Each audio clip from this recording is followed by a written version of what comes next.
Fuck. Dang it. I still didn't leave my doggone magnifying glass at the damn. Probably fucking did not much.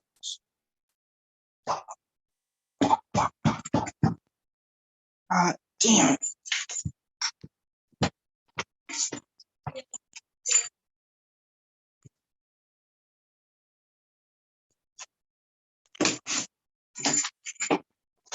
That's my magnifying glass. I have to fucking have one.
Give me a second, y'all. I'm so mad. I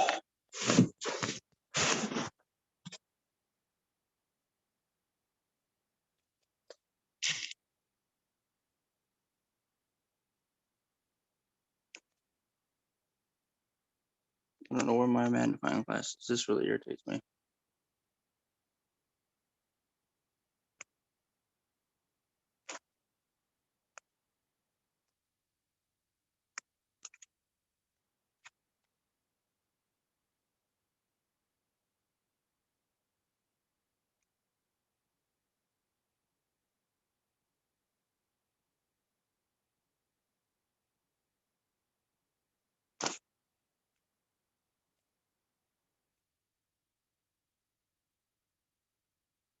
I'm gonna put the Zoom link in the chat. Where's Candy? No, not chat. Oh, Jesus Christ, what am I doing? I'm so frustrated right now. You have no idea. Oh my God. How the heck? Okay, I know how to do this.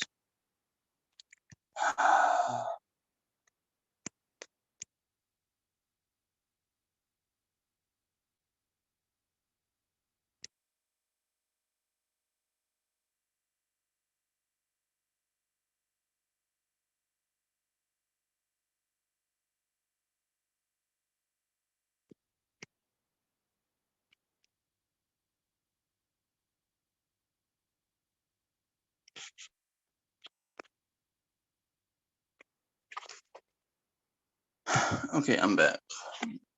Party wants to tear up my car. Hoping I find this shit, because if I don't know what to call the alkali people. It's gonna be a mess. Fucking hell.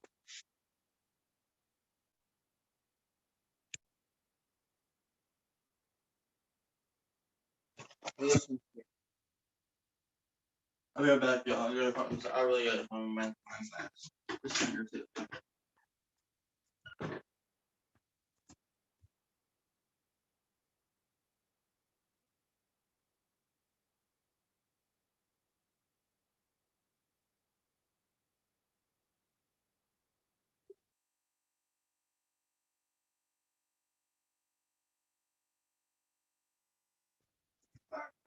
Goddamn motherfucking keys, Jesus Christ.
Oh shit, I'm back.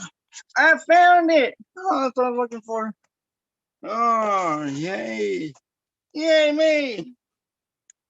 What did I miss? What the hell did I miss? Skip trial.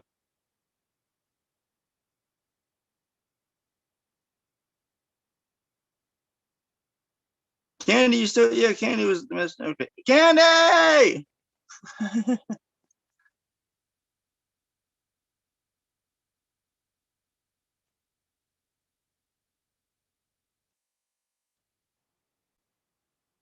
Let's get some people on this panel. How about that shit? Fuck yeah. I don't have any beer. I'm running dry. Someone's running me dry of beer. Jesus Christ, I need some beer. I might have to make a gas station run, like like Greg. Didn't I say that loud? Because I was thinking it.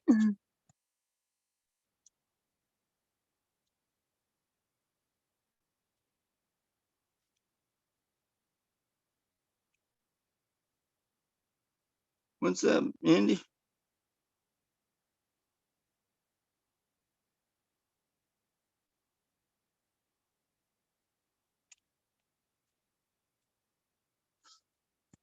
What's up, Candy?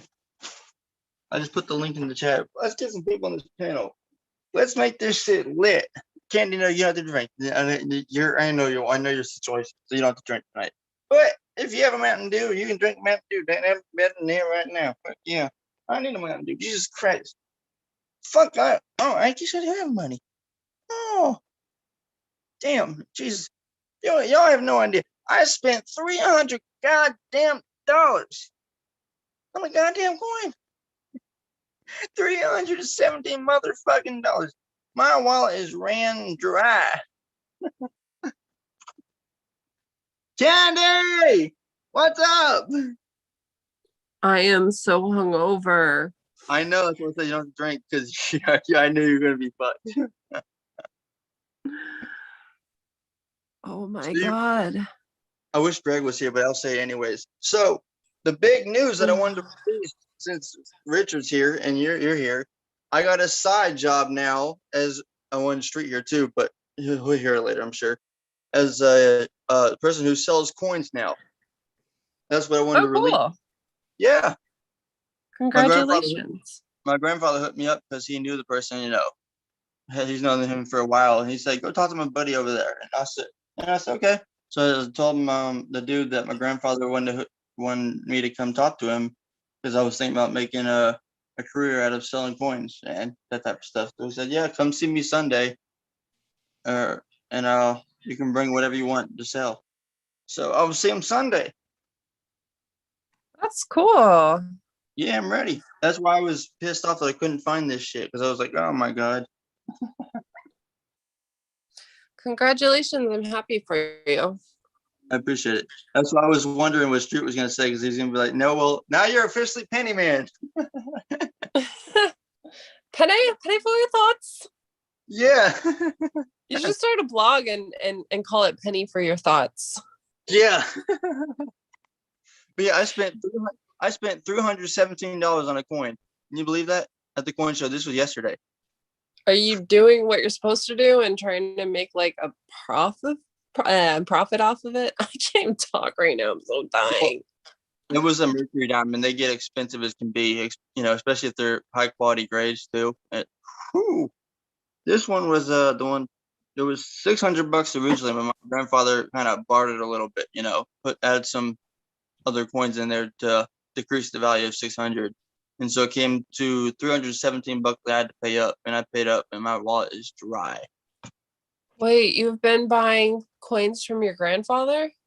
No. My grandfather has a collection, but he added coins into the $600 price pretty much, so to help me out pretty much, because me and his goal was to complete the set for the mercury dimes, and I officially finished it yesterday.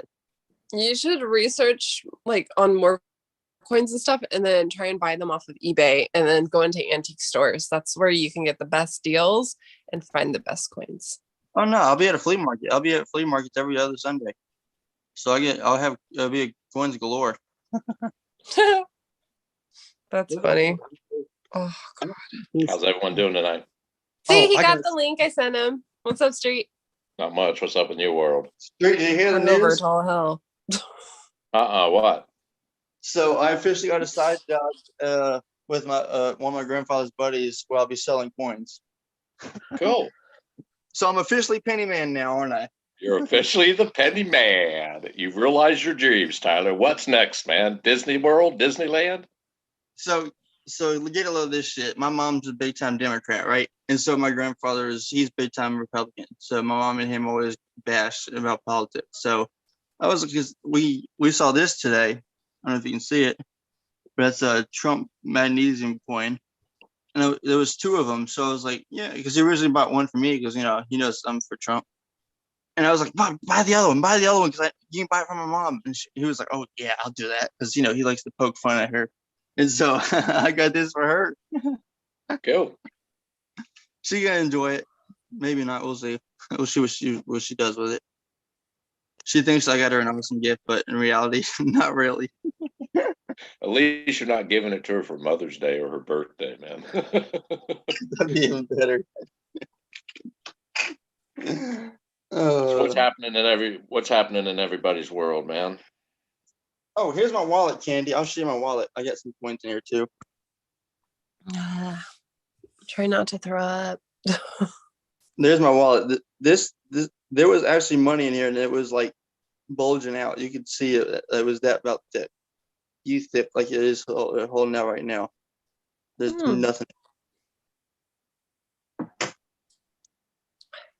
Why does water taste terrible when you're hungover? Rough night? Oh yeah. Yeah. Oh yeah. How much did you drink last night? Jesus Christ. Do you really want to know? Yeah, go ahead. Might as well tell your story. Okay, let's start off with like Stella Rosa came out with these like wine and cans things because we went to a bonfire first. But you best believe I was dressed like a bougie bitch at a bonfire because I wanted to go out. So we went to a bonfire and had 4 of the little cans of wine It was like 5% each can. And then we finally started going bar hopping. So we went to this really cool bar in Huntington, and I had 2 Jameson and ginger ales because the boys bought me the drinks. So I've never had that before. Drank those down in like literally a second. It was so funny. They got all mad at me. They're like, "Don't you know?" I'm like, and did it again. And then we left and went to another bar. So then when we got there, I had something called an Irish trash can. Don't ask me what was in it. I don't even fucking know. Then I ordered a cactus cooler shot because normally when you go places, they can't fuck up cactus cooler shots. I was wrong. This place messed up. It was the worst shot of my life. And then after that, I drank some more of the Irish trash can to get that taste in my mouth. And then I ordered 3 Dirty Shirleys, which is basically Sprite grenadine mixed with vodka. And then after that, I ordered a Jelly Rancher shot. And then after that, I had one more Dirty Shirley. Let me give you a little word of advice, Candy. And I'm an alcoholic certified by the Navy. Never mix what you're drinking. Now, if you're going with scotch, keep with scotch. If you're going with bourbon, keep with bourbon. That's why you wake up feeling so horrible the next day. You're mixing it. Great advice, Street. I've done it before. It's the fucking worst. Dude. It's not even wise unless you're a licensed professional to mix beer and any type of liquor. I didn't mix beer, but I sure as hell mix wine and vodka and Jameson and God knows what else. And that's why you feel rough today.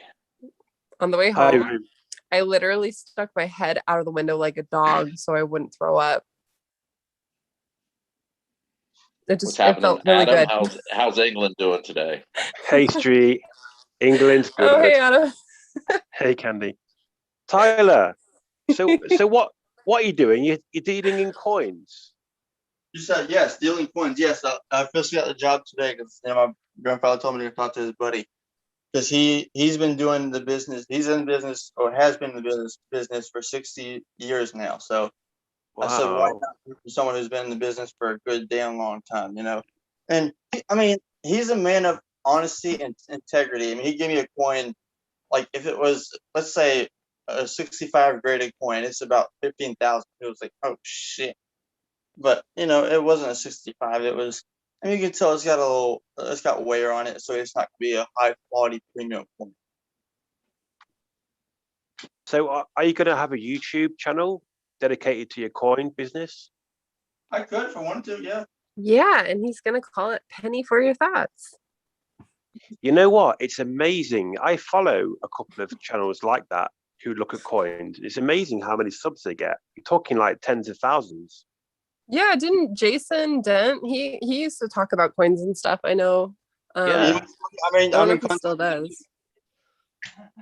There's a lot of interest in it, more than you would think, really. But a lot of people are into old coins and stuff, you know. Yeah, no, I used to be into old coins, and then I kind of just stopped. But it's pretty cool, especially to learn about all the history of all the different coins and how they were minted. Yeah, and not even that. There's errors on certain coins too that's worth the high quality premium, especially if they're in good grades too. Yeah, and it's little things like imperfections on coins and little mistakes that they're made. They're all worth money, aren't they, as well? Yeah, but it all depends on, like, if it's with pennies, it depends with the errors. Because like certain years with the certain errors are like worth more than, you know, others. You know what I mean? Yeah. Huh. That's great news. Congratulations.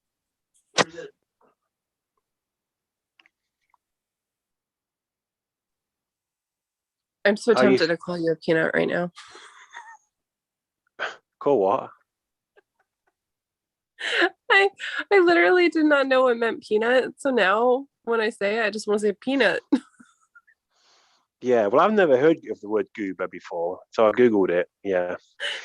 It's literally just like, I'm not doing it as an insult. It's literally just something I do sometimes. Like I'll literally, like, I call DJ goober all the time. I'm like, you goober. Foolish person. Like that I knew it meant foolish person, but I don't mean it as an insulting way. I just mean it as like a funny way. But oh my god, peanut is so much better. Like a salty peanut. You're so salty. Just as long as you keep the boiled ones away. Oh gosh, I started listening to your Zoom last night, Street, because I had to leave. So this morning, as I was still drunk, I was listening to some of it, and I was like, "These poor men, why did I leave them? You guys are just sitting around talking about being single and like red flags and women and shit." I'm like, "What happened?" Well, I was. It was kind of just like an open discussion, man. It just flowed, and then that came up. It's like, yeah, that's something common. Here's my experience. I mean, Yeah, but I'll tell you the same thing I told Adam today. Those red flags, they're not red flags. They're what you want. You want to go out to the dance floor and find the weirdest girl that just cannot dance, but is having the funnest time of her life, because those are the girls that will change your life for the better. So y'all need to reestablish your red flag shit. well, I'll speak from my opinion. My red flags is from years of learning. I just didn't make these red flags up. These are things that like bit me in the ass before. I'm like, yep, that ain't gonna happen again. Red flag, red flag. I don't even remember. Was that the first stream you did or the second stream? Because I saw you did 2 streams yesterday. The first one, for some reason, it kept looping, and I couldn't get YouTube to mute, man. It just kept looping, so I closed that. It only ran for like 5-10 minutes, and then I opened another one. Gotcha. Yeah, I was trying to figure out, because I don't think I remember that conversation about females and general. How much chocolate cake? Ooh. I must have been so into my coins that I didn't even realize what the hell you were talking about. And that is why they Yeah. call you the Penny Man. I watch you. I watch you, Tyler, on the camera, and you proper get into it. Like you can see the concentration on your face as you're looking through your little eyepiece. I can understand that you're saying that. I know I went through pennies or wheat pennies, Indian head pennies. Actually, my grandfather got a MS-65 Morgan dollar. I forget from what year. For head pennies and pennies I gave him today. With the dude that we were working with. My grandfather has a good load of shit now. On the coin show. Digging Dave. I subscribe to a channel called Digging Dave, and he basically just goes through coin rolls looking for rare coins, and that's all he does. He's got 202,000 subscribers, which is insane. That's crazy, man. Just think about that. 202,000, yeah. Yeah. Yeah, some people, I know exactly what you're talking about, Adam. It's coin roll hunting, or coin roll hunting is what they call it. That's the specific name for that stuff. Where they go through the coin rolls and try to find the rare coins that are worth a premium for like 15 grand or something like that. Yeah, he'll literally go to the bank and take out like $100 of coins in the rolls and just go through them one by one, looking for like rare coins and silver and stuff and whatnot. Yeah, people watch that and enjoy it, Oh yeah, dude. I honestly started watching YouTubers that talked about the errors on coins, and that's what got me hooked. Because I enjoyed the errors. Yeah, man. I mean, whatever floats your boat, Yeah, and I got a complete full set now of the Mercury dimes. I got a full set. I got everything for it. I just need to update some coins in the Mercury dime set because some look terrible compared to others. I mean, condition's important, right? For sure. Condition's key. Yeah, the first part of the set was getting the whole set in its entirety. Because the 16D is a fucking pain in the ass, dude. Oh my god.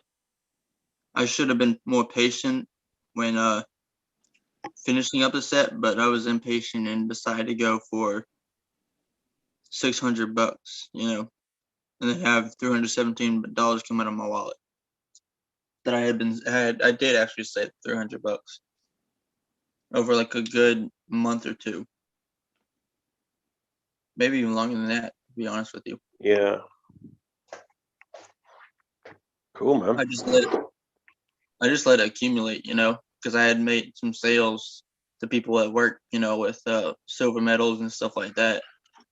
And then I had $20 worth of, no, $40 actually, $20 and $1 bills and $20 worth of $2 bills that I saved over and kept in my wallet for the coin show. How long have you go on, Street? No, I didn't say nothing. Oh, sorry, I thought you said something. That was me. No, that wasn't me. How long have you been into like coins and money and whatnot, and medals and stuff?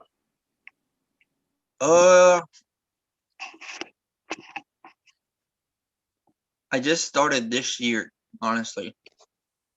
Oh, recent then. Wow.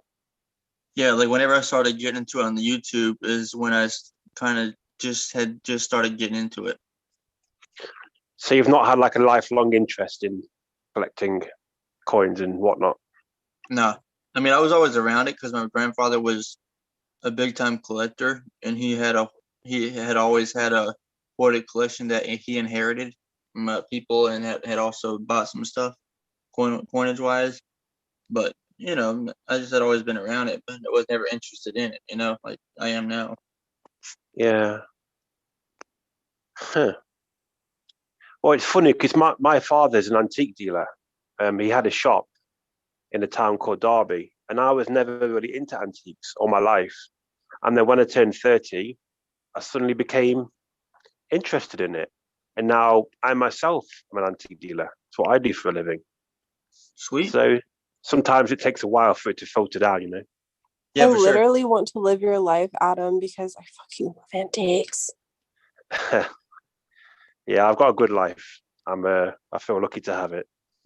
Well, you couldn't be in a better place country-wise for antiques, man. You guys go back deep. Yeah. A rich history. Yes. I think it was all stolen, wasn't it? But we'll leave that for another day. Let's not go there. You and your high seas shenanigans, Adam. We don't talk about. We don't talk Shame about on that. your British crown. I started reading. I knew about pirates and stuff, but like when I first got involved with the Thrill of the Chase, man, in 2016, it was like I started looking into pirates. I'm like, shit, you could have been a freelance pirate and like country. You could sell yourself to Britain one year, Spain the next, and France, and just like do a loop, and you got immunity all the time. God, that would have been the life, man.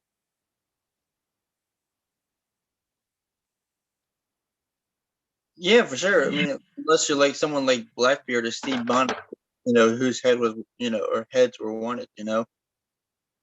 Well, everything I watched, they hung around the same place and got fat and lazy, man. They didn't keep up the chase, They got like corner, or they tried to double cross the last employee. Yeah, as long as they played the game and kept moving, man, they were safe.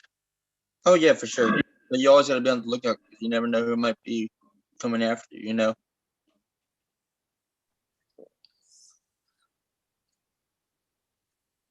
Because I know Steve Hey, Bonnet. Street. Yeah. Want to know how great my day's going? Yep. I literally wanted this specific place, this pizza place, because they have these things called no-name cakes that are like 10 times better version of what you would call a chocolate ding dong. And when I ordered them and did it through DoorDash, the person came up and just handed me the 2 pizzas, and I was like, where are my no-name cakes? It was like, oh, this is all they gave me. They said this was it. So I literally had to like watch this person drive away without my no-name cakes. It was the whole reason why I wanted to order this place. And I say this because Adam fucking sent me pictures of chocolate cake. And now I still want the chocolate cake. I had the best chocolate cake today. Either. Strawberries a lot. So did you call this place back? They like, it was so funny because DoorDash messes up so much, especially during COVID and everything. that like they'll forget orders or they'll mess up the order. So you always have to like go and say like this was forgotten and they'll like reimburse you. Well, when I went in to do that, they're like, I'm sorry, we cannot reimburse you because there's too many reimbursements on your account. And I'm like, you're not gonna tell me that I'm not gonna get my money back for something you guys fucked up. So then I like went further and was talking to customer service and they fixed it. But I was like telling the stranger, I'm like, all I wanted was no name cakes. And she's like, sorry, ma'am, about not getting your no name cakes. Well, did you call the pizza place back? No, because I did it through DoorDash. So DoorDash is the one that like it was the pizza place's fault, but DoorDash was the one that picked it up. So the way I got reimbursed is by talking to DoorDash. Candy, if it makes you feel any better, the moment I finished that chocolate cake, I regretted eating it, and you would have felt the same. It's okay No. going in, but the moment you finish it, you regret eating it because you know you're going to get fat, and so it's probably for I'm the best. already fat, so that's fine. Haven't you seen like the 100 videos people or one person keeps making of me? I'm a fat one. So if I'm a fat one, I might as well fucking eat my cake too. Have your cake and eat it. Yes, I never regret eating anything. If it crossed my lips, I'm quite enjoyable. Oh I no, never I regret it. I do. I often regret it. Really? Oh God, yeah. Pizza's the worst. I'll order a Domino's and I'm like, oh, it's so good, it's going in. And then the moment I finished it, I'm like, oh, I shouldn't have ate that. Getting chocolate cake. Ow. Like I've been literally looking forward to this all day. And right now my hangover finally just hit. So I need chocolate cake. Are you getting chocolate cake? Have you reordered it? Candy. I'm waiting for DJ to tell me what he wants because I'm ordering from Cheesecake Factory. So. Oh, I love cheesecake.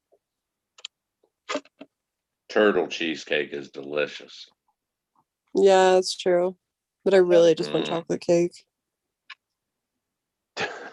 You can blame me for that. It's all your fault. Okay. Good boy. Maybe I should jump up here. Hey, Candy, have you taken any ibuprofen today or no? What? Have you taken any ibuprofen yet today or no? Fuck yeah, that's the first thing I did when I woke up this morning. You and by this morning, I'm at 1. What? You drank any water today?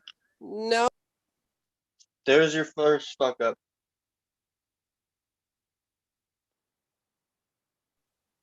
I always go for ginger ale for a nasty hangover. No, he's just fucking goddamn dark. I love you though. Good boy. Good boy. He's a good boy.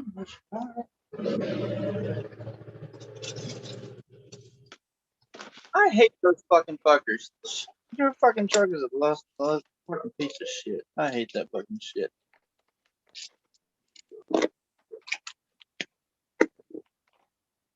Come here, boo.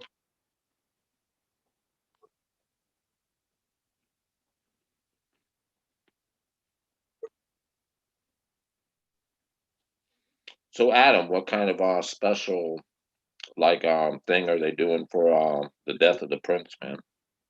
Like a Memorial Day or something, maybe? Because of COVID, not a lot.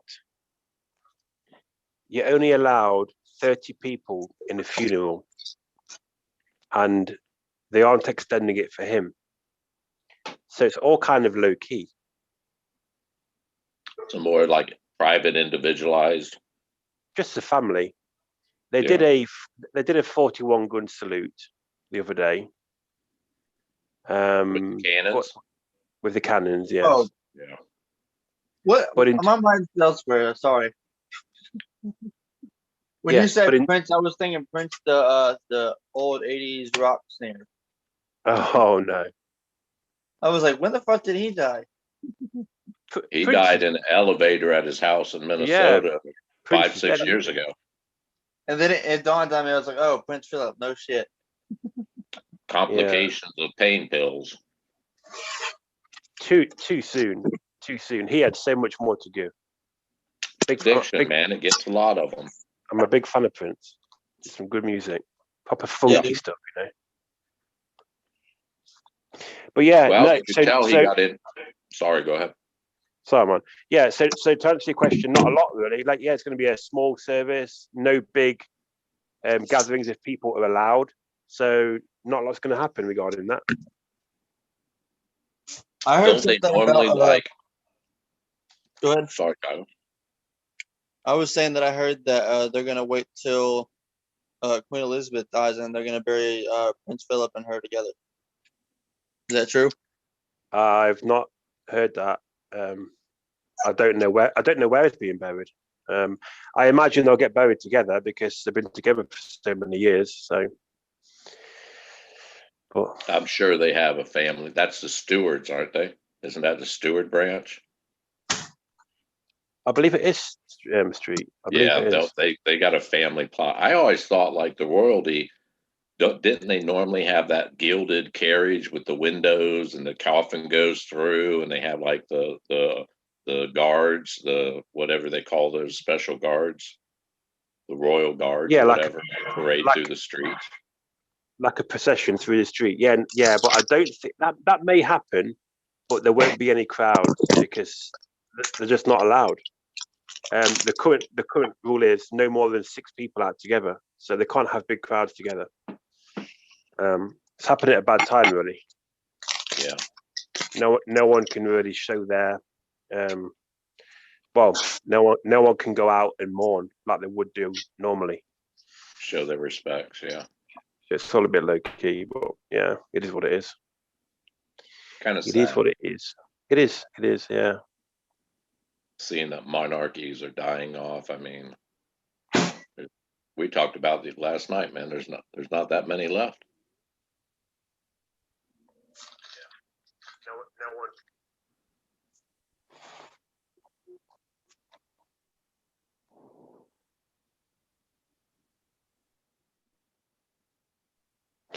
I mean, there's a lot of support for the British monarchy. I think they did a poll recently, and I think 80% of Britain support them. So there's still a huge support for them over here, Yeah, especially the Queen.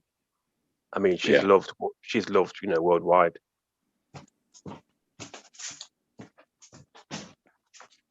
You ever watch Saturday Night Live, Adam? I've heard about it. I've never seen it. Years ago, probably, I don't know, 5, 6 years ago. Like they rotate the cast members occasionally, right? New ones come in, but it was probably over 5 years ago. They used to do skits on the Queen and and Prince Philip, like they were like thugs from the underground, and the way they talk, like they would prim and proper, and then when people leave the room, they'd like, "We'll shank you," and talk like a British. Oh, but it was hilarious, man. Yeah, it does sound funny. It was. Hader. The last name was Hader. Tall, skinny dude. He's been in quite a few movies. He played King Philip, and it was hilarious. Doesn't that British guy present Saturday Night Live now, James Corden? They have rotating host. Oh, Like do every they? week they have a new host, but I don't think he's a crew member. Oh, okay. Okay, maybe I'm thinking of something else. He might have been a recent. They have like it's been going on since like the 70. I think 74 was the first year they came out with like Bill Murray, Chevy Chase, Gilder Adner. Any of those ring a bell? Yeah.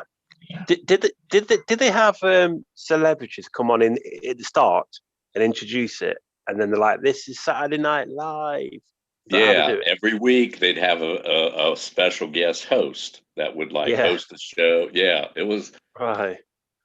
hilarious show. Well, it was our version of Monty Python's. Okay. Okay. So it was kind of out there then, Yes, random. yeah.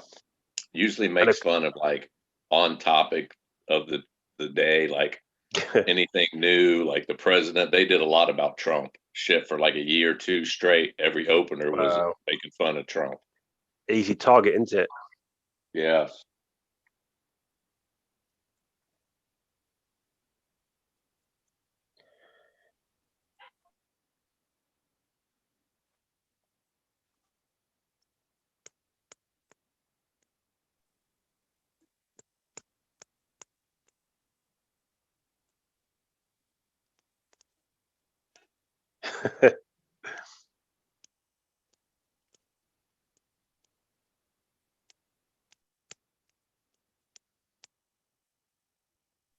How come Hully's retracted all their messages? I have no idea. Every single one she's retracted. Why, Hully? Feel like I'm missing out. Hope it wasn't about me.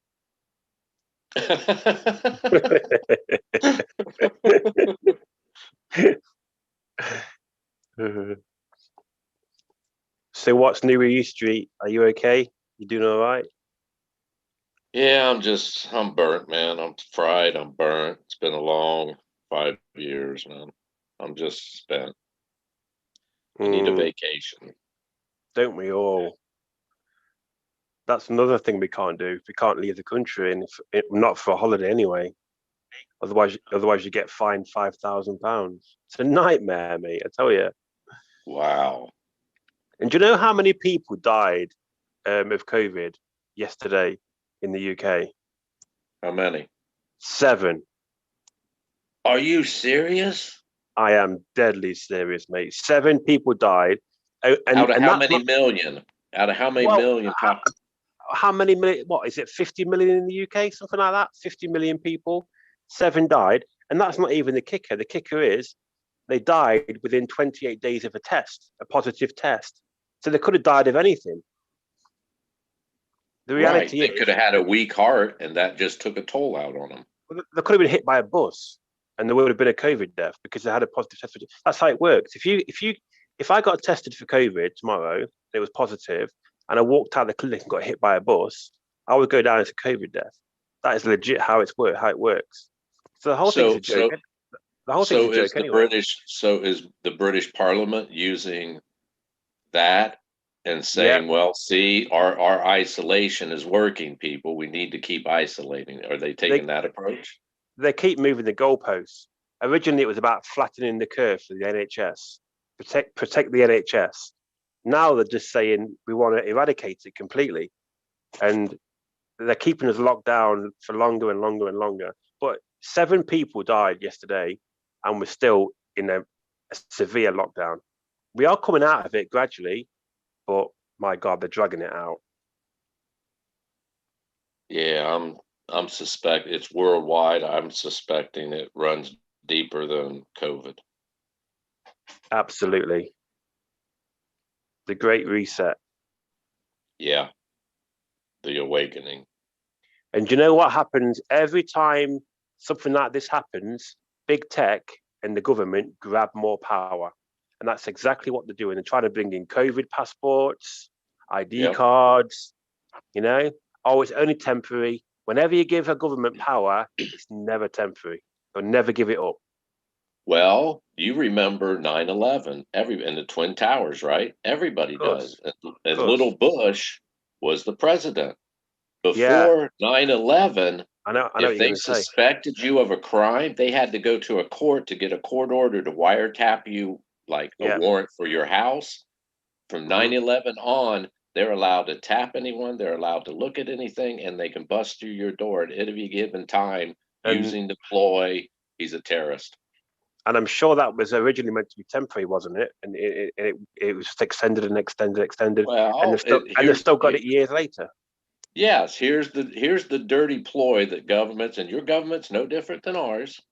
The dirty ploy is we have to protect you. You need this. And all the old, I call them Bible thumpers, the Avon women that sit around and get their hair done, think they're better than everyone else. Oh, yes, our government will protect us. And so no one bitches. And then, like you said, once they're in, they have no desire to change them. You can't change them now. It's all about the power, mate. They want the power. Yep. And people give it them. There's people here who are agreeing we should have COVID passports, even though the numbers of people catching it now are minuscule.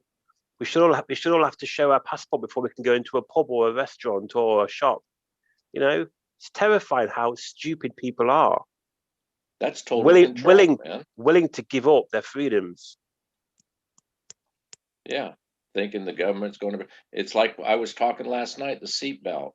Yeah, I appreciate your thought, wanting to protect my life, but I never asked for your protection. Leave me alone. If I want to fly through that windshield, I'll fly through it. That's none of their business. Bloody hell. If I want to fly through that. It's the principle of the matter, Adam. Damn Oh, it. God. It boils down to the principle with me. You are protecting me from Yeah. myself. How fucking dare you? You don't even know me. What's my favorite color? What's my favorite food? You don't know? Well, the hell can you assume to protect me then? You don't Yeah. even know me. Yeah, I get your point.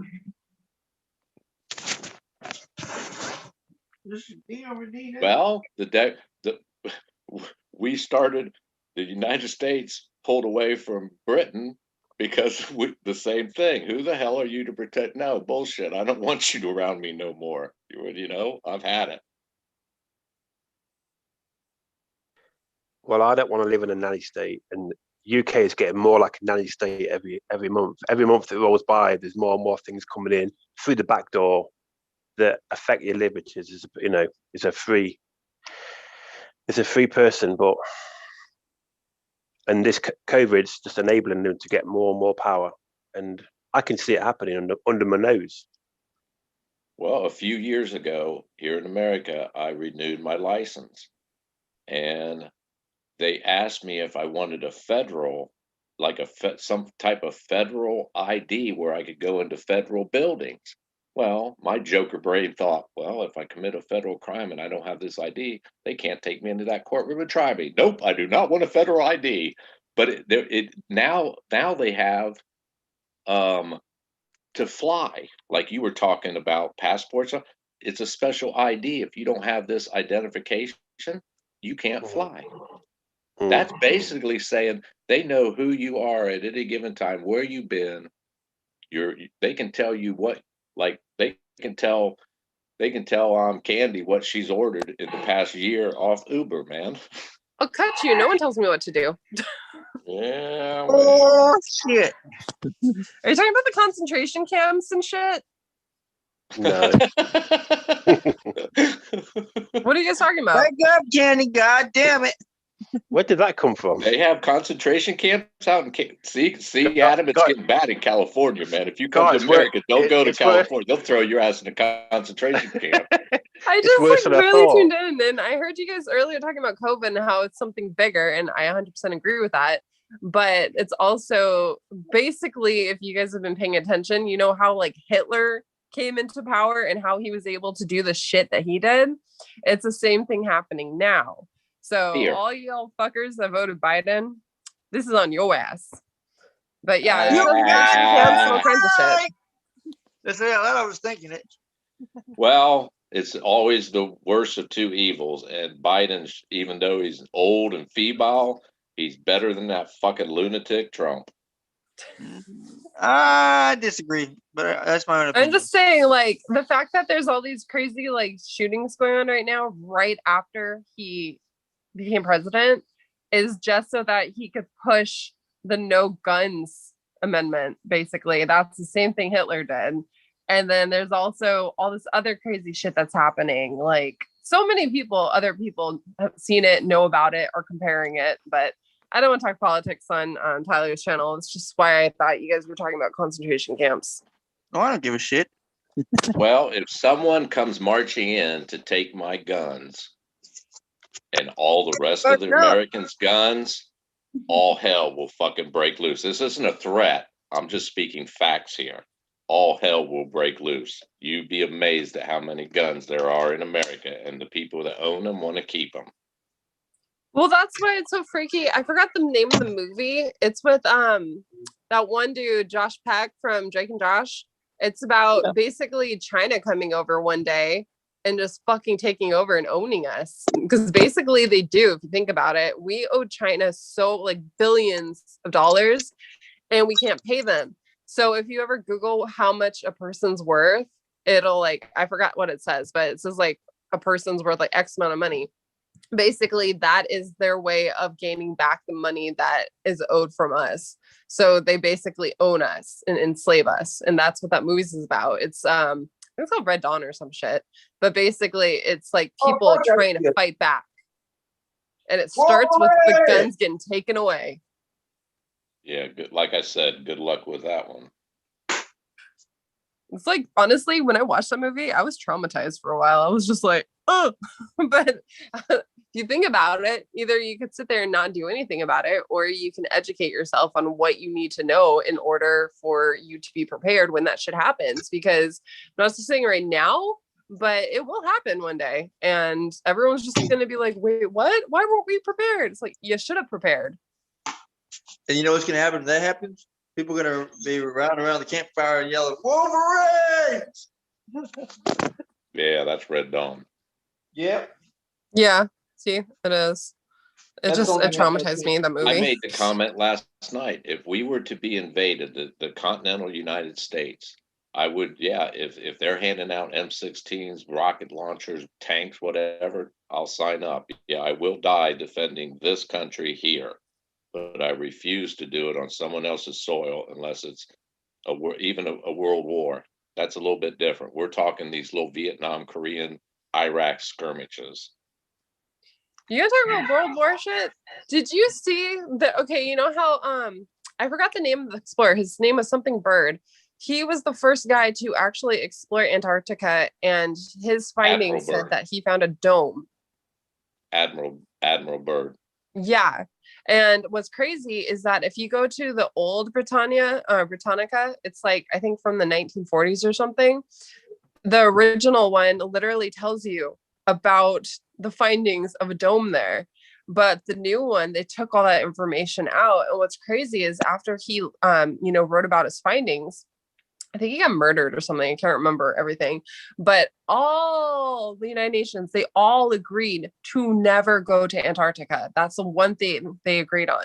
They can't agree on anything else, war, peace, shit like that. No, they can't agree on that. But they did agree to never go to Antarctica. Isn't that fucking creepy? Byrd in his diaries actually spoke and gave great detail of flying down a huge hole in Antarctica, and there was a civilization down there. Yeah. Within weeks of him making that statement, he was issued to come to New York, and you kind of never heard from the man again. Yep, exactly. Real quick. Fucking crazy, right? Yes. And I think I got into it with, I think Greg was talking one night. Their planes can't fly over. I'm like, yeah, we make planes. We make planes that'll fly through a hurricane. We have planes that'll fly through the, but like you just brought it up, it's a no-fly zone down there. There's certain areas that's a no-fly zone. It's fascinating to me. It's fascinating that NASA was originally supposed to explore the oceans. They did. Then they found something that freaked them out so bad. They spent all of their freaking resources now trying to find a way to get our asses off this planet, out there, off this planet. So what the fuck did they find? Like, please, I want to know. They found God. It's just funny. Like, this is the shit I like to do. Sit around on YouTube and talk about weird shit like this that makes you sound crazy, but you're not crazy. It's just people who don't understand things think you're crazy. Well, what if, and I'm just putting a what if out there, the chosen of which the Bible speak of in the book of Revelations, what if they are the ones that willingly accept the knowledge of who these people are? Wonder if those are actually the chosen. Yeah, that's what I think so too. Because like, aren't they talking about like how I guess it's supposed to be like your higher conscious or your higher self, your consciousness and everything. You're advancing to the fifth dimension. That's what people keep talking about. I started researching more about it. My mom used to talk about it all the time, like, sacred geometry and all that other shit. She'd buy me all these books and I'd be like, whatever, you're crazy. And finally I just one day stopped and I read it. And I was like, oh.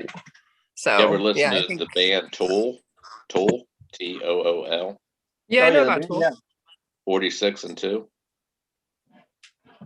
The song? It's chromosomes.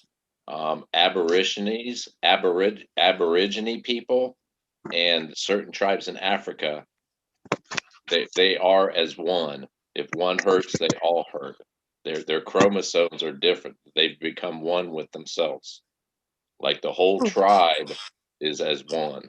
Like Indians, they don't have a lot of culture scientific as far as like the Indians, because the American government genocide them before we could gather. We're left to like pick through rocks and stuff to see who they actually were. But Indians speak of it too, as their community is one. If one hurts, they all hurt. Yeah, it's true. That freaks It's me the out though, oneness. because like they keep talking about how like right now is the end of the fourth world. You know how they say, or the third world, because they say there's like 4 worlds, and we've already gone through We're going to 2 the worlds, fifth. so this is the We're third in the one. fourth. We're in the fourth Oh, now. we're in the headed fourth, to so the does it go fifth. to the fifth? I'm almost positive. Yeah, Hopis. Yeah, because I was like Mhm. researching about, the 7 sacred rites of the Sioux Indians tribe for, the Vision Quest and stuff. And they talk about that. And they talk about like the spider woman, if I'm saying that right. Yeah. Yeah. And then it was so crazy. I've had some crazy ass dreams about a spider woman and I didn't know anything. And then all of a sudden I'm reading about it. I'm like, oh, what? Creepy. It kind of ties into the white buffalo, the Yeah. white The brother white that buffalo comes woman. back to save them and lead them into the next world. Well, they said, isn't it somewhere in South Dakota where it's rumored the white buffalo woman came from? Like where those people came from is like inside this little cave thing. I actually had a fen solution for that back in the day before I knew about like the search criteria and stuff. Because I believe there's like a small slither of South Dakota that is considered part of the Rockies. And I think that little area was like actually in the area where it would be considered part of the Rockies. So I long time ago started researching about the white buffalo woman. I emailed Fen about it. I was just like, this is so cool, but also kind of terrifying at the same time. Well, I thought it was pretty cool when I think it was Mysterious Writings or something. I first heard it, and it's been about 4 or 5 years ago when Forrest said something about a question. He said, "I would have loved to have been on the Indian side at the Little Bighorn." Something about not being with Custard, and I've always thought, yeah, the American government, even though they can back off and say it's not our fault, it was theirs, they did it. They genocide a whole Yeah. entire race of people, man. Genocide them. But yet when you No, break it yeah, down, no, I actually read the poem once as that story. If you read the poem, like, because it interprets in so many different ways. I originally thought the solution was starting in South Dakota because I forgot where it was. I know a few other people way back in the day when I first started this had the same translation because there's a specific river that translates in that language to Warm Waters Halt. And it was like, whoa, that's freaky, right? So it's about the Lakota people and how they were forced to leave their lands because we're greedy little shitheads and we wanted all their gold. So I remember that was the first email I ever sent Fen. I was talking about the white buffalo woman, South Dakota, the Lakota people, like all this crazy shit. And I'm usually not really into Indian stuff, but I started researching it and I was like, you just can't unsee it now. is that river names it's Sweetwater. In Indian it means sweet water, but in English we call it the Little Bighorn. No, I don't think it's Little Bighorn. I can't remember. I cannot remember. It's like I don't even remember how I found it to begin with because I was just in one of those research rabbit holes. But I wish I could go back and find it. I know it was in South Dakota. It starts in South Dakota and then it goes into Wyoming. So when Jack said, all the clues are in Wyoming, I'm like, I don't like your story, sir. I wanted it to start in South Dakota. I can't remember the name of it though. Well, let me ask you this. Do you feel more lost now that you're listening to what Jack says than when you were listening to just Forrest? Oh no, today I found a photo that proves he's straight up fucking lying. 100%. What? Jack's lying? Are you serious, Hank Andy? No, I mean like I can't share it because I can't say stuff that I've been researching because one, I sound crazy. Two, Adam was laughing at me today. Really? I'm amazed. Jack is lying. Who would have ever thought? I know. I caught your sarcasm, but she was thinking you weren't being sarcastic at all. No, I know he's being sarcastic. But I'm like, I want to share all this stuff, but it's something where if I share it, I might actually be in danger by sharing it. So I need to understand more of what I have before I could share it, or else I'm gonna be like Admiral Byrd. I'm gonna get fucking summoned to New York, and you ain't ever gonna see me again. Like seriously. So I got But 5 yeah. letters for you, Candy. JHSLC. Tyler, can you put the link in the chat for Galaxy, please? Yeah. Oh joy. Candy, you didn't hear what I said, did you? What? So you didn't hear what I said, did you? I said something about nothing. No, I didn't hear what you were saying. I said I have 5 letters for you. JHSLC. 100. Oh, you're talking about, yeah. I mean, whatever. I'm not gonna You talk knew that about was that. coming. You knew that was coming eventually. It's not the seatbelt. They're gonna show her. I got a new subscriber. Sweet. You're on 100%. Anyways, yeah, I agree with you, Street. I think that the Hopi Indians definitely know what's going on, and we're absolute dipshits because we keep listening to the government and thinking that a society that is literally here to enslave us is going to give us fucking beneficial information. So Well, yeah, you should definitely listen to the Hopis. You mentioned the H word earlier from Europe. You mentioned him. Love you. Fear, man. Fear has been used by dictatorships since the beginning of dictatorships. That's what they use to control. Yeah, is it's under my name. fear. Love you. Sorry. Yeah, no, 100% I agree with that, Street. Love you too. They use fear. Why do you think that every time a governor or someone in politics is trying to push something to, like, if they're trying to get elected or they're trying to push something for a campaign, there's always fucking shootings going on before that or during. It's Yep. just like, My God. use some fucking common sense, people. Yet you sit here and I can say this and people are like, Indy's crazy. It's like, no, I'm actually enlightened. I know how to fucking read patterns and I know how to see shit people don't. So whatever. Hey, Well, Street. I got something Yeah. for you, sir. You know how you always say you can't make this shit up, right? right. You can't make this shit up right here. How the hell do I get this shit stuck? It just got stuck in my stapler. My goddamn rope to my goddamn PJ pants. You Makes you stapled feel yourself. It makes you feel better. Sometimes I'll walk by the door and you know how like the door is a hook, you just walk by and I'll just like get pulled back because it like hooks onto something I'm wearing and just like takes me down. You better be careful, Tyler. You might want to delete that. I think the government has laws against stapling yourself, man. No, it was a back. You might find yourself in court. Oh, Hey, God. since you brought that up, is Barbara gonna Don't go there. Is that Don't what- go there. Don't say that. How's it going, guys? What's happening, Galaxy? Not much. Hey, Galaxy. Hey, How was your world today? pretty good. Pretty good. Good. Starting to get warm out here. Spring is sprung. Literally full-blown summer over here right now. Hey, Adam, what's the perception of the U.S. from your point of view? Well, I guess it depends who you ask. Do you think the American people are being ran by the government, or do you think something else? Did you like Trump? I liked how he was a change from the establishment, a breath of fresh air, and I don't think he had a bad 4 years. The economy was up. The economy was up. There was no wars. There was a lot of positives. And do you know what? I genuinely believe if it wasn't for coronavirus, he would have got 4 more years.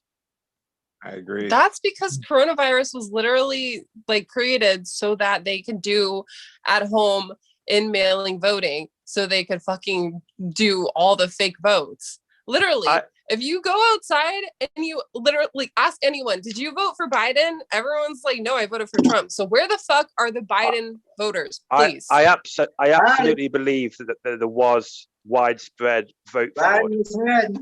I really believe that.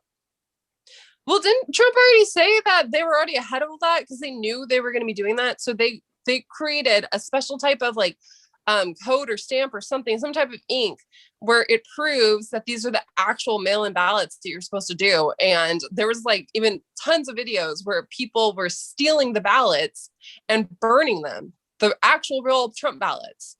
So it's just like, it's so frustrating to see people like fucking vote for the world to burn. Like, ugh, God. I just voted don't for understand Biden. how anyone could be so sure that there was no fraud.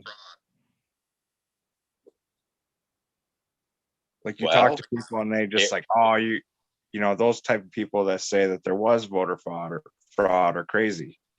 We were just talking about fear-based ruling and control, Galaxy. By introducing all this fraud and shit, it introduced fear into the system of democracy. I voted for Biden 158 times. Damn it, Street. Oh, Adam. It's like the most disappointed sigh ever. Oh, I thought I was muted. No, I think. I mean, I read somewhere that when Trump was president, the media was up in arms about kids in cages, and now there's more kids in cages now. Biden's in, and no one says a thing. Not just that, there's like thousands of people and children missing now that Biden is running things in comparison to when Trump was running things. Like, Yeah. God, it's disgusting to know that I'm literally getting ran by like the fucking worst demonic cult of them all. But of course, all the president is a figurehead. They aren't running the country. Big tech and the money men, they'll always be behind, pulling the strings. You know. Right. If a country was serious about protecting its borders of immigrants, illegal immigrants coming in, not going the right process, then every 100 yards you put a manned post with shoot to kill orders, and you leave the bodies there for the next people coming thinking they're going to cross that border. Is it morally and ethically right? Well, that's up for debate. Will it keep your border secure from immigrants coming in? It sure in the hell will. Look at Australia. Whenever a boat arrives full of illegal immigrants, they literally tow it back to where it came from. And within 3 or 4 months of them doing that, their illegal immigrant problem just disappeared. They haven't got one anymore. Whereas over in the UK, we've got boat after boat after boat coming over from Calais, and we take them all in, give them homes, give them money, look after them. It encourages more and more to come. If we towed those boats back to Calais every single time they arrived, within a month or two, they would stop coming. But human rights, we can't do it, apparently. I would venture to say a lot of the boats that was getting towing back were sunk when they got towed back out into the middle of nowhere when no one was watching either. I don't know about that. Yeah, well, I would venture to say it's so. But whatever, they didn't get to stay in Australia, and now. Well, here's my point, Adam. The United States government comes off like this Johnny Do-gooder, but yet their black ops is out fucking killing people left and goddamn right. Fact. This isn't an assertion on my part. It's fact. But yet in the public eye, oh no, we can't do that. We're good. In the meantime, there's thousands of people fucking dying in other countries at the hands of our government, at the orders of our government. Yeah, Americans kill thousands of people Iffy, through what are you doing? Proxy wars all over the world. What did you think when they dumped Osama bin Laden in the ocean? Mm. What did I think? It was off a Navy ship. I was in the Navy. I guarantee they took target practice with a 50 cal. I guarantee as soon as it went in, there was some guns rattling off and they were doing target practice. That's my opinion. Mm. I mean, I don't know if they would do that. I'm sure there's probably. These are trained killers. Anybody in the United States service, basically, you are a trained killer. Whether you hold a gun or not, you are a trained killer. Your job is to protect this country at all costs, foreign and I domestic. mean, that would That means you are a trained assassin. any. They were shooting. That's got to be against some sort of law, though. Right? I mean, I don't think I've ever heard Street laugh out loud There ain't before. no fucking Street, laws in war, you're man. right now. Streets laugh kills me. Streets laugh kills me every time. So infectious. Gotta be some law against. I'm not allowed to go flying through my windshield, but yeah, they're killing fucking people. Like, Yeah, there's like a law against that, desecration all right. of a dead body. I mean, Well, it's already dead. I'm not saying I'm not. What desecration of a dead body? I don't think anybody was going to complain in America that they put a bullet Yeah. if the word Yeah, got but out nobody's to Osama bin nobody's gonna Laden's let dead that body. happen with all those eyes watching. That's what I'm saying. I'm like, if it was just a few people, I mean, yeah. It's out in the middle of the ocean galaxy. Whose eyes is going to see it beside trained assassins that belong to your group? Do you think someone on boat's going to say, "Oh shucks, we shouldn't do that"? Well, I This mean, is Osama bin Laden. Google Earth Bad did optics. capture that one image of that person murdering someone in like. Have you seen that picture? Where it's like the satellite pictures of Google Earth, and it shows someone literally dragging a dead body with like a trail of blood on like some pier.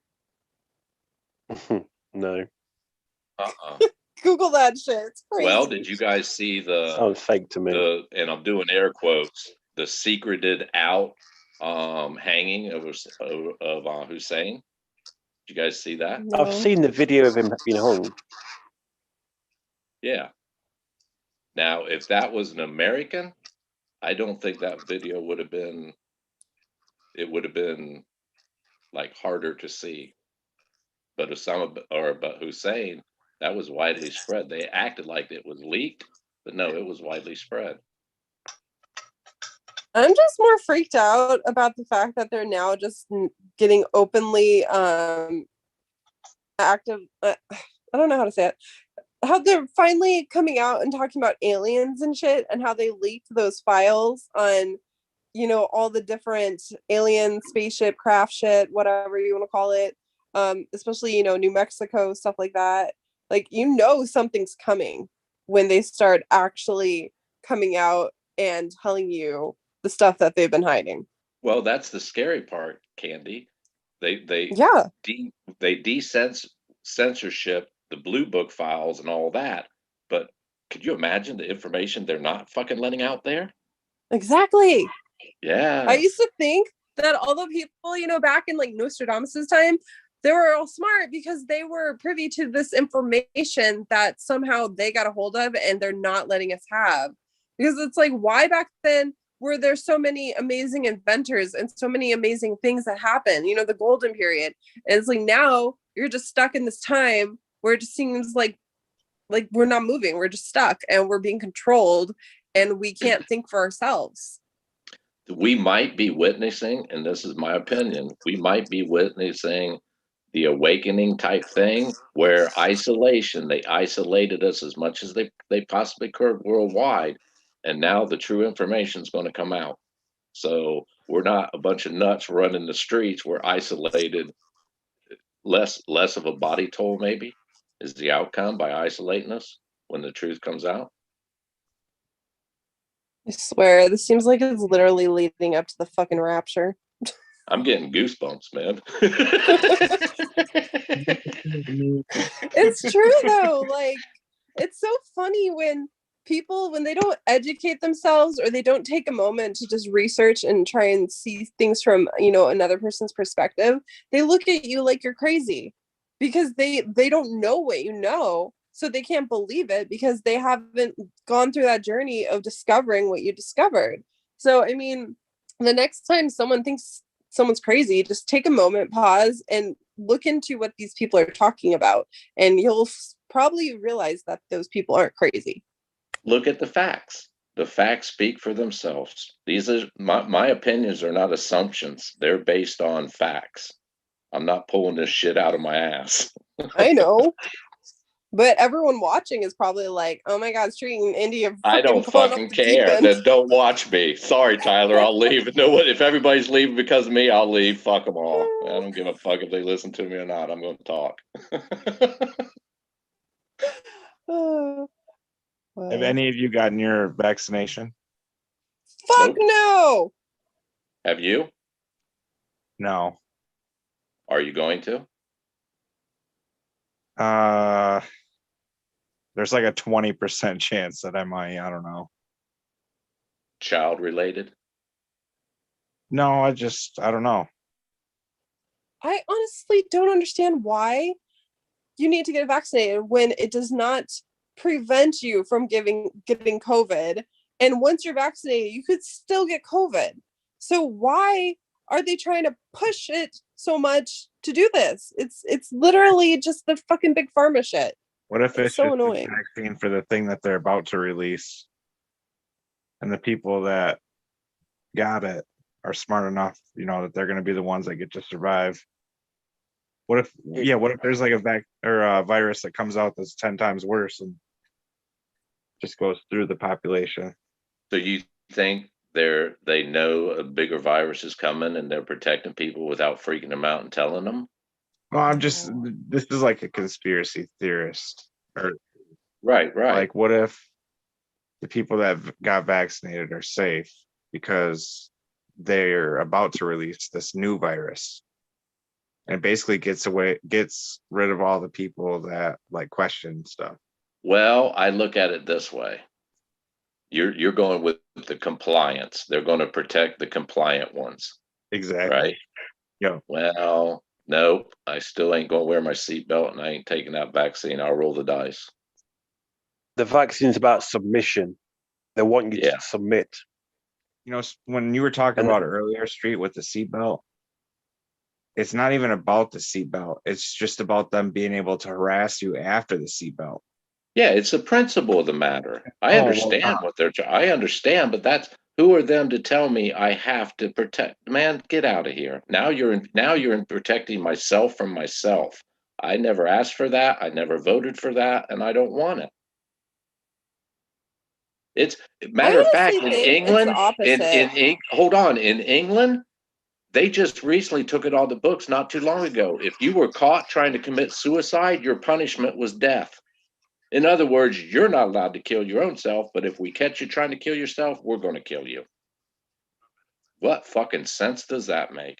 The United States had it on their books for a while too. That makes no sense to me. That tells me that you think you own me. No, you don't. You might be able to control my body, but you'll never control my thoughts. Well, I mean, did you see Elon Musk? They're getting close to doing that too. They just did a chip implant into a chimpanzee, and it showed them they gave the chimp like a milkshake or a banana or something, right? Every time he used the joystick to move the dot into the square. And it got to the point where the chimp no longer had to use the joystick. He can just do it with his fucking mind. That's like real shit. That's going on right now with Tesla, Elon Musk shit. Yeah, the joystick, he still moved the joystick, but it wasn't connected. Like, he thought he was moving the joystick. It's freaky. They're thinking about doing that, like putting it into like real people. Well, isn't it said, pretty commonly understood in the scientific realm, that we only utilize 10% of our brains at any given time? Yeah, but if you're on shrooms, 90% you use like 99% of it, basically. Yeah, exactly. You need that gateway. Some use meditation, some use yoga, some use psychedelic drugs. I'm lazy. Shrooms, I go. But I'm pretty sure, like, because I don't do drugs because I'm already weird on my own. I feel like if I added drugs, it would just make it, like, to the point it would just be insufferable.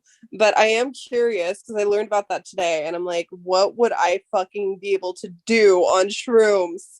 Like, that'd be so Freak cool. I out. wouldn't recommend, honestly, from experience speaking, I would not recommend. Not everybody is capable, and I'm not saying you're not. I'm just saying not everybody is capable of do. I've seen people do them, and they've never been the same since. What?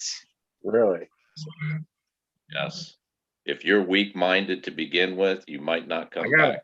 It's no different than I have Huh? a friend that he thought when he was tripping, he thought he had killed one of our other friends, and he thought the cops were after him. Jumped through a window, took all his clothes off. He was that tells you how, and I guarantee you in his world at that given time, it was real to him as much as we're talking right now. yeah, It was real.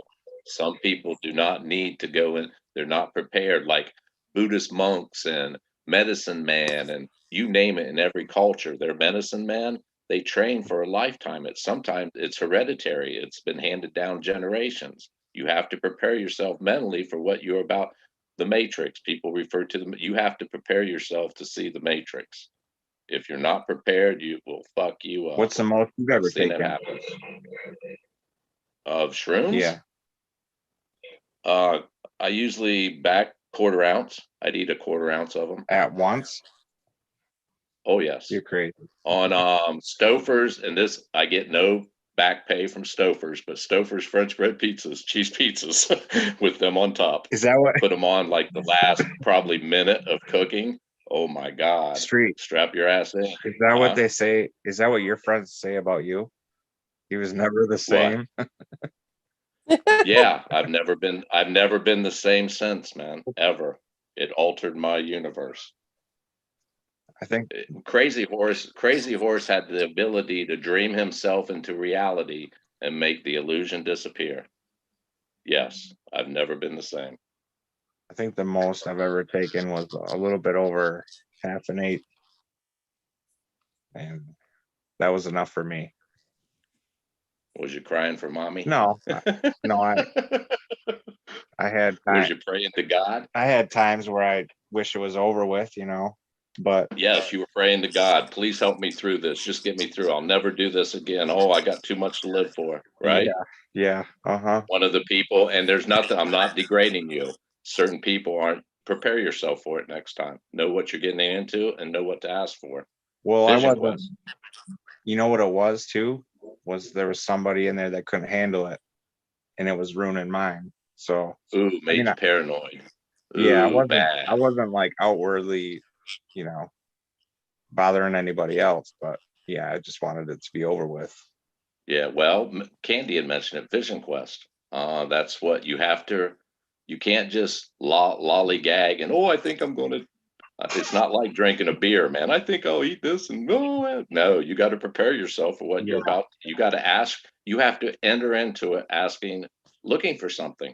If you enter into it just nonchalantly, like do, oh, it'll beat you over the head, man. My opinion.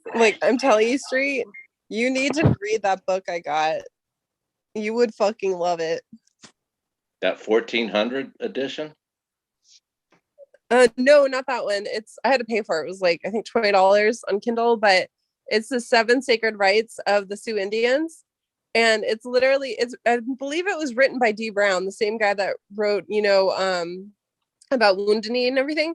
He lived for 2 years with the chief of the Sioux Indians, and he basically had the chief and the son translate what the chief said about everything he wanted the world to know about the Sioux Indians and for the preparation for the fucking end of the world.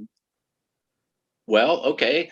The Sitting Bull's peace pipe, he was a medicine man. He was a medicine man. People don't realize they would see, like he saw visions. Everybody knows of it. Custard with the horses upside down, blood coming out. Blah. He foreseeing the future. How they did that was peyote buttons. They smoked hallucinogenics. And that pipe, every time I look at that pipe, it's like, damn, do you know the visions, the vision quest that medicine, I mean, Sitting Bull he was one of the most world renowned back then, Yeah. right? And the Yep. Sioux was the greatest Indian nation out there. And they all looked up to him because of his visions. He didn't just nonchalantly like close his eyes and meditate. No, he was going on fucking trips. Yeah, they have That's to how a literally medicine man prepare sees that the trip. future. He trips. That's what I'm saying. You'd love that book. I'm on page like 300 right now. It's like a fucking 2,000 page book. I'm not lying. But it is so informational and it's just really cool to see because it starts off where it talks about how the white buffalo calf woman came into being and how she presented to the Indian tribe the sacred peace pipe and everything. It's like it's so cool. And this isn't just like a whitewashed tale. This is literally coming from them. So it's fascinating to me that not like more people are interested in learning about that. Well, it goes along with the awakening. These people they're not like special. We all have that. It's that 90% that we don't tap into. Meditation, a lot of religions or people use meditation, yoga. There's different ways to tap into that 90. Actually, look at it this way. When you close your eyes, your subconscious, when you hit puberty, your brain splits. Up until then, everything makes sense. I can tell my 3-year-old grandkids that I can fly and jump up in the air and like, oh, the wind's too, and they will believe me because they accept everything.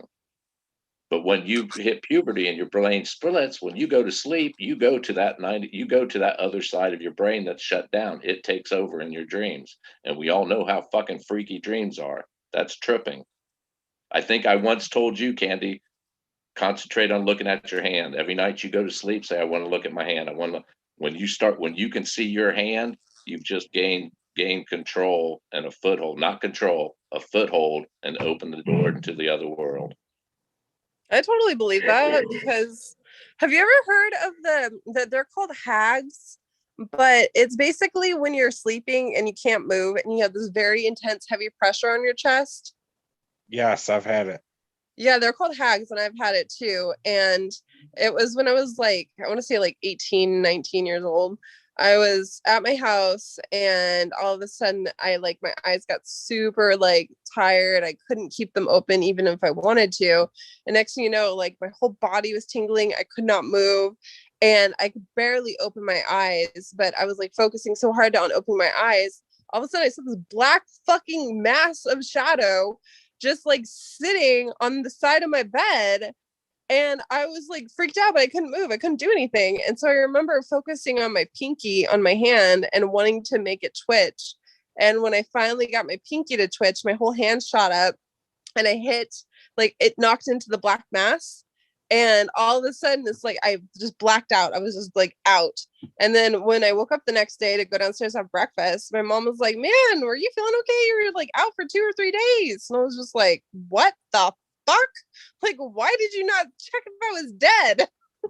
So yeah, research those. It's called Hags, like HAAGS. Scary, crazy shit. I'll give you a good book to read. Your mom's probably heard of it. Carlos Castaneto is the author, and the book is The Teachings of Don Juan, a Yaqui, Y-A-Q-U-I, My mom's read it. way of knowledge. Yes, he has like 4 or 5 books. I read those when probably in the early 70s, 73, 74, and they changed that's an insight into what people call the Matrix. That's my first introduction into the Matrix. Huh. I had like sleep paralysis where I was like laying on my back and I woke up and there was like a woman like sitting on top of me. I couldn't tell you what she looked like, but I couldn't move or anything. And I couldn't tell if it was like a dream or if I was like awake. And I believe I snapped out of it.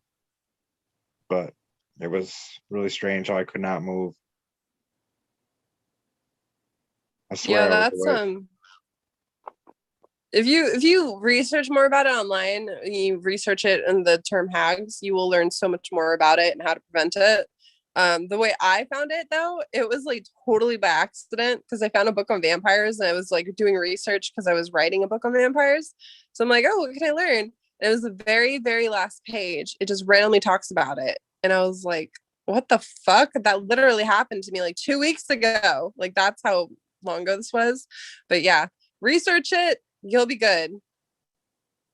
I used to have like these weird dreams too, like where I would like be pulling string out of my mouth.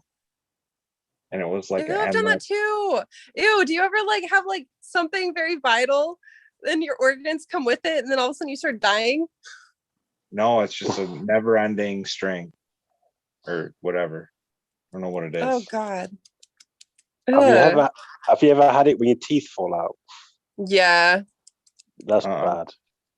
I always try and push them back in my dream. It's like they fall out and I'm like, nope, you're going back in, fucker.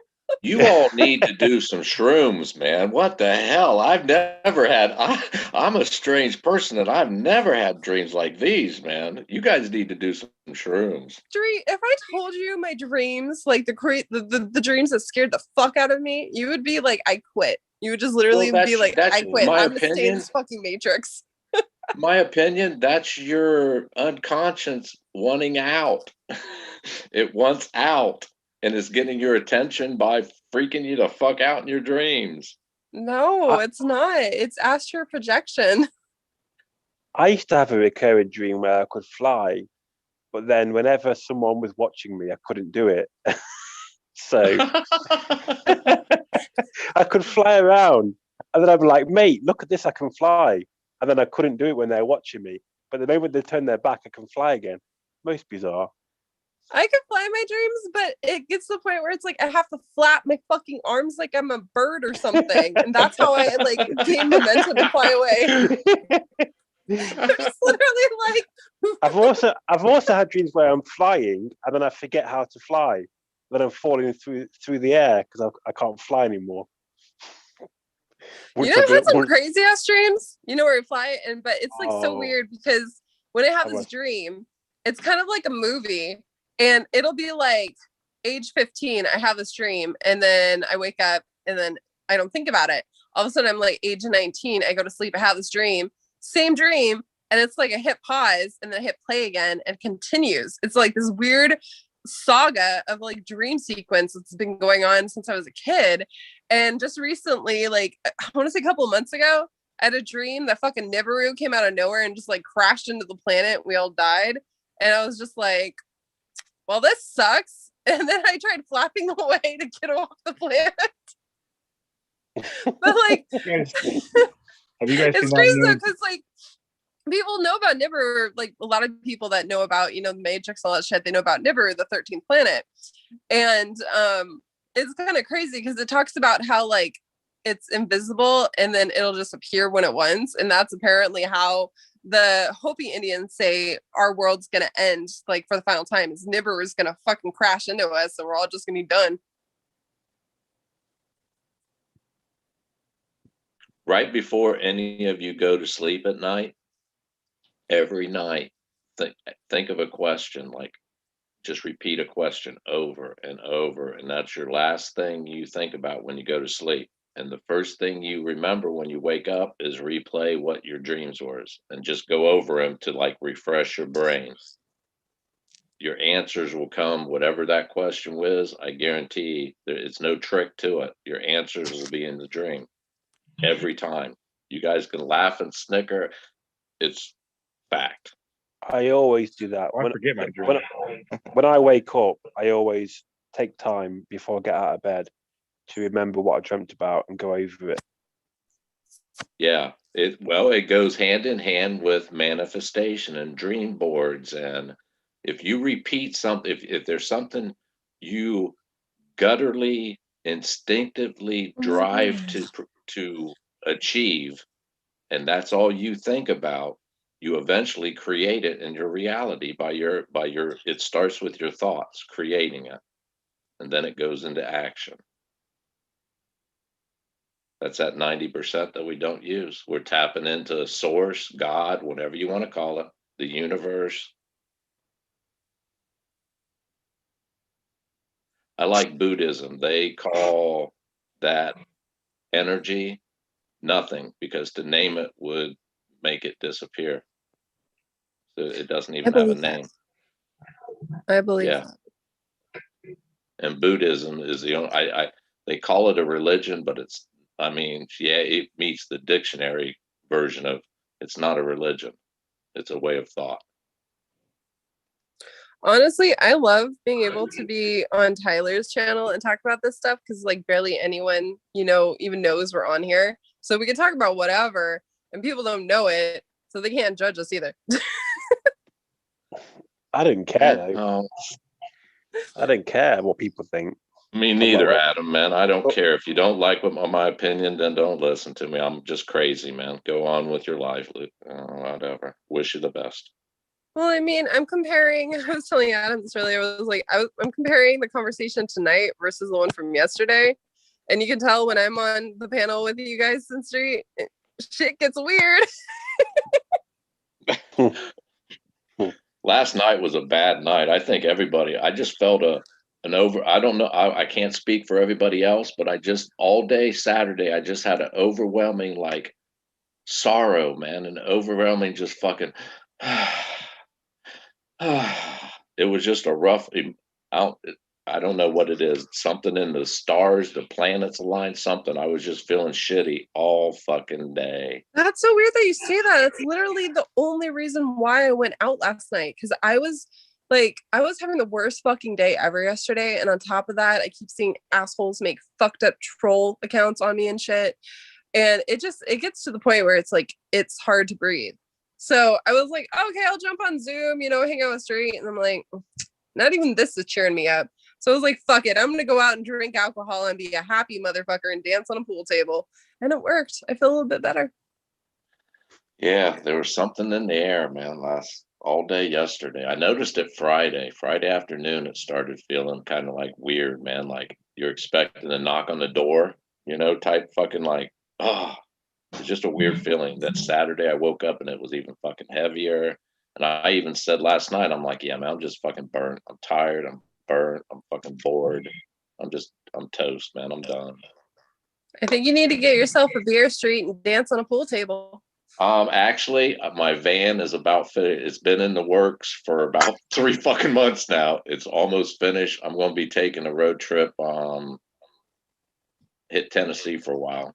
Take me about a week to get down there. Yeah, I got my GoPro ready and my drone takes videos and shit. Yeah, I need to Come to step away for a while. California, so I could meet you in a bar and we could literally sit and drink beer and talk weird alien shit while other people just stare at us like, the fuck is wrong with these people?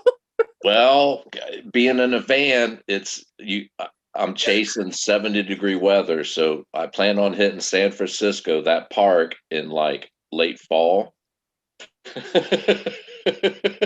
So I will be out there late fall this year in that fucking park. I think San Francisco, I don't remember how far away San Francisco is from me. I don't think I've ever looked it up. Well, I was stationed, the only time I've been to San Francisco, I was stationed in the Philippines. So when I left the Navy, the nearest American port to like discharge me, I spent about a month in San Francisco getting discharged. And it was January. And it was fucking, Mark Twain made a famous quote, something like, the worst winter he ever spent was a summer or a fall in San Francisco or something. It rained and gloomy, nasty the whole month I was there. It was just that cold, nasty. I didn't enjoy it. I'm trying to think. When I was in San Francisco, it was for DJ's work. He was like doing some work, but he was like, I'll take you with me. So I was trying to like have fun with it, but it wasn't really that fun. I need to go back and do it better. Like I said, it being in the van. That's what she said. Fall time, late fall, maybe even winter. Hey, are you gonna go to the Fenbury in August? Yes. That's the only time I'm going to step out of the comfort zone of 70-degree weather. Yeah, I'll be there. I was thinking about not doing it, but now I think I am, because when I was there in 2019 for the first one I ever did, I was like so socially awkward. Like you saw it, Godelkin has a video up, and it's literally me in a hood hiding from everyone. I'm just like, I don't know how to fucking talk to people. So now it's different because when I went to the Fen finale, it was really awesome, and I was talking to people, and it's a community now, and there's like a bunch of you fuckers are my friends now. So I'm like, yeah, I like going to stuff like this all the time now. So I'm just trying to see if Christy is gonna go too. It'd be more fun if she goes, but if she doesn't, I still might go. Well, I've heard a lot of people has hesitations to go because of the hostility in the community. They think some hostile fucker is going to like, oh, you motherfucker. Now I know. Like, I'm not worried. Yeah, that's the only thing that makes me second guess. So I'm like, whoever the fucking weirdo is that keeps making troll accounts on me, I'm like, what if they show up and they're like not just a weirdo with a like obsession? Like, what if they're like scary and dangerous? That would suck. Well, I look at it this way: there's elderly laws. I'm elderly. I'm not mistaken. I'm allowed to use force to protect myself. Will I harm anybody? No. If someone tries to harm me, I have every legal right to protect myself accordingly. And that's what I plan on doing. Yeah, I'm going. I don't care. If no one likes me, well, then don't fucking talk to me.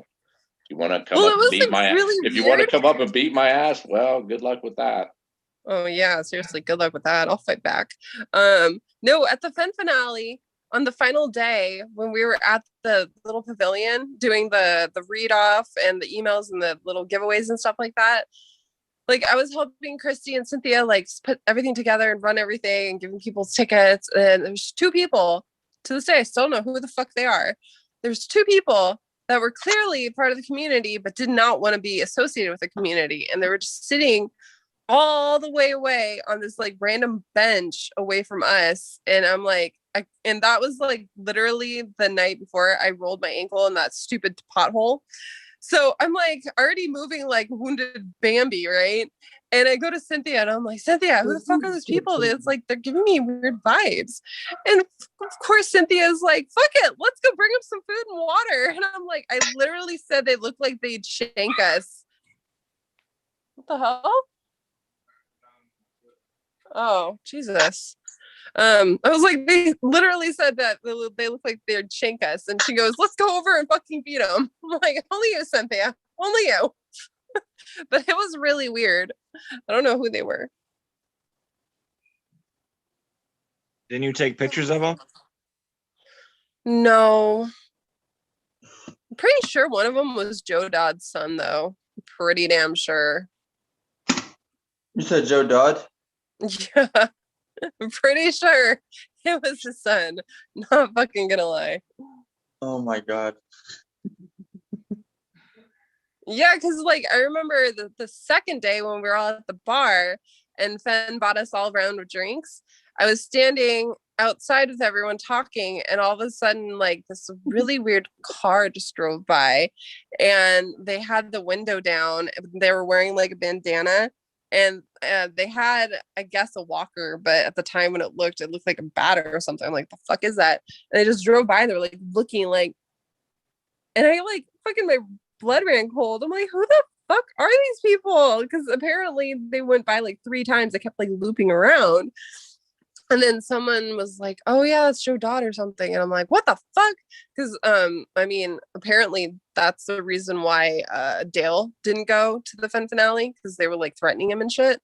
So I was just like, who the fuck, why would he show up? And it's just like, it gave me a creepy ass vibe, because clearly, I don't really get along with him because he's very disrespectful and mean sometimes. But I mean, I'm starting to warm up to him.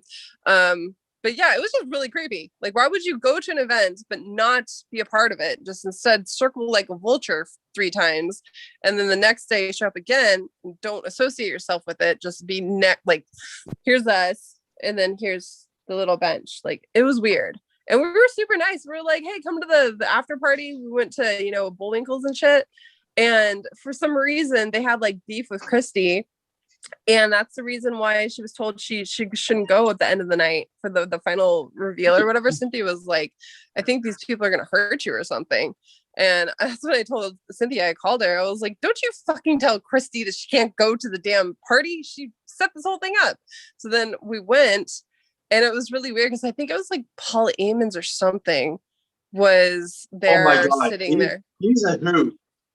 Huh? He's a hoot. Paul Ammons. Yeah, but Paul said something to them that made them get up and just fucking drive away. I was like, because I remember when I walked up, I was like firecracker, and I went up to them. I'm like, who the fuck are you to tell my friend she can't go to her own after party? I was like, if you want to start shit with me. And Cynthia's looking at me like, you're fucking crazy. And Caper's looking at me like, you're fucking crazy. And I think Copper Dan was in our group too. And he's just like, you hold, I punch. But it Well, was so it weird. just goes to show, Candy, in my opinion, it's people like that that took it so fucking serious. They expected to find that gold and change their lives. But little did they know the change has to come from within them. That fucking pot of gold would have, a horrible person, it would have made you more horrible. A good person, it makes you better.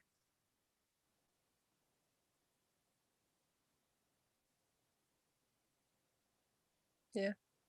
This is a treasure hunt. A lot of people forgot that. A lot of people, like, I took it as it's been a game since day one with me. If you don't like my game, well, fuck, don't pay attention to my fucking game then. I just don't It's understand actually, the ones that are still talking about their solutions. that's the thing though. You guys, it's not a treasure hunt. The treasure hunt was a smoke screen. It's like, clearly, yeah, there was a treasure hunt, but that's like 1% of what's really going on behind the scenes. Just saying. Well, that goes back to what I just said. If they thought that was going to change their lives, no. Yeah, but It that's wasn't. you saying that, or Candy, you saying that is just like you saying your solution to me. It's not the solution though. It's literally like I threw Your the solution opinion, out the though. fucking window. I'm just saying. I'm just saying. Borrow a play out of Tyler's. I say book. solutions all the time. Oh shit. I like She talking stole about my solutions though, but I goddamn words. haven't talked solutions in a while. This is literally purely just research on the chest itself. I like talking solutions that don't have land in it, and it pisses everybody fucking I off. don't They're think like, it pisses how people fucking... off. It just confuses I them. love that. I love it. Food. Yeah, I don't. It just blows their mind. They're like, how that don't even, you're fucking nut. Yeah, that's right. I'm crazy. Land ain't in that shit. I wish I'm fucking done. I wish somebody would get an answer from Jack about that. Like, was it like he? You ain't gonna get no I know. answer from Jack. I know it's Wait, pointless. what do you want answered from Even Jack? if you did, would you believe it? I wouldn't. To say, like, was it like a, like a trick to be able to solve it like that? Like it, like Street says, like it's not actually out there. Why would you need permission if it was out there? You wouldn't. That's one of the few things that he said that I agree with. He had to call to get permission. Yes, you did have It to. always threw me off when he would talk about like the person seeing it for the first time. He's like, when they put it on their lap, like, in what situation would you just like put it on your lap? Like if you found it on the woods. When you read the book, hypothetically, when you read the Thrill the Chase book, it was sitting in your lap, wasn't it? I mean, not every time, no. Well, hypothetically, you're sitting there relaxed, kicked back. You're holding it, granted, or it's sitting on a desk. It's basically right there in your lap. Yeah, but when he was talking about like what it would look like when they set it down and open it for the first time. Yeah. They just sit back and laugh. I'm going to get me a goddamn beer. It almost sounds like you're sitting in a chair when you look at it for the first time. Exactly. And you're not going to put no 42. I'm not going to put no 42-pound bronze chest on my lap. That would crush my legs, man. Would you?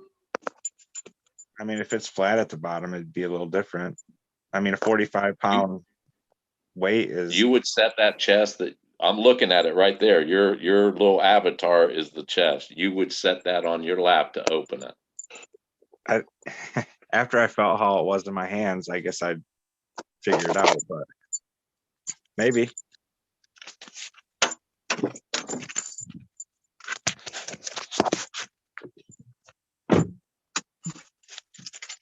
I got my chocolate cake. My kids weigh more than that.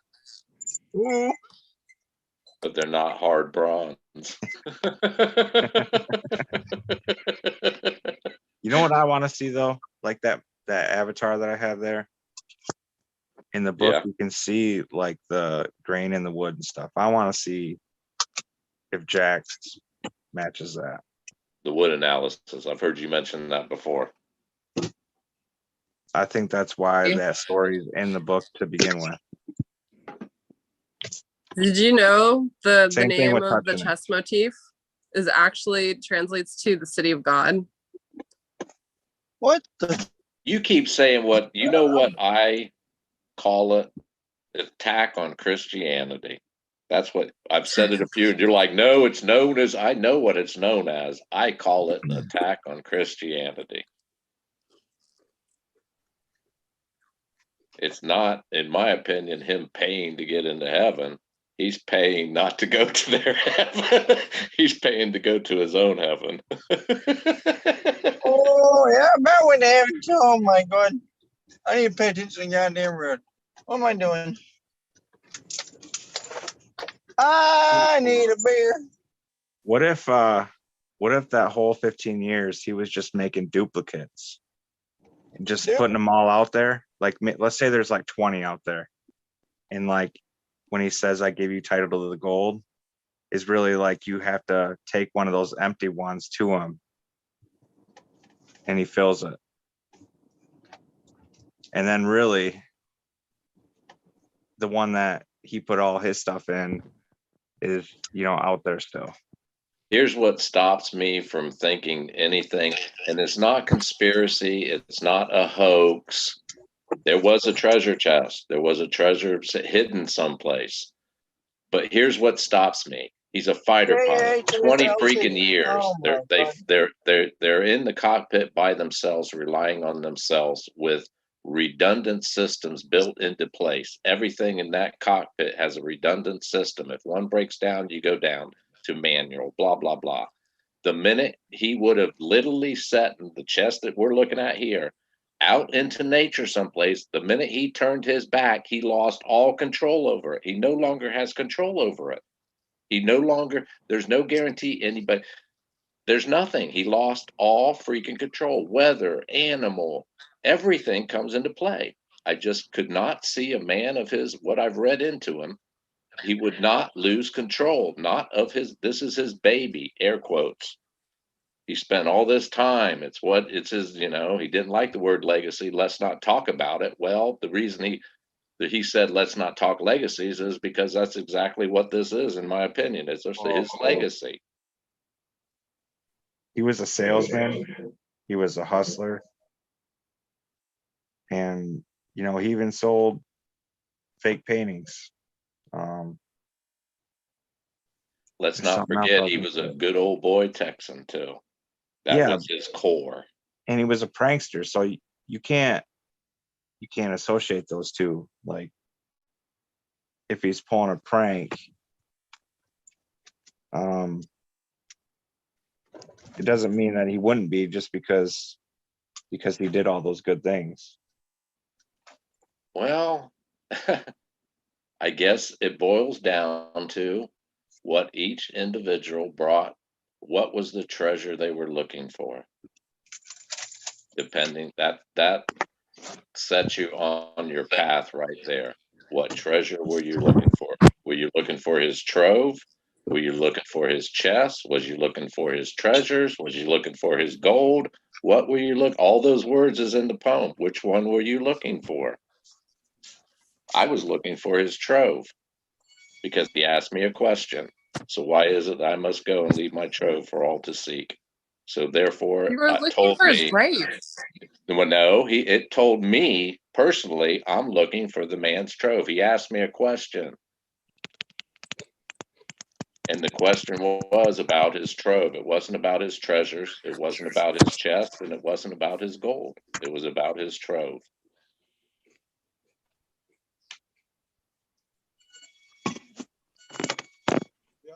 Yeah. I heard Velcro. Wasn't me. What you Velcroing, Tyler? Probably his pants. What was your first thought when you seen the picture of the chest being found, the one on the ground? That was switched. That Underwhelmed. it didn't even look like it, like how you thought it would look, even the chest itself. My first thought was it was keyed right in on the rusted key, the gold coin where the key was moved off of it, and then the stick. That was my first thoughts, and I sat back and laughed my ass off. My first thought was, where's the rest of it? It's half empty. Yeah. And then I thought it was weird too how like in the pictures you can't see any of the corners of the inside. And you know, like that's a big deal how you put those wood pieces together. And you can't see like any of the grain of the wood or anything like that. That's why I always go back to that. It's just in the pictures before he hid it, that chest is full to the brim almost of gold and whatnot. And yet the pictures of when he opens it in situ, it's half empty. So my first thought was, well, where's the rest of it? Unless he took it out. I don't know. Well, I found it funny, that stick that was in there, the Grand Illusion. I love that song, Sticks, Grand Illusion. Yep. And when Jack said he wasn't even aware that stick was in there, don't know nothing about it, that was telling me Jack knew nothing about the Grand Illusion. But Forrest knew about the Grand Illusion. That bloody stick. That's what I'm saying. So I feel like he laughed. gave us an ending and his is still out there. And in 1,000 years, when somebody does find it, he'll have won. You think he's still out there, Galaxy?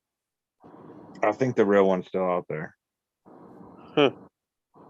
I think just because of like all the stories that he's came out with and in the book, he talks about like, you know, my father says you're a fraud.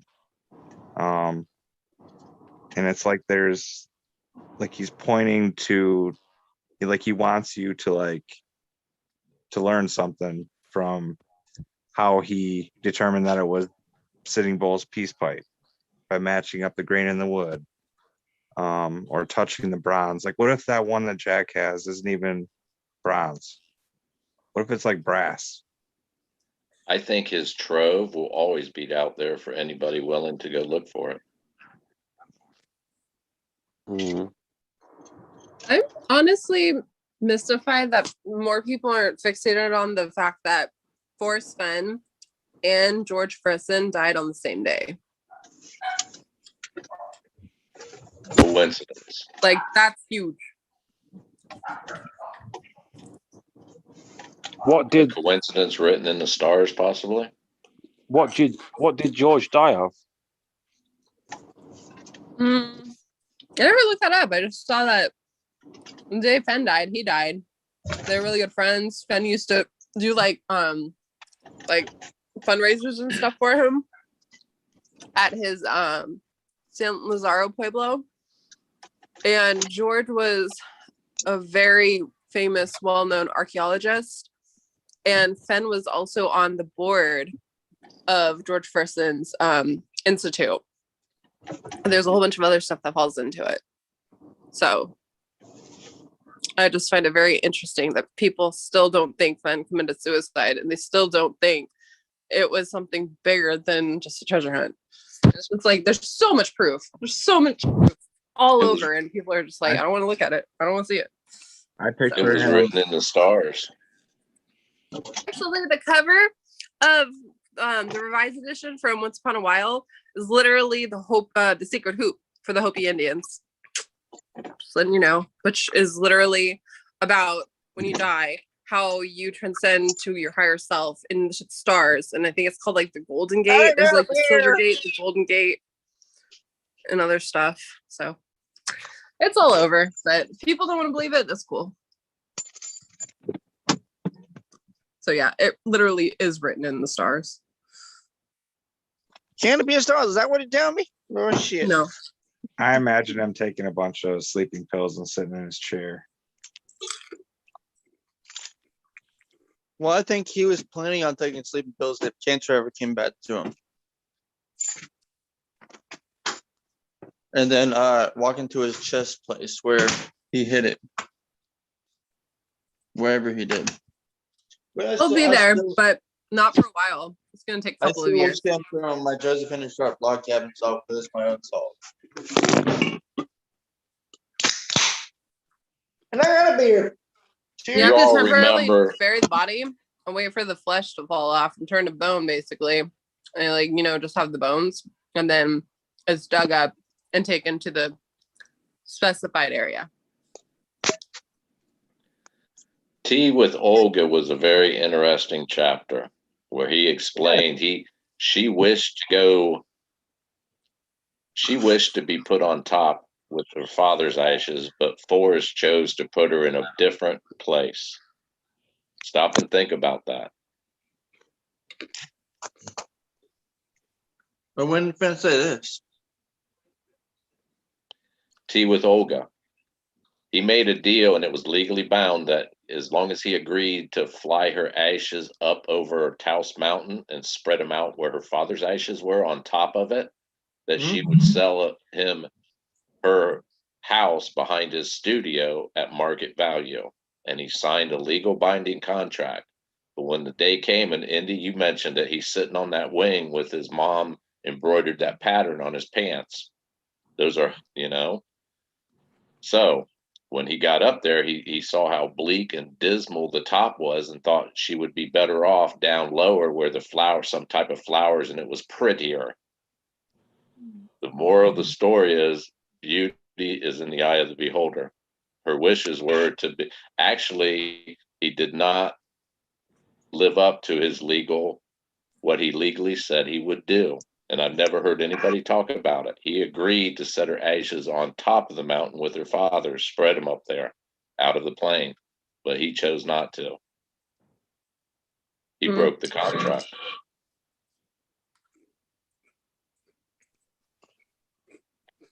Is that cake good? You know what I should do? I should fucking I'm gonna do that. I don't give a shit.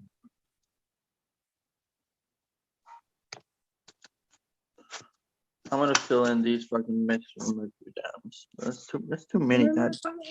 Doesn't that like confirm that there could be some trickery to the ending? Well, I guess you could lead that path in a conspiracy type thought pattern, but in an overall, the way the thrill of the chase flowed and the way that chapter flowed, he just thought her idea of beauty resting everlasting was different than his. So he overrode her wishes, and he's still alive, so he put him in a prettier place in his opinion. Thought she'd be happier.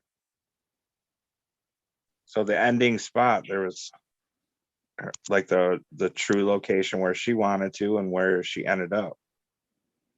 Which goes back to his very special spot. He's going to fling himself out there. Very special spot. His father would know. Very special spot. It's great. Yeah. You know, the other day I was watching new videos posted on Force Fence stuff, and I'm not really a fan of this person's account, but the one video they posted was like really good. It's a clip from an old interview of Fenn, and you can watch it. He will send it to you. There's the part where he starts talking about like how when he found his first arrowhead, how it started everything for him. And right after he says, that's what got me into the churt. He says churt, and then he stops and he says search. But he starts and he says CHUR, and then he stops for a second, and then it says the search. So just for you saying that, Fenn wasn't into Christianity and all other shit, he was deep into it. Yeah, and but it's on video. He says church. He messes up his words all the time. Okay, No, he but where doesn't. He's a was word now? Hold master. on. Where was his church? In the mountains, valleys, and streams, where dreams and fantasies go to play.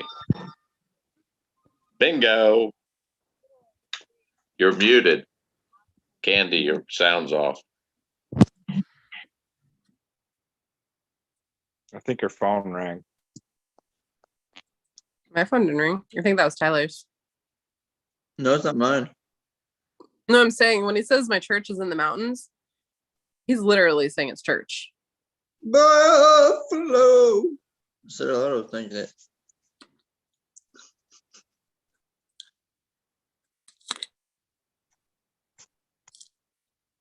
I'm saying there's some really cool stuff you can find out there. My salad. I think I'm done digging.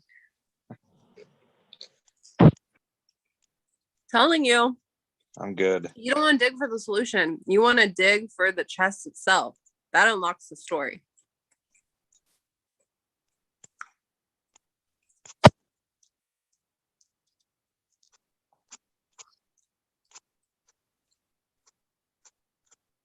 Wait, where'd Adam go? Was Adam still here?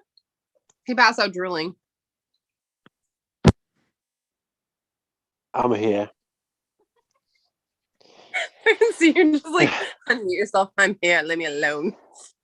No, I'm Oh, just in bed. peanut. I'm just in bed listening to the conversation, taking it all in, I haven't got loads to contribute to that really, to the whole rabbit hole discussion.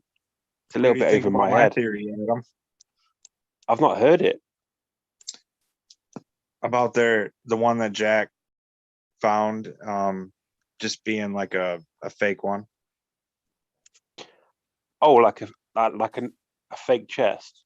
Yeah, so everyone quits looking for it, and he gets to like basically sneak out the back door, and in 1,000 years he'll have his last laugh. Possible. Let And me I think kind of about it. I kind of base that on the pictures that we've seen. Have you compared the pictures?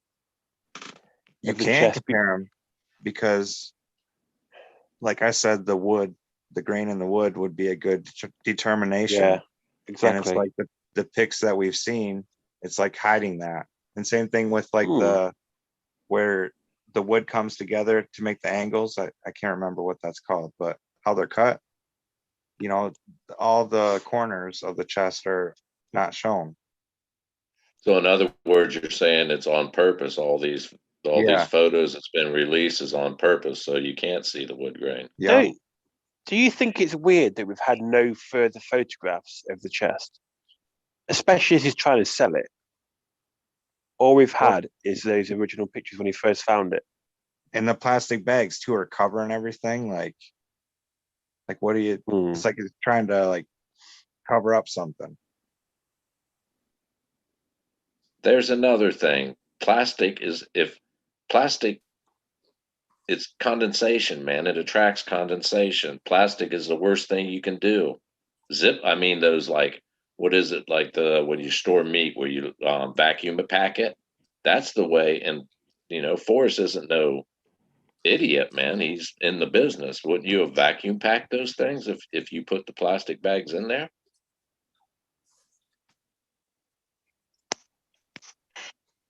That definitely could have been an option. He should have known about all that. Of course, it just that none of it adds up. It doesn't. It doesn't. It doesn't add up. Get away from my salad. But I can't say it enough. I'm not saying it was a hoax. I'm not saying there wasn't an actual treasure. Well, we're looking at it. Right there it is. How great would that have been too? Candy. Go ahead. Sorry. Yeah. Go ahead. Sorry. Yeah, Candy, you've looked at the chest in great detail. Do you think that the chest that was found by Jack was the same one that was hid by Forrest? Well, I mean, based on my 2+ years of research, not to sound like I'm stealing Galaxy's research, basically my opinion is that when Jack took that chest to Fen, and how Cynthia says he handed it to Fen and then handed it back to Jack, I wanted to know if there was any point in time where Fen left the room with it, because I believe Fen made a replica of it specifically so that he would have the reliquary chest, because that's the whole point of this entire thing, is so that his bones can reside in that reliquary chest. That's what it's used for. And I also believe that's why there's, the pictures of the chest out in the Rockies where he found it versus the pictures at the table in the lawyer's office. It's because they're two different chests. That's why the other one is so clean and there's nothing wrong with it, because it's a fucking replica. Like, Well, That's if my if opinion. if he had to take 2 trips because it was too heavy for him to carry, when he did that gesture, and Cynthia remarked on the gesture, there's no way a 90-year-old man could pick that chest up. And number one, you wouldn't have handed it to him because it's too heavy for him to hold. Number two, he wouldn't have held on to it and gave it back to you. Couldn't have happened. Well, let me ask you this. This is a great question. I'm just thinking in my head. So is it possible that we don't have answers because maybe, just maybe, going out on a high limb, that maybe Jack, well, no, not Jack in general, but Forrest himself may have violated the treasure trove laws, but also had permission to hide it where he hid it. Well, I don't think it was out. I don't think that actual chest that Galaxy has up as Avatar right now was ever out there. Well, I believe it was out there, but I think what happened was we don't have answers. One, because Forrest Finn, yeah, he had permission, cool. But I think what he envisioned was the finder would go silent and go in peace, which he inferred through the poem, which is why he put that there specifically, because he wanted the finder to go in peace and not say a goddamn word. So, because he knew personally that, well, him and his lawyer knew that it was violating the treasure trove law, but he also had permission from someone who was high up in a part of wherever, the business that he hit it on, the land wise. I always permission thought, from them. Oh. Go ahead. Go ahead. I always thought that gesture, what if you was the Thrill of the Chase book? What if you was to hand him that book and you handed him the Thrill of the Chase? I bought it. He gave the Thrill of the Chase to me. When I bought it, he basically gave it to me. I had to pay for it, but it was given to me. I own it beyond a shadow of a doubt. It's in my possession. Wonder if that little story he told about he handed it to me and I handed it back. You gave him the Thrill of the Chase and he gave the Thrill of the Chase back to you. Well, I just wonder. I'm curious now if Eric Sloan had any part of the Buffalo Bill Museum. Well, the stanza 4 to me was Forrest talking to himself. It wasn't instructions to us. It was Forrest talking to himself. My opinion. The Blaze, that whole stanza is Forrest talking to himself, in my opinion. He said he wanted to take the chest with him. Who are they to say? Here's something interesting. So TalusPainters.com, right? Eric Sloan Museum Collections. Guess what pops up on that website? What was it? You ready for this shit? So TalusPainters.com, or Teos, however you call it, the place in New Mexico. So TalusPainters.com website. Guess what area or place pops up on that website? Eric Sloan? Yeah, for Eric Sloan, yes. I don't know. Buffalo Bill Historical Center, Whitney Gallery of Western Art. And Whitney Gallery of Western Art is a museum at Buffalo Bill Center of the West. And I rest my goddamn case. Candy, where's the girl? You don't need to be. You're already hung over. How many paintings of Sloane's do they have in there? Because I know Forrest Fenn donated a shitload of paintings to the Buffalo Bills Center of the West. And I'm just willing to bet that maybe some of them were Eric Sloan's. And I'm wondering maybe if Eric Sloan had some type of position at the center, you know, and maybe he was the one that knew where the spot was, but two can keep a secret if one of them is gone.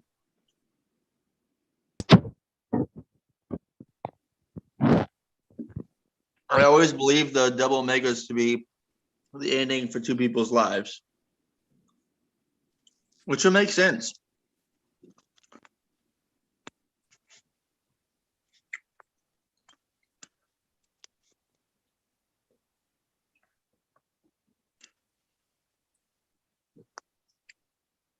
This is some good quality shit.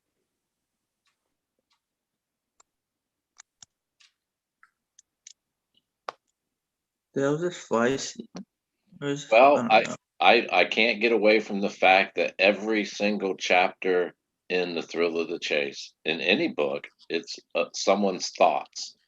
It happened to have been his memories, but people say he says it right up there. I tend to embellish. So it's his thoughts, learning curve, learning things throughout life, learning how to do this, learning how to do that, blah, blah, blah. It's all learning. And a poem as a treasure chest, that's thought. Once again, it's not a map that you look at and try to find points on a geographical area to match up with this map. It's a map of fucking words, poem. It's thoughts. It's a thought. Everything points to thought. But yet, and how do you solve the poem? By thought, research, fact, blah, blah, blah, recon, blah. It's all, if you break it down to its simplest form, it's all thought. Period. So the logical question or logical answer to where is this very special spot? Thought. It's pretty simple.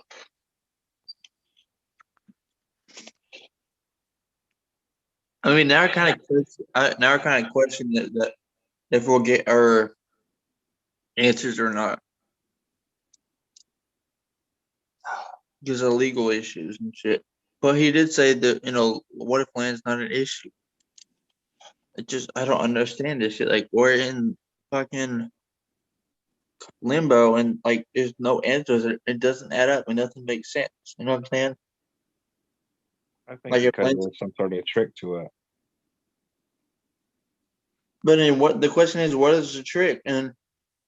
And here's the other question that I was going to try to mention earlier, but people were talking.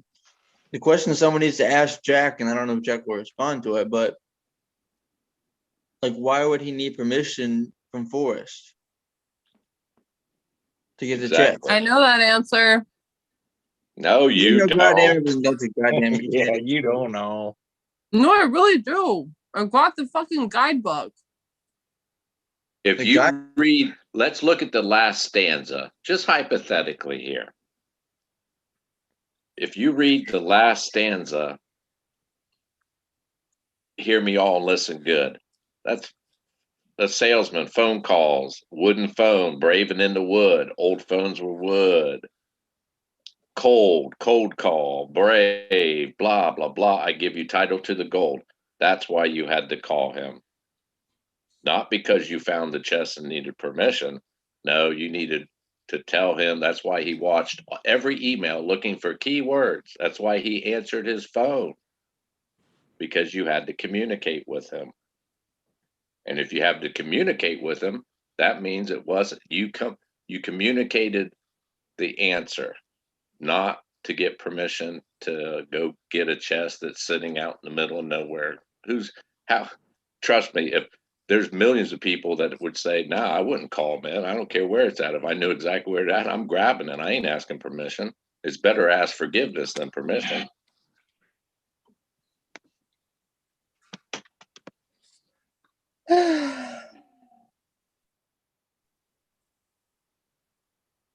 Sorry, Candy. What was you going to say? It's fine. You can just watch it on Netflix later. You know what I've always wondered is ever since I thought about it, the page from Golden Moor where there's a watermark background, which looks like a map or a county map. I've always wondered where the hell or what state that's in. Oh, you don't know the original map, Tyler? What do you mean? I found the original map like 3 or 4 years ago. What are you talking about? You talking about the Finn map with the? Yeah, with the gold on it. I know what map that is. Let me see if I can go back to my old notes and my pictures, and I'll send it to you. Send to me now. Feed me that shit, Greg says. Feed me that shit. I don't know where it is, and like I said, my phone is literally filled with thousands of screenshots from my rabbit hole research I do daily. So it's gonna take a while. Because I thought it was in Wyoming, and because I'm trying No, to. that's New Mexico and Colorado border. That's what it shows. That's the New Mexico, and then it shows parts of Colorado, and it's a very old map. It's from like 18. When is it? It's like the year 18 something. I'll have to look at it. Hold on. Let me see if I can find it. Fucker. Fucker, hell yeah! I'm hungover. I hope you know this. I'm drinking a beer. Right? Yeah, I'm drinking a beer for you. I feel good. Oh shit. You know it's this map because there's like this what I call the phantom in the map because it's like a screaming face. Do you notice it? I don't know what the hell you're talking about. I don't fucking know shit. Go back to Golden Moor and look at the map. There's like certain details on that map that you can see that helps you differentiate that map from other maps. And the one most I'm gonna stop you there. I I'm gonna noticed stop was- you right there, Candy. Ask Greg where my book is. What? I said, ask Greg, aka Stinger, where my book is. Did he take your book? No, he'll tell you. You see, he asked me Okay. the same question. He said, "Where's your book?" I said, I don't have a book." What? You don't have Sounds a familiar, book? don't it? No, does that sound familiar, huh? You ought to be whipped to death, Tyler. Buy one. That's sacrilege. I do treasure hunt without a book. So I was thinking it. Oh man, I don't even remember where I would have it. Let me see. But no, in all honesty, I've read all 3 books, but I gave my thrill of chase to one of my dudes because I was planning, but shit doesn't always work out the way you plan it to find the treasure chest and have send autographs to people that you were very, very close to. That's where I don't have the thrill of chase. That's why I said, ask Greg. DJ was the one who got me the thrill of the chase, and I'm sure he regrets the fuck out of that. You said what now? DJ was the one that bought me my thrill of the chase book. And literally, I forgot when he said it. It was like a couple months ago. He like one day we're sitting down at the table eating dinner, like lunch. And he looks at me and he's like, "If I could wish for anything in the world, I would wish that you never got into the thrill of chase. I would keep you just as you are. Nothing else would change. You just never would have been introduced to that stupid hunt." I was like, "Oh, okay." And then I just got up and left. And I was like, "Whatever." That's a polite way of saying it's taking up too much of your time. I literally do this because he'll be in the garage working on his car, or he'll be out having a beer with his friend, or he'll be at the gym. I'm not going to sit around twiddling my thumbs. This is what I like to do. This is who I am. And you know what, Kenny? I'm glad. So when you spend time together, is it just like if a whatever invitation comes up for a Zoom, you don't take it? You're like, oh no, this is our time. Literally, that was me yesterday. I was going to Zoom with you guys, but he was like, Your sound went haywire again. oh, so that was literally me yesterday because I was planning on, just staying at home, chilling, going on Zoom, talking with you and everything. And he was like, he was going with his girlfriend. Coworker's going to be there with their girlfriend. What am I supposed to do? Cradle a fucking bear like a baby? Like, I was like, oh, now I feel bad. So I went out with him and he got to show me off And yeah, it was pretty cool. So clearly he's my first priority. It's just when there's Zooms and I'm like, he's busy doing stuff, I'll jump on.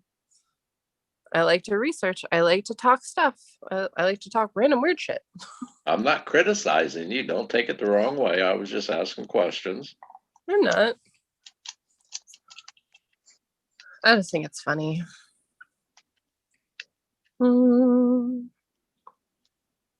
His birthday's coming up. I think it's next week. It's on the 19th. So I was trying to like see what he'd want to do. And he's just like, I won't do anything. I'm like, I'm just gonna fucking take over and plan for you. I was like, you have no choice on the matter. Because I feel like, when people say, oh, I don't want to do anything for my birthday, they're lying. And they're secretly, they want to do something, but they want you to figure out what to do for them.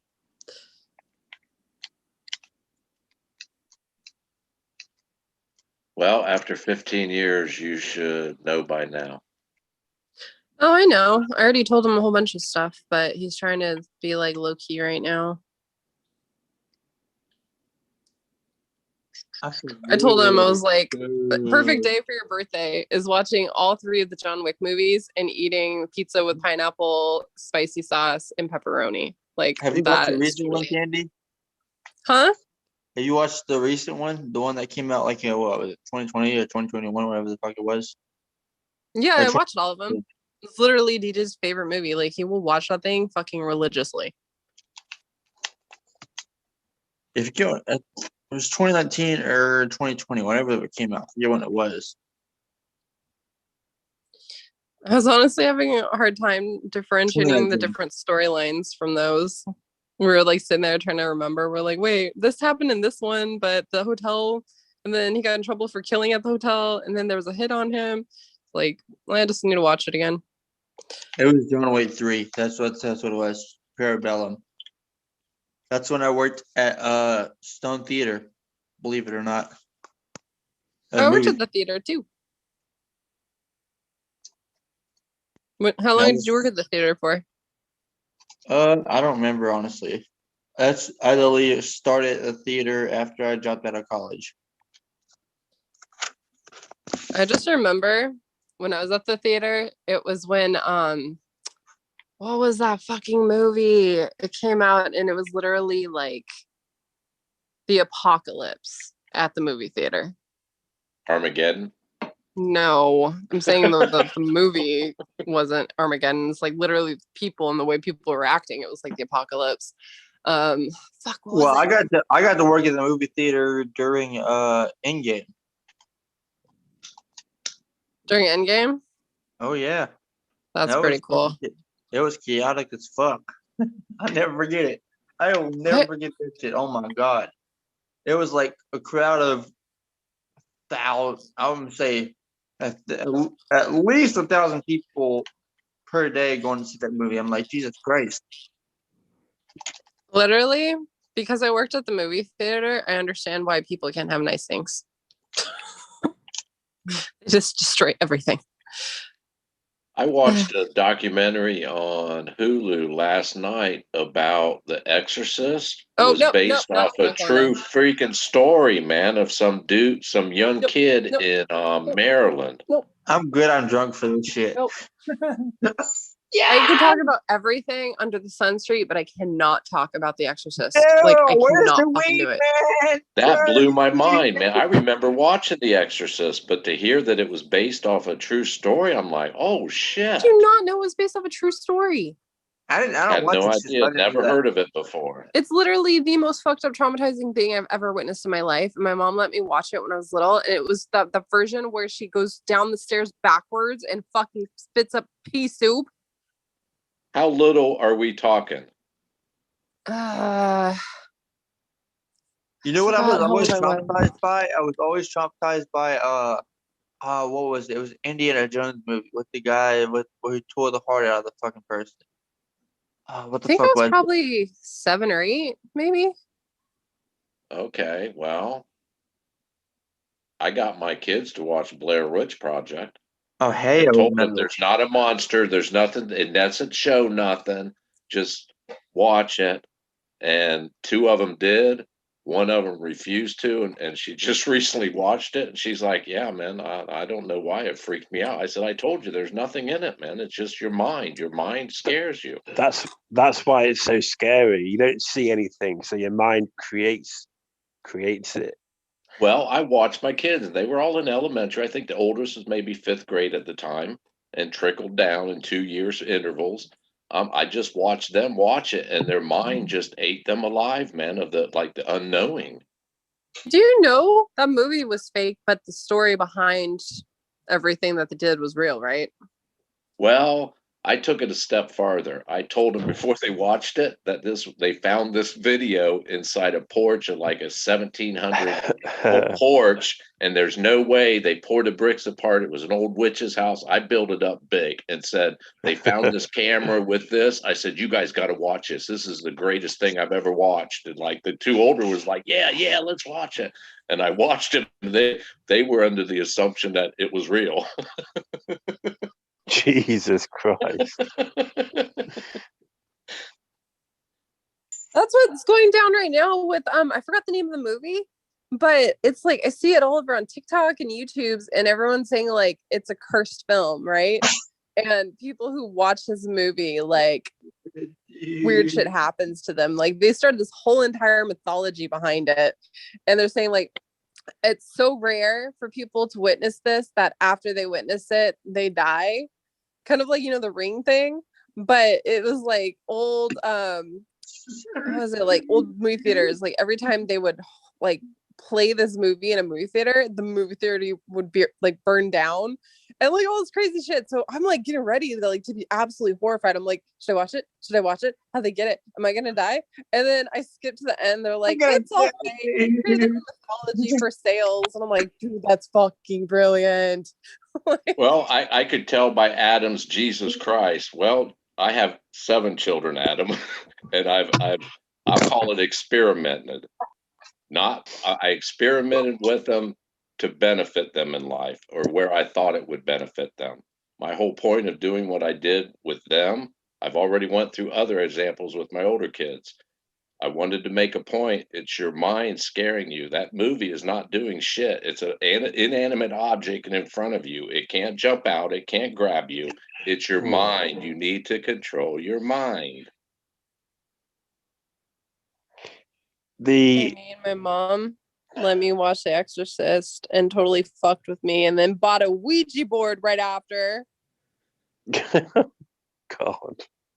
My older kids, my older kids, remember Chainsaw Massacre, Texas Chainsaw Massacre? Yeah. Oh, yeah. I watched a movie where a dad, like two kids were spending, they had like an overnight sleepover, and the dad went up with a chainsaw and woke him up with it. I did that to my older 4. Oh my God. That stuff scars them for life, surely. Before. That's so fucked up. You guys are dicks. Can you imagine being asleep and waking up to the sound of a chainsaw being started up? I don't have to imagine. I actually Truly, witnessed it. truly. The one that, oh.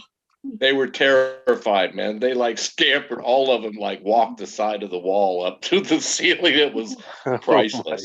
Priceless. And well, my kids love me. Now. Pretty sure, Street, your children can sue you for emotional trauma. Well, no, I look at, I used to do this. I do it to my grandkids. I jump, I purposely hide around corners from them and scare them. I do it on purpose. None of my kids, 7 of them, or grandchildren, I guarantee there's not a person in this world that can jump around a corner and scare them. They do not flight no more. They instantly retaliate. Street, I got a funny story. I do that with my kids too. My son kind of got me coming around the corner, and he went in the living room.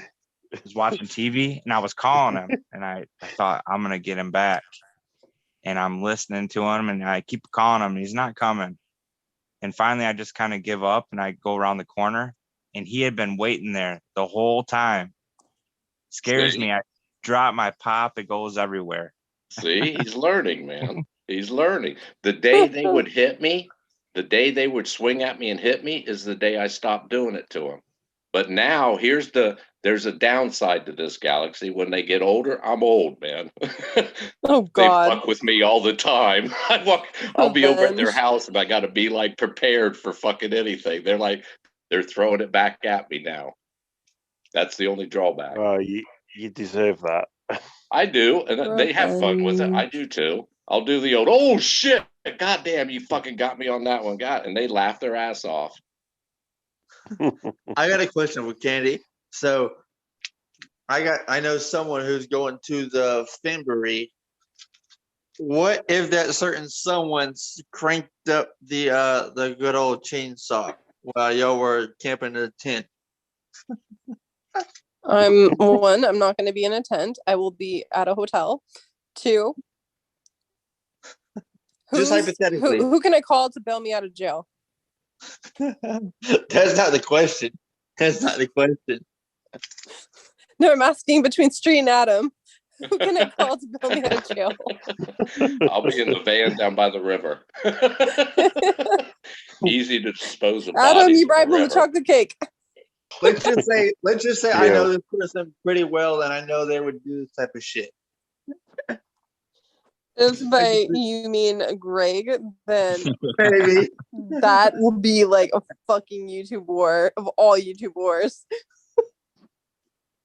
He's been quiet recently, hasn't he? Oh I've God. not heard from him. He was for gonna go recent- live today, but he texted me he was working on his lottery stuff and had to do something with his girlfriend. That's why Oh, he it's canceled not- himself. He's got a girlfriend now, has he? That's why. He's got bad things to do.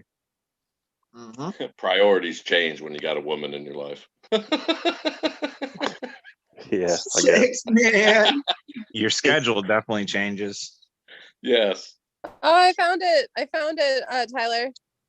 Oh, sweet. Send me it. Hold on.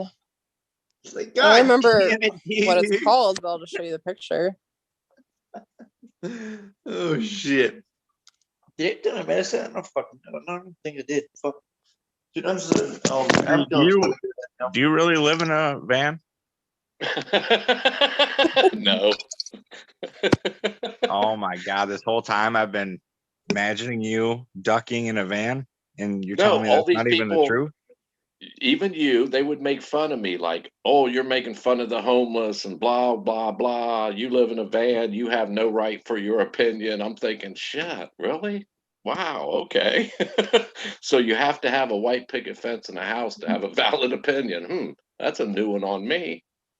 I have a van. That's like decked out, man. So at some point you do. Yeah, I Yeah, travel can in use it it a like lot. that. I don't, yeah, I live in it, but not year round. Holy shit! What? I think Luck Ryder knows the same stuff I know. What? Hold on. Oh my God. You know what I know. Oh shit, I need to look at my schedule for tomorrow. I work tomorrow. Fuck. God damn it. I hate What work. the hell? Dude, I was thinking it. Oh my God. If she knows what I know, I will feel so much better. Holy crap. What is this just in a short block out? Is that what you're telling me? So I was thinking. No, Tyler, I keep telling you it's not about the solution. It's the story. It's the story. And I'm 99% sure right now that Luck Ryder knows the story. Goddamn motherfucking time. What if the song? What are you Tourette'ing about? What? God damn it. You don't listen with a goddamn motherfucking shit. I'm like Greg. Well, I can't listen or understand what you're saying when there's like 50 cuss words in between the sentence. Look at the help me a goddamn motherfucker. I'm gonna be too loud with this shit. Please stop having a moment. Hey, I'm gonna be in. I feel good. What is going on right now? Damn. Sweet baby Jesus. There you go, Tyler. I sent you the pictures of the original map versus the one from the book. I just got it.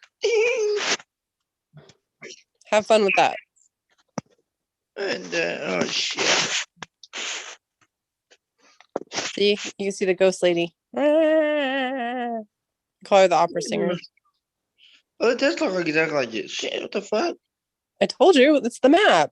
Just Ben did, if one, he made the picture, he altered the color of the picture. And secondly, he blurred out so you couldn't see stuff. It's the same thing H used to do with his maps for his Wait a minute, hunts. wait a minute, wait a minute, wait a minute, wait a minute, wait a minute, wait a minute, wait a minute, wait a minute, wait a goddamn motherfucking second. Hold up. Hold the fuck up, You guys, I think I broke Tyler. Hold the fuck up. Has he, Hold the fuck has he up. taken something? I broke Tyler. Here, I'll share what I sent. Oh, hey Tyler, put on share mode. Hold up. I want to enjoy this one for a second. You mean to tell me that I had I'm too something? hungover Yeah. for this. Oh shit. Let me find shit mode. I'm excited, right? I'm ecstatic. Right, motherfucker? Oh my god. Where the hell? Where the hell? Consider this my early Christmas gift to you. Am I pissing you off yet? No, I'm just in pain. Oh, fuck. My eyes look like super gray right now. Ooh. How that? Oh, Weird. security. That's right. What? There you go. Share, Oh. motherfucker. That's what I was thinking. Share content, photos, manage, like my photos. Do, done. Do, ah, done. See, in case you guys were curious what he was freaking out about, here's Fenn's map No, in the book. I'm gonna explain what I was freaking out about. I was going nuts about this because K-Bro And gave me. here's the original map. Y'all have no fucking motherfucking goddamn idea how much flashback I got when I had to solve an MORA. I rest my goddamn case. Y'all I'm have starting to no realize, idea. Tyler, that when people start telling you you don't have something or you're crazy, you have something. So continue doing that rabbit hole, okay? Don't listen to the haters. I love that shit. Yeah, you're the best. Even though you gave me shit too, but I'll give you the benefit of the doubt. For that Tyler, shit. I gave you shit because you deserved shit because you were giving me shit first. Are we not in agreement with that? I think it was vice versa. I'm just saying. Let me eat some chocolate. I need some chocolate. That's what I was thinking. Head. Oh. Hey, Adam. So I think that hangover finally found me drink some water. at like 8:30 at night. It was always coming. Drink some know. water, Candy. That's what I'm doing right now. I'm getting sober. I've literally been drinking water all day and I hate drinking water. There's no cure. You just got to ride it out. No, drink water. Doesn't Water work. ibuprofen. Water ibuprofen. Water ibuprofen. I was saying it goddamn forever. Just like I said, boy, I knew Mexico. Tim K's like, can you mute him on his own channel? Hell no. Good luck with that. You know what? I'm going to say it in the words of the legendary street scene. If you don't like it, don't watch it. Amen. Are we being enablers?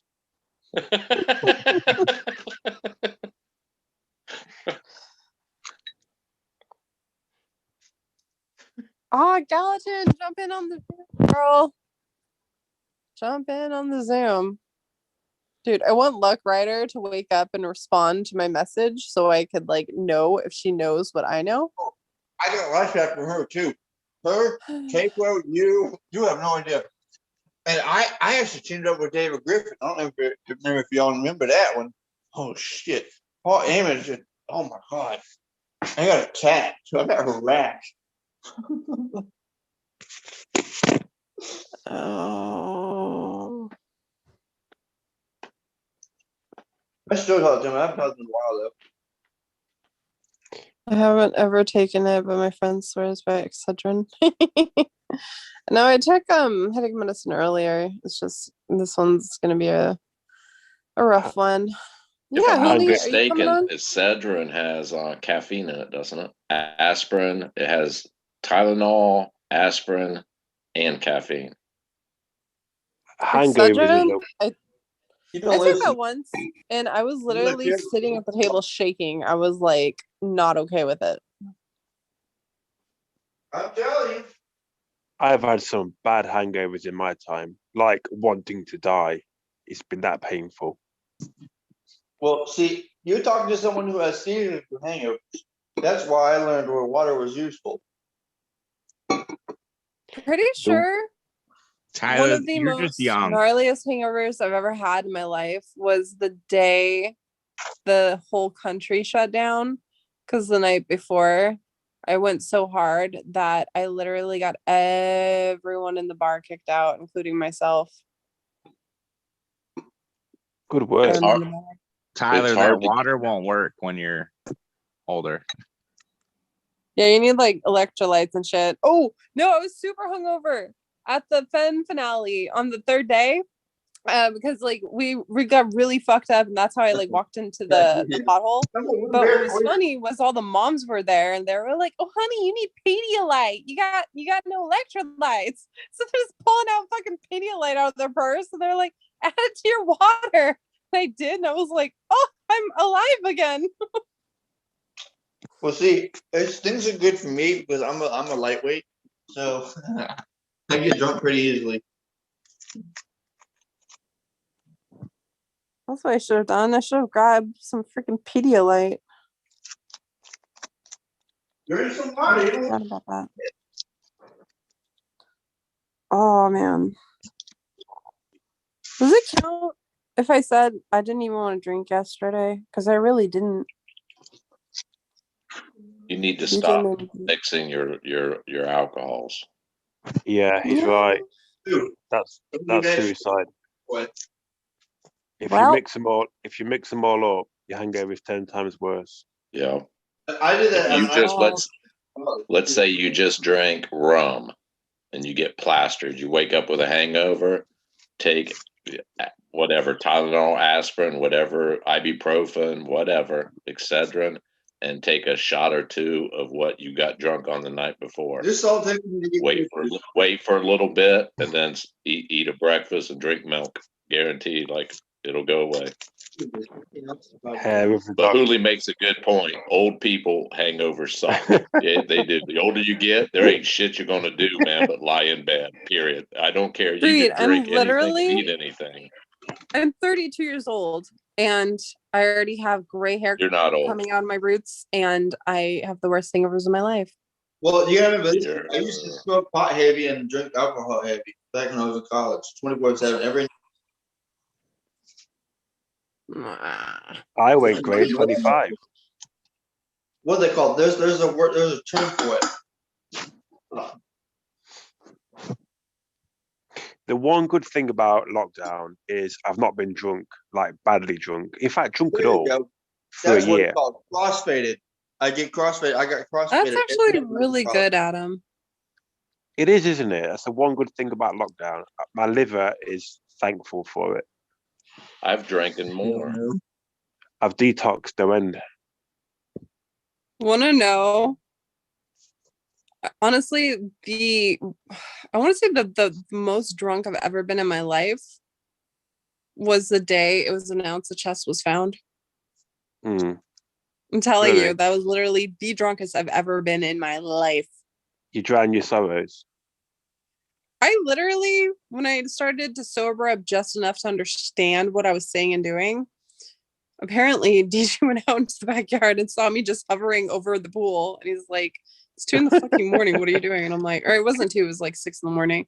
He's like, what are you doing? And I'm like, I'm in shock. I need to wake myself up and get myself out of this dream. He's like, what dream? I'm like, the chest was found. And he's like, if you jump in that pool, you're gonna regret it. I'm like, I probably will. And I finally just turned around and went inside. Considering ending it all. Drowning yourself in the pool. Found floating face down in the No, it was worse. Oh. after that, I was so upset about not knowing the truth that I stayed up literally until like 6 o'clock that night researching, and the pattern I was following took me to the fucking Donner Party or whatever. I was like, did you cry when you found Ben out? come from land of cannibals? Did you find cannibals? Did you cry when you found out that it had been found? Yeah, I did. Actually, You did? First thing, this is what sucks. Yeah. So at that point, Finn would always email me, send me stuff and everything. And that stupid doctor thing, rabbit hole, pissed him off so much. He didn't email me. I had to just fucking wake up and get all these messages. And I remember the first thing I saw was on Facebook. I think it was Jason Dent posted, he's like, the treasure was found. And I was like, what the fuck? So I email Finn. I'm like, what the hell? And I was like, yep, it was found. And I was just like, are you fucking kidding me? And then all of a sudden it just like started screaming, like blood curdling murder screaming. And DJ's downstairs trying to do dishes. And he's like, what happened? And I'm just like sitting at the top of the stairs, just bawling my eyes out. I'm like, it was found. And he just starts laughing. And I'm like, fuck you. I'm like, I bet he was relieved, wasn't he? Like, thank God it's been found. I can but I can get my girlfriend back. Damn, I can live again. Jesus Christ. It has like kickstarted my research obsession ever since it's been found, because it's like a little carrot just dangling in your face, but you don't know what the fuck to make of this. So it would have been better if it was just never announced it was found, pretty much. Refresh my memory, Candy. Weren't you like on a live stream with snot rolling out your nose, tears coming out of your eyes? I think you were a bit upset. That's what you said, man. I was on Gabriel and Mike's live. Then I was on Carter, House Husband Diaries live. Then I did my own live. At that point, drunk, I don't even remember thing. And I don't even remember what it was he said. I just got mad at him because that dude likes to fuck with me all the time. But I remember staring at him, wishing that I was Medusa so I could turn his ass to stone. Like, Oh, shit. I was so fucking mad. And then apparently that's the same night Greg went into my chat room and he said something that pissed me off. So I told him to go fuck off because I was like so belligerently drunk. And that's what kickstarted an entire YouTube war. And I wasn't even aware of it. You know what I'll never forget, Candy? I'll never forget this shit. I went in the chat, I think it was with Toby and Shelly, and I went in their chat room and I went tried to go in incognito mode, and they were like, "That's Tyler." I said, "Oh shit, I gotta go to the other account." I told you, I'm good at finding shit that other people don't see and notice. God, how many times I have to say it? I mean, I just will never forget it. I was like, I gotta go back to the goddamn chat room quick. So funny. No, I think the moment I absolutely lost it though that night street was when we're all like crying and feeling heartbroken and totally just like lost. Fucking Cynthia and Smell the Sunshine pop up on the video celebrating with margaritas happy. And I'm like, you fuckers. You fuckers. You know what? I remember why I was so convinced that Matt was the finder. Oh my God. I remember why I left that chat room. It was because Greg had told me to go in there and spy on Toby and Shelly and them and y'all. That's why I left and I was incognito. That's why I was doing that. See, I told you, I talked to Greg. I wasn't lying. Is Matt, is that Smell the Sunshine? He's the one who came out with a video saying the finder owed it to the community to give the solve, and he could facilitate it and do the video, and Dale and him, and wasn't that? Yeah. He banned me. I don't think I'm allowed on his channel after that. I spoke my opinion on that to him. and we went back and forth a few times during that conversation. I think I'm banned on him. I think His side. Matt's awesome. Was that the guy that was trying to buy that stupid solve for certain people? Are you trying to seek out a solve or something like that for a certain amount of money? No, I mean, it was interesting because when Matt made all those videos, you know, on his channel, Fen literally sent us all a link saying, "Who is this man who thinks he knows so much about me, or who knows so much about me?" And we were just like, "What? Fen's never done that before. What the?" And then he would keep doing it too. Like we got like 2 or 3 emails from Fen on all of Smell Sunshine's videos. So it was really weird. I always thought Matt was going to be the finder. Wait, how'd that work out? That's what I was thinking. It's just kind of disappointing that it's not him because his life is literally like language.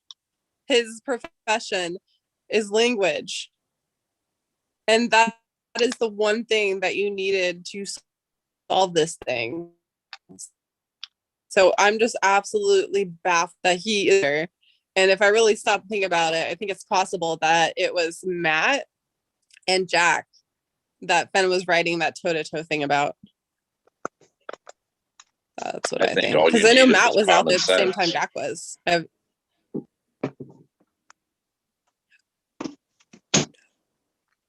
ain't gonna lie, I was kind of baffled and pissed off when I found out that Jack Stoof was the finder. More so because 1, he was a journalist, and 2, he knew more about poems and shit like that than any of us. Again, except maybe language. certain few. I don't give a shit. That's my channel. You don't No, like it, not don't like you it. cussing. I'm saying again, the solution, the person who apparently solved it knew language. They knew words. They knew the meaning of words. And Fen told us. He told us at the fucking Collective Work bookstore that we don't know what words mean. Look up a damn word. I think they use common sense. Common sense and only common sense. But you know what be some funny ass motherfucking shit? And I hate to be the bad apple, but yeah, so he's probably in Wyoming. But just hypothetically going out on a high ass limb, smoking marijuana, crack, what you want to call it. Just hypothetically, you know how many people would be pissed if it was in Moore, New Mexico? And I did all that research. There's so much you guys don't know. Well, so much. Back to that smell the sunshine. He did that video basically calling the finder out, saying, "You need to come out. You owe it to. This is dishonoring Forrest. This is." I'm thinking, who the fuck is this dude, man? That's awfully presumptuous to think they owe you something, man. Who the fuck do you think you are? And for him to come out the way he did, it was a hard stance, man. Well, it got enough. I commented several times on it back and forth with him, man. That's, you know, oh, it's the honorable man. What the fuck? The person who solved it doesn't owe you anything. How dare you even say they fucking owe you anything? What is that? Is that church? Must be getting shit in the mail because from you know who. Yeah, those are patterns. Those are patterns. Why would I give a shit? I don't ever give a shit. Weird. That's fucking weird. What? Hey, Nothing. Does that GoFundMe have any money in it for the purchase of the chest? I have no idea. Didn't they?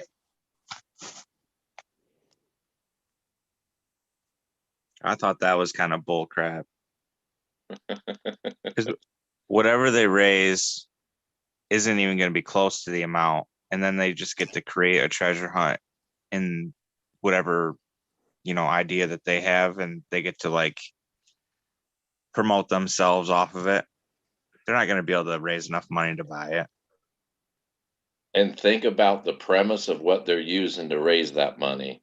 Forrest Finn and the thrill of the chase. Oh, but it's for you Yeah. guys. It's for all of you. Like you said, they know for a damn fact you're not going to raise $5 million. So basically, you're soliciting money using the premise of the thrill of the chase, and it's all for you guys. Yeah. I agree with you, Alex, man. That's some dirty fucking shit, Yeah. man. That's Shit. one reason you can tell that they're shady. Yeah, if you couldn't figure out other ways. Well, yeah. Oh, That should Yeah, seal but the deal for everybody. Even if, yeah, there's no way they can make that amount of money. No. And even if they did, they're still upfront telling people we're going to rehide it for you. What the fuck? Yeah. That's just dirty, man. There's no way he'd want to see that done. God, Oh, no. That's no, literally hell no. the ultimate worst ending I could ever think of for Fenn's chase. But yet these type people portray like they're doing me a favor. Yeah. We have to I don't know what world you live in, people. That ain't a favor. we have to go from trying to figure him out to them two. Not that they're horrible You just people or can't write anything. this shit up, man. I just think they're either misguided that they could think that they can make that amount of money. I'll use the word shady. Ain't no misguided to it. They know exactly what they're aiming for. They're shady, in my opinion. I got a question for y'all since this is my channel as well. So, what's y'all's opinions on Reed Randall and his whole solve? Which I mean, glad for him. He's getting his whole solve out. You know what I mean? That's my opinion. But I mean, go ahead. I think, didn't he just post something today saying he found one of Fenn's bells? So if he did, I think that's pretty awesome. I mean, where's the evidence? He's writing a book. Exactly. Like he's releasing a book called Fenn's Bells. That wasn't my question. My question was, where's the evidence of him finding the belt? That's what I'm saying. It's gonna be in the book that he releases, Tyler. Yes, and what Tyler's saying is there's no reason to buy it because it's bullshit. I look at any solve that takes you out to a 10 by 10 square inch area and they say this is where the chest was at. I call bullshit because I don't think the chest was ever out in a 10 by 10 area out in the Rocky Mountains. The treasure I chest actually that have we an all know email in the from book. Fenn that says stuff about that. Let's see it. Hold on. Let me see. Bring it up. God, I'm so hungover. Help me feel better. I really do. But drink some goddamn water. Been drinking water. I'm a fucking mermaid at this point. Jeez.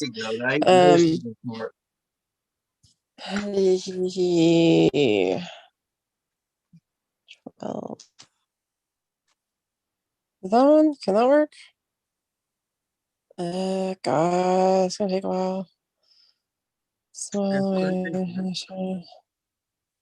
Well, as much as people, I call them the land lovers, as much as, and you're a land lover, and it's not degrading in any way. You believe it was actually out there on land. All the land lovers will go above and beyond to disprove the things I say, just as much as I will go above and beyond to disprove the things they say. Wait, who you calling a land lover?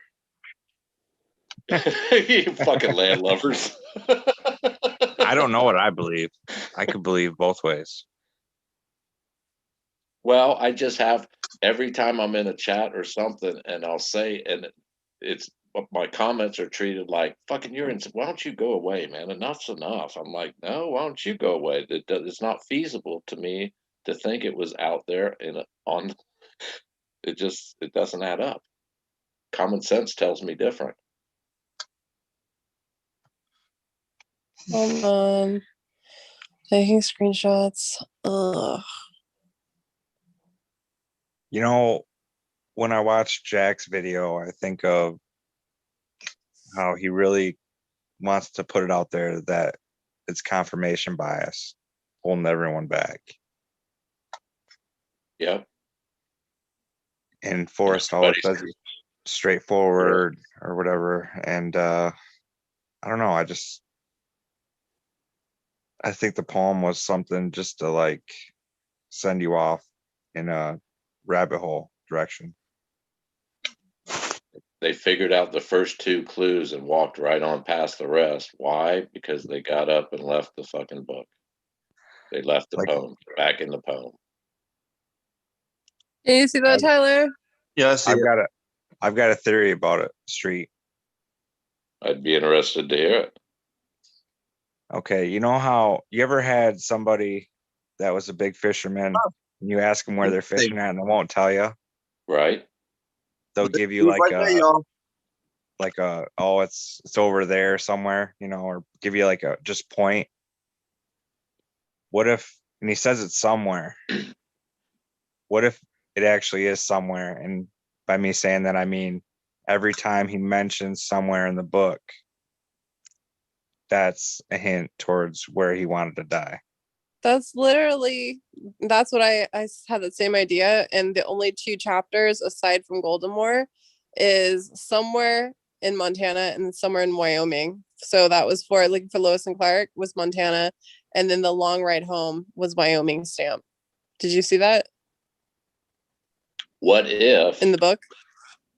well, Yeah. Galaxy. Did I see what? Did you see the stamps in the book? The Phil Chase? The Yeah, where it says stamps. somewhere. Yeah. That's why he always said, I keep my secret where, and then the Golden it shows somewhere north of Santa Fe.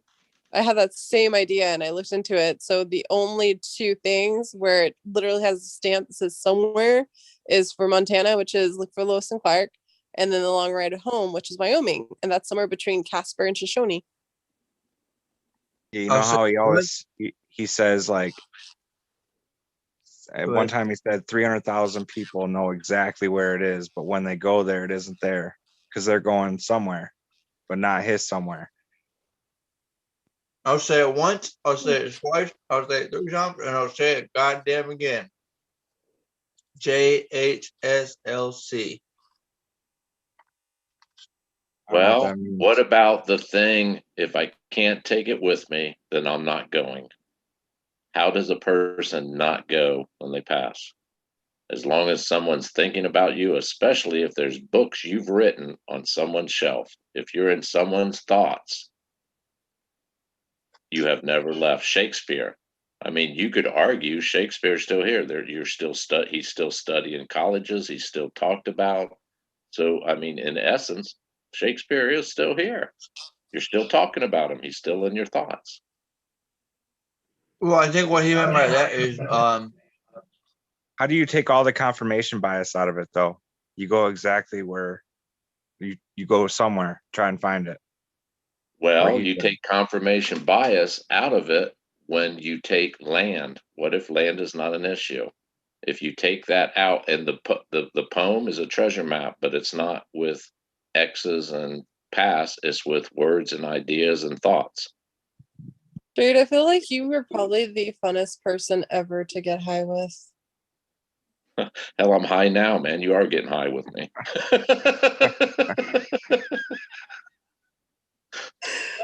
Yeah, no shit. I think at the end of the day, it was about making everything merge together as one. You know what I'm saying? Well, think about his father.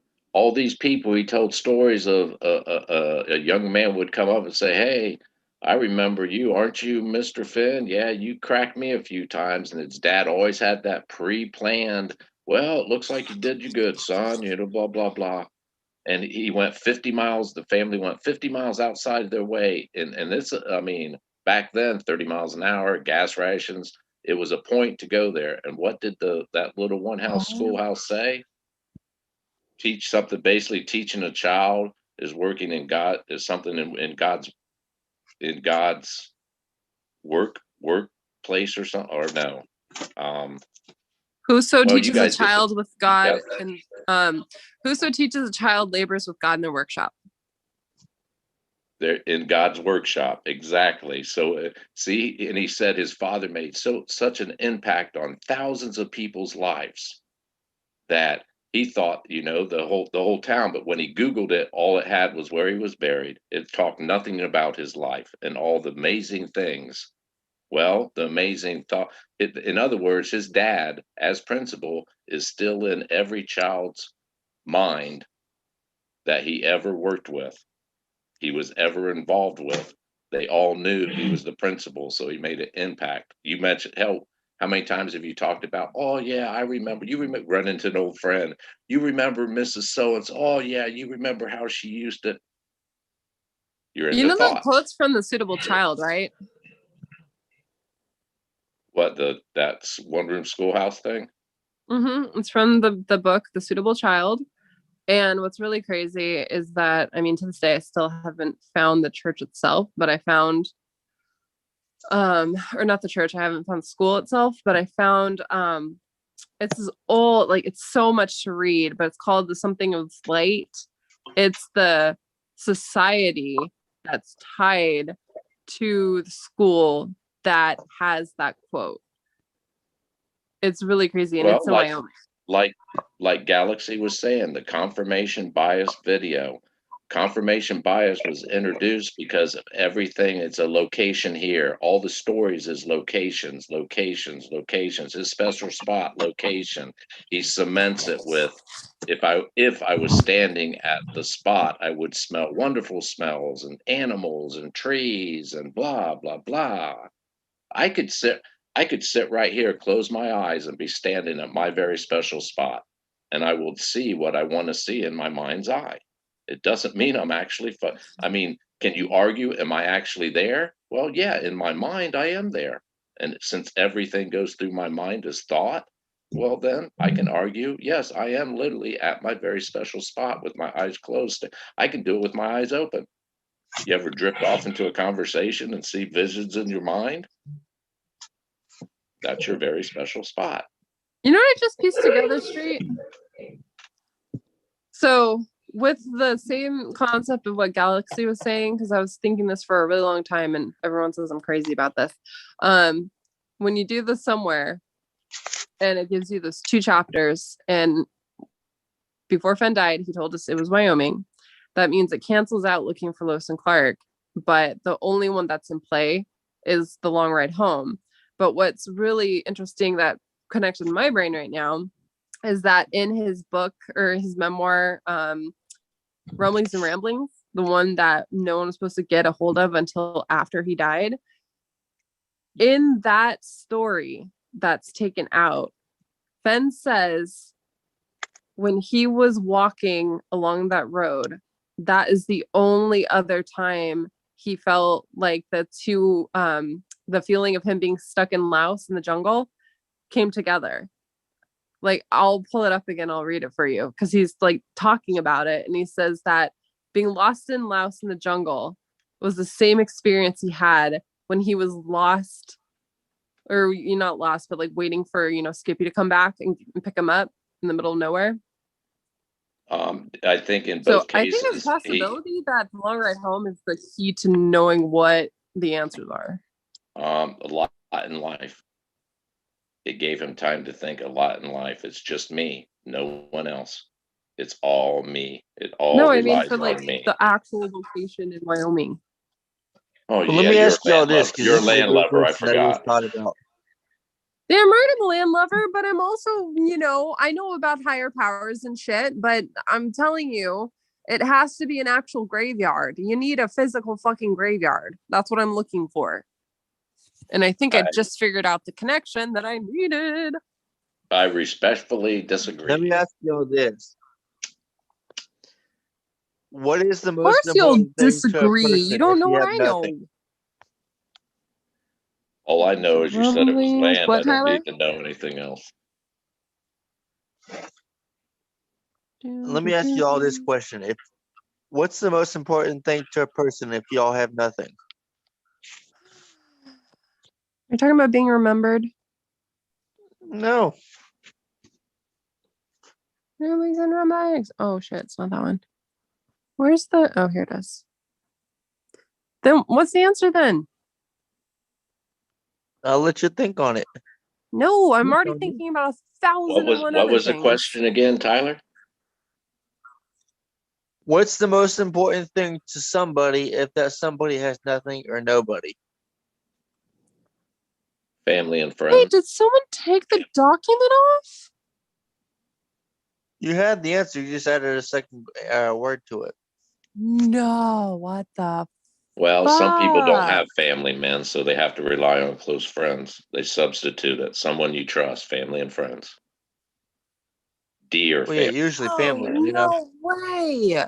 typically family, but yeah, in some cases not. You know what I'm saying?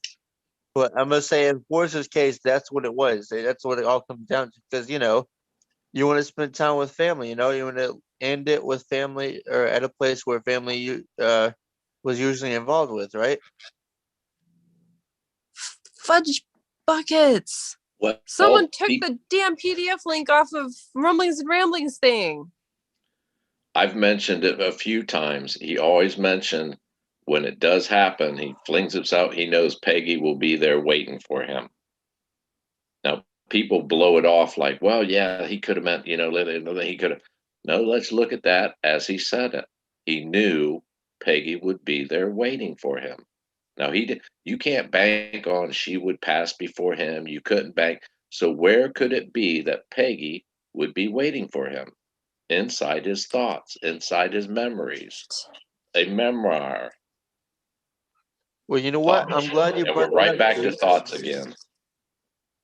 I'm glad you brought that up because what if? Because it goes back to your statement you made. There's something about if Forrest Finn couldn't take it with him, then he'd forget what you said. But it was something along the lines of what I just said. Of if he couldn't take it back with him, he'd do something.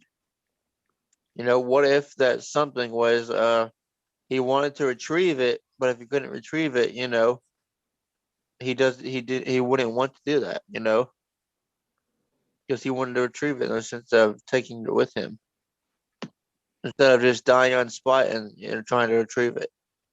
Well, what can you take with you? He doesn't believe in their rules. He's going to take some stuff with him. So he got this chest, beautiful, 11th century, blah, blah, blah, blah, blah. What can you take with you? You can't take material. I don't care what rules. It's not mankind's rules. Nope. It's a universal He's rule. You zooming. can't Get take away from my material burger. things with you. So what did he, when he said that, what did he mean by who says I can't take it with me? Begin it, take it. You could have a chocolate cake. Well, didn't he say he doesn't follow the rules? Well, I mean, literally, to think that you could actually carry you might take it to the place where you're going to die, but you're not taking it with you when you die. The only thing that you take with you when you die is your thoughts and your memories. That's the only thing you can take with you. You cannot take a chest full of gold. So I've heard people say, well, of course he meant where. No, that's not what he said. He didn't say he was going to put it in a special spot and die. No, he said he was going to take some things with him. Hey, He's going to take it with him. can I steal a Gatorade, pretty please? You see where I'm going with that? Yeah. And that same spot, he knew Peggy would be there waiting for him.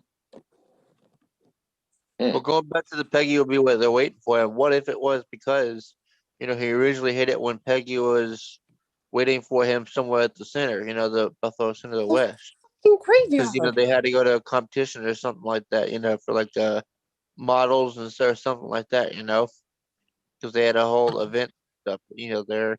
They went to the center. And maybe he maybe just possibly hit it when she was waiting there somewhere for him when he was hiding the chest, somewhere at a special event they were gonna go to before he hit the chest. You guys know that picture of him standing next to the wagon? Yeah.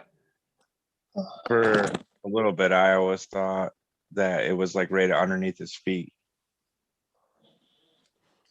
That wagon is right in his front yard as you go in. It's not in his backyard, it's in his front yard. I always thought like the poem was like led to his feet because he didn't want to die. So like that was like one of his things. As long as his feet were on the ground, Uli, I love you. moving forward. Yeah. Uli sent me Rumblings and Ramblings. Okay. Well, it's like boots on the ground. You got to get out there. Yeah. Well, to experience life, like what was that comment? It'd be a miracle if someone was just driving around in their car in the Rockies and they found the blaze because they were looking for it. It'd be a miracle. Well, you got to get out and experience life, man. You can't like live life looking at a screen. You got to go out and experience. It goes back to the mechanic. Who would you rather work on your car? Someone that came out of college or school for 4 years, or someone that's been working on cars for 4 years? It's life experience. They have boots on the ground. Hey, Street. Yes. I finally got my fucking chocolate cake. Good for you. Continue. I've been eating chocolate peanut clusters and roasted deluxe mixed nuts. Simple truth. Well, I'm gonna head to bed. I made Street the host in case y'all want to talk about like aliens or whatever. You know. I love All right, I'll turn the aliens. lights off when everyone leaves. Tyler, have a good week, man. You too. Peace out, brother. Later, Tyler. All right, Tyler. You'll talk Bye, about some Tyler. aliens. Take care, my friend. Congrats You on your too, job brother. again. Yeah. Appreciate it.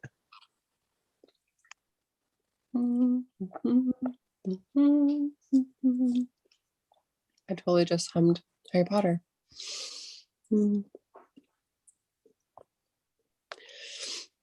I'm gonna bug out too, guys. It's quite late here. Well, early. You passed out drilling? Say again. So are you getting to the point where you're gonna pass out drooling? Pass out drilling. Drooling. Oh, drooling. No. I'm thinking, do I go to bed now, or do I stay awake and just kick on through? I don't know how you do that. I used to do that when I was way younger, and I literally started getting sick. I can do it. You kind of hit a wall, and then once you get past it, you're okay for the day. You hit a wall. Have a good week, Adam. Yeah, you too, Street. I'll speak to you soon, guys. Bye for now. Later. Good night, salty peanut. You goober. Bye, guys. Bye.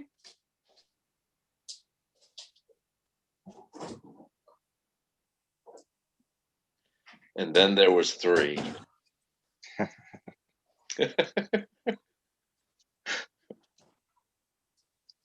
I am trying to open this Gatorade, and I have like no strength whatsoever right now. So the struggle is so real. Because I'm very thirsty. Okay, got it. Yes. Wait. Okay, now I got it. If you like pickle jars and all that, if you hit them on a corner, like a counter, or rotate it around and hit the corner or the lid, and just rotate the lid around, you can break open. You don't need much strength once you like break that vacuum seal. Oh, I'll keep that in mind next time. Oh, wait, is this Old age taught me that. Old age and arthritis. Beat that bottle. It's funny? I've done that before, and then I broke it in the sink.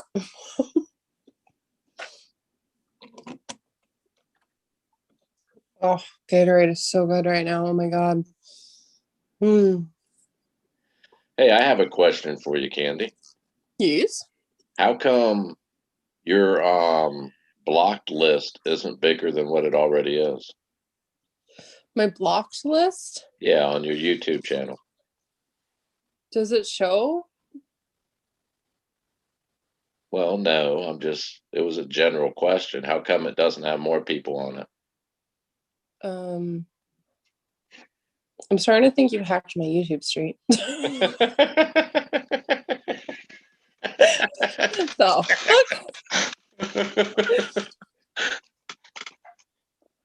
I don't know You how can you would be able definitely- to know who to block. You can definitely tell people have multiple accounts. That's for sure. Yeah, without a doubt. Well, I didn't want to come out and like address the elephant in the room, but how come one person is just plastering your YouTube with anonymous bullshit, stirring a pot? How Oh, come that because I person? How screenshot come it, that so I person can use isn't it. blocked, Candy? I screenshot what she says on my channel and I use it for whenever she wants to fucking play ball. Ah, so it's a ploy. Oh, then they fell right into it, didn't they? I just cover my ass because I know I'm not doing anything wrong. So if she wants to try and play the victim, I got more than enough proof to show a fucking real story behind it. Well, that will As be you can called see, upon. That your information will be called upon at one time in the future, I would imagine. Then, as you can tell, I have not mentioned her fucking once.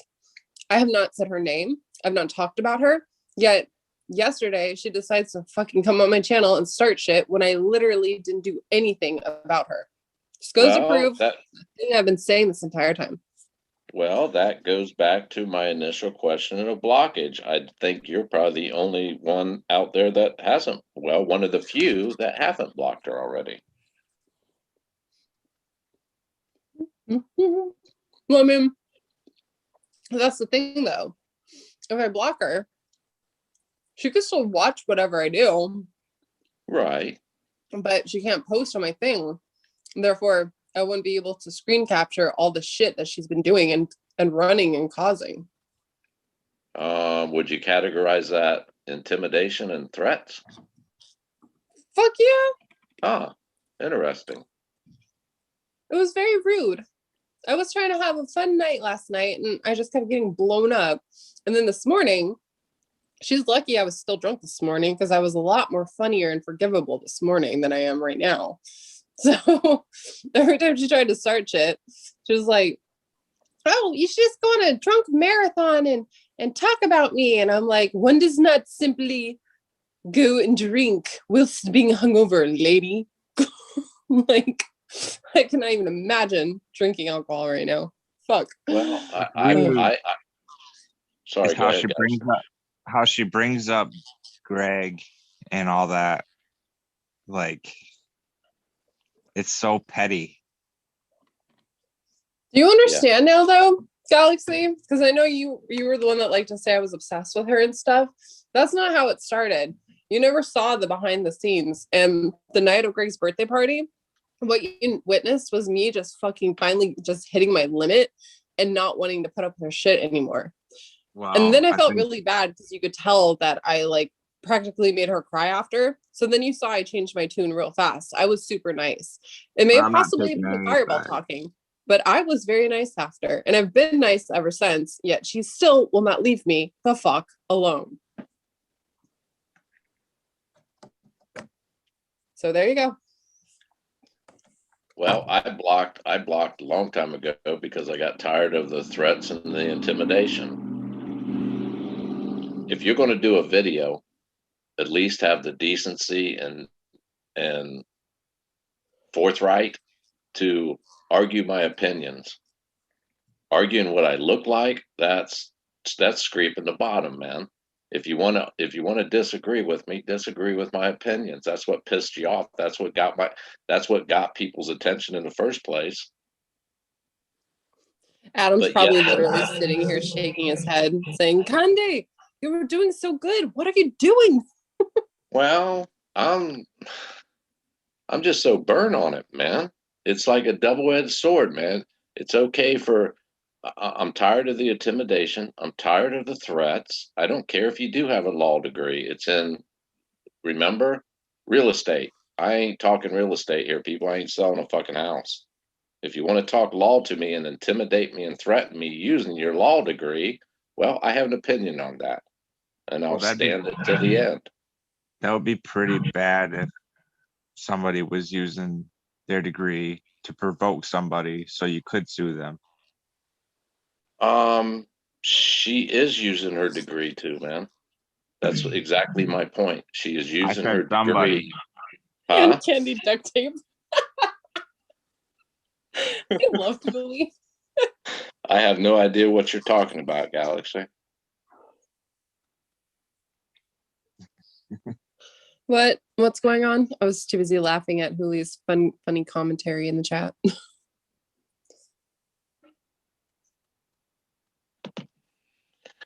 Yeah, I'm just, nah, that's not what you should use. It's no different than a doctor not helping people physically and harming them instead. That's what I compare to a lawyer with a degree in law that uses it to intimidate and threaten people. Well, I it'd be literally like just don't a like cop talking about her. provoking somebody to hit them just so they could arrest them. It works sometimes, though, don't it? Or getting them to say something so they could arrest them. The world's a strange place, man. And Or it seems planting like the old, evidence. well,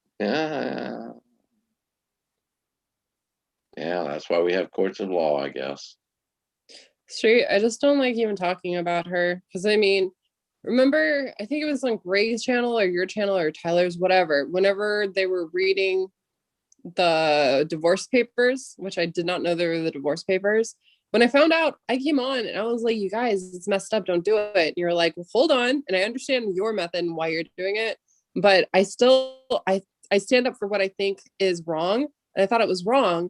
And fucking, you saw in the comments yesterday, Street. She literally grouped me in again as a terrible person, attacking her and going after the divorce files. I'm like, I was defending you. Like, I was actually defending you because Right. any woman shouldn't have to go through shit like that. Now, hold on. Here's my point.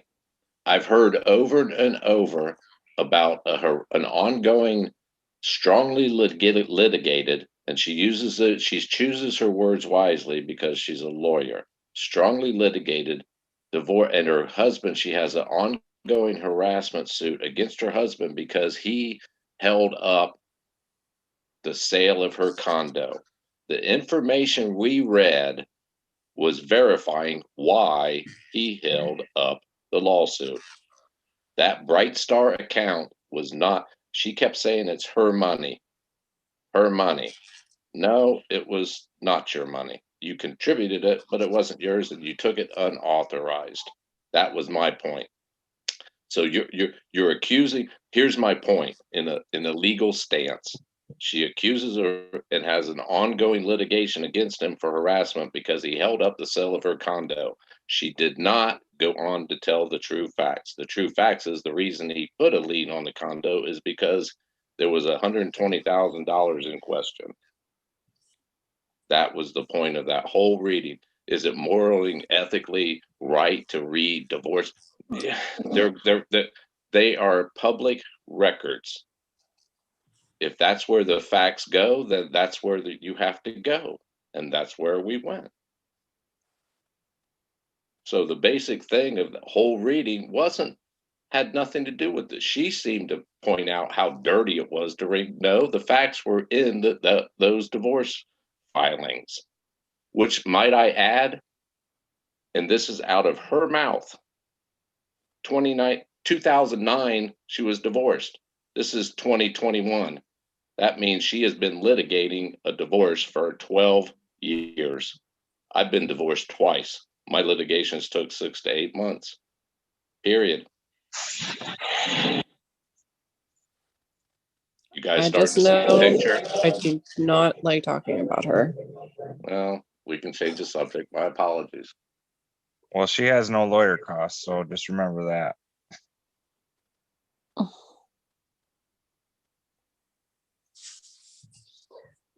Have you guys noticed the strange videos that's coming out here lately on the Forest Finn community? Yup. What's with them trying to make them look like the ones that I made? Fat bastard. Yeah. Love how you guys laugh. You're not the one with the face on there, but Well, cool. no, I'm laughing because next time you do something like that, shave your chest first, please. Come on, it's decent. Well, this isn't Europe, Candy. You need to shave your chest, man. Okay, that's funny. Seriously, though, Street, like it sucks. Literally waking up and Why does every that bother fucking you? day something We've had else happens. conversations for months now. Why does that bother you? That's why they do it, because it bothers you. It's just fucking like after so much of this, it just gets hard to fucking breathe sometimes. I'm just saying.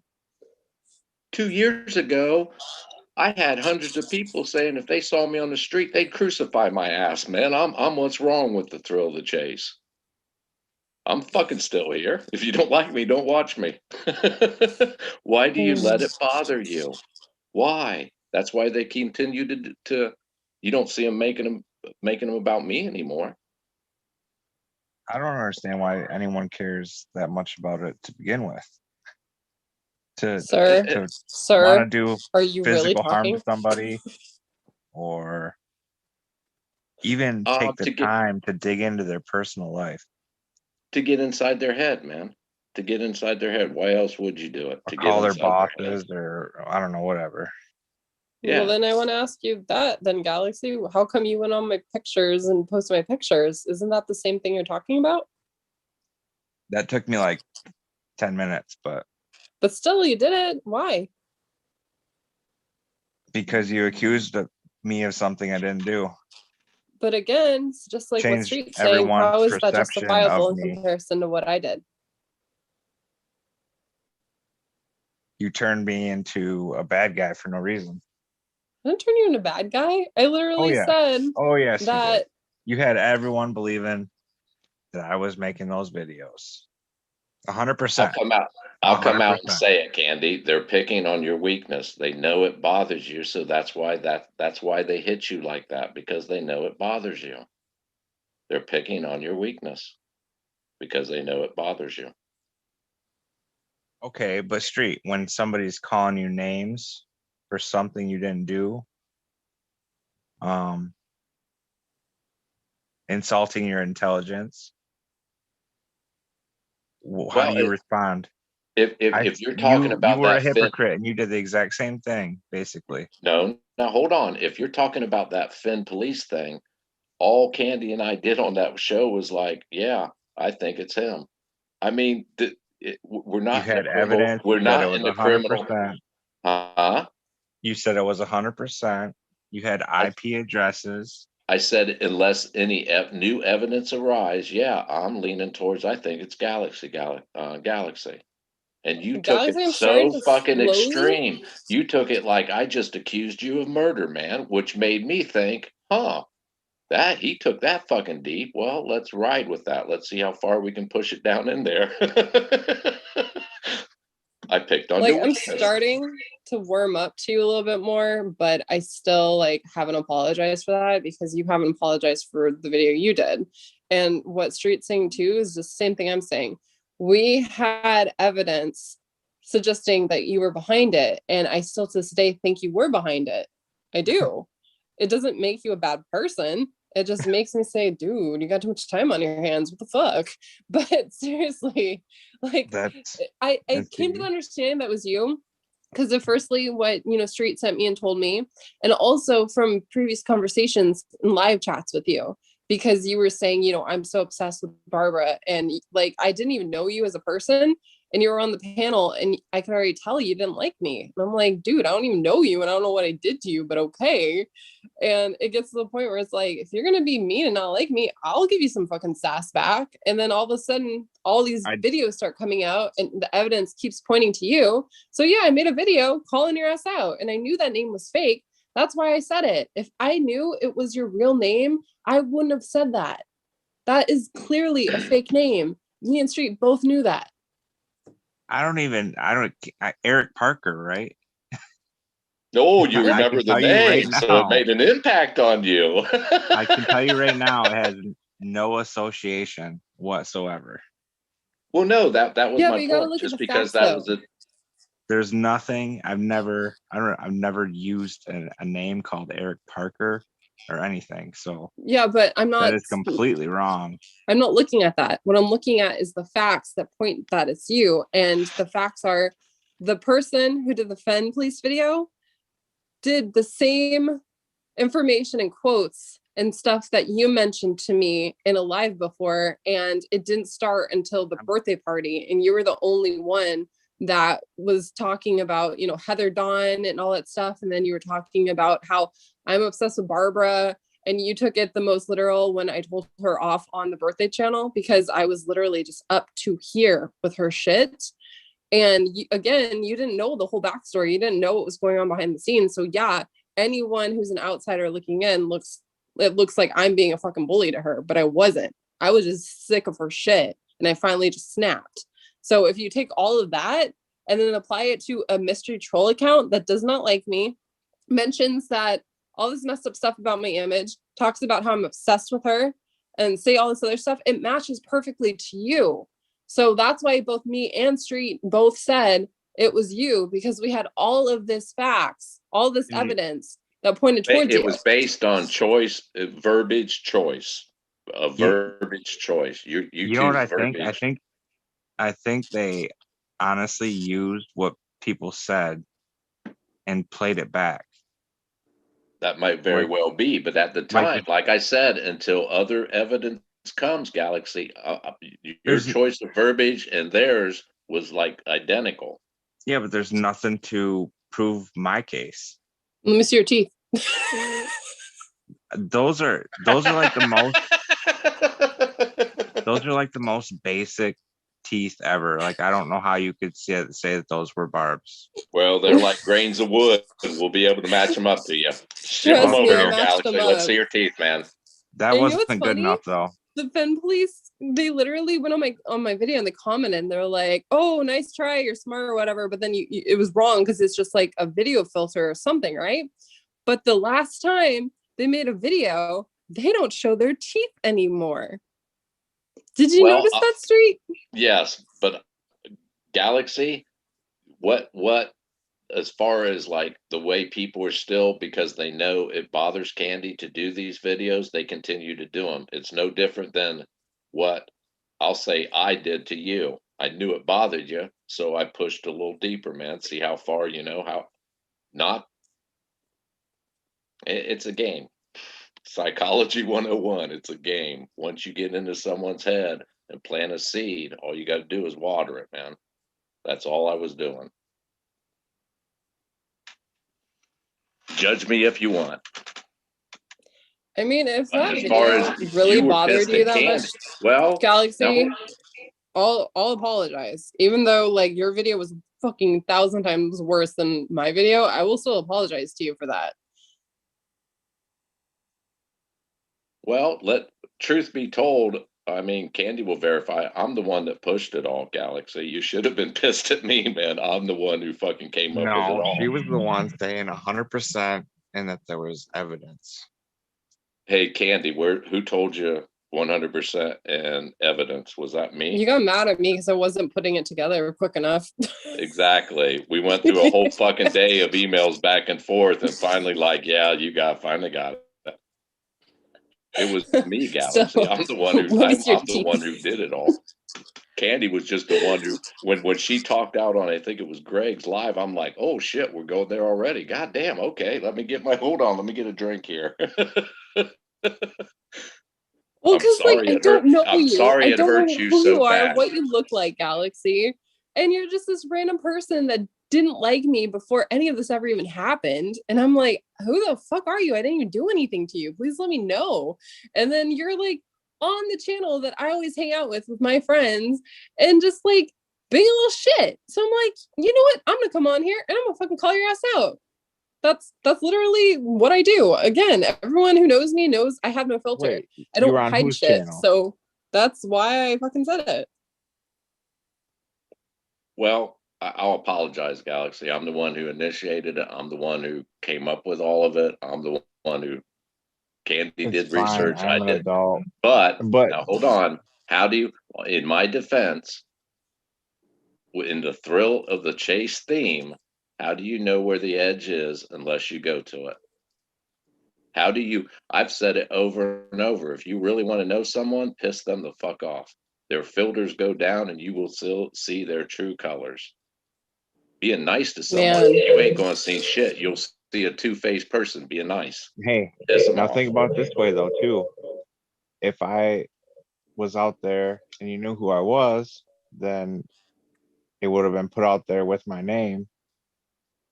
Again, it wouldn't have, because again, like I said, I would not be that fucked up to do something like that. That's actually Barbara's specialty. She likes Well, to expose you've called everyone's out real quite a few names and their people. addresses. Which that's crazy, but Exactly. Like I said, the only reason I said Eric Parker is because both Street and I both knew it was a fake name. no, I mean I've seen you do it elsewhere. What do you mean? I couldn't give you an example. I like said someone's name.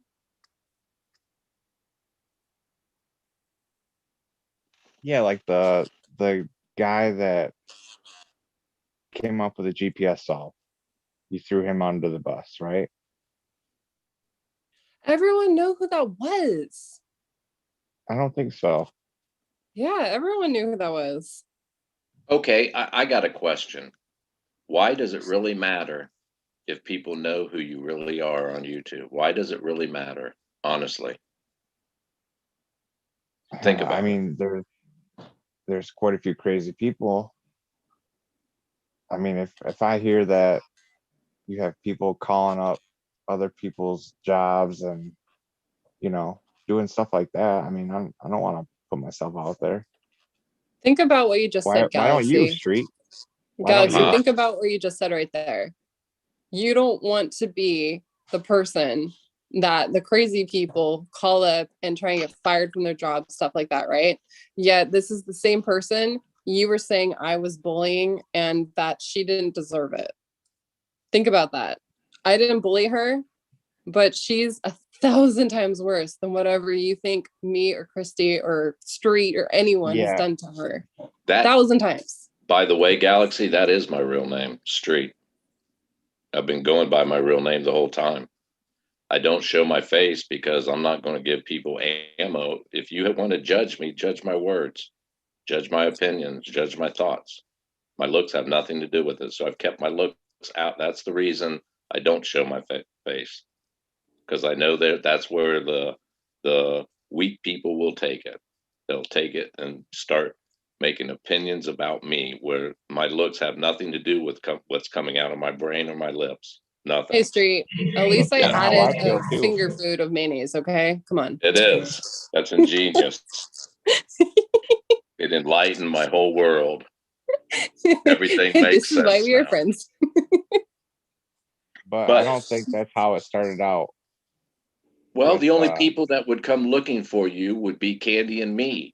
And I don't know. Do you think Candy's going to come chasing you down? No. Do you think I'm going to come chasing you down? No, man. I mean, shit, make all the videos you want of me. I'll laugh along with you. I'm I don't lazy. You guys I'm sorry. remember I'm that? so lazy. You guys remember the guy I mentioned a few weeks ago that I started following him because he talked about Forrest? Wait, what? What? He comes out with some crazy videos. Like, I don't even know what to think about him. The dude with the missing teeth? Yeah. Yeah, he's definitely not femme police. Rick? No, not him. Not him. Oh, the guy No. on the FBI protection list. Yeah. Wait, what? Yeah, that guy. Wow. Who? Well, Galaxy, I'll put it this way. The world has a lot of those people in it, man, and they'll go fight a fight that has nothing to do with them. That's What are you guys everyday talking life, about? man. You could walk out your door and you'd have a disgruntled fucking person come by and sees you and pissed off and could put a bullet in you for no fucking reason just because they're pissed and crazy. Yeah. Or conspire something in their mind just after hearing your name, Well, I'm not being Mr. Tough Guy here, but I'm speaking common sense, pure fact. And I've said it many a times. If you're crazy enough to knock on my fucking door, I'm crazy enough to answer it, man. You better be fucking prepared. And it's not bragging, it's not nothing. But if you plan on bringing danger to me for something trivial like this or random fucking craziness, I'll help you out, man. I'll help you out. I'll send you on your way. Straight, I'll go to your state and I'll knock on everyone's door, and everyone who answers, I'll be like, aliens? And then I'll know who's who. Well, it's an age thing, man. You know, I ain't going toe to toe with these fuckers, man. That's ridiculous. I never could have, even when I was younger. So you think that by beating the fuck out of me, that I'm going to change my opinion or what I was doing? No, that just makes me think even fucking stronger now. And next time you come at me, I'll have a fucking aluminum baseball bat and crack you over I'll break your fucking legs.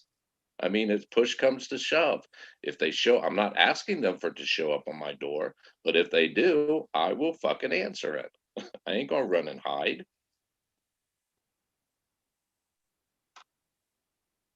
Wait, so is the number one reason why you won't go on camera, Galaxy, because you're afraid? Why I don't want to go on camera? Yeah. Well, why would I want to be on camera when I'm like laying in my bed, or like I feel like I gotta be sitting at like a desk or something if I'm gonna be on camera?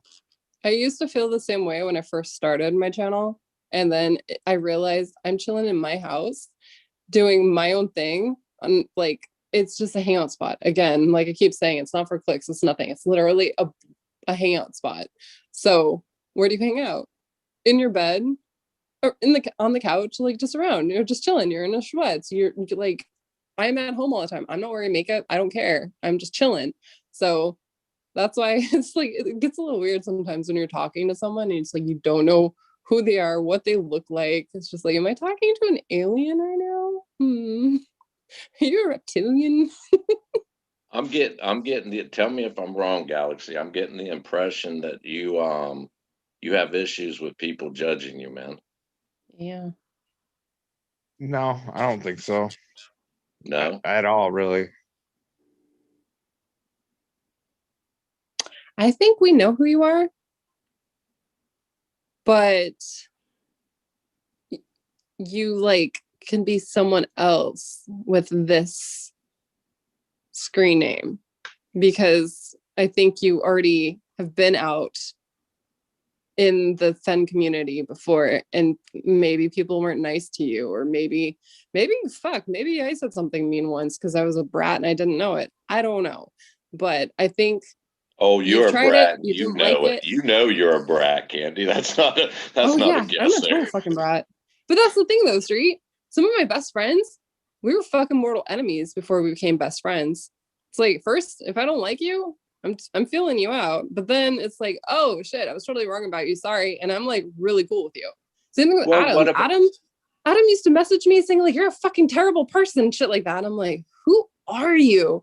And then one day he was nice to me. So then I was nice back. And now I literally consider him one of my friends. And same thing with Christy. I didn't like Christy at first because Sasha told me she was a terrible person. So I started saying like, you bitch, leave Sasha alone. And then Mike's like, hey, that's my girlfriend. Leave her alone. You don't know the whole story. So I reached out to Christy, got her entire story, apologized, and now she's one of my best friends. So I'm just saying, usually if I don't like you, it's because I'm filling you out. And then I usually am wrong and I apologize and I'm really cool with you after. Well, look at the premise of entering into, like, right now. We're looking at Galaxy Scream. No one's ever seen him. You don't know his real name. That's an aura of mystery right there. That just is asking for people to find out who the fuck you are. You know, it's like, I mean, I don't know what yours looks like either, Street. Huh? But he's going to I don't know expose what himself you look soon. like. Well, you know my name. I know what he looks like because he got too high once and he got too close to the screen. Last night, man, my filter went out and I didn't even know it. I was staring down at the phone, just minding my. And Hooli said, "Hey, you know you're on camera." I'm like, "Oh shit, I just noticed." Really? I think I was on it for like 15, 20 minutes. Didn't even realize it, man. Was it on I live? don't want you to ruin it for me. I picture you as the dad from Step Brothers, so You're close, don't ruin it man. for me. You're real close. I don't have a boat, but I got a van. You sound just like him. You sure you're not him, the actor? Might be, man. You never know. But see, the That's aura of funny. mystery. There it is. You're- It begs to be answered, doesn't it? You have his voice, that's for sure. Dude, you guys gotta Google corpse husband. That's like the ultimate fucking viral mystery of like who he is, what he looks like. It's so crazy. You know about that, right? Galaxy, you're like my age. What is it? Corpse husband? No. Dude, look him up. He's this like mystery YouTuber. Like he started off as a YouTuber, right? And he has this like really fucked up disease where it's like he develops like acid reflux or something. So it's literally the acid eating away at his vocal cords. So he has a super, super unnaturally deep voice. And he started doing like narrations of like creepy stories and it got super popular. And then one day he started doing music and it just like fucking blew up. He just literally did a song with Machine Gun Kelly, which was pretty cool. But no one knows who he is, what he looks like, because he makes sure his identity is like top secret. Is really cool. And he's got like, God, I don't even know how many. I think he just got like three or 4 million followers on YouTube. And then Spotify, it was like hit 200 million plays. It's pretty crazy. So, but you'd like it because just the story on how he's keeps his identity top secret at all times.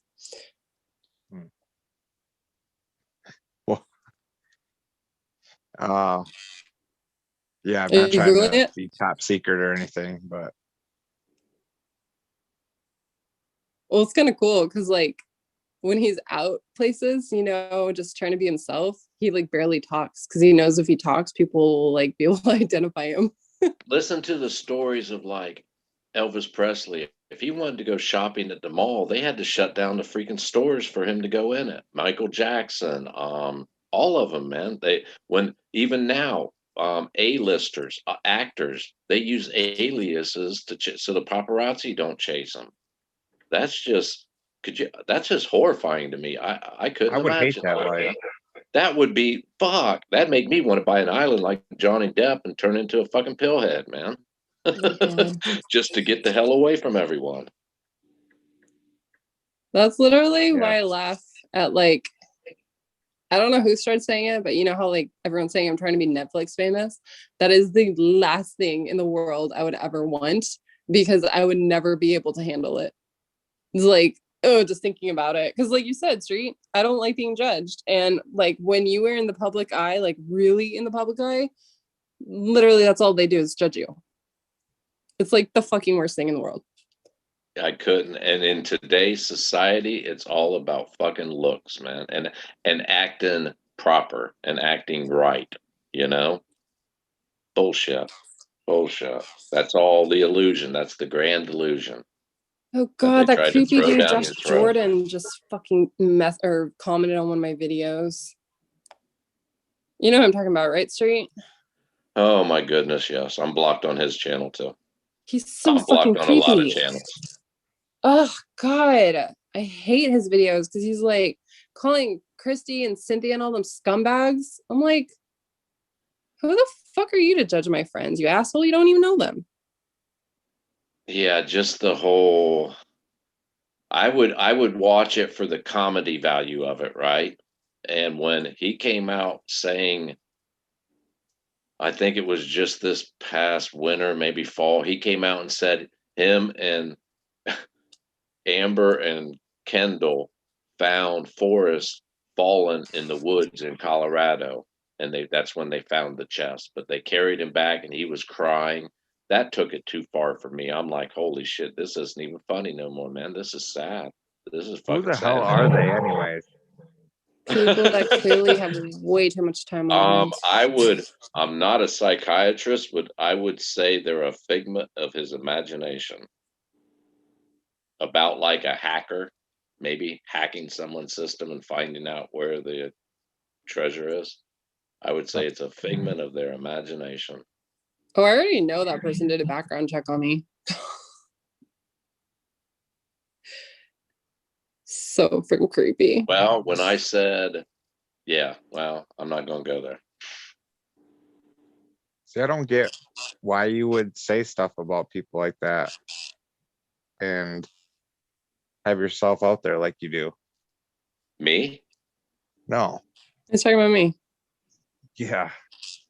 Because I told you, I literally, I don't hide anything. I have no filter. I don't hide anything. And literally, this is what just happened. I'm on my phone. I got a notification. I got a comment on my video. And it's like, I think a couple week old video. And he just was going on my channel being rude. I'm like, all right, you're seriously creepy. Because I watched some of his videos trying to understand like how he thinks, what he's trying to do, like if he knows anything about the story. And he's just a mean person that likes to say terrible things about Forrest Fenn. And I'm like, if you hated him so much, why are you even in the Chase community? I don't understand it. So yes, I can sit here and say that because just like I am, he put himself out there. Well, exactly. Anybody, I go along with you hand in hand. If you put a video out, don't be surprised if I comment on it, man. I mean, you put it out there. This is the Forrest Fenn community. If you put it out into the community, once again, don't be surprised when people comment, and it might not be the comment you're looking for. Yeah, everyone who knows me knows I'm a heartless, ruthless bitch when you come after Fenn. That's Well, just not to fucking mention, fact. you were born and raised in California, were you not? Yup. Southern California, correct? Yup. There you go. What more do you need to know? That's the Don't funny be thing though, surprised. because I don't understand why people are surprised at your actions. Well, let's see. She was born and raised in Southern California. Yeah, her actions don't surprise me one bit. yeah, And I don't mean that in a derogatory way. It's just Southern California, it's right? You literally can't that's you the can't thing jump though. on people because they question Forrest Fenn or I'm not because jumping they on people because they question certain question other Forrest people just Fenn. because they're your friend. Well, from my So you're saying I standpoint, shouldn't stand up for my friends? It depends on the situation. When they make videos on my friends calling them scumbags and saying really fucked up shit about them, you bet your ass I'm gonna fucking comment on that because those are my friends and I stand That's a up little and I am different. loyal to my friends. Galaxy, Southern California, born and raised. Right or wrong, they will stick up for each other. Okay, Don't so matter. if somebody You're the same way with Fenn, damn it, shut up. Yes, exactly. I am.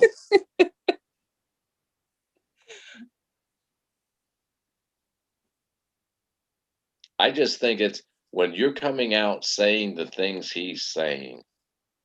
2013, they found it. He's got the jewel. Number one, I don't know where to begin with that, man. And if you're putting it out there as, I mean, and I've watched his videos for quite some time. He's fucking serious. He ain't like joking. He's serious. He thinks everyone else is crazy. couldn't Yeah, Well, couldn't that's the thing, Forrest like I said earlier, we don't know what he knows, so maybe he's not crazy, but I still don't respect the way he's saying terrible things about my hero and my friend and then my other friends. So there you go. well, he's went as far as to accuse the family and all kinds of other people as perpetrating a lie, an out and out lie, covering up the facts that he found it in 2013. That's even, that's worse than trying to fucking file a lawsuit to steal it, saying you was hacked. That's even Until worse than someone that. literally comes out and says that they found the graveyard, I'm not going to believe them.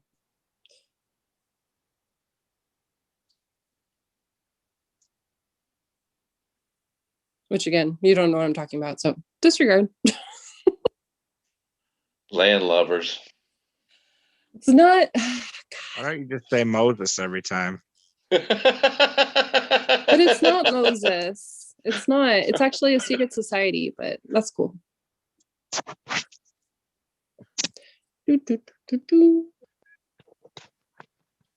Oh yeah, I want to look at that comment real fast. Moses and Pursuit of Happiness over here. Dude, Bill is Moses. I'm not Moses. Call me the sorry. secret society. Yeah. Call me the bloodline. There you go. Just call me the bloodline. Hey, Galaxy, where do you find happiness? Where's it located?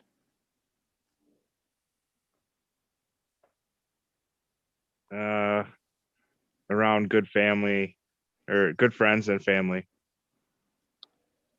Go deeper. Where's happiness come from?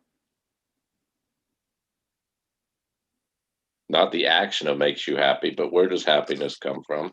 Endorphins? Where's endorphins at? Yeah, Your brain. memories. I'm sorry, I'm referring to you as memories now. Well, Is that where your you're thoughts. going? Yeah, Thought, your brain. yeah. Your brain. Happiness is the pot.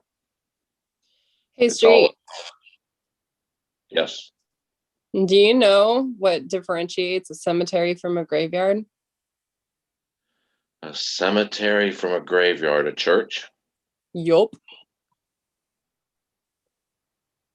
Carry on.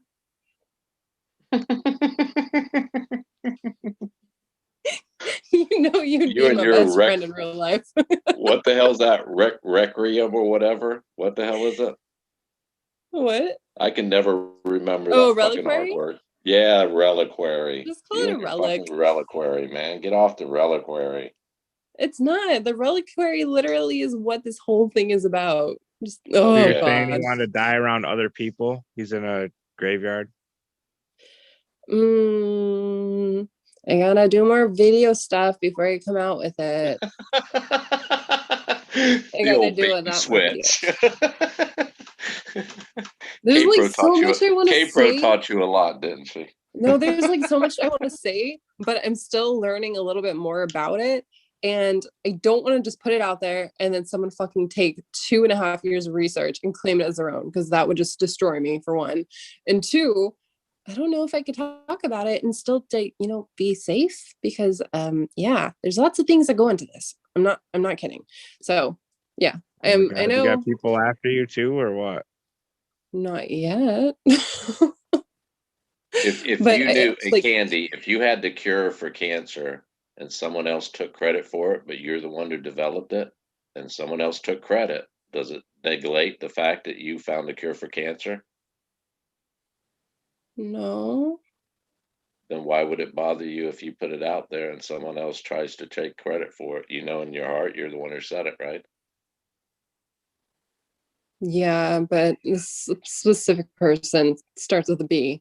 So I think I got hacked by someone with a B. I think fucking so. I don't think Fuckers.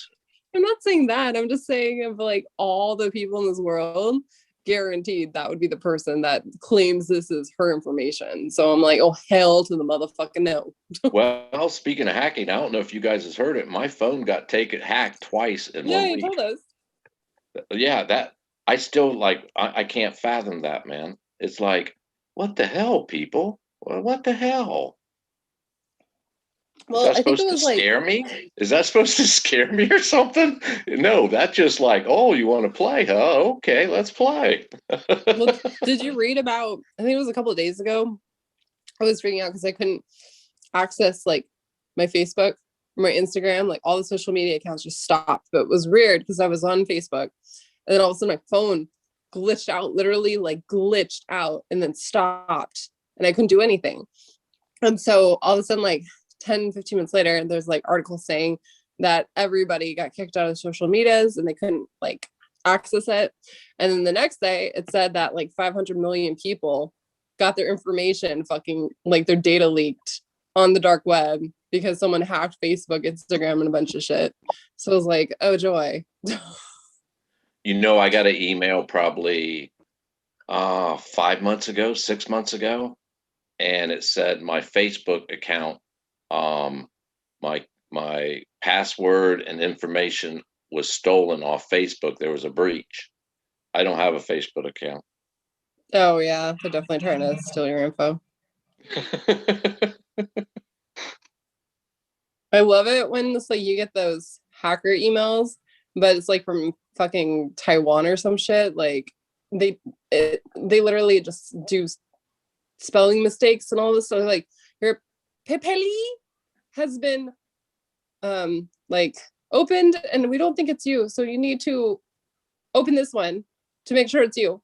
It's like PayPal is not spelled with an E at the end. What the fuck? I used to get the ones I used to love it probably 5-6 years ago. I'd get the Prince of Nigeria has $12.8 million, but he can't access it and they need my help. And he's willing to give me half of it for doing it. And his I life's actually day, replied to I one of would those communicate. things. And like you said, their words, it was like broken pig English. I'm like, what the fuck? Let's go. And all I could picture is this sweaty fucking dude sitting in one of those Wi-Fi cafes in Nigeria, with fucking buffalo and shit outside. I'm like, yeah, let's play here. I'd make up like I was like, 28-year-old model and I'm off to a shoot right now. I'd love to help you. And they'd be like, oh, can you send us pics, please? I'm like, yeah, I'll send you pics. What do you want? You want like a pictures of my ass or my tits? They'd be, oh, it'd be nice, man. Yeah. I'd be, okay, yeah, hold on. What's that email again? I'll get that to you. Oh my God, that's funny. I had a number call me, and they were stating themselves as my bank, and they were really good at it too. And it got down to where they were asking me for like the stuff they don't ever ask for over the phone. And I was like, oh, I'll call you back. And I called back my bank's number, and they didn't have any record, and they said that they wouldn't be calling for that information. But the number that they used was the same number that I called. Like they were able to like spoof my bank's number. Wow, cool. Well, I mean, that's not cool. I know. Well, So I'm yeah, laughing. I ended up giving, whenever things like that come through, emails or whatever, I end up giving them a wrong tracking number and a wrong bank account. I just make up to match like eight numbers for the tracking and 12 for the account. I'm like, oh yeah, let's IRS ones. I give them fake fucking bank. I feel sorry if I'm giving them someone's real bank account number and tracking number. I apologize. I'll make up, yeah, we need to fix this. I don't want to go to jail for back taxes. Here's my account and tracking number. Oh man. Why not have fun with them? You're trying to take money from me from doing the con. Well, I'll play. Straight, I gotta send you this link to this YouTube account where the guy literally fucks with hackers.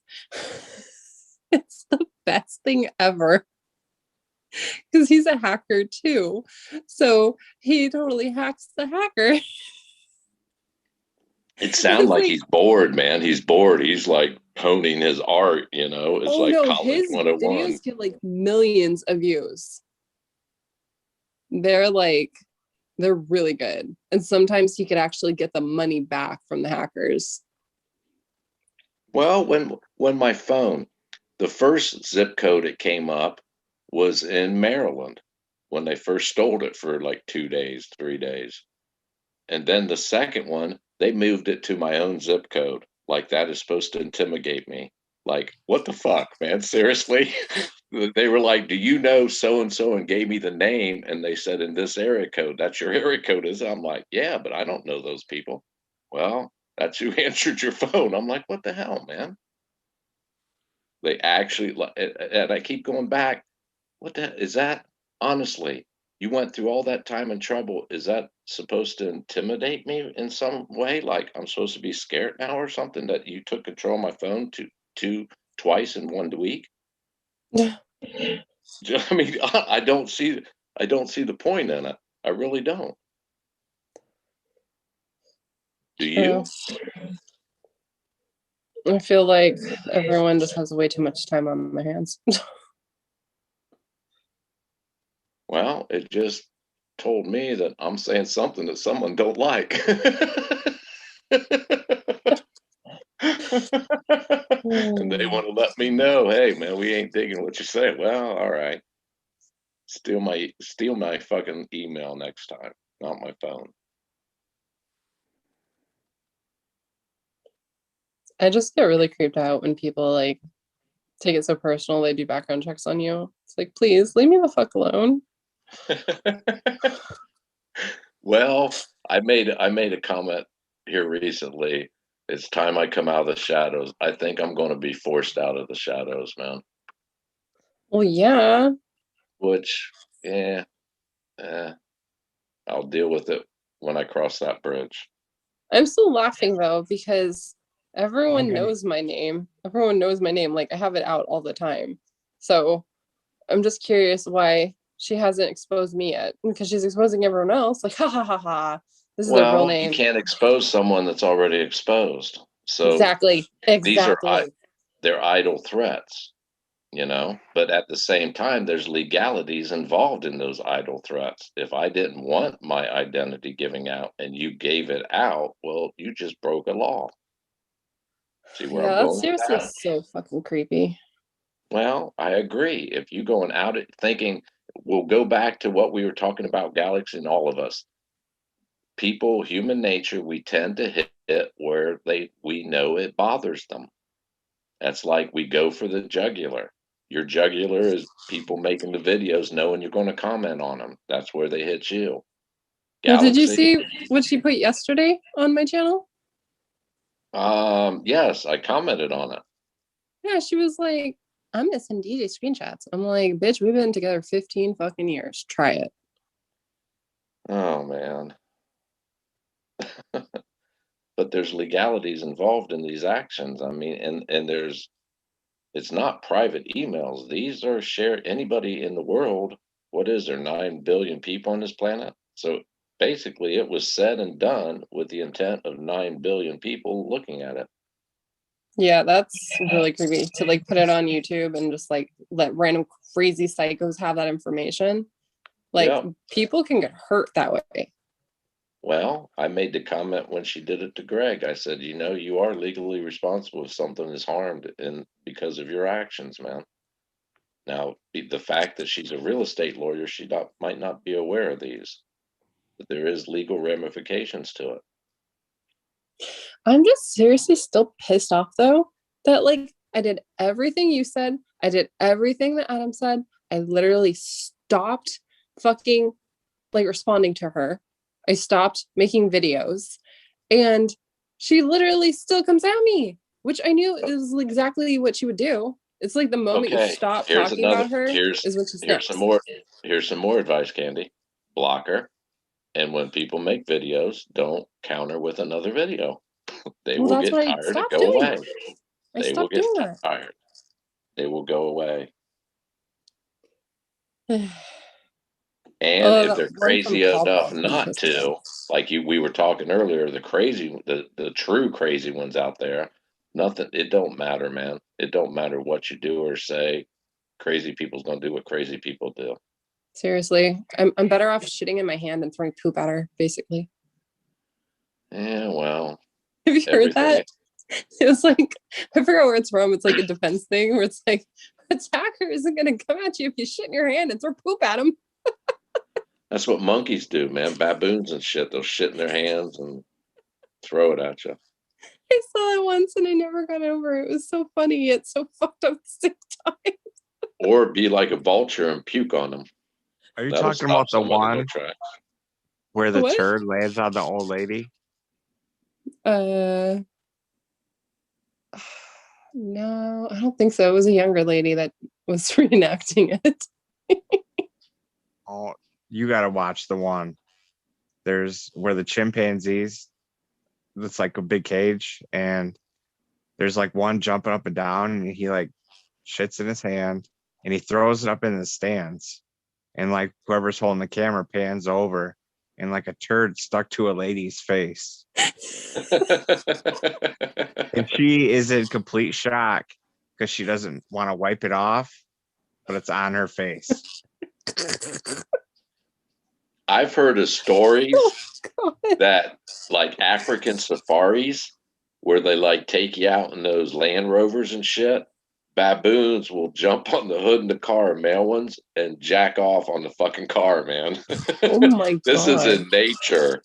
How did they learn that, man? How on earth did they learn that? Oh man. Isn't it something like they're saying like if someone tries to kidnap you or whatever, pee on them and then like they'll let you go? Oh God. I'm I not thought making you this was up. going to This is say like to leave your DNA on him or something. I'm like, piss on him, man. I don't think that's going to help no, much. I swear it's on like the FBI site or something. It was like literally like all these things you could do to prevent someone from like taking you, and like the one thing on the top is literally piss on them.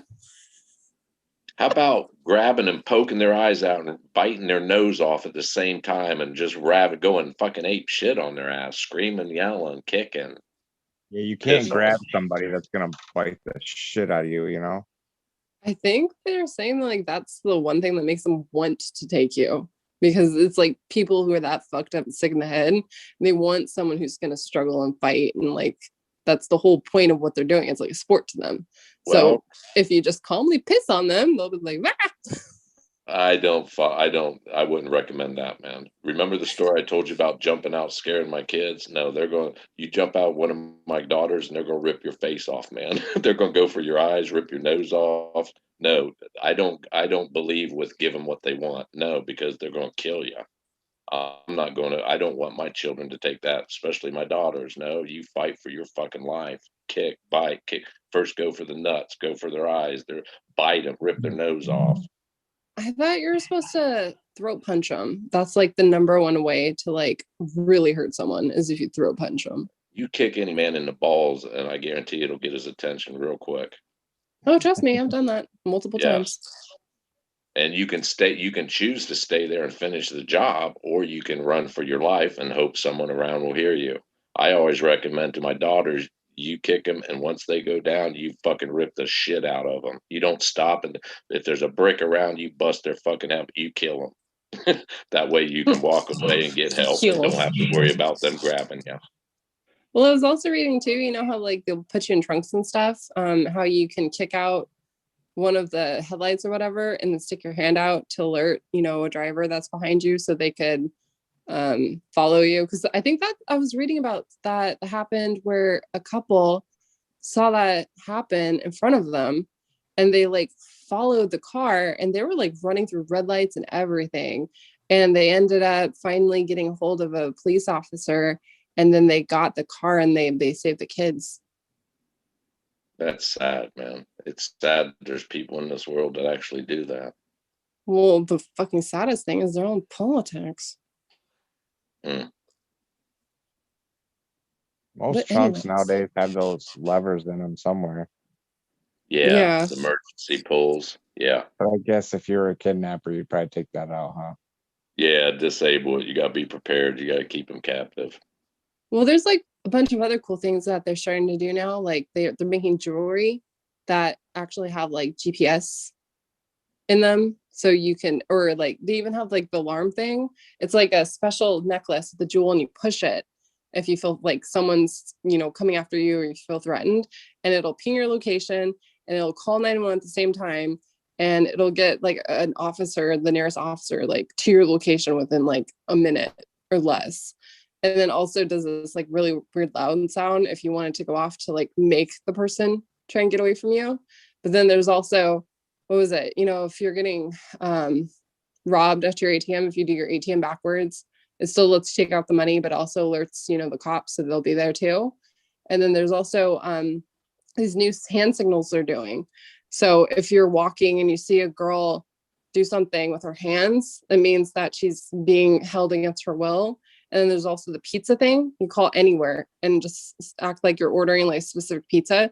And that's like 911 for this is where I'm at, come help me. So it was really cool That's to like see an that there's so much extension of difference. Lifeline. Like that old people have fallen and they can't get up. That's an extension of Lifeline, basically. Huh? Yeah. Yeah, I think it's really cool. But it's still sad that still fucking isn't enough. I gave my daughters on their 18th birthday a 45 revolver with 9 in a clip. Drop them and then give me a call. Go shooting. That's the world we live in. Dude, we also live in a world where if you're in your own fucking home and someone literally breaks into your house and you try and defend yourself, you can go to jail. Like, how fucked is that? Like, you know what I'm What talking was about, that right? again? What was Like, that again?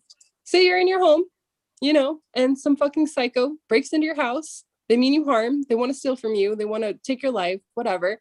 And you defend yourself by like shooting that fucker in the leg or something, anything to defend yourself. You could literally go to jail for it. Well, that's rule number one. You also have to teach your children this, or anybody. If someone breaks in those circumstances, you have to kill them. You cannot let them live. You Yeah, but have to can't their kill them. family sue too, though? Huh? Can't their family sue?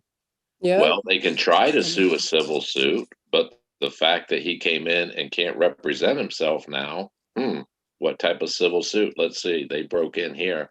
Yeah. Do you think anyone that breaks into anyone's house is the person's house that you broke into? Do you think they're scared? You're damn right they are. You mean them harm. There's no ifs, ands, or buts. You didn't break in to say, hi, can I have a beer? But the rule number one is you have to kill them. You cannot let them live. Dude, that And reminds me of this. all the blood better be inside your house. There better not be no blood outside. Remind me never to fuck with you, Street. Well, you have to be prepared for these things, man. I mean, I thought I was already prepared, but shit. Here, let me take some more notes. But you're right. They can, if he survives or they survive, yeah, they can come back and sue you, man. That is so fucked. That's so crazy. That just goes to show you how fucked up our country is. Holy shit. Well, it shows the world. It's not just this country. It's a fucking world, man. Yeah, that's true. A lot of fucked up people out there. This reminds me of this story. I don't know if you've ever seen it. It's someone wrote the story. Whoever it is, I love them. It's about how she discovers there's like a creature that lives under her couch. And so she like feeds it, and it likes to eat, you know, leftovers from the fridge and all this other shit, right? And whatever is underneath the couch or her bed, it'll eat. And so one night she's sleeping, an intruder comes in and he goes to attack her in her bed. And his foot just gets a little too close to under the bed. And attacker's gone. The monster ate him. But you got to read the story. It's really good. I used to be terrified of what was underneath my bed. Ew, me too. Like you can't sleep with your foot out, right? Because it feels like someone's gonna just like pull you under it. Yeah, I remember No, those days. I never thought that, but Oh, sorry. well, I just remember I was terrified. I don't know if it was a movie I seen or what, but my kids, it doesn't bother them at all. Yeah, So when I much was of- young, I was scared of under the bed, and the closet door had to be shut because of how Ew, me dark it was in too. there. The closet door had to be shut, man, because they were in there too. Is that I because of something we all seen or what? I mean, I don't know. did you guys ever see? It was kind of really old, but it was like I forgot the name of the show, but it was like they would have certain scenarios that they would act out, and at the end of it, it would tell you if it was like actually happened or if it was all made up. And there was this one where this kid, Fact or fiction, right? yeah, and this Yeah. kid was like fucking terrified of the closet. And one day, I think the mom went to go grocery shopping, so she left the older brother in charge, and he had all his friends over. And so the older brother put the younger brother in the closet as a joke to just like make fun of him and stuff while his friends were there. And all of a sudden, the kid, while they had the closet closed, were freaking out and all this crazy shit. And they said like a light or something, like light and smoke or something, started happening in the closet. And then when he stopped screaming, they opened it and he was gone. And he was never seen or heard from again. And at the end of it, it was actual fact. It wasn't fiction. Well, you guys are at least 20 some years younger than me. And the bed thing was, I'm talking like 60s, man, when I was young. So, yeah, there's something there, man. What it is, I don't know. But I was petrified of what was, we're talking like first grade, kindergarten, that type. Yeah, it was spooky. And the closet, man. Because if the closet door was open, I swear I'd see all kinds of fucking monsters in Oh there. yeah. I would I see still them. And if What are you talking like about, the you bed guys? thing, if my arm, like Candy, you mentioned your foot, if my arm fell over it, my whole body would like shake with anxiety, thinking they're gonna grab it at any time. It was crazy, man. I mean, you guys, I still see shit in the closet. Reptiles. Probably. Fuck, Yes. I don't know. I also have this phobia with a room. It's always just one room where I live. It doesn't matter like where I go or anything. It's just like there's always one room that I get like the worst fucking feeling in. And right now here, it's the cat room. I fucking hate that room. And before it was the cat room, I was still petrified of it.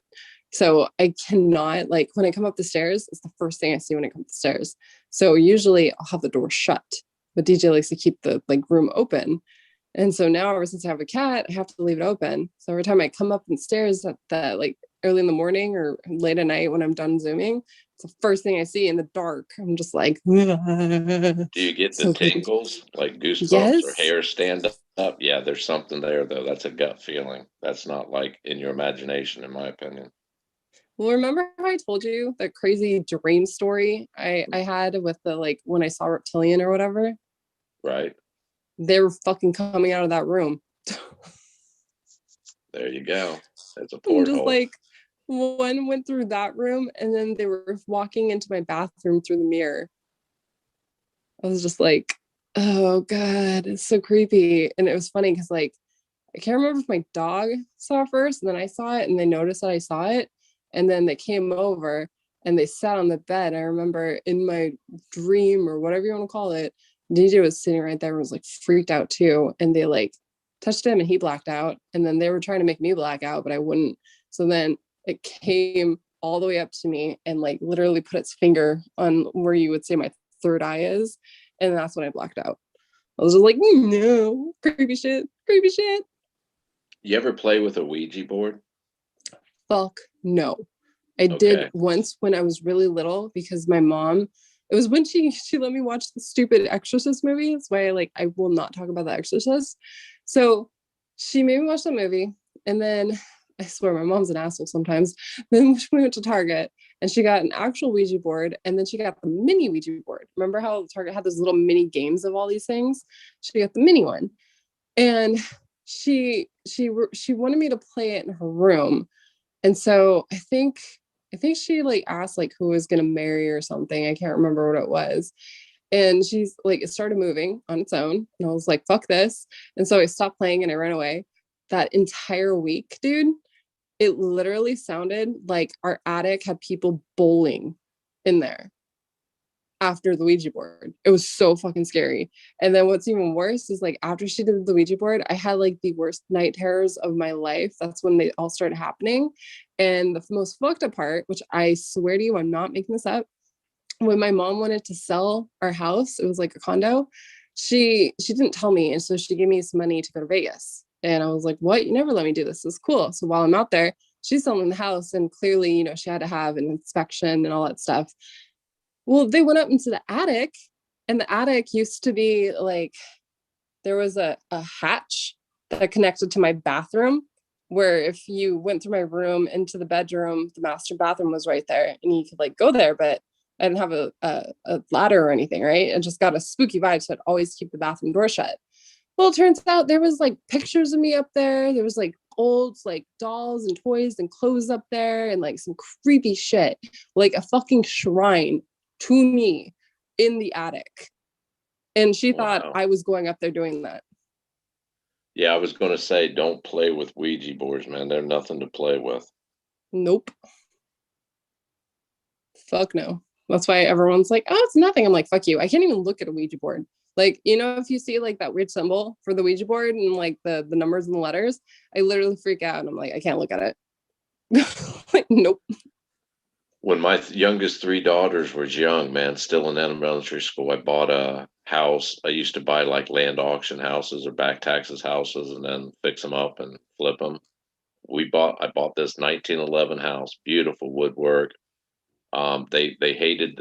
I had a bathroom. There was a bathroom in the basement, and like I never. None of my kids until they got 18, They never knew I got high unless they smelled it on me, and then they make jokes, but they never saw me do it. I never did it in front of them. I never talked about it. If they brought it up, I would say, yeah, it's no big deal. I used to do it when I was young. Anyhow, Yeah. their bathroom they had the whole top. There was 4 bedrooms and a bath upstairs, and the whole upstairs was my daughter's. One room was a playroom. They all had each room, and their own the one bathroom to share. And all of them would complain instantly from the day we moved in. They felt like someone was watching them. I had a closet in the bathroom too. Well, after like 6 or 7 months of this, and I had my room downstairs, and they came running down. It was a school night. They came running down at 2, 3 in the morning, woke me up and said, "You got to come up here. You got to come up here. We can't sleep up here." And it had a hallway, probably 20-foot long hallway. And they took a ball and said, "Watch, Dad." And they'd push the ball down the hall and it would stop. And then the fucker would like sit there for a minute and come rolling back to them. And they kept saying they've been playing with this little girl, man. They've been Dude, talking to her. oh, They've been, yeah. So, after like, it was day in, it was every day. This little girl at nighttime, 2, 3 in the morning, would wake them up wanting to play, man. It got so bad, the little girl would, "I want my mommy." You could hear her like a voice down the hall. "I want my mommy. I want my mommy." It was weird, man. It was an experience for all of them. no fucking thank you. Did you like sage the shit out of that house? Well, my youngest freaked out. She was probably about 5 or 6 at the time. It freaked her the fuck out, man. She would like huddle in her room at night, and she started sleeping in the other. Before long, like there was a months at a time, they'd all sleep in the same room. But I tried to convince them, listen, man, she's lost. She's in between the two. There's nothing to be. She's not scratching you. I don't think she's malevolent. I don't think it's an evil spirit. I think it seriously is a little girl. So you guys, she's talking to you. She's not talking to me. So she relates to you guys. You guys need to send her on her way, man. Tell her it's okay. Mommy's on the other side. Go to the light. Go to the light. And it ended up working. She kind of disappeared. Weird. I would probably not have handled that as gracefully as you did. I would be like, Well, get the fuck now out. now if they were scratching her and like benevolent, yeah, we got a fucking issue. I got to find a priest or something, man, to bless the house, get some sage. We need to rid the house of this evil spirit. But it was obvious, man. It was an actual little girl who was lost. It was kind of heartbreaking, man. Damn. That just reminds me of like that one and only time, I swear to you, I saw a fucking ghost like hovering inches from my face. Like that's In just the terrifying. in the late 90s, early 2000s, I rented a house in a small town, and it was, come to find out, it was the original mortuary built in like 1840s, and my bedroom was where they showed the bodies. And I have never had more I lived there for 5 years. I have never in my life had more disturbing dreams and shit happen than I did in that fucking house, man. There were some ones in there that were like, I don't think they were like demons, but they were some evil fucking people, man. It was bad. Dude, I love how you say that because like when I was super little, like when I could barely remember this, me and my mom used to live in this house, and she tells me that our neighbors were like satanic worshipers and shit. And I was like, clearly I didn't know what that was. But I found out that she said she like when I got older, she told me this, that our little apartment was attached to theirs. So when we were gone, they were able to go in the attic and go into our house and go through our stuff and everything. And she was finding out like stuff was missing. And so finally, like she put a camera, I think it was a camera, like she took pictures or something where she got evidence that they were doing that. So we finally got to move. But it was like so fucking traumatizing. I'm just like, we literally live next door to fucking satanic worshipers. Like, what? Wow. Creepy shit, right? Right. And it was just females around, right? You and your mom? Yep. Oh my God. Yeah. And it's so funny because when people look at me, they're like, you give off like witch vibes, like you're gonna fuck someone up, like you're in a cult because you wear so much black. It's like, no, I'm not a witch. I'm not evil. I believe in all that shit because I've seen it and I know about it, but I do not practice it, nor do I like support it. But it's also hard to find anything cute that's not black. So that's why I wear so much black and I look like I could cut you. Well, But I swear, everywhere I'm going. Because I mean, I started out when I got approached at the mall to work for Blackheart, which was like a gothic Victoria's Secret, basically. And they were like, "You have too much color in your wardrobe. You gotta change it." So I like went on a huge shopping spree, bought everything black, and ever since then, like I never stopped. So like everywhere I would work, everyone would be like, "You look emo. You look gothic. Are you gothic?" I'm like, "No, I'm not gothic. I just like black." Like, well, fuck. when you say a dark Victoria's Secrets, I think of what are they called? What's those dominatrix? Oh my That's, I mean, seriously, Victoria's Secret, but it's dark. That's dominatrix. You worked at a dominatrix lingerie store? No, it was literally a goth lingerie store. And it God. was branch off of Hot Topic. Oh, Hot Topic. Okay. Yeah. I mean, I was much younger, but I think they still might have one in Texas, but the first one they ever opened, it was at the Brea Mall out here in California. And it was really funny because they approached me and they were like, "You want to come work for us?" I'm like, "Okay."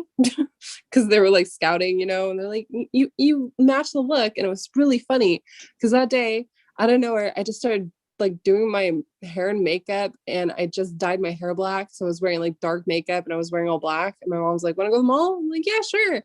And so they thought I was already like that aesthetic. So when I came to the interview, I'm like bright ass bubblegum pink. They're like, "Oh, that's different."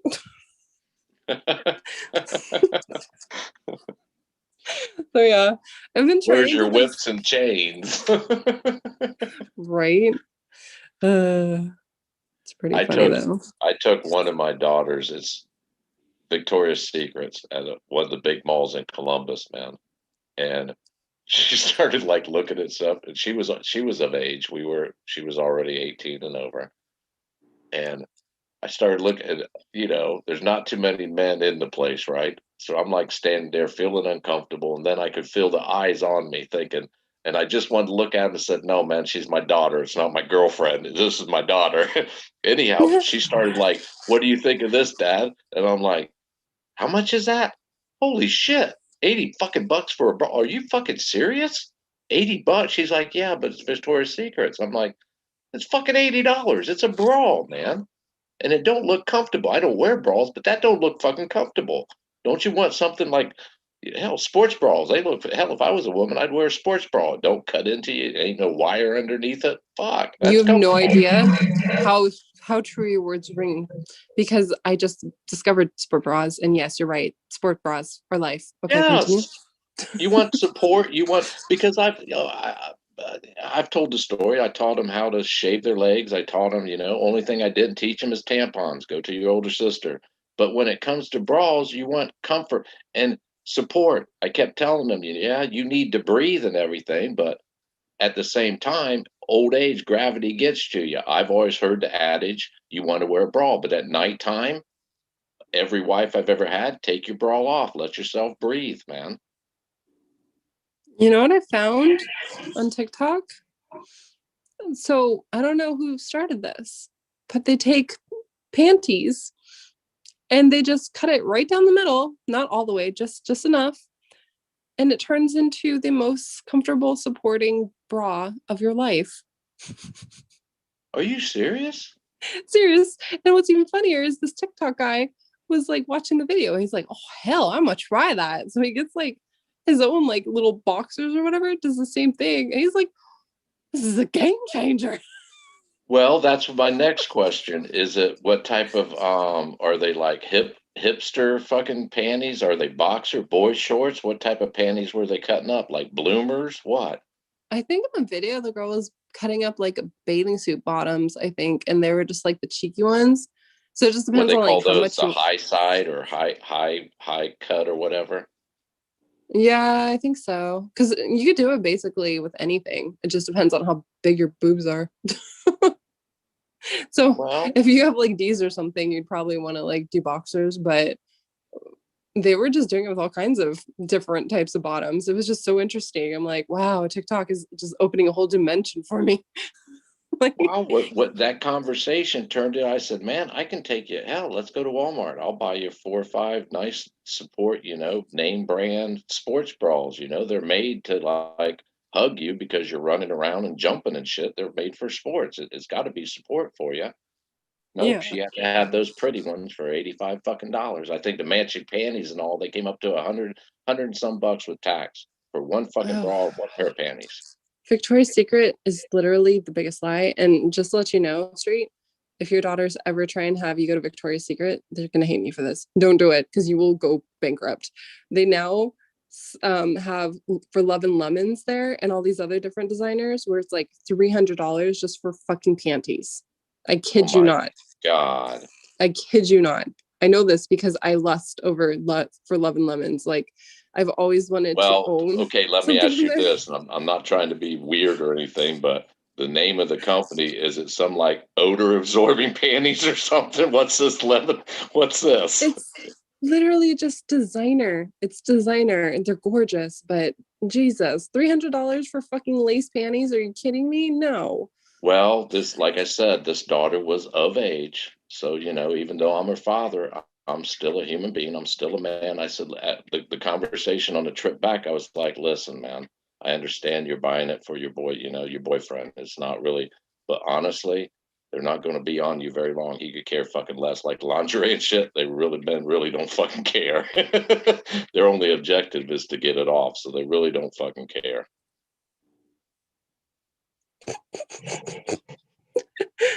Am I right or am I wrong? No, you're right. It just cracks me up.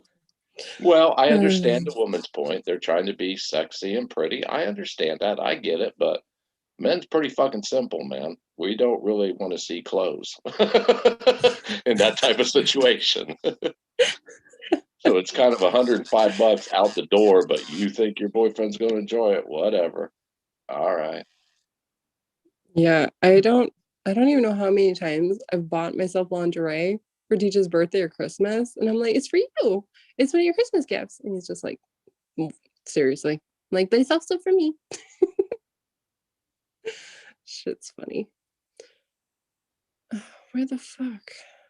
Okay, found rumblings and ramblings. Julie says she thinks their stuff is worth it. Shop the sales. For Victoria's Secret or for Love and Yeah, Lemons? I think so. One of the two.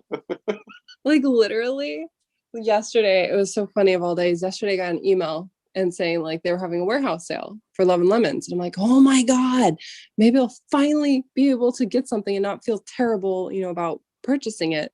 So I'm browsing through and I'm like, I need a new bathing suit for the summer. And I found this like the most gorgeous hot pink Barbie looking fucking bathing suit ever. And I'm like, I need this. And it was only like $30 for the bottoms. And they were originally $450. I was like, oh my God. And so I put the bottoms in the cart and then I'm looking for the top and they don't fucking have the top. And I'm like literally thinking maybe I could buy this and then I could go on like, somewhere else and find the top. But then I see it's on this other website that I go on and Revolve and it's on this model and it looks so bad on her. I was like, sweet baby Jesus, that is nope, not gonna do it. Because they like, they make it look so good and they have that pretty girl in it. And you think, oh yeah, this will look amazing. And then you put it on someone normal like me. It's just like, well, that's gonna look like fucking shit. This ain't working. Well, So don't I'm get me like, wrong. I understand the feminine approach to it. I grasp the concept, yes. But the feminine approach seems to forget, yeah, that's not what men don't want to see lingerie, honestly. It ain't going to stay up. We're thinking about getting it off, not like, oh, that is pretty. Yes. Why don't you leave that on? That's so lovely. Yes. I swear to you, sometimes I tell myself the reason why I never found Fenn's treasure is because he knew I would have probably spent all the money on cup collections, treasure hunts, and lots of shopping sprees. Like, oh yeah, you're the one that found that Fort Spin treasure. What'd you buy on it? Hair extensions. Like, Victoria's Secrets, here I come. I'll take one of those, 8 of those, 12 of those. oh, you don't know. My mom, she used to have a lot of money. Like after my grandma died first, and then it was my grandpa. So after my grandpa died, he left like a whole bunch of money to the family, right? She basically, like, I feel like when she left and went to Germany and fell and hit her head, she like literally became a different person. So she came back and Can I interrupt and ask, why did she go to Germany on vacation? oh, because she decided to follow after a guy that she used to date back in high school that she thought was the love of her life. And he ended up being a fucking psychopath to the point where she called me like 3 a.m. my time crying because he took all her money and jewelry and wouldn't let her leave anywhere. So I called this guy up and royally ripped him such a fucking big asshole that he personally went back to her hotel, apologized, gave her all her money and jewels back, and she got to come home. Oh, that's a heartbreaking story, man. She went to find her true love and got fucking taken in Germany, no doubt. That's Yup. sad. And you like to say I'm a brat. Sometimes my brattiness fucking comes in hand. Like, I ripped this guy such a new asshole that he literally, after he talked to me, went straight to my mom and was like, I'm sorry, here you go. And then he never talked to her again. I'm like, you leave my mom the fuck alone. But yeah, she used to have a lot of money, and I'm not as bad as her because I learned by watching her not to do the shit. But we used to go to the store called Buckle, right? I would stay Called online what? and watch her drop like $12,000 just on jeans in one day. Like, What was the it name of the was store? Buckle. Wow. Yeah, like she would spend and spend and spend to now she has nothing. She literally has nothing. Well, isn't that pretty much the story of the female existence in America? Yeah. Spending all that money to look good, right? Yeah, I mean, she like, it was weird. She went to Germany and then she sold the house, which is what I was telling you about. Then she moved out to I think it was like Beaumont or something. And she bought a new house and she got all this work done. She got her teeth done. She got her boobs done, all this shit. And she used to be like, heavy set. And then all of a sudden she's super skinny and tiny. And what was crazy is I think like when she was my age and stuff, she had to, take care of my grandpa, especially when my grandma was in an accident, was paralyzed from the neck down. She basically like became their every single waking moment when they needed something. So when they passed away, I think she kind of had like a nervous breakdown or something. And she never really got to live those party teen years. So all of a sudden it was like she wasn't my mom anymore. It was like she was my fucking sister. And all of a sudden I would see her at my bars and I'd be like, what the fuck are you doing at my bar? And she'd be like, so out of control. I would literally have to fucking like stop her from going home with like a fucking gang member. I kid you not. This is a real story. Like, so How many she would siblings did she have? How many siblings does your mom have? spend 3 brothers. She's the only female? Mm-hmm. Where does she fall in line? Youngest, oldest? It's my Uncle Dave, then my mom, then my Uncle Dan, then my Uncle Tom. Next to the oldest. Yeah. Wow, man, I feel sorry for your mom, man. She was looking for love in all the wrong places. No, that's why like is really sad too, because like the story of her and my dad, she tells me like he would beat her all the time and all this fucked up shit. And I look at her like, well, you fucking idiot. Why wouldn't you leave his ass? But then I watched her do the same thing, like with that stupid asshole Rick from Germany. And then there's this other guy that she met who was like, I think like 15 years younger than her. And I was like, what the creepy, like, why are you doing this? Like, I didn't understand it. And she just was so addicted to being treated like shit. And it's like, they don't see it, but you can see it. And did her dad, if you don't mind me asking, did her dad treat her bad? How was her relationship with her dad? My grandpa treated her like a fucking princess. So she was looking for someone to treat her good and just kept meeting these assholes. Yup. And I Looking mean, for the shit. bad boys, right? She would look for bad boys.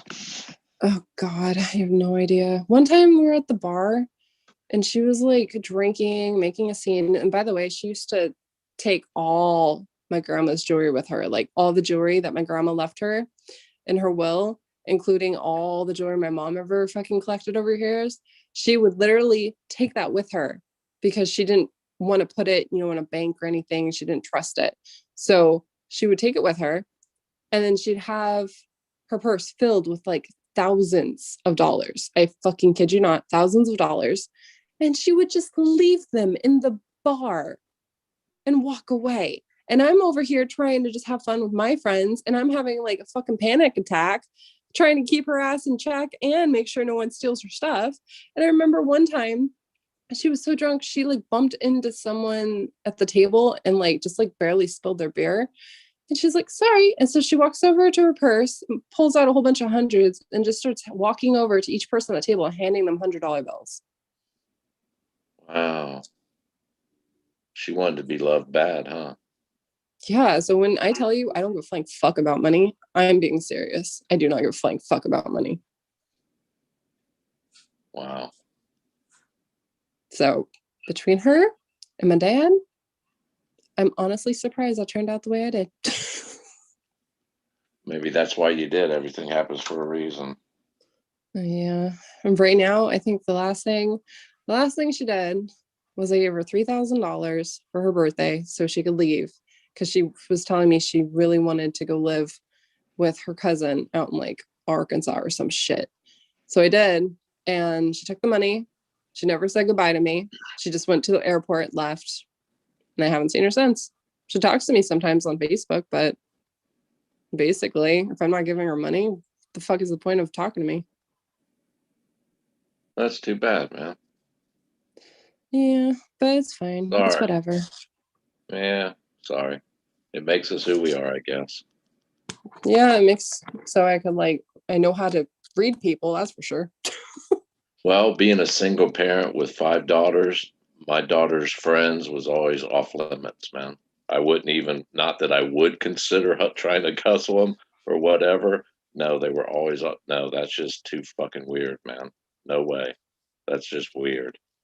Yeah, so fucking creepy.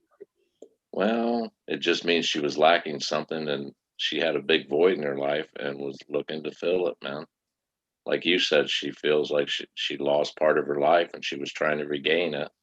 She just happened to have a kid that was hanging along too. It's sad, man. What kids don't realize is parents are human, man. Our children put us on pedestals, and then when they become of age, they realize we're not on a pedestal, but yet we never asked to be there. I mean, most parents don't ask to be put there. It's just the position we're put in. We have all the answers, we have all the care, we're on a pedestal. And when kids realize, wow, man, you fuck up just like me. Yep, I sure do. I'm human.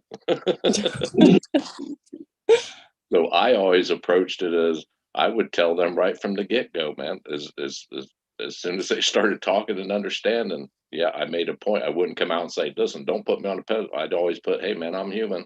I make mistakes. I'm no different. They just don't Yeah, understand that concept until they get older. that's really true. I mean, because I watched my mom do all that and like lose all her money and do stupidest shit under the sun, I'm smart with what I do. Like, Hard. I know. That's why I prepare for everything. That's why I was telling you, hey, did you know if you kick out a headlights, I prepare. I know shit. Well, don't try to piss on them. Don't prepare that way. Just fucking plan on dropping them and killing them, running. Okay, I'll kill him and then I'll piss on him. Yeah, do a neck chop. A fucking balls always work, man. If they're wearing a cup, then it'll hesitate them for a minute. Then they give them a karate chop in the Adam's apple or something. That'll paralyze them temporarily. It's so funny. Then bite their nose off. Yeah, that's what a throat punch is basically like punching him in the Adam's apple. So then it's like they can't breathe, basically. Yeah. It's like I What really read freak that. them out is once you do that and paralyze them, then you latch on real quick and rip their nose off and start chewing on it while you're holding them in there. That'll freak the fuck. They'd be like, "Oh God, I picked the wrong one on this night." Oh dear God. I don't even think I could get that psycho. You'd be surprised. True, that's We're very all true. capable of it. Fight or flight. Yep, fight or flight. Well, you know how you were saying earlier how you like terrorized your kids with a fucking chainsaw after you watched that movie? Yep. Well, when I was a teenager, I was over at my friend's house, like Amanda and all them, and we were watching Texas Chainsaw Massacre. The thing is, we were all hanging out. I think it was in her brother's room, and he had a room in the garage, like a special room built in the garage.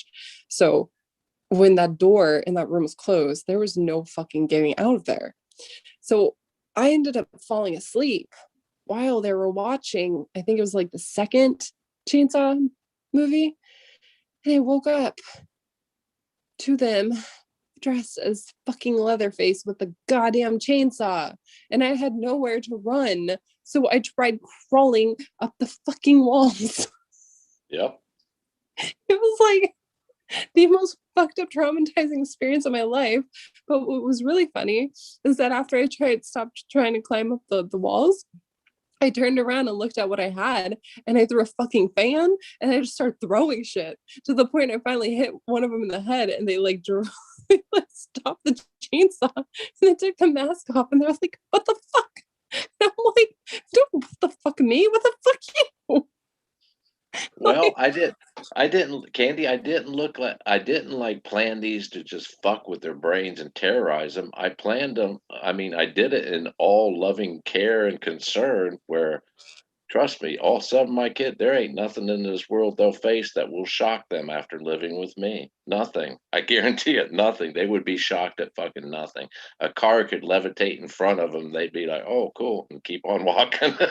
Nothing surprises them. They're ready for anything. And that was I my feel intention.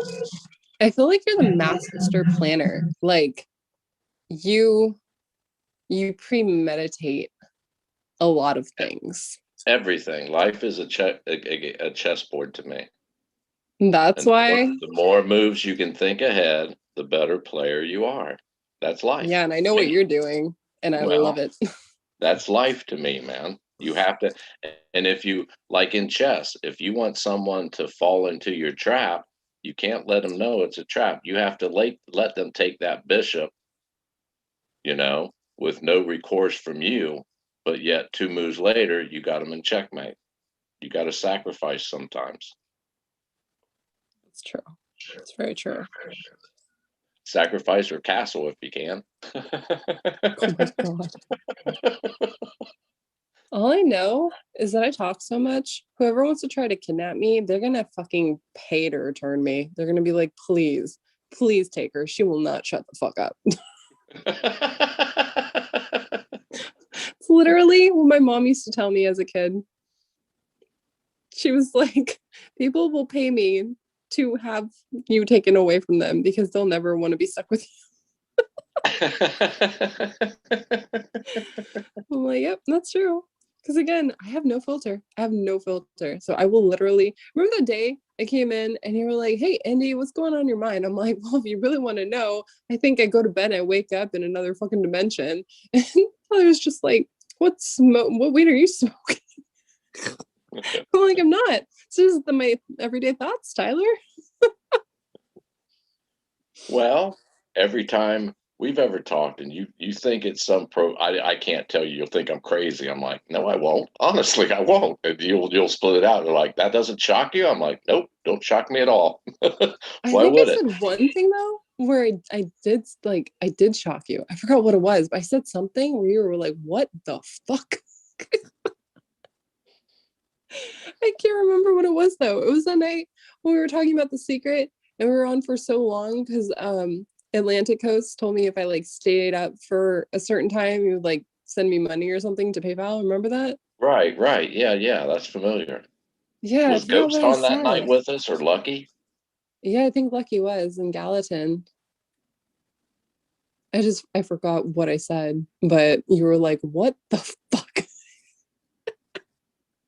I was like, oh shit, you Well, can be shocked. I might have been shocked at the direction of your thought pattern, but the idea, no, I don't think anyone could tell me anything in this world that would really shock me. I'd be like, oh my God, I'm shocked.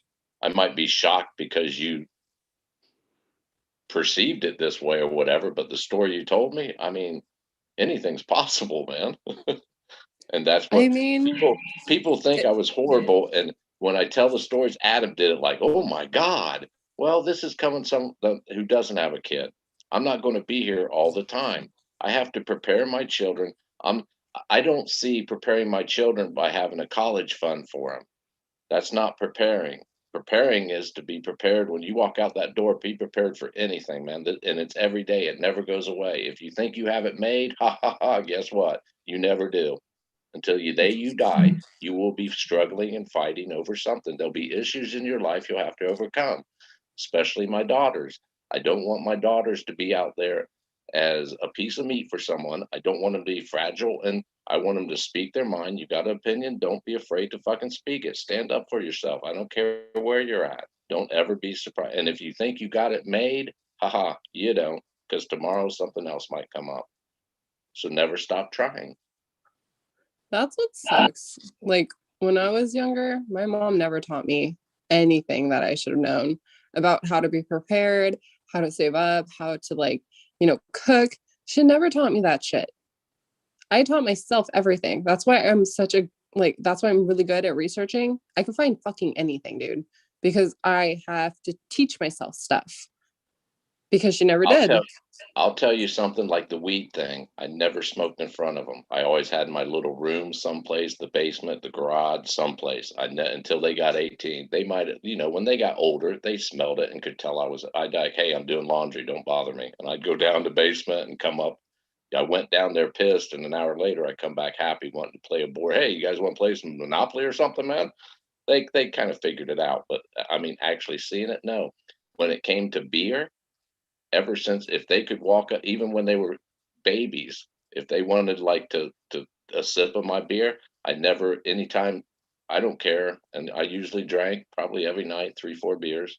If they came up and said, any of them, can I have a drink? Yeah, go right ahead. None of my kids to this day, all 7, have a drinking problem. Drinking's not an issue to them. I let them know, you don't, they're going to be 16 sometime. This 5-year-old's going to be 16. I don't want them to get in the car and hang out with their friends to drink, thinking it's some big deal because they're sneaking. No, hell, like if they said, hey, can you buy me a 6-pack? Yeah, I'll buy you a 6-pack, but you're staying home tonight. You ain't going no place. You ain't having friends over. Yeah, okay. It's not Yeah. an issue. I took away the issue to alcohol. None of them have a drinking problem. None of them. Most of them don't even like alcohol. Dude, that's kind of like me too. I totally get that. I mean, yesterday I didn't even want to drink. Well, think about this, Candy. Young kids that lived a sheltered life, their parents tried to keep them away from cuss words and alcohol and drugs and you name it. When they go to college or leave and move out on their own, they're train wrecks, man. They're like, ah, I could do this. Ah, they're fucking not all, but a vast majority. They run wild, man, and they end up doing stupid shit. Yeah, it's so true. That's so funny. Like, that's the one thing that my mom did give me that she didn't deprive me of. She trusted me. She didn't care if I slept over at my friend's house. She didn't care if I was out all night. She didn't care if I ever did drugs or drink. Because she gave me that choice, I never did it. It wasn't an issue to you. What, you didn't think you was getting over on your parents, right? Yep. Yeah. I'm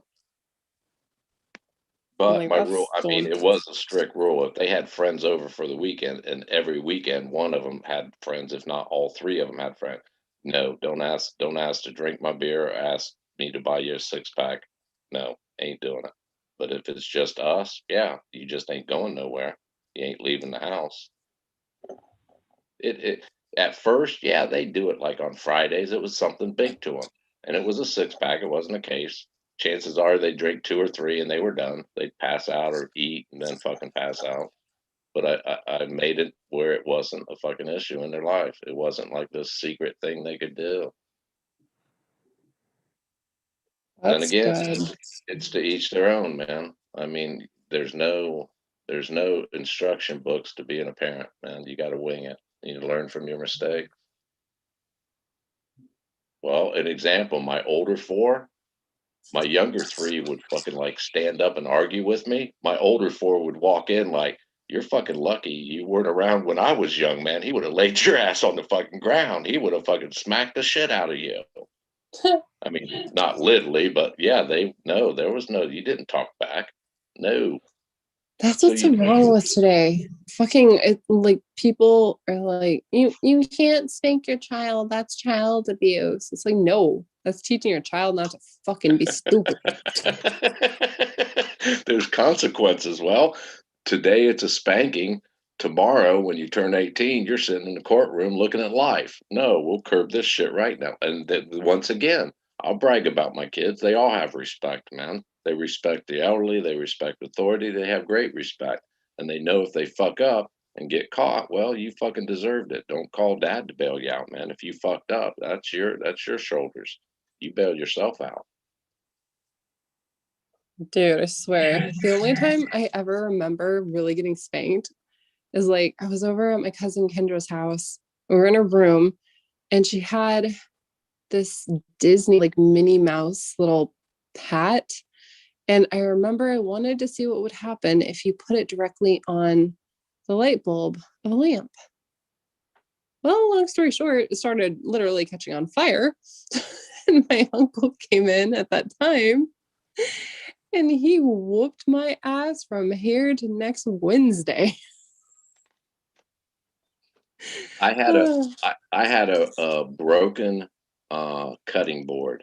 It was probably 4 inches wide and a half inch thick. I didn't drill holes in it, but it was 1 to 3 spanks is what I gave the older kids. The older four was 2 sons and 2 daughters. They would get 1 to 3 hits with it, depending on the severity of their crime. And it could be, well, my youngest son was 4 years old, and we had I think it was an Atari gaming system. It was maybe 2 months old, and I think they were playing Sonic, maybe. Anyhow, he had a habit of like he'd really get into it, animate and like jerk the fucking the remote around like he was running with it, and like he was very animated. And I kept bitching at him all the time. I said, "Stop!" He'd pull like the plug out of the unit. I'm like, "You need to stop, man. You're going to break that controller." Kept doing it. Long story short, one of the daughters came in and said, "Hey, you just ripped the controller off the wiring." I'm like, "What?" And I went in there, and man, I for 4 years he was not allowed to touch. I was serious about it. His mom kept getting down and saying, "Man, you're just being fucking a dick about this." I'm like, "No, he's going to learn a lesson, man." I told him not to jerk it around over and over and over. Didn't spank him. I just wouldn't allow him to like play the game no more. You think that's Damn. cool? You know what I remember? Like when I was little, my mom, she tried like all these different things to like punish me and shit. And one day I did something, I don't remember what it was. And instead of punishing me, she literally acted like I did not exist and it fucking destroyed me. And after that, I never acted out of line again. Wow. It was just like mentally so fucking scarring for me. I was just like, I will never fuck up again. I am sorry. Wow. Yeah, that's like if you ever want to fucking teach a kid a lesson, shit, there you go. I used to with my second wife, there was at one time there were 7 kids in the fucking house, man. And she was 10 years younger than me. I was like 39 and she was 29. And I would come in from like 12 hours work and I'd get the lowdown, man. She'd be all fucking burnt. I mean, you could tell she had a rough fucking day. You need to tell this one this, you need to do this. This one did this, whip this one's ass, blah, blah. And it's like, God, I just came. And, day in, day out, it's like, fuck, I just came in, man. All right, yeah, I'll take care of it. I got in the habit of, if I didn't deem it, like I understood she was just frustrated. So a lot of her anger was coming from frustration. But if I didn't think it was like the one she'd tell me to spank, I'd come in, eat dinner, blah, blah, blah, blah, blah. I'd say, "Yeah, you go up to your room. I'll deal with you in a little bit." And I'd never go up there. Well, come to find, I thought I was doing them a favor. Later on, when they got older and we sit around on the holidays, they tell their kids of how fucked up I used to treat them.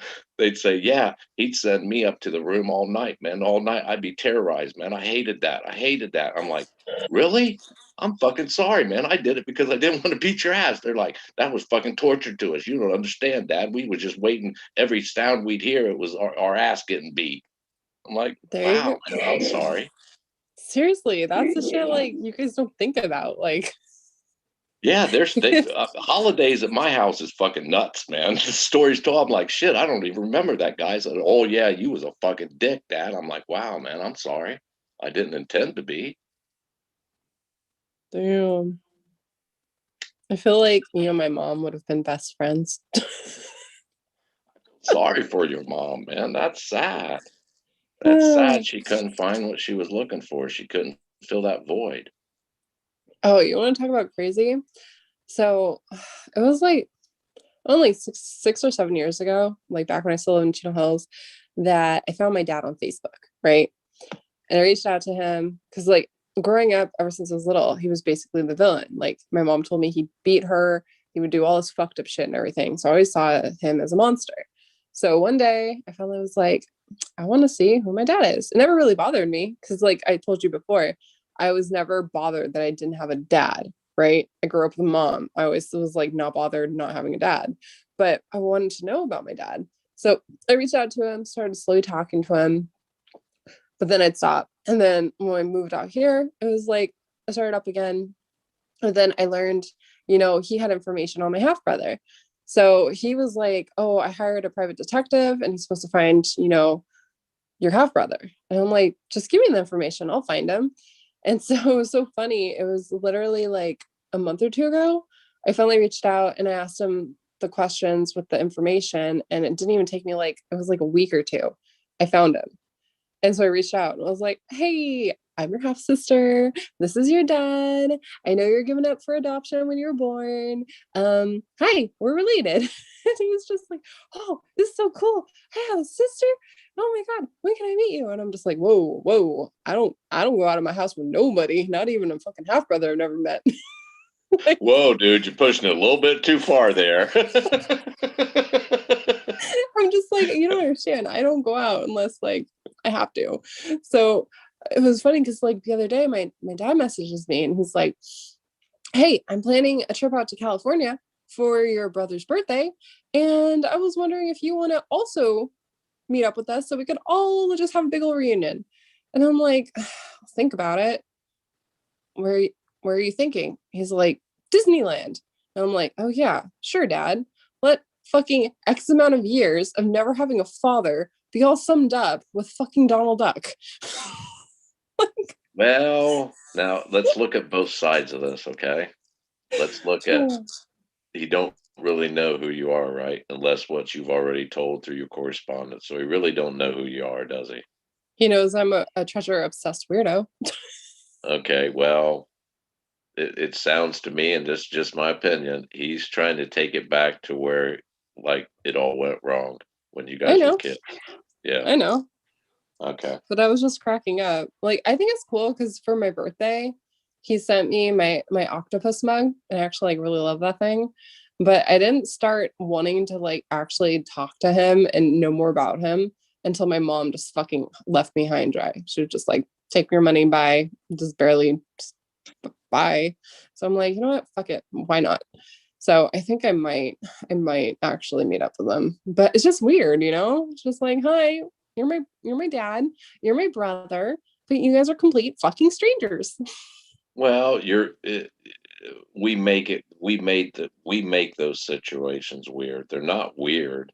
It's just we make it because it's uncomfortable. You don't know who these fucking people are, but you know you're related in blood, right? And then you have Yeah. all the backstories, all the baggage. It's like fuck, man. I mean, there's a lot to work out in that. Yeah, that's true.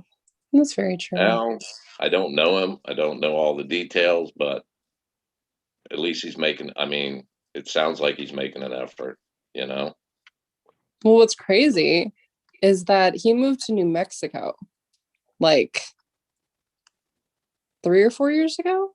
So when I was in New Mexico visiting Fen and at the Fenbury, I could have seen my dad. I didn't even know it.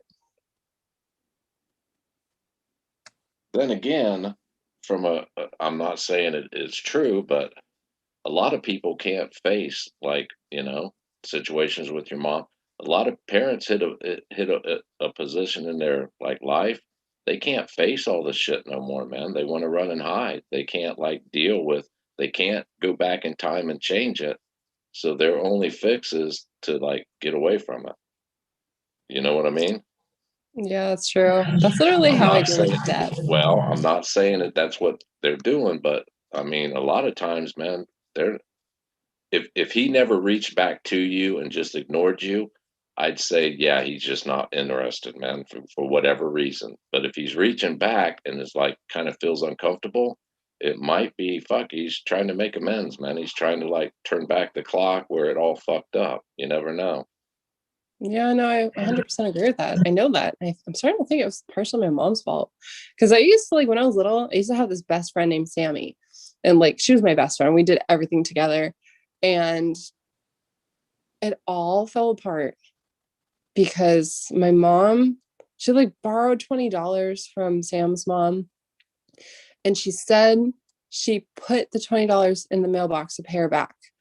And they never got the $20. So either someone took the $20 or my mom, because she's so scatterbrained, she probably forgot and thought she did it. Either way, that one little incident made it where I was never allowed to be friends with my best friend ever again. To this day, Was that from your best friend's parents' point of view? it was from everything. It was basically like my mom's like, you're not allowed to hang out with her, blah, blah, blah. Like, her mom's terrible. She's terrible. So I lost my best friend. Huh. Yup. When I tell you, I know psychology and I know emotional fucked up shit, I ain't lying. I could spot that shit from a mile away. Damn straight. Yeah. Well, it's life lessons, man. You see that's the red flags I was talking about. You see it even before the train wreck happens. You see the train is like, nope, I ain't boarding that train again. Yep. That's why that shit with you know who, it's not even fucking phasing me.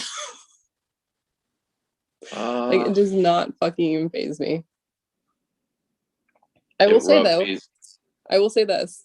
I told my dad, I was like, you're allowed to date whoever you want, but you're never allowed to date a woman with this name. And he was like, why? I'm like, don't ask questions, just fucking abide by the rules. I refuse to call that woman stepmother. Well, I think I made a comment on one of your Zooms. My kids are quite aware of me and my game, and we had a gathering Easter, I think it was, and it came up in conversation around the grill, and they all said, "We feel sorry for her, Dad. Do you have to do this?" I'm like, "Yes, I do. I can't turn back. I have to finish this." And they were like, "Damn, we feel sorry for her, man." I was like, "Well, hey, what about me? Don't you feel sorry for me?" And they're like, "No, we feel sorry for her." I'm like, That's what "Well, sucks though. She's so good at playing the victim and making you feel empathy for her. And then the moment you think everything's okay and everything's gonna be fine, she fucking destroys. She strikes and she tries to destroy. And it's like, not once, not twice, 3 times. I have shown her pity. I've shown her remorse. I've even stood up for her, and she still does this shit. So I'm at the point where I'm fucking rooting for you 100% straight. 100%. well, the comment my children all came to a consensus on is feeling sorry for her because they know me. They know I will not back down. I refuse to back. When I believe in something, I will not back down from it. There's nothing will make me back down from this. Nothing. And I've heard people say, "Oh, is that your life?" No, it's not my life. It happens to be a problem in my life right now that I'm working on, but it doesn't control my life. I don't wake up thinking about it. I don't go to bed thinking about it. But when it crosses my path, I concentrate 110% on it. Yeah, I 100% get that. I feel kind of bad though tonight because, like, I guess I can kind of see what Galaxy was saying. I mean, I never made that video to like make him look like the villain or anything like that. I just made it because I was under the impression he was making videos about me. And I was trying to show him, look, I know your game, stop it, because clearly this is you, you know? But then when I started talking about the other guy and how he commented on my video and said stuff, he's like, why do you have to do that? Why do you have to call people out like that? I'm like, fuck, he's kind of right. I don't mean to be an asshole. It's just when I see you attack my friends and you go after people that I care about, I don't think. I literally just strike. And I say, that's why I say like fuck off all the time. And I say what I fucking feel. And then I step back and I'm like, oh man, I am kind of an asshole for doing that. But it doesn't make it to the extremes like what he's saying. So I'm like, I'm gonna try to keep my cool a little bit more and not do shit like that. Your problem, my opinion, your problem, you jumped too fucking quick. When you came out with that video, we were like talking back and forth, and then all of a sudden I get a notification you made a video. I'm like, what the fuck, man? You jumped too quick. Sit back. What are you doing? Get back into play. Don't jump yet. We're not over the target. Wait till we get over the target. You just I know. jump. You're like, you get the I won't say anger, but you get the seed in your brain. You're like, fuck it, I'm jumping. And you just jump the fuck out. It's like, no, man, we could have rode this for a while, man. Come on. Sorry. I know. I feel terrible to know that he thinks that I was like out to get him and I was trying to destroy him. Like that's 100% not what I was trying to do. But I don't know. I'm tired of being painted as a bad guy because I'm not a bad guy. I'm a very loyal friend that will stick up for people that I care about. And I see you as the enemy the moment you go after the people I care about, the people I love. And I'm like so fucking tired of watching people in the fan community and YouTube world say I'm a bully and that I'm a terrible person and I'm responsible for fucking people's suicide. Like, are you shitting me? And now there's some weird ass troll account that's saying I'm responsible for Paul going off of YouTube and Amy Seeks going off of YouTube. I'm like, what the fuck? I'm cool with Amy Seeks. What are you talking about? And Paul, I don't even know who he is. That dude hates me and I don't even know what I ever fucking did to him. But congratulations to him. But I do not go after people. The only time I ever retaliate is when you start something and you attack my friends or myself. I will fucking respond back, which I'm trying to learn not to do that now, clearly. But it's not my fault that you fucking started this shit and I said something that made you fucking go away. It's like you came after me, you come attack me on my channel, expect me to fucking say something. Like, that's what's so baffling to me. Well, do you remember? I'm sure you do. Spider Monkey or whatever that one channel was where we went at each other on a live chat. Oh, yeah, a Star Spider. Wait, Yeah. Do you Star. remember later on after we had talked for a while? I told you, man, you were just too fucking easy, man. I was just leading you around left and fucking right, knowing like the key words to say. That's what they're Yeah, doing to you. That's what they're doing to you. yeah, that's true. It's You very have to true. stop, man. It's just words. It's their opinion. So fucking what? Big deal. Whatever. All right. It's funny though. It's like when I'm drunk, it does not faze me whatsoever. I was just laughing my ass off last night with mean comments. I was like, this is funny. Like, not even care. But now I'm sober. I'm just like, this is annoying. Because I'm always thinking, like, I'm constantly always thinking. I'm always remembering something that I researched, and then I'm learning new stuff, and then I'm connecting it. And it's making sense. That's why I think I'm such a great researcher because I could retain so much information and then I can remember from where I read it and then I connect it with something new and then it actually makes all sense to me. But when I'm trying to share it with people, I know that you're not in my head. You cannot see what I'm visualizing or what I know. So when I try and share it, everyone's like, my eyes are glazing over and I don't know where to start or where to begin. What? Like, I have all this information and this amazing story to share, and I don't know how to share it. I've been trying to, but it's like, it's so much and it's so delicate. I don't want to just like throw it out like word vomit. Well, I've said it many times. I'll say it again. Stop letting these videos bother you, man. It's just someone's opinion. The only way it should bother you if it's true. And even then, if it's true, well, yep, you got me. My bad. I'm seriously trying to learn to do that. Like, that's the thing though. I don't know what it is, but it's like the same thing with my mom too. My mom's much worse. But we just like let people fucking chip away at us and destroy us by doing that. And the prime example is with my own cousin. I worked somewhere that I absolutely loved, and I was so happy with working there. I wanted to share that with her because she was telling me she was miserable at her job. She didn't like think that she was going anywhere in life, stuff like that. So I brought her into this. And next thing you know, she's taking over everything. She's dictating if I can get a raise and what I can get paid for. And literally, it turned out my boss, he was emotionally just fucking with both of us and playing us against each other. Like, I want to talk about the worst toxic boss on the planet? That one. He literally, like, when he hired her that day, he said, "You guys aren't going to turn against each other and become mortal enemies, right? Because I'd hate for that to happen." And we're like, "Ha, no, never. We love each other. We're best friends.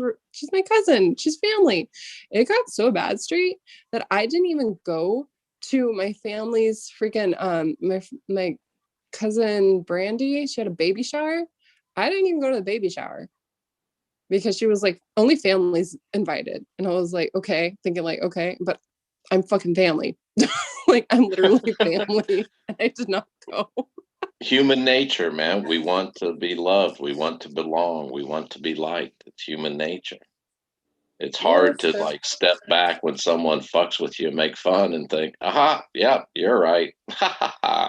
That's a hard pill to swallow unless, well, comedians, if you look at the overall group of comedians, they are desperate, fucking lonely, they've had horrible fucking existences, but they learned to survive by joking about it. I gotta grab a drink. I'll be right back. Okay.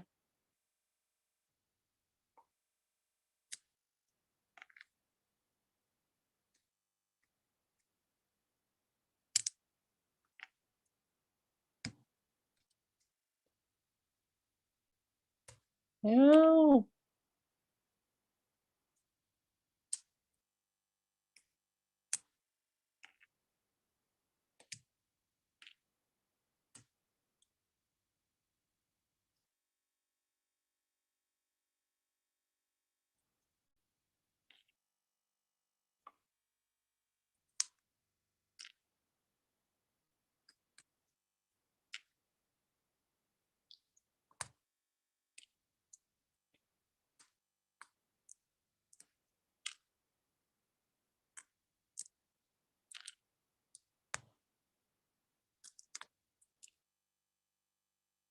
Oh.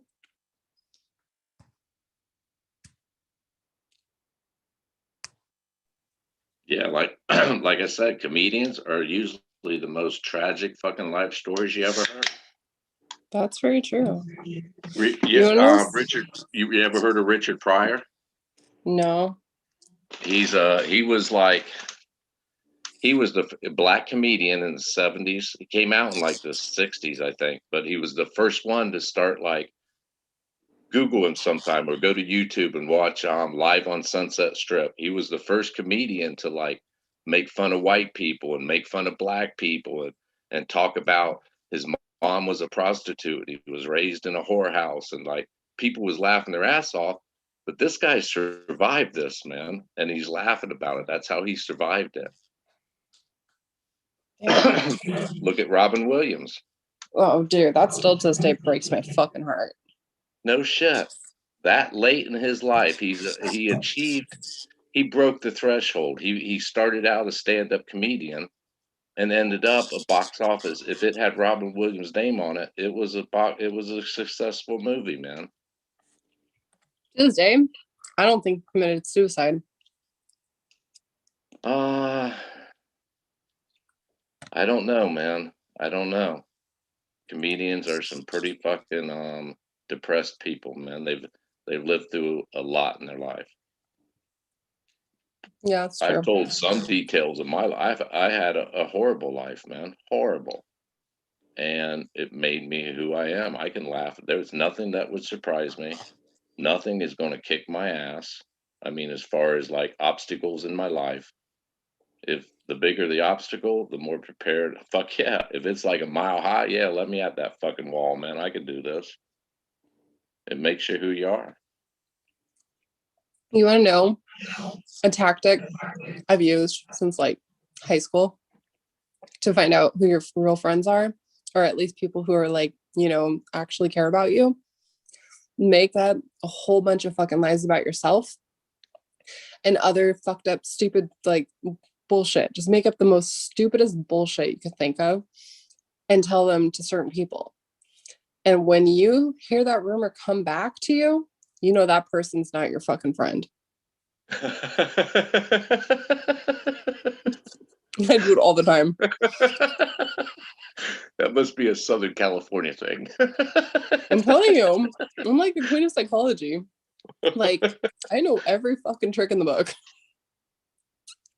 I keep in my little portfolio that anger thing. That has served me more good than it has ever done bad. And it's something I cannot not put it away, man. It works too good, just like your rumor thing. It works too fucking good. It works every time. It's guaranteed to work. And the funny part, you could even tell, like people will hear me talk about it, and then when I do it, they still fucking get pissed because it's human nature, man. They cannot not stop, which pisses them off even more, which then they get a grudge against me. They're not pissed at me personally. They're pissed at the seeds that they know I can plant inside their head. That's why people get pissed at you. Not just me, a lot of people. Didn't you try to plant a seed in my head though, and it didn't work because you were like, you got a bunch of daddy issues, and I'm like, actually, I do not. I have no daddy issues. Oh, I'll beg to differ. I don't. You can I say really you don't, but you do. How though? How? Yeah, yeah, that's just my opinion. Just That's my opinion. my opinion. You can't take away my opinion. Nope. No, that little argument we got in on spider web, whatever it is. Roman Kendall Star Spider. Yeah, Star Spider. Yeah. That was, you got all riled up over that one. Oh, I'll tell you why. So when I was talking to someone, I will not name, they were insinuating that the person who was the finder, Fen did not like, and they even betrayed Fen. And at the moment, at that time, I was really thinking you were the fucking finder.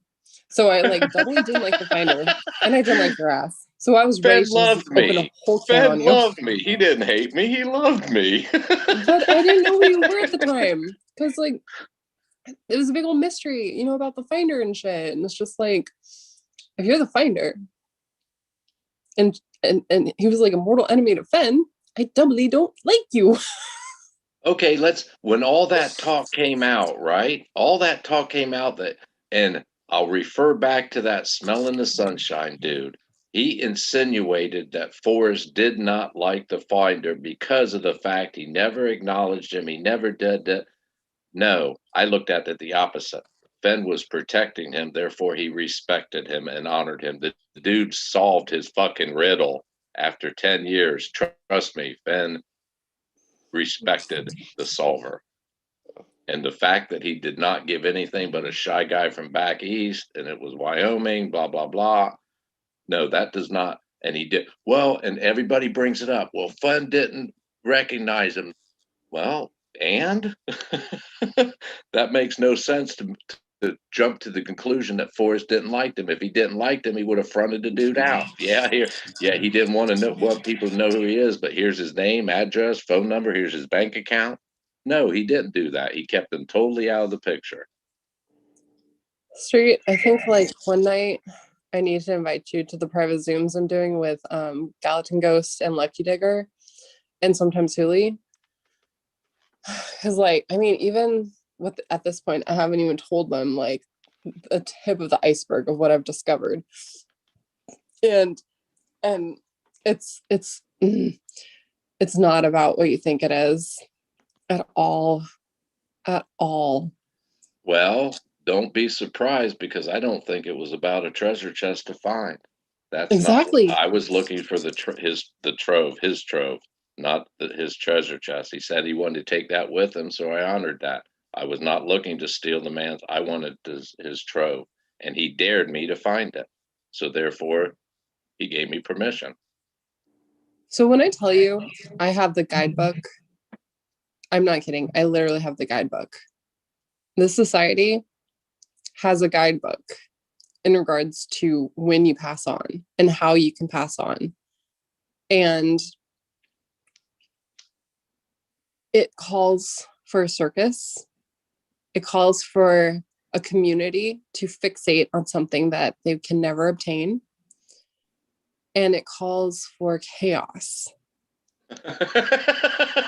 A circus and chaos, count me in, man. Where's the salted peanuts?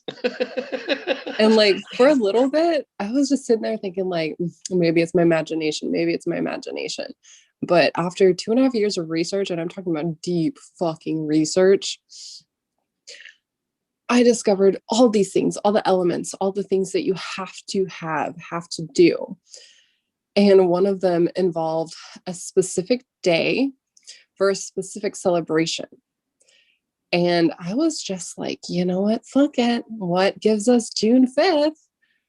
Holy sweet baby Jesus. When I tell you I have the story, I'm not kidding. I have the story. And it's confirmed with that date and everything that has led up to it.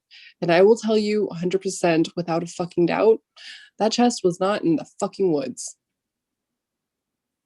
Well, 100%. wow, we agree on something then. Yeah, I'm starting to think, honestly, I really don't know what to make of Jack, but I can tell you one thing. I don't think it was ever meant to be found. I'm not saying it didn't exist, it did, but I really think it wasn't meant to be found. There's like I'm telling you, I gotta get you in on these Zooms because So do you think then following that train of thought, Forrest must have been pretty fucking shocked when he got the message, huh? uh-huh. And that's why I'm like flipping out about this, because it's not just Sven, it's entire society, but it's not even just a society, it's a bloodline. It's an actual bloodline. And what's even crazier, it links his dad. That like in the society, they can't just die natural deaths. They die by suicide, by the way. And it gets crazier and crazier. So when I tell you you're looking for a graveyard, there's certain things. And Finn tells us, it all started because he found out he was dying. He wasn't lying about that. It is literally, it all starts when you become sick, you're healed. You have to prepare for the rest of your life, getting ready to ascend for your higher self, your higher being. And Fenn told us multitude of times, he is the most spiritual person around. And this society is all about spirituality. It's like, oh God, there's so much I have. There's so much. And I wish I could just like say it right now, but we're literally on Tyler's channel and people can come back and watch it. And I'm still trying to just put a few more pieces together. But when I tell you, this society likes to put stuff literally right in front of your face because of ego. They love to dingle information right in front of people. And they know that they won't see it. They won't figure it out because it's literally what they do. So they have the guidebook. I have the guidebook on all the shit. I've purchased like 6 different books so far on it. I've found like countless books online. It goes so far back. It's insane. But it's literally fucking meant to create chaos and have a community fixate on it. And the number one thing is for that person to be remembered. They have to find a way to do you be remember remembered. chaos and embroidery? Mm-hmm. Okay. Do you remember embroidery was the ones that looked like it had earphones coming out, and Forrest was leaning over. He was leaning over with like this Mona Lisa smile on his face, right? Yeah. And there was 2 windows behind him with like blinds on them, and it was a corner. So the windows was like in a corner, one on one side, one on the other. Yeah. If you look at chaos, chaos has solid walls behind it, and Forrest isn't leaning into chaos. He's standing back away from chaos, but yet he's leaning into embroidery. So that scrapbook told me chaos is going to be embroidered into this. And he was all about the embroidery. Bring it all. And what do you do when you embroider something? You make your mark on it? Yeah. Yeah, Yeah. you do. Yeah. Go back to the solid wall behind chaos and the open windows and Forrest leaning in with that smile on embroidery. And then couple that with Eli 203. He already foreseen who was going to show up on the fucking scene, in my opinion. He was telling everyone, dangling it right in front of them. This is who you're going to be dealing with, man. And he liked it. He smiled. He was smiled at embroidery. Make your mark. We all have to grab the bananas, right? Yeah, but that's the thing too, though. This wasn't just solely Fen. This was more than Fen. This was a lot of people. And I'm pretty sure it includes Douglas Preston. It included George Frisson. It includes Cantankerously. It includes a lot of very Influential rich, people. yeah, because this is what the society is. And you know how people like to give Fen shit about being a gravedigger or a grave robber? The society literally does that. It is formed of archaeologists, of historians, and look at all the people Fen was friends with. Art collectors, historians, archaeologists. Is because the society literally goes looking for relics. They're Well, obsessed with obtaining. it's an archaeologist. It's a fucking grave digger. That's what they are, man. They're grave Yeah, diggers. So when exactly. people call him a grave digger, that's like like they're digging jabs in, man. You have nothing left, so now you're going to try to break him down and degrade his memories. They're fucking archaeologist that digs up a site with a barrel. They're fucking grave robbers. Period. Have you How do you ever think all read? that shit got in museums? They were robbing graves. Well, have you ever read Fenn's first ever blog post? It's the mother of Indiana Jones. Was that on Old Santa Fe Trading Company? Yeah, but the thing was, it was written back in 2000, and it was actually a response after he had that Clovis and Beyond uh, meeting thing that he held for a bunch of people in New Mexico. There was one archaeologist that like basically said Fenn was like a mockery and like an embarrassment to archaeologists. So So he Fenn, didn't have a degree. yeah, and Fenn, oh, that pissed him off. So he wrote back to that guy. And when I tell you he burned that guy a new asshole, he burned that guy a new asshole. And there's a whole forum. You can still Google it to this day and find it. There's a whole forum of people like commenting about it, talking about it. But what piques my interest is that if you look into it, George Frisson died the same exact day Forrest Fenn died. So am I hearing you right? You think it's a group that's looking for someone in particular? Mm-hmm. Yeah, we agree again. It's like some crazy shit. And what's even crazier, Hooley was actually the one that brought this to my attention because I didn't really bother with it. So Douglas Preston, when he started his writing career, he started it with that dude, Lincoln Child or whatever. Or yeah, I think it's Lincoln Childs. Anyways, they met because they worked together at this insurance company called MetLife. You know about MetLife. Yes. You dig into MetLife, shit gets weird. Anyways, their first book they ever wrote together was called either Relic or Reliquary. The first one is like, I think it was Relic, or no, it was Reliquary. And then the sequel is called Relic. And if you look into that information of like the book, it's basically kind of like foreshadowing what Douglas Preston was already into with the insurance company. And it also talks about, I don't know if you know this, Douglas Preston, I think it was in 2015, he went to like the farthest reaches on the fucking planet in the jungle, like somewhere, and he discovered the white city or something. It's called the Monkey God. He wrote an entire book on that. and he got like a really bad, flesh-eating disease and all kinds of shit. So it's really crazy because it talks about how, in the Codex, this is supposed to be kind of foreshadowing based off of Fenn's story.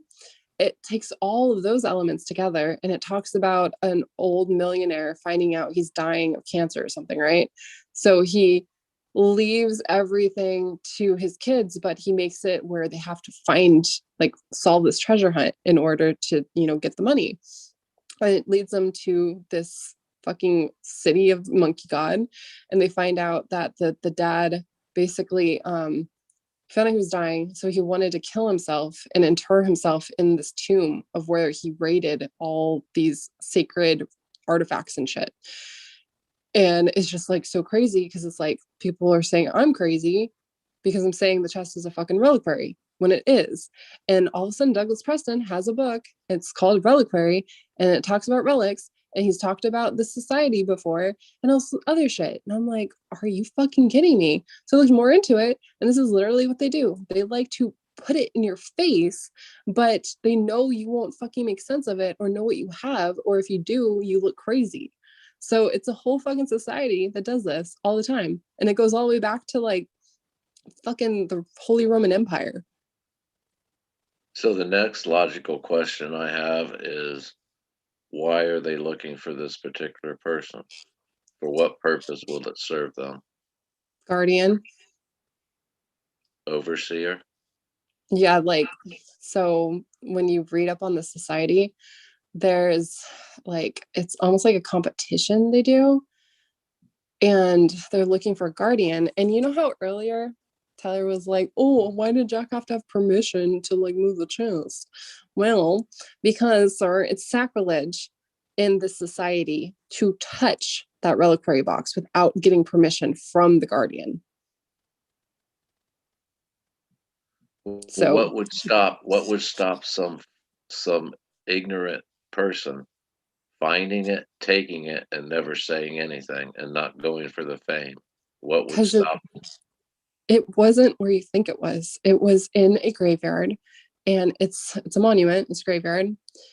When Fenn said my church is in the mountains, he, in my opinion, he was not fucking kidding. It's actually a church, and there's an entire guidebook, keep saying, where it has to be protected, it has to be resided. There's a certain thing that has to be interred with it. You have to have a Fortima shrine, you have to have an ossuary, all those things I was talking to you about. It's why I can identify them. The holy door, all of that, the Jubilee year, 2010, everything goes into the society.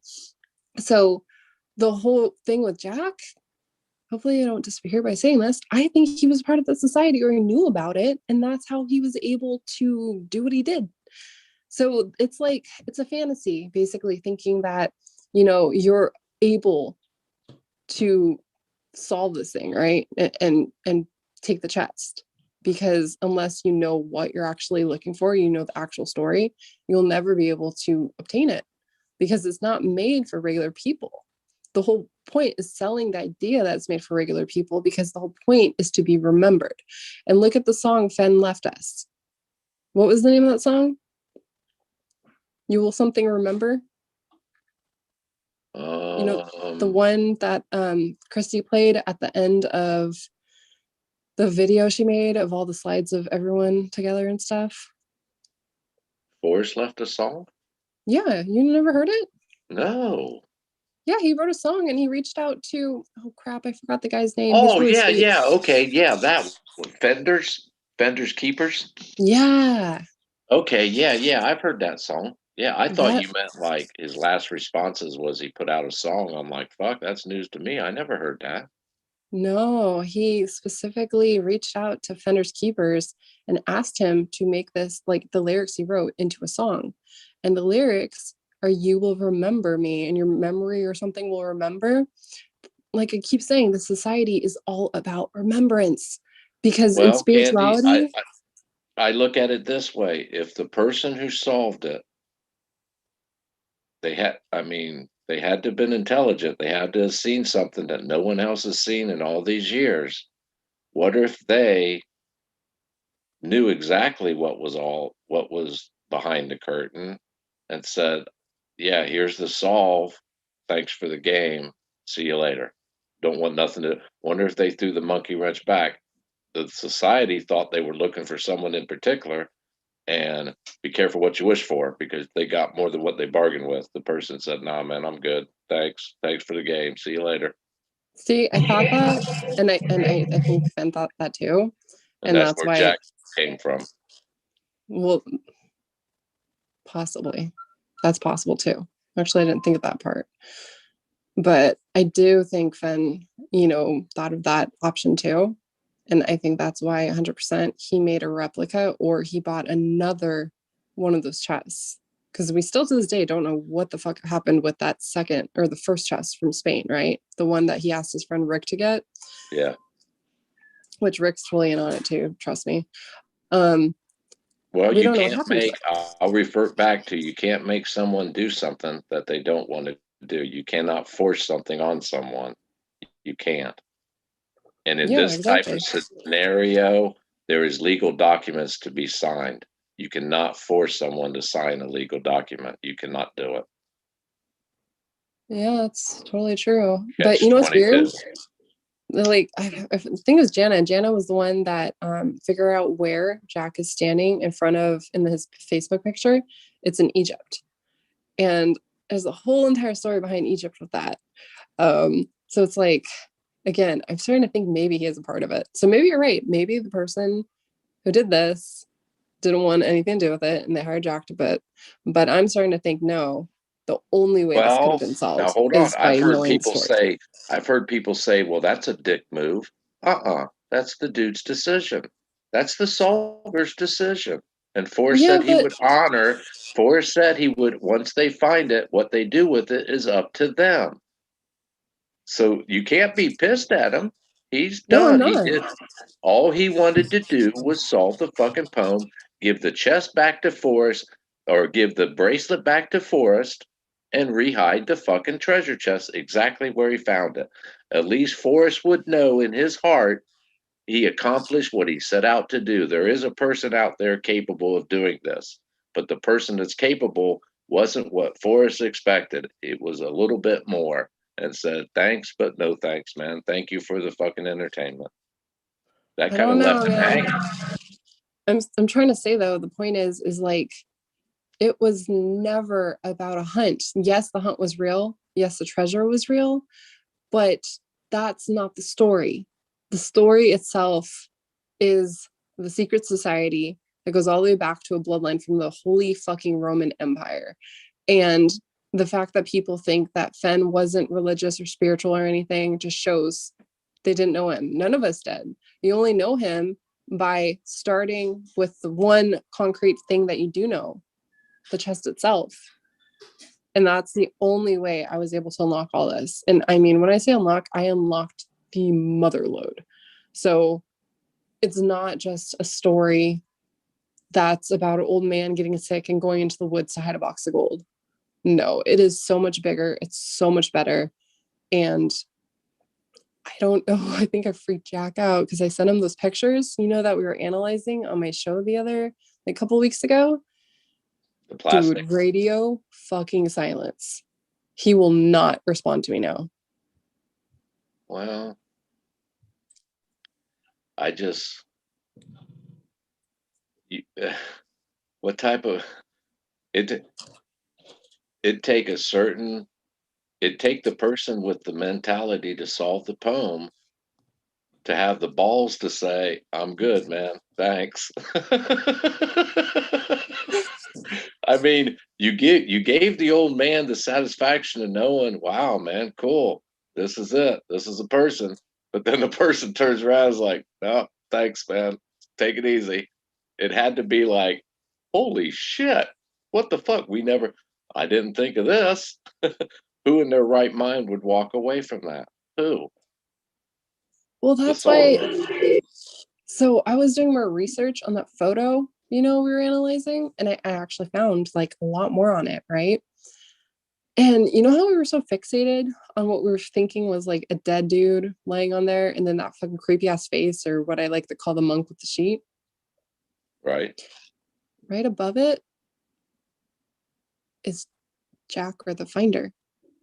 Literally, check this out. The Like, big brown face. no, watch this. You gotta look at it from far away though. Don't try and zoom in. Don't try to look at it close. Look at it far away and you can see everything. Like, watch this. It's so crazy. Okay, so and he's definitely not in the fucking woods, that's for sure. Okay, look far away. I wish I could tilt this. Wait, you know what? I think I probably can. Hold That's on. the picture you were looking at. You had up on the screen earlier. Yeah, but then I was like, I'm not gonna force him. But okay, let me tilt this first. Hold on. Do you think if I tilt it, it'll help you see it better?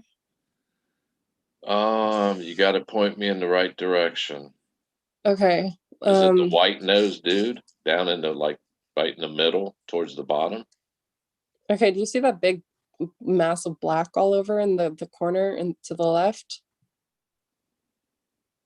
Yeah. Like black all over. Okay, so what you're looking at is a person. He's wearing black gloves and his face is covered with his phone. His phone, you can see the camera, and the phone has like it looks like a smiley face on the cover, right? Got it. Right in the middle at the top. And then you can see the neck. You could see the shirt, the collar of the outline of the shirt. You All can the see light this colored person. area around it. Yeah, you can see the person has a rope bunched up around their shoulder, like you know how you loop up a rope and throw it over your shoulder. Right. They have a rope. Then they have some type of GPS or like a flashlight thing attached to the side of their head. And then you look more, and that's what I was tripping out. I was like, wait, is that a church? Like, is that a fucking church that's up above him? Like, look at all that building up above him. But either way, this is the real finder. I don't know if it's Jack or not because you can't see the face, but that's the person who took the picture of that chest. And that is what's in the actual picture. And this is the reflection from the olive jar, not the plastic bag, the actual olive jar. And you can see all that. That's a person. They're standing there. And they have rope. They have gloves. They have a flashlight or GPS. And it looks like, I don't know if that's the camera from the phone or if they're wearing like heat-seeking goggles or some shit. Like, I can't tell for that part because I just think it's one of those, iPhones, so it's really big. But It's you a can see damn that's a person. gray. It's a Huh? grays on there. A graze? A gray alien. No, it's not. He's pretty pale. That's a pale face. Are you fucking with me now? No, that's a very pale face. That's beyond Caucasian. It's just the lighting. Okay. Oh, wait. Look how dark that camera is. Look at the up at the top. You think it's a light? I think it's a finger. Oh, I know what you're looking at. Oh my God. No. I'm talking about the person. There's an actual person. I thought you saw him. I thought you saw the shirt, I the see. neck. Up to the. I see the black phone. I see the little in the middle towards the top. If you look, it looks like two fingers at the top holding that phone, not a flash, but two fingers are on the top of that phone. One's on the edge towards the face, and that face is awfully freaking white looking. Okay, well, look, that's like a silver. Do you see the silver thing? That's the one thing that like stands out more than anything. It's like a silver cylinder or flask. Do you see that? As This. okay, zoom back out now where I can see where that's at.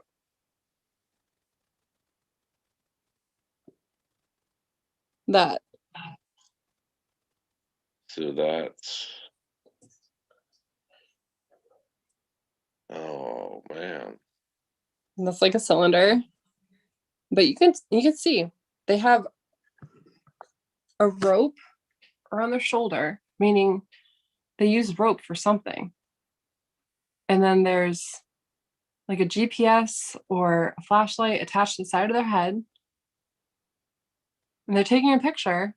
And this is what the whole solid picture is. Check this out. This is the whole picture. We were so fixated on the dead body that we didn't even see this, which freaks me out. you were fixated on the dead body. I was fixated on Mr. Brown's face up there staring at me. Oh, actually, I think I cropped it out. Maybe that's the reason. Hold on, let me find the original one. I cropped it out. Maybe that's why I didn't see it. Because I mean, this time And around, these I are was the looking. plastic. The pictures we just got done looking at, you said was off the olive jar? Yeah, Okay. and the glass in the olive jar. Because I was reading about this person who knows about like, I don't know, they're like mastermind evil genius about, you know, forensic photos and stuff. Like they know their Refraction. shit. Refraction. Yeah. So I know without a doubt this person isn't lying. They're not making stuff up. Like this is what's really in the photo. And it's the freakiest thing because I didn't find this photo until after I knew all about the society, the research, the guidebook, what needed to be there, who guarded it. And it's all in that fucking photo. And that's why I'm telling you, Street, I'm not making it up. I know I sound crazy, but I'm not making it up. This is a society, it's a bloodline, it's made up with a lot of very influential people, and this is what they do. Let me ask you this. If the scenario you're saying is true and the actual solver walked away, how would that fuck with this society's brain? I know 100% that Fen was prepared. They're always prepared. That's why everyone's like, why does the chest look different? Would this make that society want that person even more now? I'm still trying to think of that. Like, I'm still trying to figure that out because, like, everything that I've been researching is pointing that Jack knew about this. He knew what he was getting into. That's how he was able to solve this. But just for the fuck of it, if he wasn't in on it, he didn't know anything. It could explain why it took so many days for like everything to get prepared. But I think it took longer because there was a little switcheroo of the chest. And I've been saying this for years. I'm really pissed off. People are saying I'm stealing Galaxy's research because I'm not. You can go to all my old videos. I've been saying this for years. There's more than one chest, and it's possible he made a replica because you know he was infamous for doing stuff like that. And he switched it when Jack came, and that's why we have no mention of the chest getting sold. I don't think there's ever going to be an auction because that chest holds a very, very, very important martyr's either bones or hair follicles. Something of that martyr is in that chest. And I know specifically which martyr it is because of the day Fen went and hid the chest. I know the day, I know why, I know all the celebratory things behind it. It's all in the society. So when I keep saying I have the guidebook, I'm not kidding. I have the guidebook. And what's funny is this information, the society is all out to the world. Everyone, like, it's there. What is crazy is no one is connecting the chase to the society. And that's what they like. They like to put stuff in your face and watch how no one will ever figure it out. So I'll go back to that question again. Knowing how the society operates, how do you think it fucked with them when they found the person they were looking for, and the person that they found said, aha, no thanks. They probably fucking threw money at them. It was like money fixes everything. Here you go. Shut up. Well, I don't think that would sway anything. Missed the principle. You wanted That's an the thing, answer? though. Here's the answer. Goodbye. See you later. But this is another reason why I think Jack's aware of the story and the society, right? Because to get this, you needed to go to a church. You needed to go into a graveyard. See, I differ from you. I don't think Jack knows anything, but I do think he was hired. I don't think he knows anything at all. You couldn't have someone that knows something be put in his position. They had to have been oblivious to everything, but Okay, willing then to take explain the this. torture. Explain this to me. Okay. How come another searcher in the community analyzed the photos, cleared them up, put this online. They have no fucking idea about the society, yet these are the pictures we're seeing. We're seeing the holy door. We're seeing the monk with the sheet. We're seeing a dead dude. We're seeing a fucking Who are you graveyard. saying put these out? You're saying Jack did?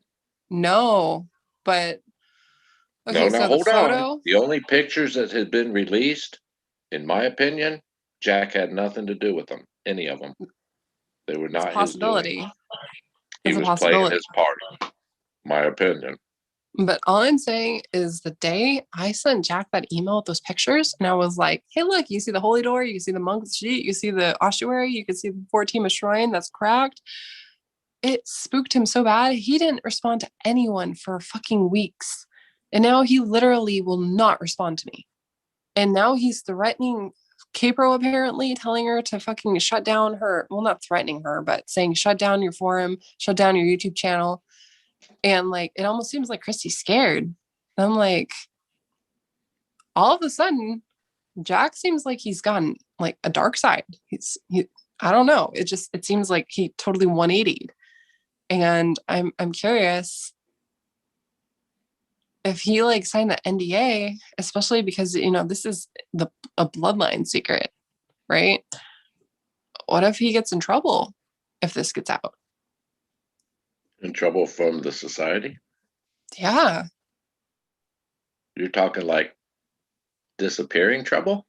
I don't fucking know. That's why I'm saying I haven't gone absolutely public with this because I don't know if I can or if I should. And that's why right now we're on Tyler's channel. It's fine. It's safe. No one fucking watches. So they'll go hunting down poor Tyler instead of you, huh? That's your theory? Wow, man, you're not a No. friend. You're not a friend at all. I'm saying no one really knows about Tyler's channel, so no one's really paying attention. That's what I'm trying to say. Well, secret societies and all and blah, blah, blah. Yeah, I'm not shit like that. Whatever, man. If someone wants you, if a powerful person wants you dead, knowing about it is even worse than not knowing about it, in my opinion. And if they're going to go to that, if they're searching for this certain person, they find that person, and then the person shakes their hand and says, "Yep, thanks a lot. See you later." And they're like, "Whoa, whoa, it ain't over." Yeah, but I just wanted, yeah, I'm done, man. They cannot force. Do you think they're going to take retribution? No. You're the person they were looking for. They will not harm the person they were looking for, even though that person wants nothing to do with them. But In that's the my thing, opinion. though. That's what I keep trying to tell you. I honestly do not believe that a normal person would ever have been able to find and locate this reliquary chest. You had to know the story in order to know what you're looking for and how to get there. And when Jack says, there's so many things in what he says that connects to this, especially when he said, you know, Forrest called him a genius. So much into that with the society and the genius part. Don't even get me started on that. But when he said he made sure to get his hands on every single thing Fenn's ever created, written, talked about, that's the same thing I've been doing. Because Fenn has been putting it all out there right in front of our faces. Number one source of material, the thrill of the chase itself. It's all there, but it's a smoke screen.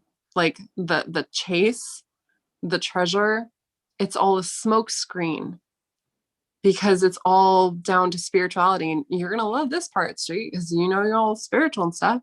It's literally all about spirituality because when you transcend into your higher power and you skip purgatory and go straight to heaven, you know, the Garden of Eden, the more people who remember you, the higher and more powerful you are. Tell me one fucking person on this planet that doesn't know about the Forest Fen treasure. Just saying. And it goes way deeper. And I'm still trying to figure out the whole connection with like Forrest Fenn and George Christian dying on the same day. I know 100% there's something behind that. 100%. So I'm thinking it's possible that him, Tankersley, and Fenn were all in that area for Wyoming. And now I'm thinking that you know, not surviving myself, the long ride home is a key piece to locating the graveyard for that. So, Because so if the X was in spirit in the map, and the X is his very special spot, and it is in spirit in the poem, which is the map, you have to follow the conclusion. Then the chest is in spirit also. I would love to agree with you with that. But again, I got the guidebook. This is a real graveyard you need. You need a real graveyard because this is where your bones of the martyr are going to be interred for eternity. Okay, the poem was his graveyard. You happy? No, it's an actual real graveyard. The photos literally prove it. It's a real graveyard. I know I sound like Well, a just a batshit minute crazy ago, person. you said the chest wasn't out there, and now you're saying it's an actual graveyard out there. No, I'm saying that the treasure was never out there to be obtained. Like it was real, it existed, but it was the smoke screen for what was really going on behind the scenes, right? And the only thing that ever really mattered was the reliquary chest being at that site, because that is literally the entire thing on what that society and its beliefs are based on. Every single person in this society, you could read all about it, all die as a martyr, and they literally have their hair follicles, pieces of their like shreds of bones, like all kinds of shit. It's hidden in the chest. Like there's a hidden compartment in that reliquary chest that holds a piece of the martyr, and your bones, that martyr's bones, has to be in that reliquary chest, and that's where they will eternally reside. And you cannot move that thing unless you get permission from the guardian. 100%. So those two U's, the omega symbols, that's another thing that I figured out. But what I'm trying to figure out who the two people are. One's Fen. I'm trying to figure out that other person. I think it might be Eric Sloan. There's like, it goes deep. You made an interesting comment just a second ago about what you take with you. The more people respect you and admire you and know you on earth, the more powers you have in your spiritual realm when you die, right? Mm-hmm. And that's like Hinduism speaks of it, Buddhism, it's your karma, blah, blah, blah. The Hopi Indians. Right. The Sioux Indians. Wonder if the person that solved this is already set. They're set to go, man. They need nothing more. They found it in themselves. In other words, the power you bring having people in someone else's thoughts as far as admiration, respect, and all that. Wonder if they conquered it themselves and they have all those attributes themselves and they don't need it from an external world. That would be an omniscient guru, would it not? Success is an omniscient guru. Now, your normal people that are on the path to spirituality, they need these things. A person that done walked it and has achieved it knows it's all in themselves. They don't need to rely on anybody else. Yeah, that's the thing. Like with the society, you don't, they're not obsessed with materialistic things. They know that's what ties them here, and they don't want to be here anymore when they die. They want to transcend into the higher, their higher selves. They want to go through the golden gate of the sacred hoop, which is literally on the cover of Fenn's revised edition of the book, by the way. So what it is they leave that behind, and they want people to think they can obtain it, because that's the hook that gets people so fixated, because so many people on this planet are not about spirituality. They're not about ascending into their higher selves. They're obsessed with owning materialistic things. And that's why it's so perfect for people to remember you, because they're greedy and they want to obtain those things for themselves. They don't understand the story. They don't understand spirituality, and they don't know how to transcend into a higher self. That's the whole point of this entire society. That would make perfect sense for the solver to say, I'm good, man. Thanks. Don't want nothing to do with any of you. I'm good.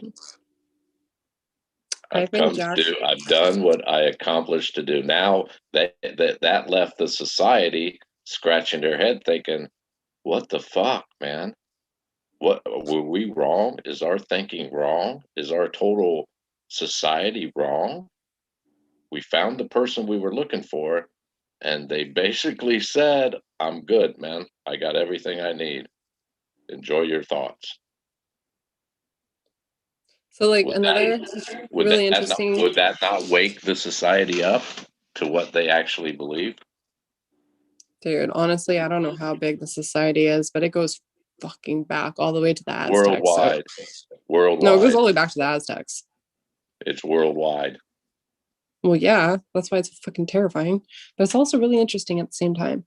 But like, I really, really, really, really think that there's no way in hell anyone would have been able to find this thing without knowing the story first. And that's why it took, so long for this thing to be solved, quote unquote solved, because everyone is looking at the distraction. They're looking at the poem. Fen tells you, solve my poem, you can have it. But how are you supposed to solve the poem if you don't know the story first? It's literally impossible. And that's what Jack did. He found the story, and that's how he solved the damn thing. I'm telling you that right now. And another thing with the guidebook, it literally has the place where you need to die, everything that needs to be connected to it, the symbols, the omega symbols, everything. Fucking, you know how he talks about like Thor? He was paying thanks to Thor.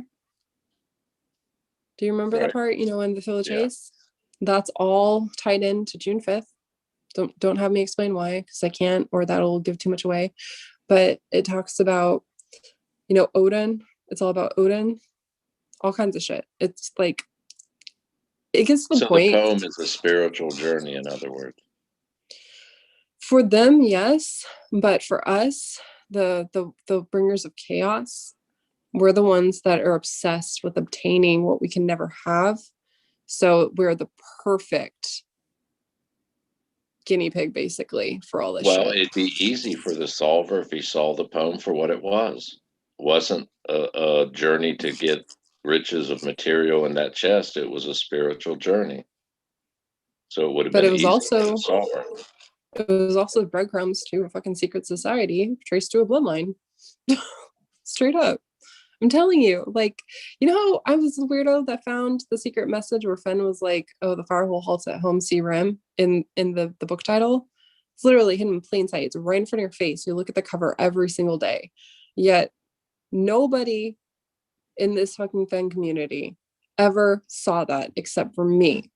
And now the same thing. I'm the only one in the Fen community that said, "Hey, Fen told us not to look at the chest. The chest was pointless.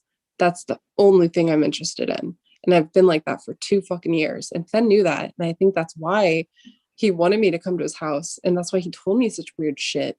It's like, why would you come to me and say there was 11 things that I needed to have happen in order for me to have the chase happen?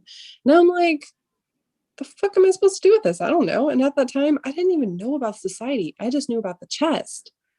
Well, when you said that a while back to me, a week or two ago, that 11, well, if you count his actions afterwards, that's 12. Wasn't there 12 disciples?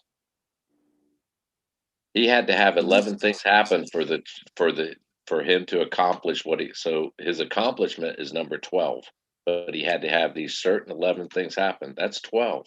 That's disciples. Well, what's really interesting, and like Gallatin Ghost was the one that noticed this and pointed it out to me. All those items that you see that were in the chest are all spiritual items from all different types of cultures and religions. And that's 100% what the society does. They scour the fucking world to collect all the most holy relics and spiritual items from all cultures. That's why they're grave robbers or diggers or whatever you want to call them. That's why they're archaeologists. That's why they're historians, art collectors, because they want to obtain these spiritual relics and items. That's literally the entire fucking reason the society exists. And that's also why, your favorite motif, Attack on the Castle of the World by the Church, or of the Church by the World, That's literally the story behind it. It's when King Charlemagne decided, we're going to take all these amazing things and we're going to own them. No one else can have these. So they were going to other churches and places and raiding and taking stuff from the pilgrimages when they went to, Galicia, Spain and all that stuff. They like when they would go on pilgrimages to, basically they would have the reliquaries, they would have like all these things to give thanks and remember the dead and everything. King Charlemagne and his people were literally going and taking all this stuff and taking it and claiming it for their own and using it to obtain their own sense of self-worth and become a martyr. That's where all that shit happened. So when I tell you that chess motif, it's the wrong translation. It's not Attack on the Castle of the Church by the World. It's the play that's based off of that, but goes farther back. It's actually called The City of God. And that actually correlates very, very, very similarly to Preston's book about the monkey god, the white city or whatever, the monkey city, Right. all of that shit. So when I tell you that I've been spending years researching this and connecting stuff, and finally it's all just like boom, coming together, like I'm not fucking around and I'm not imagining it, because it's been, I can't even tell you how many coincidences keep just like piling up to the point where it's like, this isn't a coincidence anymore. This is actual fact. I found this. This is what's happening. I have the fucking guidebook, and I'm the only weirdo on the planet that notices a secret society from a bloodline all the way back to the Holy Roman Empire is also the chase. Well, I've Welcome to always my life. looked at here I always looked at pilgrimages. The word pilgrimage, you was down there raping, pillaging, and stealing, man. And what were they looking for? Religious objects. Do you ever remember hearing the stories of Hitler looking for religious objects all over the world? I Yep. think back in those days, the Knights in the Round Table and all these pilgrims, they were looking for technology, God technology. That's what they disguised it as. They were what I think they were protecting Christianity. No, they were looking for interterrestrial technology, just like Hitler Actually, was. the whole thing about the society is that they're trying to preach to the world about the fucking coming of Christ and the end of days and shit, and the rapture. If you look into it, it's pretty crazy. And I'm not saying Finn is a bad person. I do not think that at all. I just think that in this society, there's some of them that are good, and there's some of them that are bad. And he's 100% the good ones. He's behind the positive, the good. It's not like Hitler at all. But Well, the similarities are great. The Jewish religion believes Christ was a great man, but he wasn't the savior because the only thing he saved was Christianity. He did not save the world like everyone thinks. He saved Christianity. And they said the true Christ he won't be a miracle worker. He won't be like walking on water. He's going to be a normal person with a different idea, which kind of goes to look at spirituality and the awakening. Right now, so many people around the world are awakening, like what you're saying. They're being educated, they're finding out the truth about what's really happening and how we're like literally governed by God knows what. I don't fucking know. Anyways, there's just some crazy shit going on. Outside forces. We're being governed by outside forces. Yeah, and we're literally conditioned since birth to literally just, you have to go to school, you have to learn, you have to graduate, you have to spend a whole bunch of money to be able to earn a living, and you need to work your entire life enslaved and barely make you can barely make anything, you can barely get by. It's literally what they're fucking teaching us. Whatever. When all of my kids bring their husbands, wives, boyfriends, girlfriends over, they always tell them, do not bring up religion in front of my dad unless you want a fucking lecture. Do not bring up religion. And of course, it's usually the boyfriends. Oh, I'll bring it up. After a few beers, they'll bring it up. And an hour later, they're like, yeah, honey, we got to go. And they're like, I got to go to a church, man. And my kids tell me, you shouldn't have fucking brought it up, man. You should not brought it up in front of them. You know what's funny though? I don't know what it is. I swear it's just because my mom tried to like fucking stuff this down my throat when I was a kid. But I was never, to this day, I've never fucking read the Bible. I've never read the Bible. I actually like, I don't understand it. I don't like it because it doesn't make any sense. It's so wrong. It's like, if you do this, you die. If you do this, you die. It's like, what the fuck? I know there's Well, like the New Testament and the Old Testament. I know there's total differentiations before that, but I was not interested in religion or the Bible until I fucking found the chase. And it wasn't even until like 2 or 3 years ago, after like 2 or 3 years ago, when I started looking into the chest, that I finally started looking into religion. well, people, the reason my kids freak out and tell their loved ones don't bring up religion, it scares the fuck out of people because of that. They're brainwashed. I've said it beyond a shadow of a doubt. I could use the Bible as evidence and put God on trial in a human courtroom and convict him of being a sociopathical serial killer by his own words, by man's own words of depiction and description of him using the Old Testament and the New.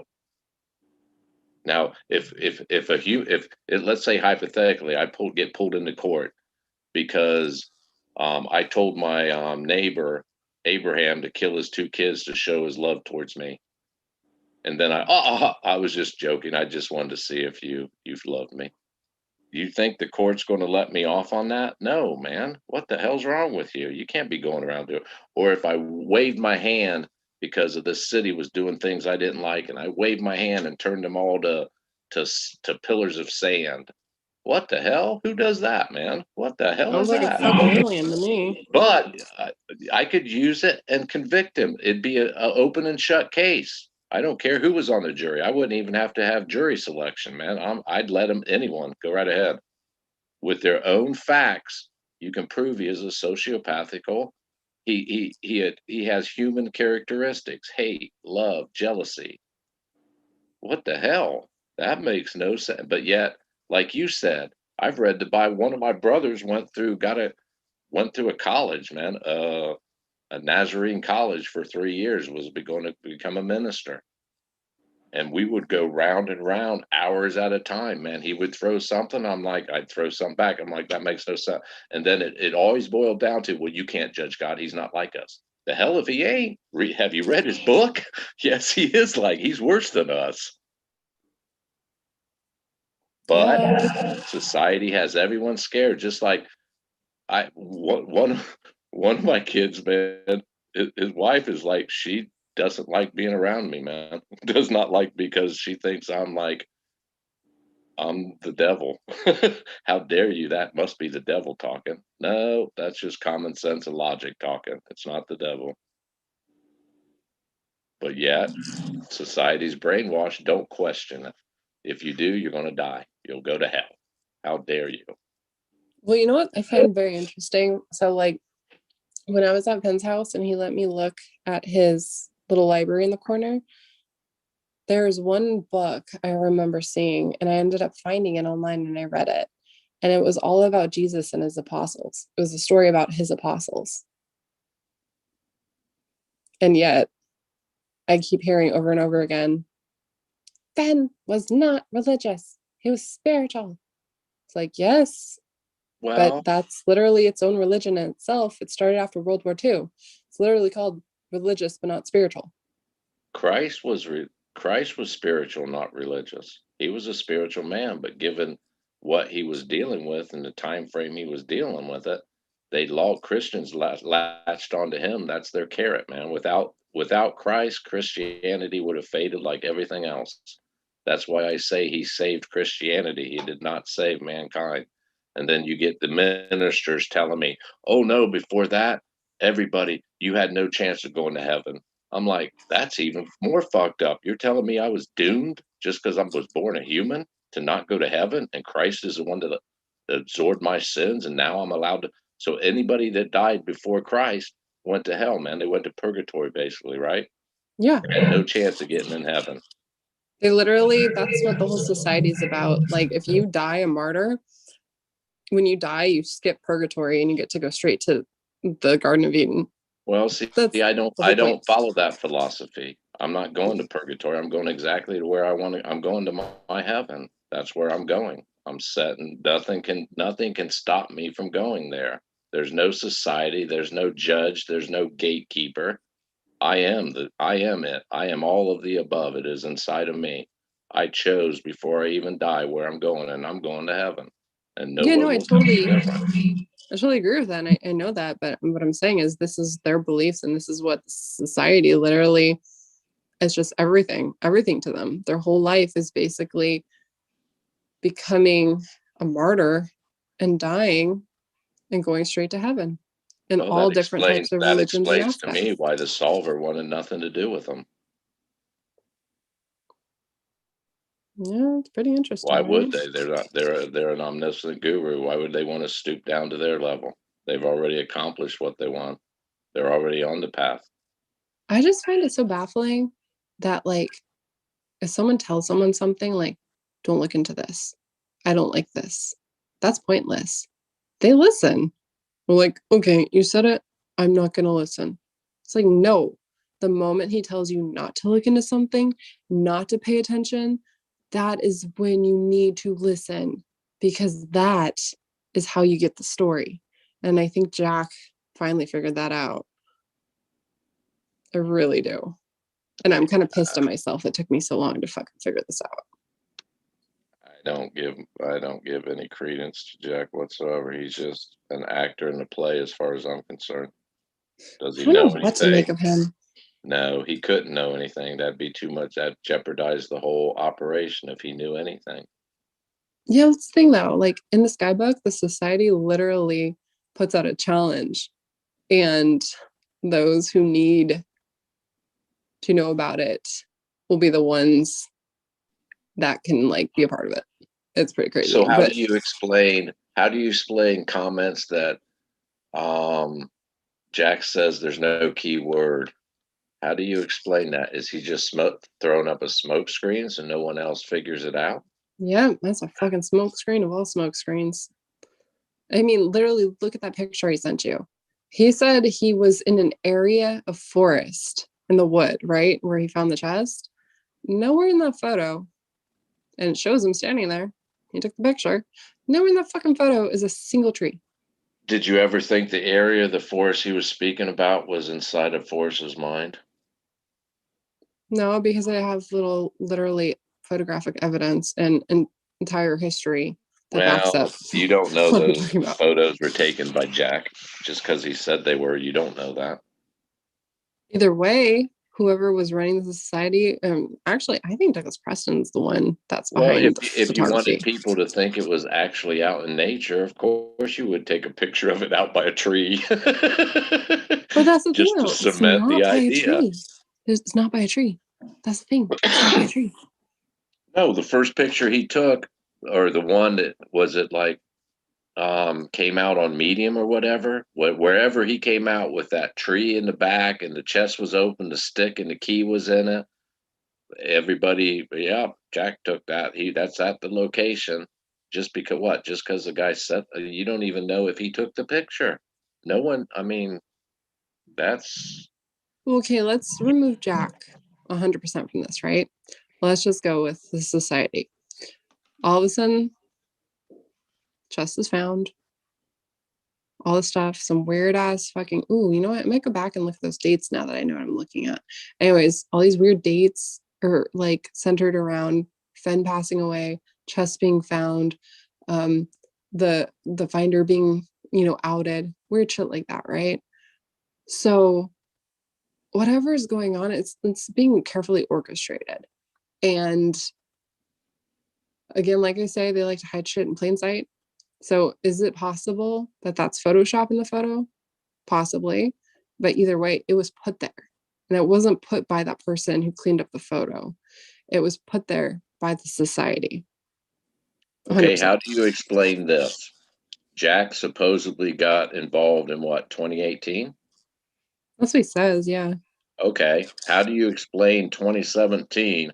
Forrest was at Fenbury and told Shiloh to go get mildew, go get my hat, and he said he would never wear that hat until the chest was found or the poem was solved. So how do you explain that in front of everybody? The whole crowd was hushed, and he wore mildew, and that was 2017. How do you explain that? I didn't even know anything about that. Yes, Jack never showed up, according to him, until 2018. That's when he first got involved with the chase. Well, 1 year prior almost, Forrest, in front of everybody at Fenbury, told Shiloh to go get my hat, and he put on mildew. Well, that just Guy makes me think. Duncan, Eugene, Guy Duncan, him and I don't get along. It's no big secret. But he actually came out and said and did a video saying Forrest did that because he told Forrest that I know where it's at, here it is, and I'm leaving it there for someone else. And that's why Forrest wore mildew. You ever heard that one? No, never heard that. Yeah. That's interesting. Well, I was at 2017 too. Bill was too. There was a lot of people there. I think Bill knows a lot, but I don't think he knows what he knows. Like, I think he knows a lot of stuff, but he has no idea what he might know about. Well, the omniscient guru, and Bill and I talked a lot about the omniscient guru comment, and that's where he groups in Moses, and he started making like we all did, it too much to be a coincidence, right? And before long, he was so into it and so dedicated to it, it all lined up, and there's no turning back now. That's where Moses, in my opinion, came from. It was that omniscient guru comment. What's that? Too far to walk, I think. Yeah. There's like so much to this, though. Maybe I'm wrong. Maybe it was meant to be found, but it still has the whole entire society behind it. That's 100%. 100%. There's a society. Yeah. That's like the whole story. Well, I say it again. It had to have blown their mind when be careful what you wish for, be careful what you look for in life. You might find more than what you bargained with. Not in the evil way, not at all. I don't think there's any evil intent from the solver's point of view. They just saw it for what it was. Fucking ticking time bomb. Well, I'll take it one step further. I think it ties a lot into Book of Revelations, end times, all different types of religions. The fifth, Yes. the end of the fourth world. I honestly, and I never used to say it. I'd like jokingly say it, but no, I'll come out and say I'm not joking when I say that. That's they were looking, and no, I said it once years ago, and I got Antichrist thrown all over me. No, I'm not saying that. That's what the Bible says. That's not what I'm saying at all. I'm saying a wise person that'll shed light onto the world. That's who I think they were looking for. I 100% agree with that. Because again, like you said, society literally, their goal is to preach about the fucking apocalypse and shit and the rapture. It's crazy. Okay, so let's just take that one step further, Candy. Let's say this person they were looking for and to hold a position that they deemed necessary. Wonder if that person, what would happen if that person was aware enough and intelligent enough to realize what was going on and never participated? Would the fourth world still end? Did they just alter history by not stepping up? That's kind of like a mind-blowing fucking thing to think about for a second. Well, that's the path I went early on.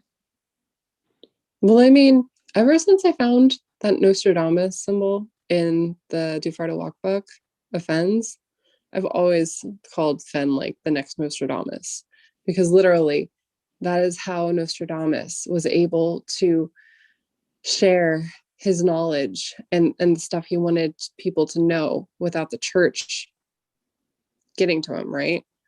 He would put that symbol and then people would know that this was what they were supposed to look at to see behind the smoke screen. You could research all this shit. It's real. And how fucking crazy is it that that symbol is in Fenn's book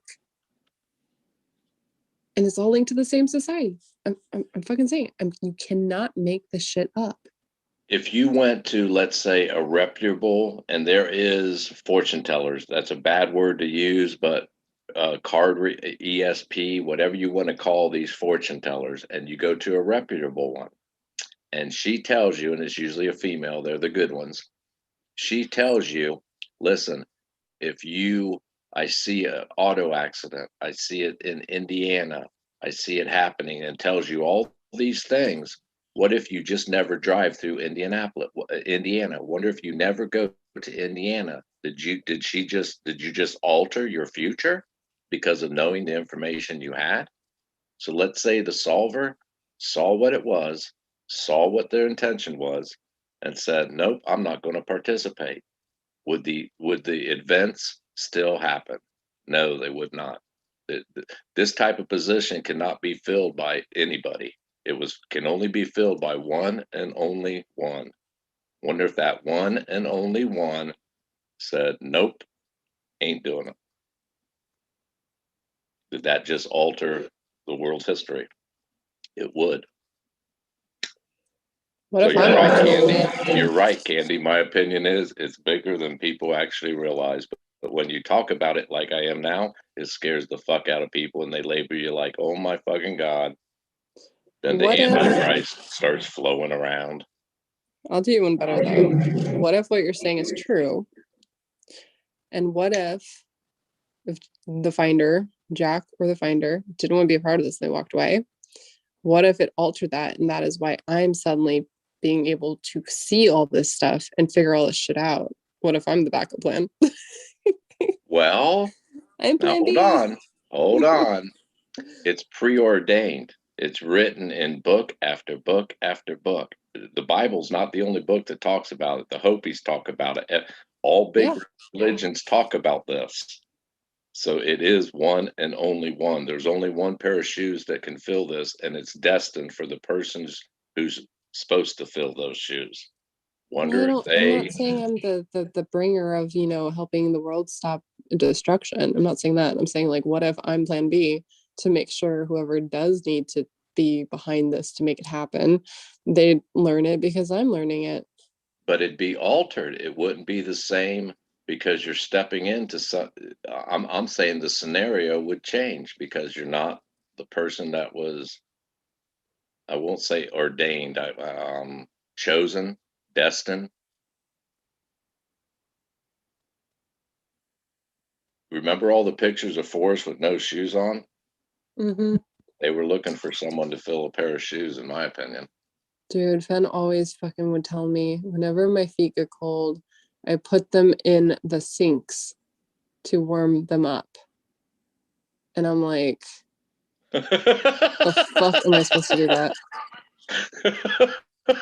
What I'm kind of telling you. crazy shit is that? I just put a I'm pair of telling socks you, and that's why I slippers liked on, him so man. much. That's why I liked him so much. He was so fucking weird like me. And I was like, it's funny. I don't get it. And then I went home and I researched. I'm like, whoa. I'm Well, telling you, you guys, every single thing he ever said always had a meaning behind it. It was never just a simple thing. It was always, this man was a master of words. He knew what every single fucking word in the language meant. That's why when he said the chest is not in a cemetery, he could have said it's not in a cemetery or graveyard or anything like that. He specifically said it's not in a. in my opinion, he was a master gardener. He could plant fucking seeds Whoa. anywhere and water them at any time. Jack just emailed me. He's watching, dude. He's fucking watching. You know what I did? So I sent him an email today, right? It was after I found that picture, and I'm like, are you mad at me? Usually you respond to my most out there emails, and ever since I sent you that photo that someone analyzed, you've been silent. I thought my weird emails entertained you. Weird question. What does your current phone case look like? You can tell a lot about a person by their phone case. Because we have a And picture. you say he of the- just responded? Yeah. He Would you care says, to share it, or do you have to read it and analyze it first? why are you always asking that? I don't answer every email. My phone case is black.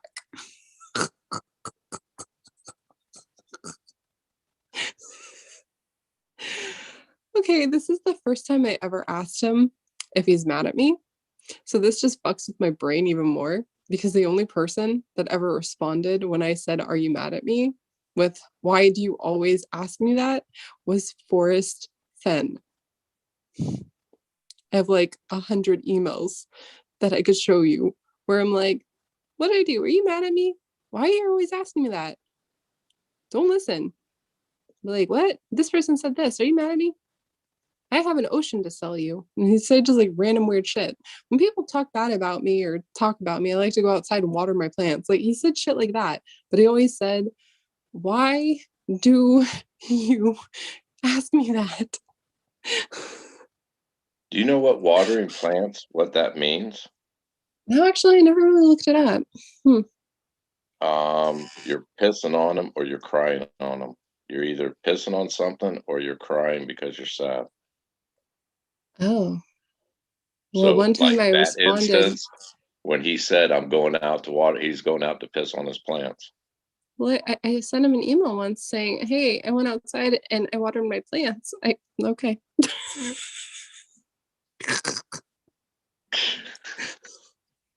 All right. Well, Wow. I remember one, it was answering someone like someone died close to him. I can't remember who. And after I think it was a scrapbook, after he said, after reading it, I had to go out and water the plants, or I went out back to water. Those are tears. So it depends on how he used it. If it's like smart ass, yeah, he's talking about pissing on something. If it's a sad story, yeah, someone dear to him, he went out and cried. It made him sad. Watered the plant. Damn. I'm responding to Jack real fast. Oh, quick, hurry. I got $1 for you. Oh, you got to be quicker than that. I said, I don't know. I figured I spooked you or something with my previous email. I found a lot of stuff on that chest, by the way. A lot. That's basically say I'm coming for you. No. I'm coming for you. I just don't like not knowing the story. It's the whole fucking reason I started the chase is because I wanted to know the story. And I mean, fuck, I found the story. Everyone else can say I'm crazy. They could be like, whatever. But I know this is the story 100%. It's kind of cool. And it's kind of interesting to be like the only person on the planet, aside from the society and Fenn, to also know that information.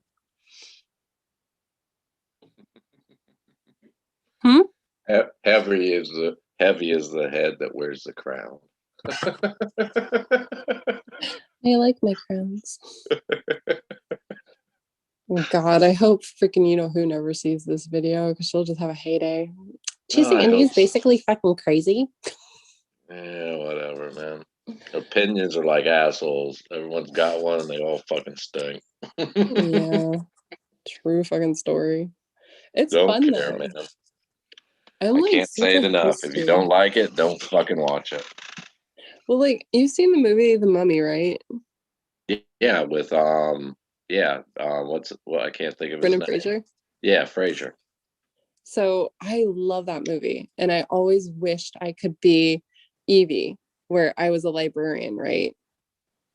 because I love history. I love like you know, people, they'll like be on a beach and they find like an ancient ass coin from like fucking forever ago from a pirate ship.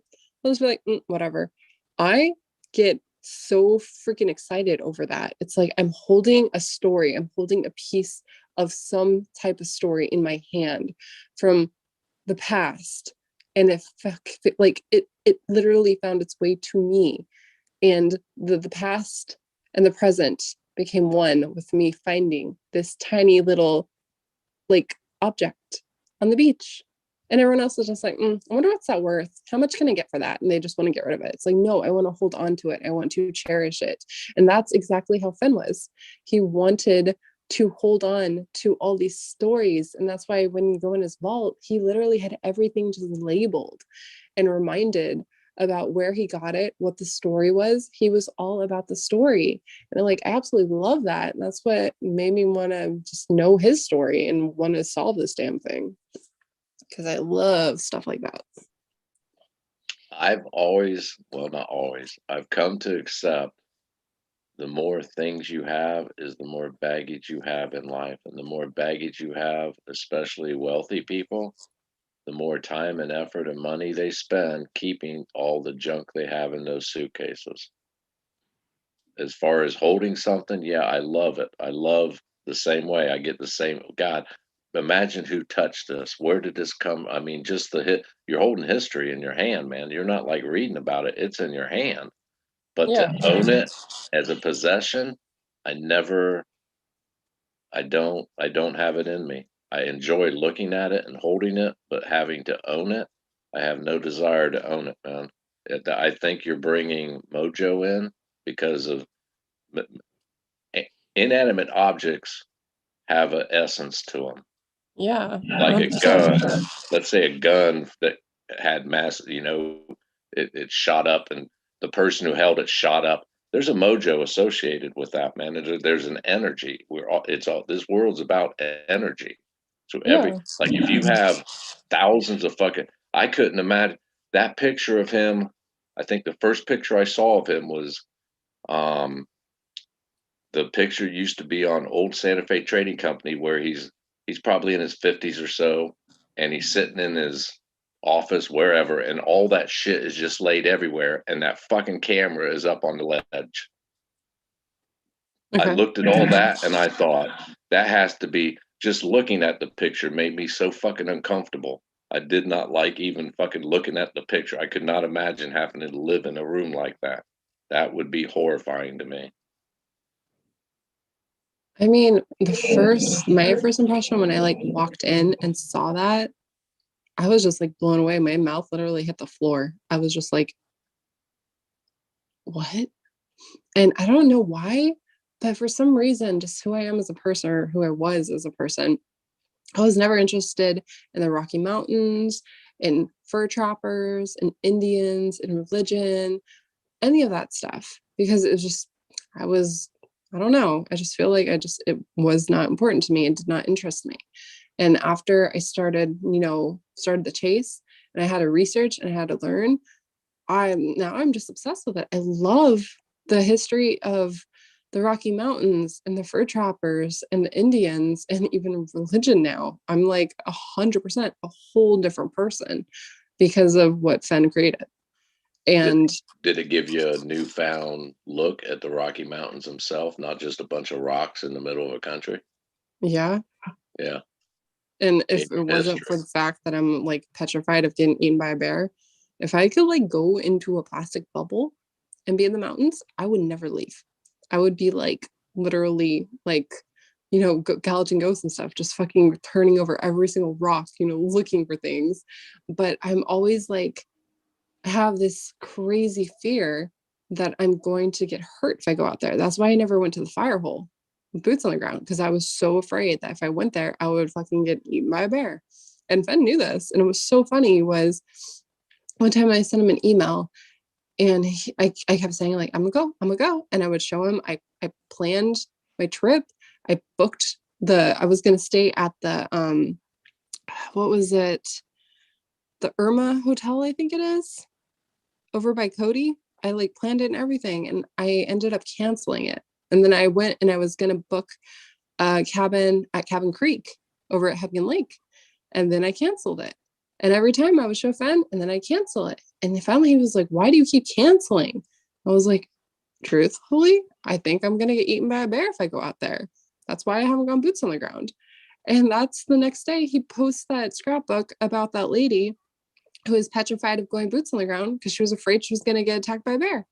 And I was like, yep, that was definitely one for me. He definitely did that scrapbook for me 100%. It was really funny. So finally, after I saw that, I was like, okay, I got to get over my fear. So then I booked the camping under the stars or something over, it was like right outside of Yellowstone. I sent that to him and I was like, we're gonna do it. We're gonna go search. And I was gonna go search Firehole. And then all of a sudden I just was like, well, let's search Hebgen. Let's do Beaver Creek. Cause it was like I was always torn between Firehole and Beaver Creek with Marty. So I went to Beaver Creek. And what was really cool is like, God, like 100 emails that day. And I was like sending him video footage and he sent me to Baker's Hole. So I sent him videos of like Baker's Hole. And I took some, I think it was purple flowers from Baker's Hole. And then I went to Lions Bridge, where his mom passed away over there. And I collected some of the flowers his mom actually planted over there at that bridge.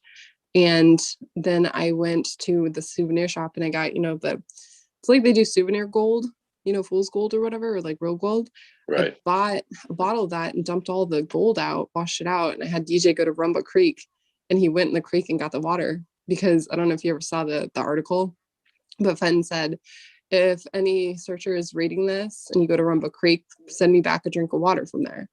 And no one ever did it except for me. I literally went to Rumba Creek, brought him back the water, put the purple flowers and the white flowers that his mom did, put that all in there, and I sent it to him for his birthday with a whole bunch of other cool trinkets. And he like absolutely loved it. Cool. Yep. I'm a weird one. Should have seen me trying to explain that to one of the, I wasn't a park ranger, it was just like, one of the people that patrol the Hebgen Lake area. And he's like, why are you pulled over here? What are you doing? I'm like, oh, my boyfriend just getting some creek water. He's like, what? He sees a Forrest Fenn book. He's like, oh God, you're one of those people. I'm like, no, I promise. I'm saying I'm not doing anything stupid. He's like, I gotta see your license and registration and like all this shit. And then right at that time, DJ pops up. He has the bottle full of water. And he's like, what's going on? And he's like, you really went down there at creek water? I'm like, I told you, this is a gift for Forrest Fenn. I just came from his house yesterday. He's like, you know him? I'm like, yeah. So I pull up my phone and I start emailing Fenn. I'm like, I'm in trouble. And then the guy's like, you need to tell him that he needs to come out and tell people if that thing's in Yellowstone or not. And then what was really funny was I showed him the poem itself. If you rearrange it, it has a whole hidden message. I wasn't the first person that found this either. There's like lots of people that know about this, but I showed him because it says like, find the chest hidden in Southwest Montana, Madison River, or like a creek, Madison River, a creek by Lions Bridge or something like that. I forgot what it is. I have it written down somewhere. So I gave that to him because I was like, I think it's Gazelle Creek. I think that's literally what it was.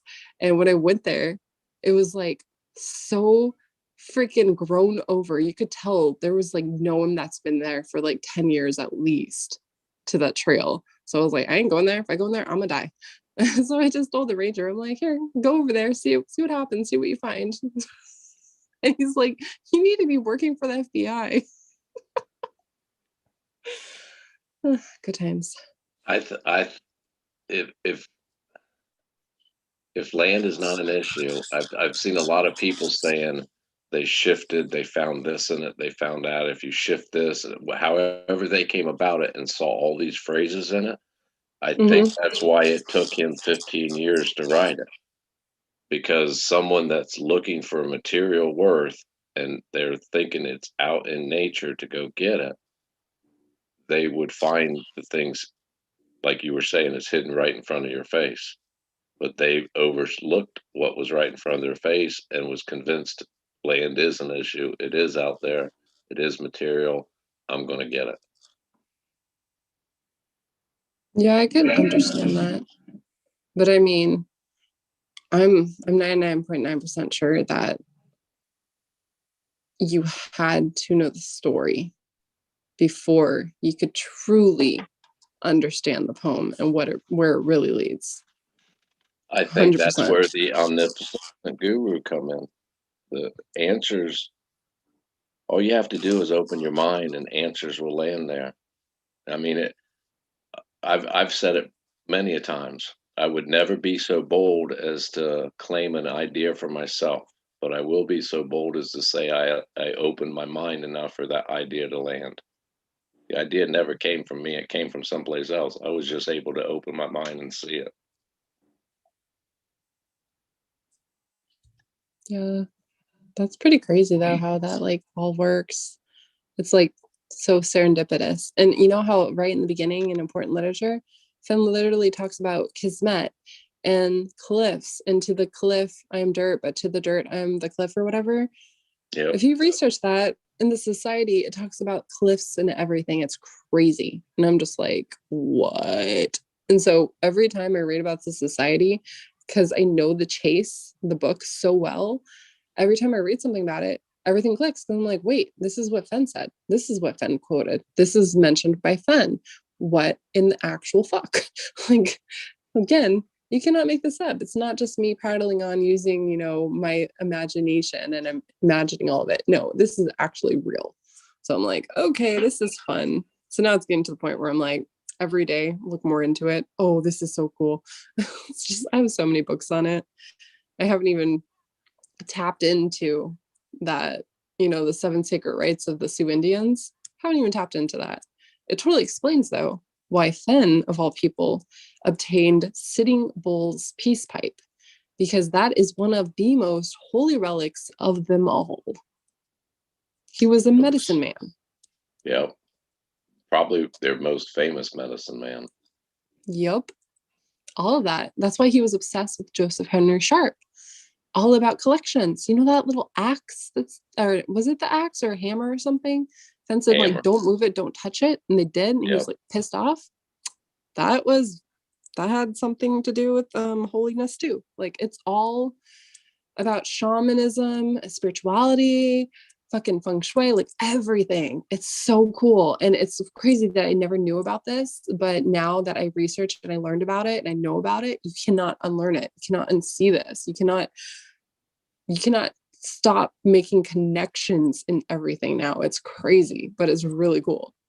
From an outsider's point of view, all the organized religion on earth are basically saying the same thing. They're retelling the same freaking story, just different names for different characters. But the basic theme of every big religion is the same damn thing. It's all speaking of the same thing. But yet Christians deny Islam. Islam denies Hinduism. Don't even bring up a Hinduism to a religious person. They're pagans, man. But yet their stories all lead to the same goal, the same place. Do you want to see something crazy? Yes, always. Okay, so I'll play it. Watch this. I'm not gonna play the whole thing, but I'll show you this one part. Because I think this is like the most important part. Let me see. Website URL. Paste. Hold on. Let me see. It's like right.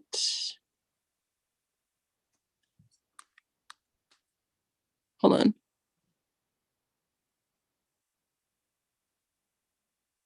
Can you hear that? Nope. Oh crap, hold on. Let me send this to you. So it's like, I want to say like 3 minutes and 48 seconds in. The Fenn starts talking to the reporter or the interviewer about how he found his first arrowhead. And I think it is the most important thing he's ever said about the chase. And I think this is exactly what Jack found that helped him. And what's crazy is he says finding the arrowhead is what started how it shaped everything, right? And then that's when he starts saying, he starts saying the church, and he stops and he says the search. But he 100% went to say the church because he was in his reveries, he was in his mind remembering first finding that arrowhead and what it all led to. So he wasn't with us. He was in his own mind thinking about stuff. And he said, the church, the search. And I watched this clip like 50 times, 100%. He's saying the church, CHUR, and then it changes to the search. More evidence that proves I'm not crazy. This is actually real. So check this out. It's like really cool too. And I just found this like randomly the other day on YouTube.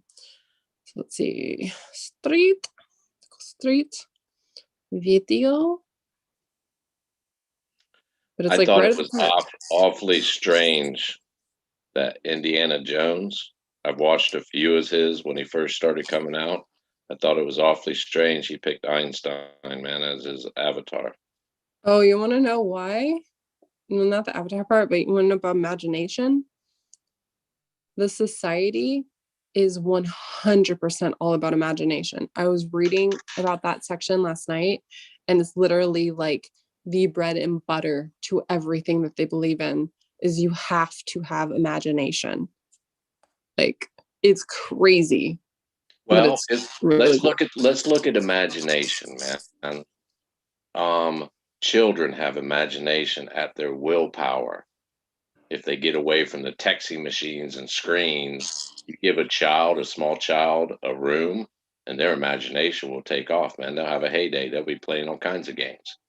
But as we get older, we tend to get desensitized, and it's just the grind, the American dream, getting a job, family, blah, blah, blah, blah, blah.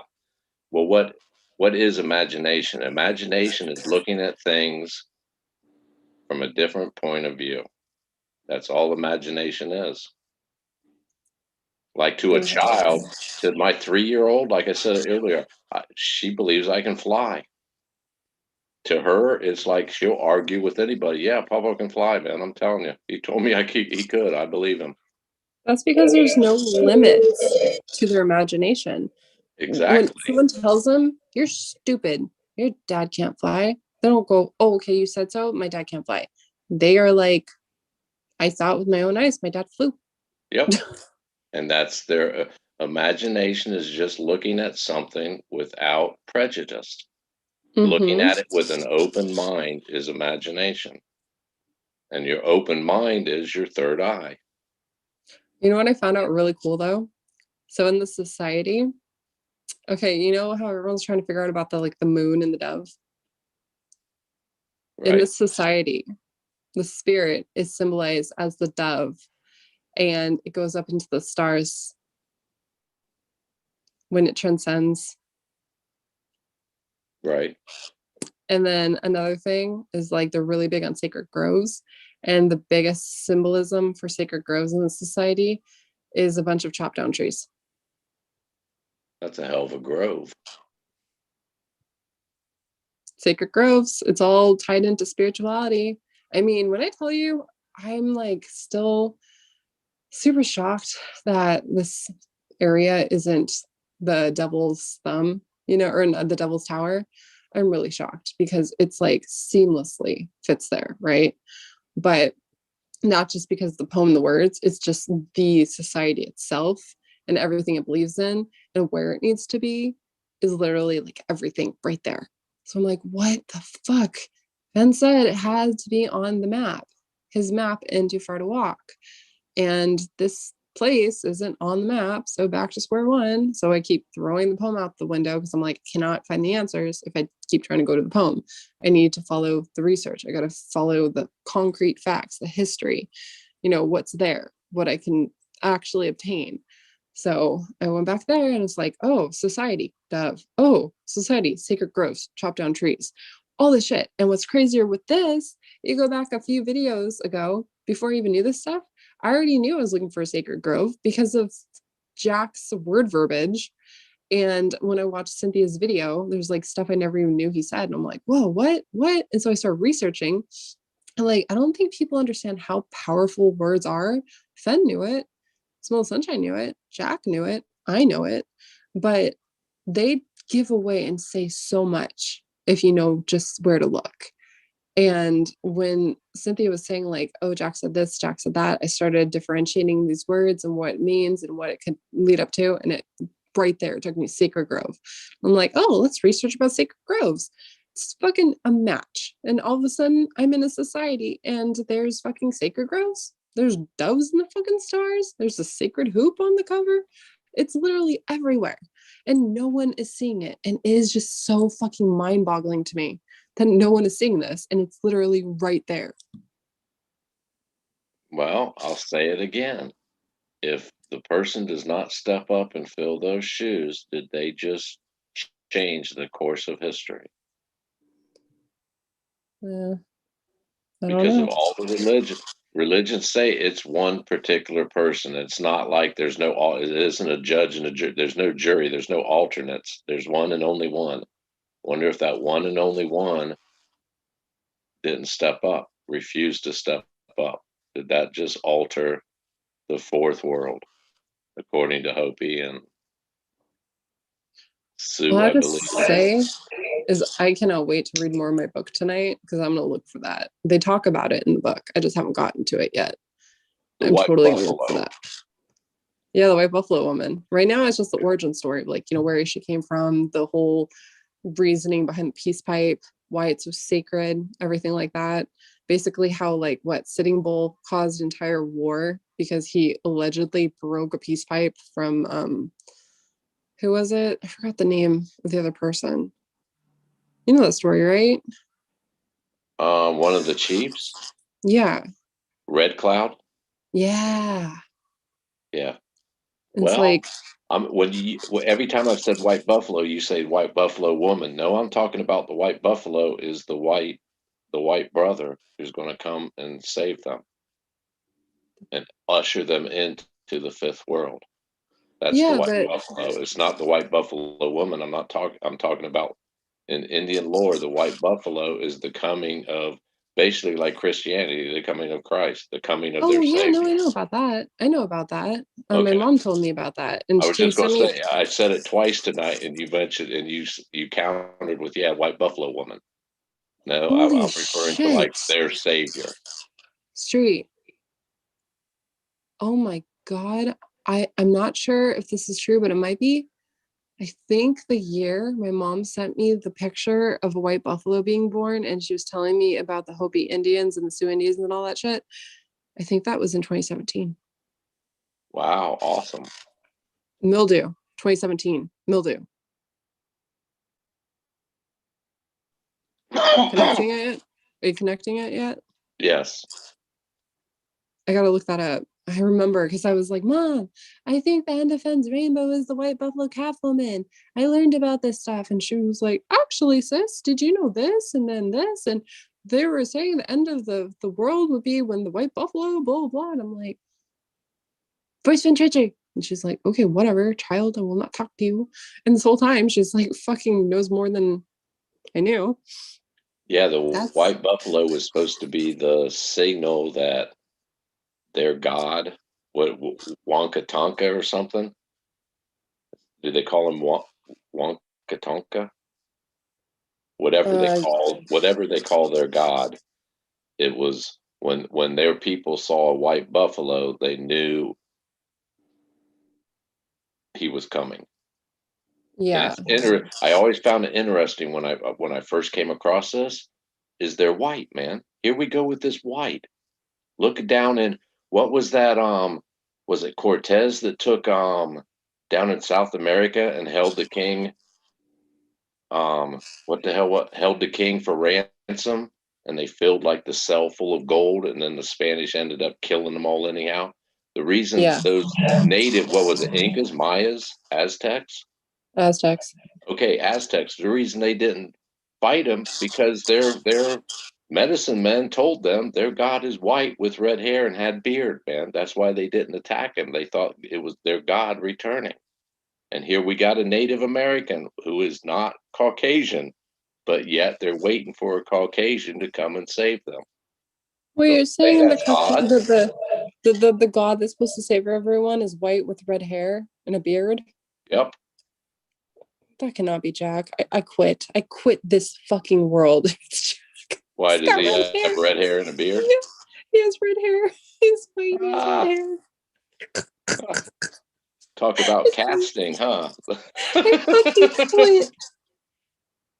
Nothing against Jack. It's just Yeah, he don't come across to me like an omniscient guru. I'm sorry. If that's the savior, wow, nothing personal, Jack, but yeah, I'm not buying it, man.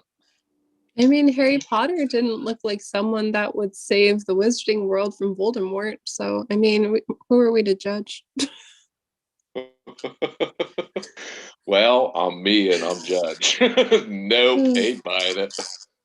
That's crazy, though. Like, how crazy is it that you start telling me a story about fen and mildew, and then you start telling me about, the white buffalo, and then all of a sudden you tell me this, and then I remember earlier, and I'm like, fucking think, there you go, connection. Maybe that I is why can't believe fen. you've never heard that. That was that was amazing for that, and you've never heard that. Man, that was amazing.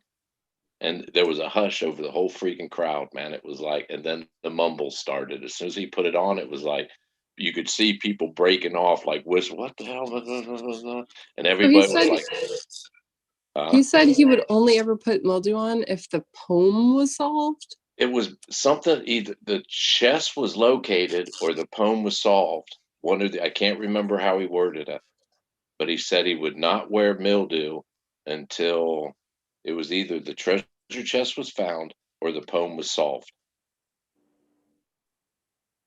And like I said, shortly after that, I met my first meeting with, I met Guy Duncan, Eugene. Yeah. You probably heard the story. My daughter was playing with his granddaughter, blah, blah, blah, blah, blah. And shortly after Forrest did that, Guy Duncan was putting out videos saying, well, it's because of me. I wrote Forrest a letter, said I found it. I'm leaving it out there. I don't want it. And to call off the chase. If I'm remembering correctly, didn't Godalkin have a solution all about art?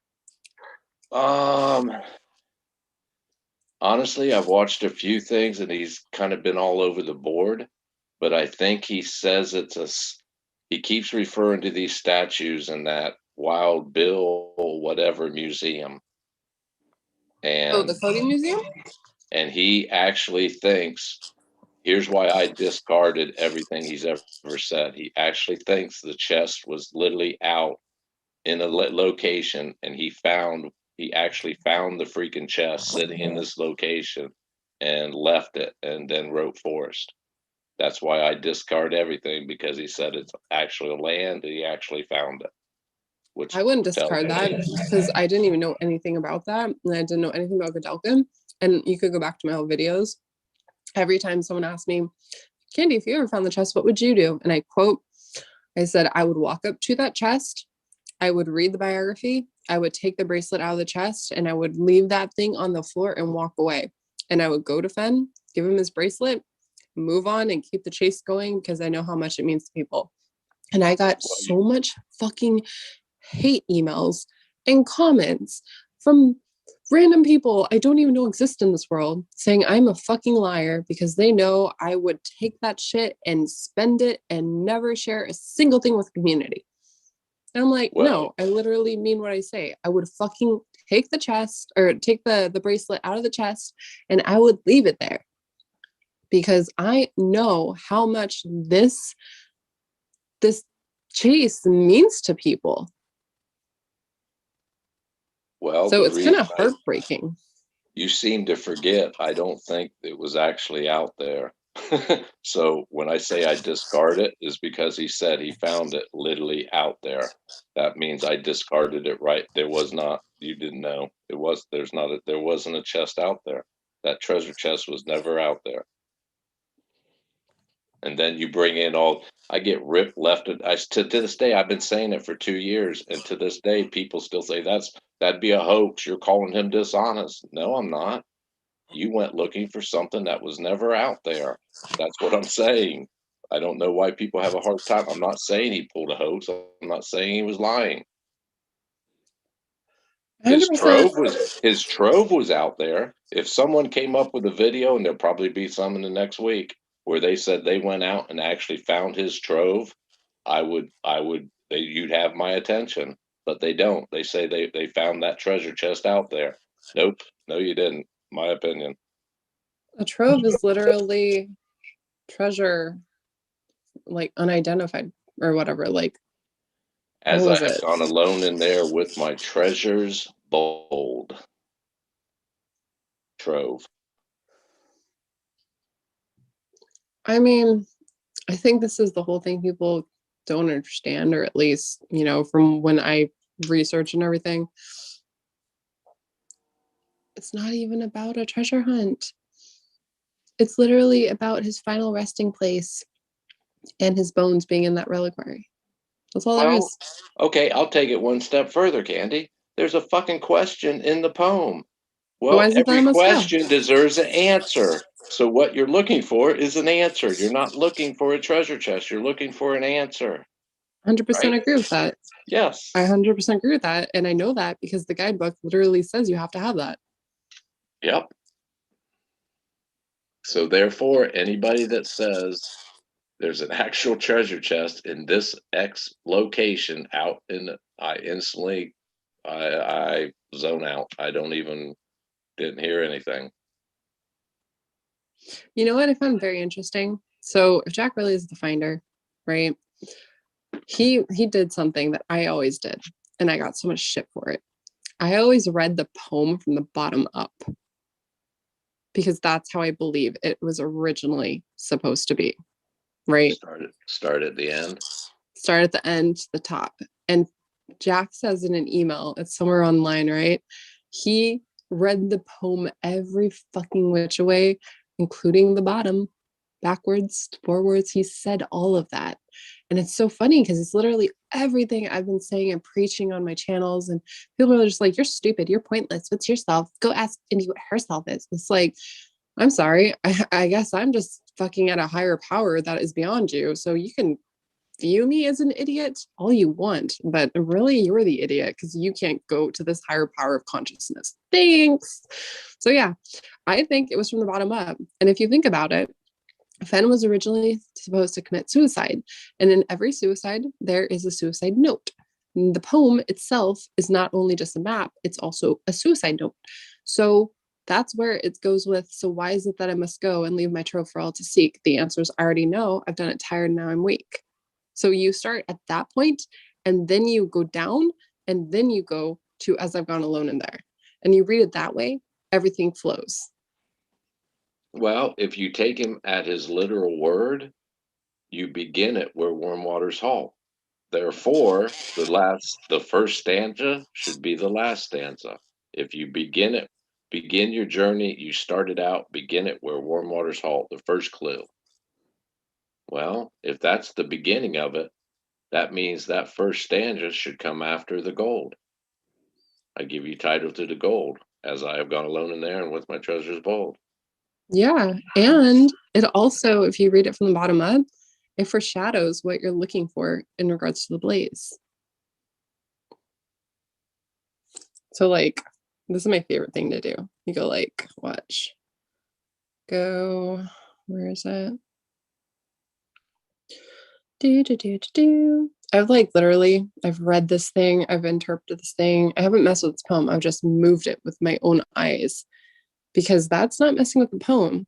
If you see something, that's not messing with it. That's like what you said, eye of the beholder, right? From your imagination. You're not moving anything physically. In your mind, you're moving things, right? Or if you're starting You're somewhere. looking at it at a different perspective. Exactly. And I think that's also why Fen liked me so much because I was so fucking weird. One time he emailed me and he said, I like watching your videos on YouTube because of your awkward mannerisms. I was like, okay. Thanks, I guess. And then one time it was my favorite one. Oh my God. I was bored in quarantine and I didn't want to do my hair. So I put on my wig. I dyed it pink and I put on a wig. And I wake up the next morning and Fen sends me an email. He says, I like your new wig.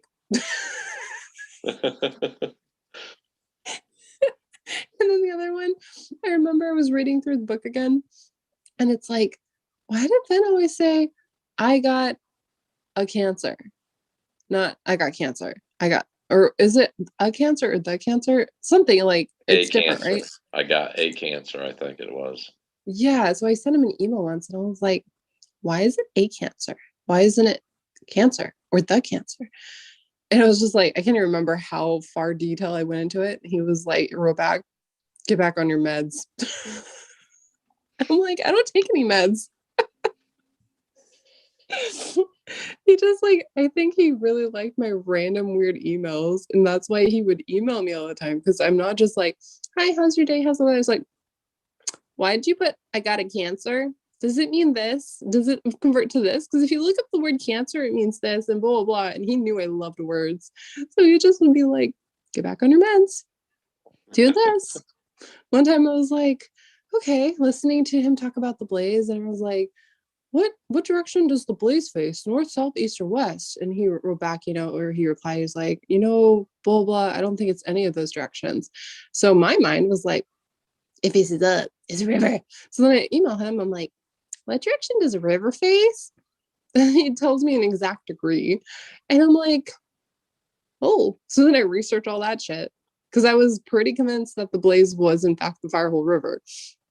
And it's just like, it was so funny because I don't think anyone else on this planet ever fucking did shit like that. He was so entertained by my weirdness. Like every day. So much fun. Love it. You mentioned it. This is just off topic here. I got a comment today on one of my videos. I busted a fucking gut over. Richard Weatherford. You ever have him comment? He's like Yes. everywhere. Yeah. So he normally comments real quick on my videos, And today he made a comment and it hit me. I just was drinking coffee and it hit me, man. I laughed so fucking hard. He said, how come it wasn't till last night I saw you on video? You're kind of cute. Laugh out loud. I'm like, okay, thanks. Exclamation point, question mark. Like, okay, thanks. You were lying. You were really on video? Huh? You were lying. You were really on video? Yeah, man. I'm talking away. I had my filter on. I'm talking away and I'm looking down at chat, kind of staring off into space, thinking. And I look down at chat and Hooley's like, I don't know if you know, but you're on video right now. I'm like, oh shit, I didn't even notice. And I look up, it's like, oh shit, I gotta fix that. Oh, For so some did you reason, take it out of the video? Huh? Did you take it out of the video? No. I'm gonna go Not at back and all. look at that shit. But the comment, it struck me like, holy shit. And then I'm thinking like, wow, man. At first it was like, how the fuck do I respond to that, man? What the fuck do I Okay, thanks. Oh my god. That's so I was funny. waiting for him to come back with something else and he pretty much played it off like laugh out loud. I'm like, holy shit, man. Thanks. If They're I was like, you're gay, high. hell, man, you just got a date, buddy. Oh my god. Oh, I like honestly, for the longest time, I didn't even know who Richard Rutherford was. And then the more I got to like know him from, him being everywhere, commenting and stuff, I realized he's a really sweet dude. So I'm like, that's pretty cool. Cause like you're on guard when you're on YouTube and you have all these accounts that are like what you consider to be troll accounts. You don't know who these people are. They don't show who they are. They never come on camera. They don't have their full name out there. It's just whatever they want you to think of themselves. So I'm always like on guard with people I don't know. Like with you. I thought you were the fucking finder and you were an asshole. So I'm like, fuck you.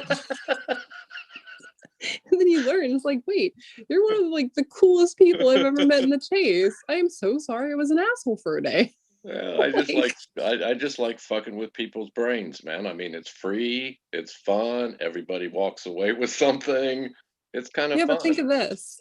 You totally fucked with my brain for a day, but I totally left yours forever imprinted with finger food or mayonnaise is a Yeah. finger food. Mayonnaise. I brought it up to my kids. They're like, "Oh yeah, Dad, you didn't know that?" I'm like, "Nah, I do now." Oh god, that's so funny. Wait, I'm okay, so I'm I leaning found to think, and here's my assumptions. The more I'm watching and reading Richard, I'm thinking it's a female, man. no, it's I've actually seen him on camera. He's real. He the first time I ever held a Forest Fen chase panel on my channel when I just started my channel, it was super fucking shy, like super awkward. He was on there. Really? Yeah. I'm telling you, if you go and watch my old videos, you would have a fucking heyday. They used to be so fun, and I used to talk about all my research and everything. And that's why I laugh so hard when like that person says I'm stupid and I know nothing and my research is shit. And it's like, no, it's not. It's actually really good. And that's why I have 1,000 subscribers, because I busted my ass to earn those subscribers, not by clicks, not by likes, by actually producing content that people related to and enjoyed. And that was my research. People followed me and liked me because of my brain. And that is the ultimate compliment to me. So, Well, whatever on her. I look at it this way. The reason I come up and said, Richard, society and men are like, if you get into spirituality and all that, we have the feminine side and the masculine side. Everyone does. We Yeah. all have it. It's like in our Yin and DNA. yang. Right. And for a man, like 9 out of 10 men, if you say, wow, you're cute, you're going to get fucking hit or something. They're going to be like, what the fuck is wrong with you, dude? Unless they're in touch with their female side, their feminine side. And luckily for me, I raised a lot of daughters. I've been in touch with my feminine side for a long time. But in today's society, that's a weakness in another man's eyes. That you're weak, man. That's weak. You're a man. Suck it up. Like, no, I'm a fucking human, man. I'm a human being first. You know my favorite myth? Oh, maybe it's not a myth, but it's my favorite story, right? About how we were originally created with, what was it? 4 arms, 4 legs, 2 heads. Basically, we were the twin flame. And then one day, what was it, Zeus or something, decided to split us apart so that we would forever be searching for our one true soulmate. Have you ever heard that story? No, but it sounds like some genetic testing gone wrong, is what it sounds like. No, it's basically like the whole, yin and yang thing. One female, one male. It's the true love, your twin flame. Okay. Yeah, so it's saying like originally we were created in that image and we were forever, as one. And then I can't remember what happened. I have to go back and read it again because I've obtained so much information about Fen and the society. I'm starting to fucking forget other shit. But something happened where I think it was Zeus or something. They split us apart so that we would forever be searching for our one true soulmate. Because if we ever reunited, we would become a god. Interesting. Yeah, and I had the coolest story, like plot line based on that entire concept, and I still have it to this day. I've just never gotten around to writing it, but if I ever do, yeah, I know it'll be a good one. 100%. Okay, it's unless a man like myself, if I was exposed to like taking care of children, daughters, hell, newborns. Most men is like, unless you've been around them, it petrifies them. Me, fuck, I rattle. I treat them like a little Lego, man. I'll play with them, bend them. Hell, they're unbreakable, man. That's when they're fun. You can't hurt these kids. But and if you look at the female side, it's loving, compassion. But in today's society, like I said, that's frowned upon in a man. You have to fucking be strong and violent and fucking mean and nasty, and No, it's like you just said, it's in it, the both sides are in us. It's just the ones that choose to like not look at the men that choose not to look at the feminine side. They're denying themselves a beautiful, and I'm not saying being gay. That's not where I'm going with this.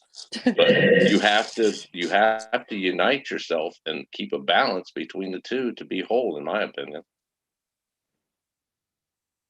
Yeah, I 100% believe that. You know, I also realized too, if you like, you know how you say like you want to really know a person and like who they are as a person, look at them when they're mad. I Yep. think that's partially true. I think the number one way to see who a person really is to see how they treat people they don't like or their enemies, someone they don't get along with. Watch how they treat that person, and that shows you everything about who that person is. Yeah, their negative side. I want to see their negative side. That's who they truly are, the negative side. And the only time you can see the negative is if they're angry at someone, the Yeah. dark side. Yeah, but doesn't it creep you the fuck out to know that sometimes psychologically people are so just fucked in the head that all they do is spend their entire time fixating on ways they could destroy you? That's creepy. Um, yeah. I mean, Well, put in the okay. position I'm in and what I'm dealing with right now, I well, don't I mean it like guess it that. depends on the situation. I don't mean it like your situation. I'm talking about the other way. Sorry, And I just no, I'm realized. not devoting my every waking moment, but if it confronts me, I step on it real quick. Yes. Let me reiterate. I don't mean you. And I don't mean, Okay. because I know you're not spending every waking moment. I'm talking about the other side. The other Well, side that like here's another thing. I don't just randomly go out and piss people off. No, if I want to talk to someone and get to know them, chances, especially on Zoom and all this, yeah, I'm not going to. I don't want to spend months trying to like chase them around and look like a stalker. Hey, here I am again. Hey, how you doing today? What do you think of this? I mean, they're going to think I'm fucking weird. But yet, if you want to know someone, cut to the chase and just get right in their face and piss them off. Boom. It took me what, 15, 20 minutes? When you and I was going back and forth, I knew exactly where you were coming from. good. I think maybe like subconsciously I'm doing the same thing without even realizing it. You might be. That's weird. Okay, now that you've told me that, maybe I can identify it. Maybe I could just stop fucking doing it. Well, maybe just hone in to like focus in on the hairs of the trigger, down instead of like anybody and everybody. Just, oh, this person looks interesting. Hey, fuck you. Oh, yeah, fuck you. Oh, here you go. How about that? Well, to me, when someone tells me fuck you, it does not hurt me. It does not irritate me. But then when I say fuck you to someone, I'm not thinking that maybe that really does hurt someone. Maybe that really does get down to their core and affect them. And I need to remind myself that how I perceive things and how I handle things or like feel about things isn't the same that other people do. And now I feel really bad about making that video on Galaxy, even though I still think he could have possibly been behind it. I did not stop to think how that could have been emotionally or psychologically affecting him in that way. So now I'm like, okay, I will apologize. The video you did on me was way worse, but still, I will apologize because I was not putting myself in your shoes and I was not thinking of what my actions could cause. Well, it's slang. It's slang. Fuck you is slang. You're 32. I have mid 20s to 18. And the other day, they were all, and when three of them get together, it's a lot of fucking slang. And I just sit back and like, I normally leave the room. It's like, what the fuck? One of them said, yeah, they can suck my dick. And I'm like, I pause. I'm like, what the fuck is that, man? They're like, what? I said, what the fuck made you say something like that? They're like, everyone says it nowadays. I'm like, are you serious? They say that you're a female. And they're like, yeah, it's just slang, dad. I'm You know what like, I used to holy say? I used to say, you can suck my penis located in my left shoe. But if you look at it like from your normal old person would be like, you sick motherfucking kids, what the fuck is wrong with me? It's like, oh fuck, man, slang is taking a weird fucking turn nowadays, man. What the hell is this shit? You want to talk about weird? Literally, go piss on a rope and suck on the wet end. My grandmother made up, and it's like my favorite insult to ever use on somebody. Is like, because then they're stopping and thinking of actually pissing on a rope, grabbing it, and sucking on it, and that's what pisses them off the most. That's just the first time I heard that, man. I was like, what the fuck? That's disgusting, man. God damn, who would do My that? grandma made that shit up. And she was the most put together like lady ever. And just one day I remember she said that she was like yelling at someone, I think her nurse or something, and she's like, go piss on our ropes and suck on the wet end. And I was really little, and I'm like, that forever was branded into my brain. Well, how do you respond to that? Okay. Exactly, that's why people get so mad. It's so funny. It's like, and it's funny to me, but then again, I'm not thinking if that's like, affecting someone. So I'm like, okay, I'm sorry, I'll stop. But it's just funny to me. Like, if you ever pay attention, when I so-called insult you, I make a whole bunch of bullshit, and it's funny bullshit. Like I said, you were a fucking balding pedophile who lived in his mother's basement that fucking thought fingering or mayonnaise was a finger food. Do you live in your mom's basement? Are you a balding pedophile? Do you eat mayonnaise out of the jar with your finger? No. But I made up a whole bunch of fucked up funny bullshit. Yeah, Barbara ran with it, man. Thanks. You gave her fucking ammo. That's how I turned into a fucking bald and naked guy in my underwear living in my mom's basement. All because of you. Thanks, man. Thanks a Yeah, lot. but my point is, she didn't make that shit up. I did. She took my amazing genius and imagination.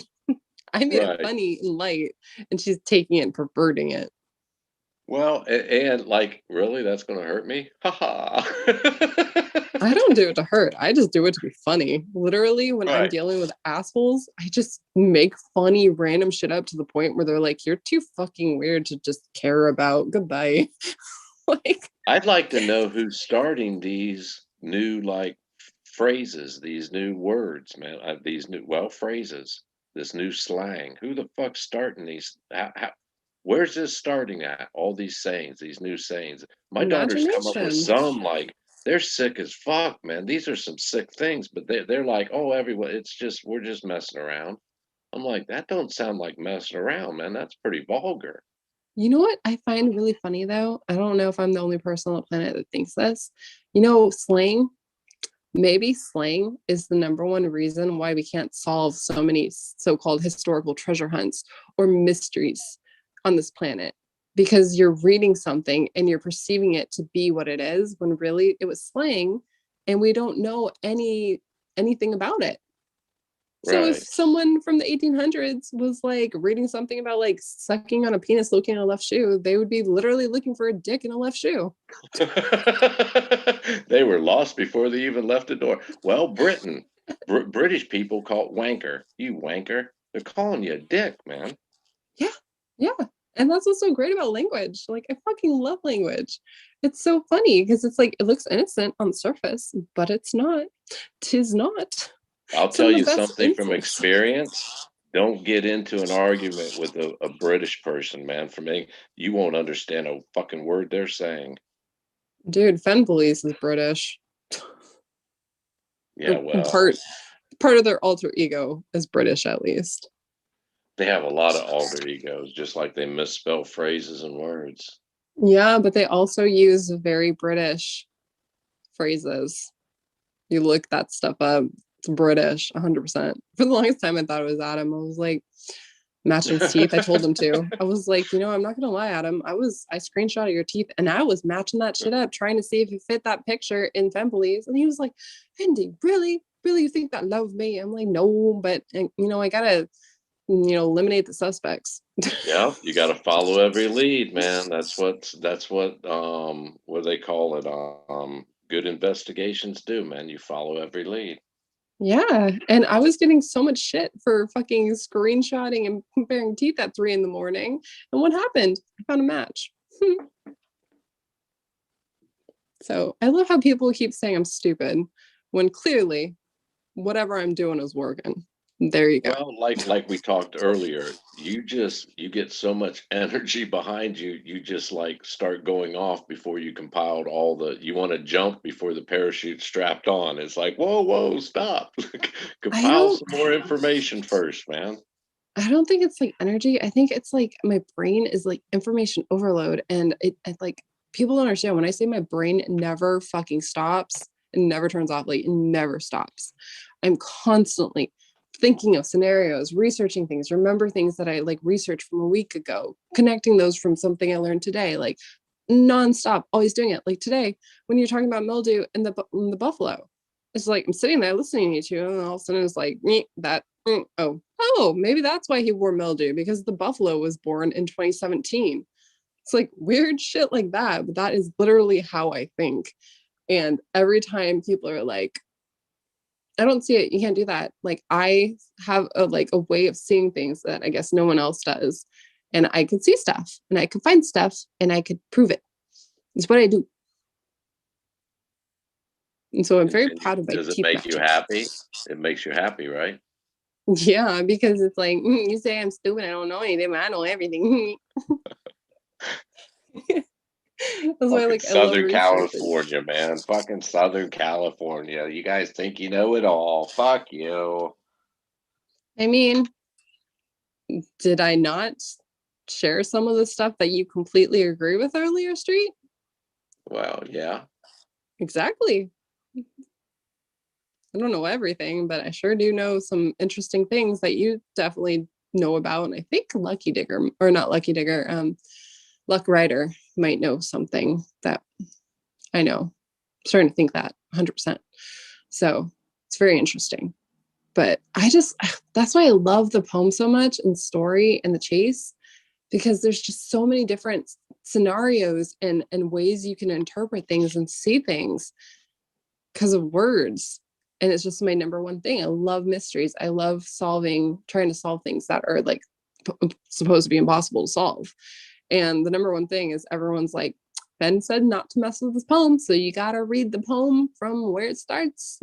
As I've gone along there, it's like, no, it starts at the bottom. No, he said you can't mess with it. It's at the top.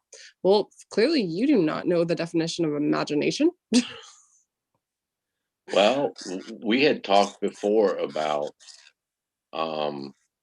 why Finn talked to you, period, right? And you said it was your awkward mannerisms and how you thought, blah blah. Yeah. Actually, when you're talking to someone like we're talking and you think, oh, this is crazy, but I don't want to say it. And I'm like, no, I won't think it's crazy. And you say it, it's like, yeah, that ain't crazy. The people I tend to avoid is the ones that discard the things I say because it doesn't fit into their little neat, neat knit world. So people Okay. that like accept things like that, they tend to gravitate towards each other as far as their ideas. You know what I mean? I accept everything you're saying up to the point of, you saying you don't think physically there was like a place on the planet for land for the chest to reside.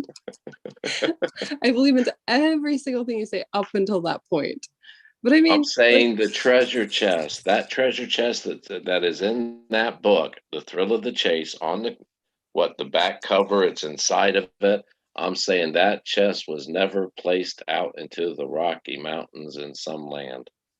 okay, so then what was placed out there? The trove, And what does the trove consist of? treasures bold. Damn it, you're making Google that shit. What? I was gonna go research the word treasures in bold again. I've done it like a multitude of times, but it's been so long Well, since I see, remember it. there we go. We don't know just because the dictionary says it this, Forrest made up words. Yes. Yes, So he we did. don't, our job is to find out what is Forrest's definitions of treasures, bold, and trove. It's not what the dictionary says, it's what Forrest thinks it says. Exactly. And mind. that's the same shit Jack said. But what's interesting is that even though Fen made up words, there's still some rules that had to be followed for him to do it. Because when you make up words, you take stuff that's already existing out there. You take a word that exists and you turn it into something else to create that word, right? You take a piece of the original word and what it means, and then you apply it to what you want it to mean. So it still means that there's restrictions and that you can still understand and define what that word means. Well, I'll put it this way. My second wife and I had a code word. If the kids were awake and we wanted to rendezvous in the bedroom, one of us would say, "Hey, you want to help me clean the room?" Clean the room. To the kids thought, they're going to go up and clean the room. Cool, we can be down here without them. Well, that's not what we meant. You see where I'm coming with that? Yeah. So, But you know how you could be able to solve that? If you started telling a story about something like, how you never had time away to go with your wife and get the kids away so you guys can, have your own alone time and stuff like that. And then you talk about sending them to the room. If you look into deep enough, you can figure out when you said go clean your room, that's how you got your alone time. And that's how you right. could define it. So that's what I'm saying. Treasures bold and trove. I'm not saying alone time. I'm saying those words meant something to him. And now I feel like I'm going to go down a fucking rabbit hole figuring out what you mean.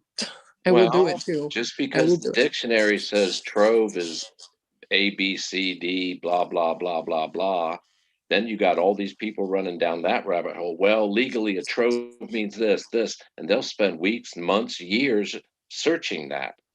Well, wonder if trove meant something else to him. No, Wonder I if remember when he was saying that, like, he had to look up words because he didn't know what they meant. Do you remember that? if he had to use a word he didn't know the meaning of, he never used it. That makes Exactly. that's a oxymoron.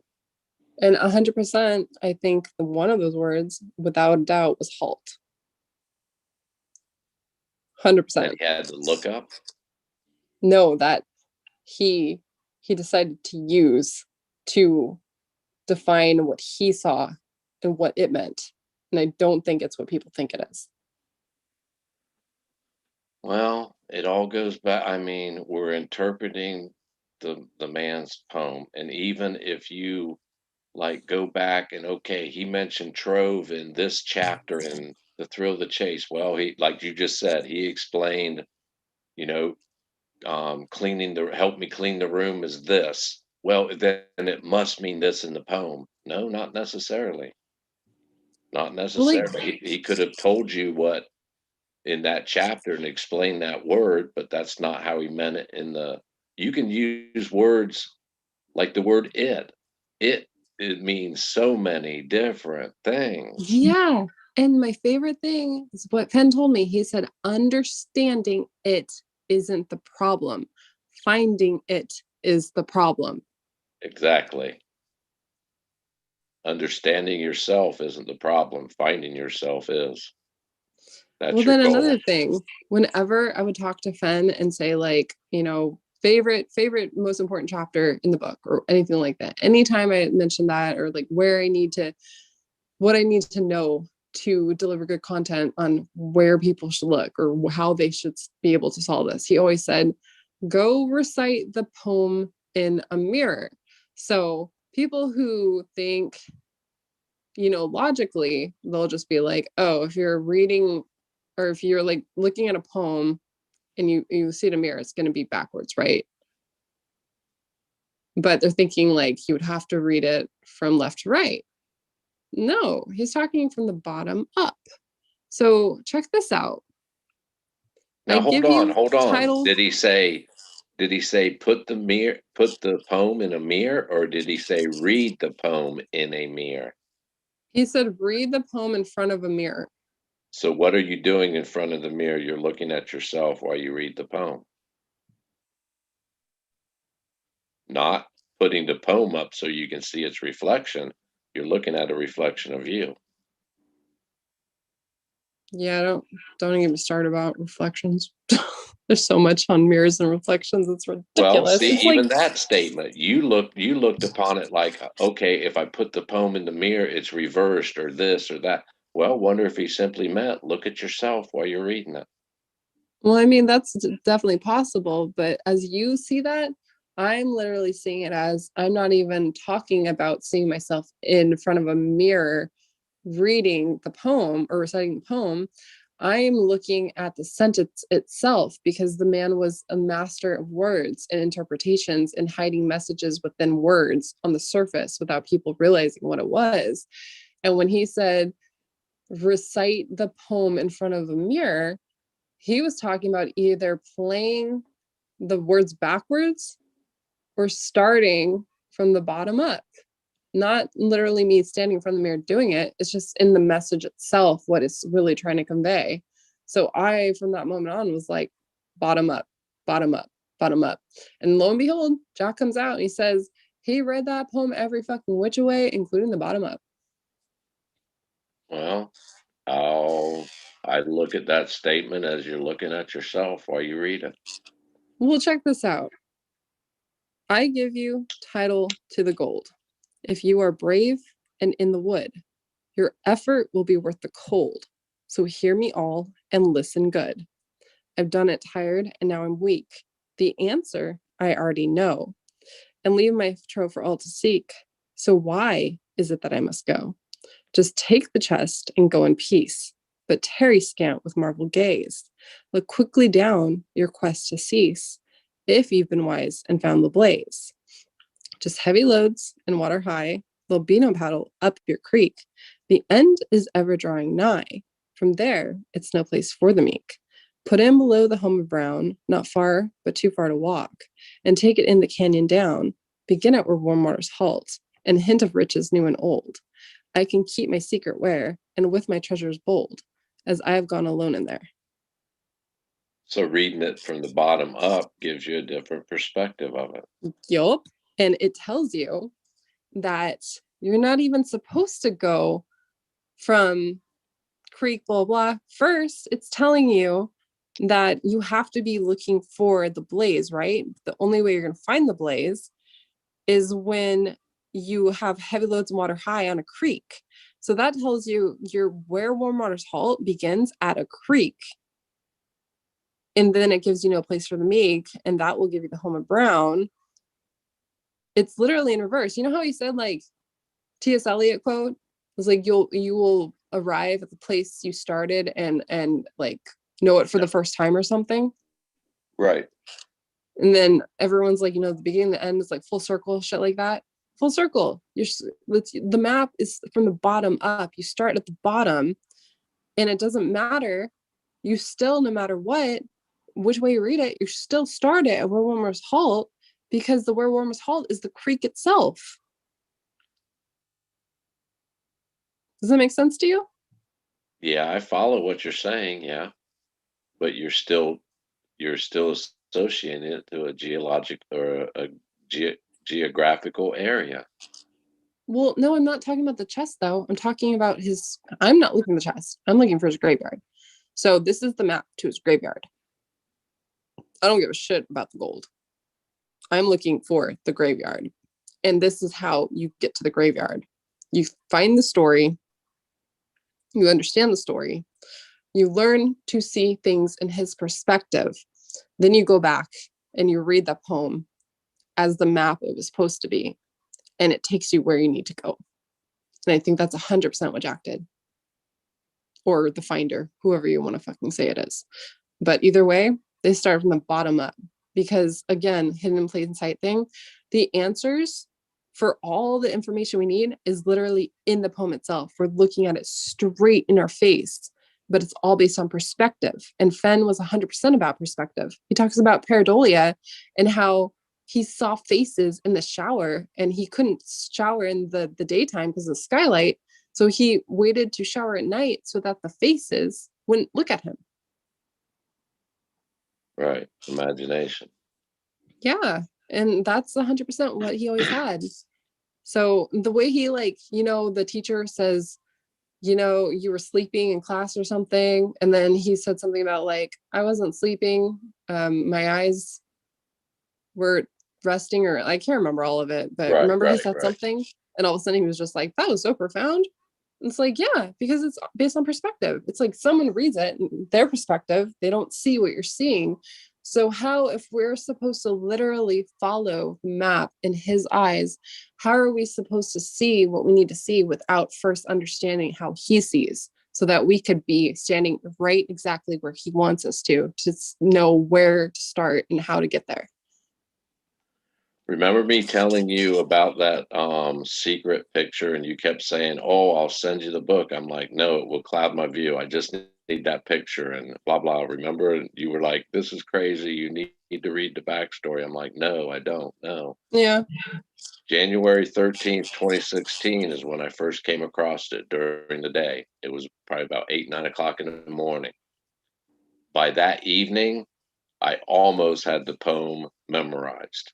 And when I went to bed that night, I wrote it down on a sheet of paper and I said it over and over as I went to sleep, and I let it go into my dreams. Answers, and then I started trying to analyze my dreams every morning. And by the 14th, when I went to bed the night of the 14th, I had it memorized. I didn't have to look at the paper anymore. I just kept repeating it over and over. And then I'd wake up and spend an hour or so lying in bed running over my dreams and trying to place it to what the hell I was. I think that same way with The Secret. When I went to bed at night, I would recite that phrase over and over and look at the picture. And when I woke up, I'd look at the picture and in my brain go over my dreams. The That's answers, literally, it's okay. Look at Einstein, Tesla, all those people, Leonardo da Vinci, all of them. they It's not defied. their schooling didn't teach this to them. They It came was their across it on their own. Uh-huh. Yeah, So, society only says you're smart if you have a fucking PhD or a degree, and that's literally what Fenn says. and You I know, he's think to like, me, the more you spend in education, the dumber you are to the reality of the world. 100%, 100%. See, we You know what's agree funny? again. Yeah, no, I totally agree with you. Like 100%. I totally get that. I totally get that. And it's funny because society literally makes you feel like you're a worthless piece of shit if you don't have a degree or you don't have some type of resume on paper. And it goes deeper than that. If you don't drive the right car, wear the right shoes, have the right house. I mean, look at it instantly. If you say you live in a van, you instantly get the, oh, and then they start thinking, well, oh, what happened? Is it a criminal? What's wrong? Oh, it's kidnapping children. It's a pedophile. Their brain just fucking takes off. Did they ever stop to think? Well, no, man, I chose this. This is liberating for me. I enjoy it. Oh, how could you enjoy? You need a house. You need this. You need a retirement plan. Hell, I could die tomorrow. What the fuck do I want to? 401ks? Never put a dime into them. I thought that was the stupidest. I could die tomorrow, man. What's that money? I want to spend it now. What the fuck am I worried about 20, 30 years from now? I might not be alive. You know And what's crazy? I'm alive, and now Like, it's like, fuck it. It don't really matter to me. Oh well. honestly, like before I started the chase, I discovered it and I started it. I was the most materialistic, vapid, shallow bitch on the fucking planet. I kid you not. I mean, I still like how I look sometimes. I'll go out and I like to get pretty and stuff, and I'll do fake hair, I'll do fake lashes. Just because I do that fake shit does not mean I'm fake myself.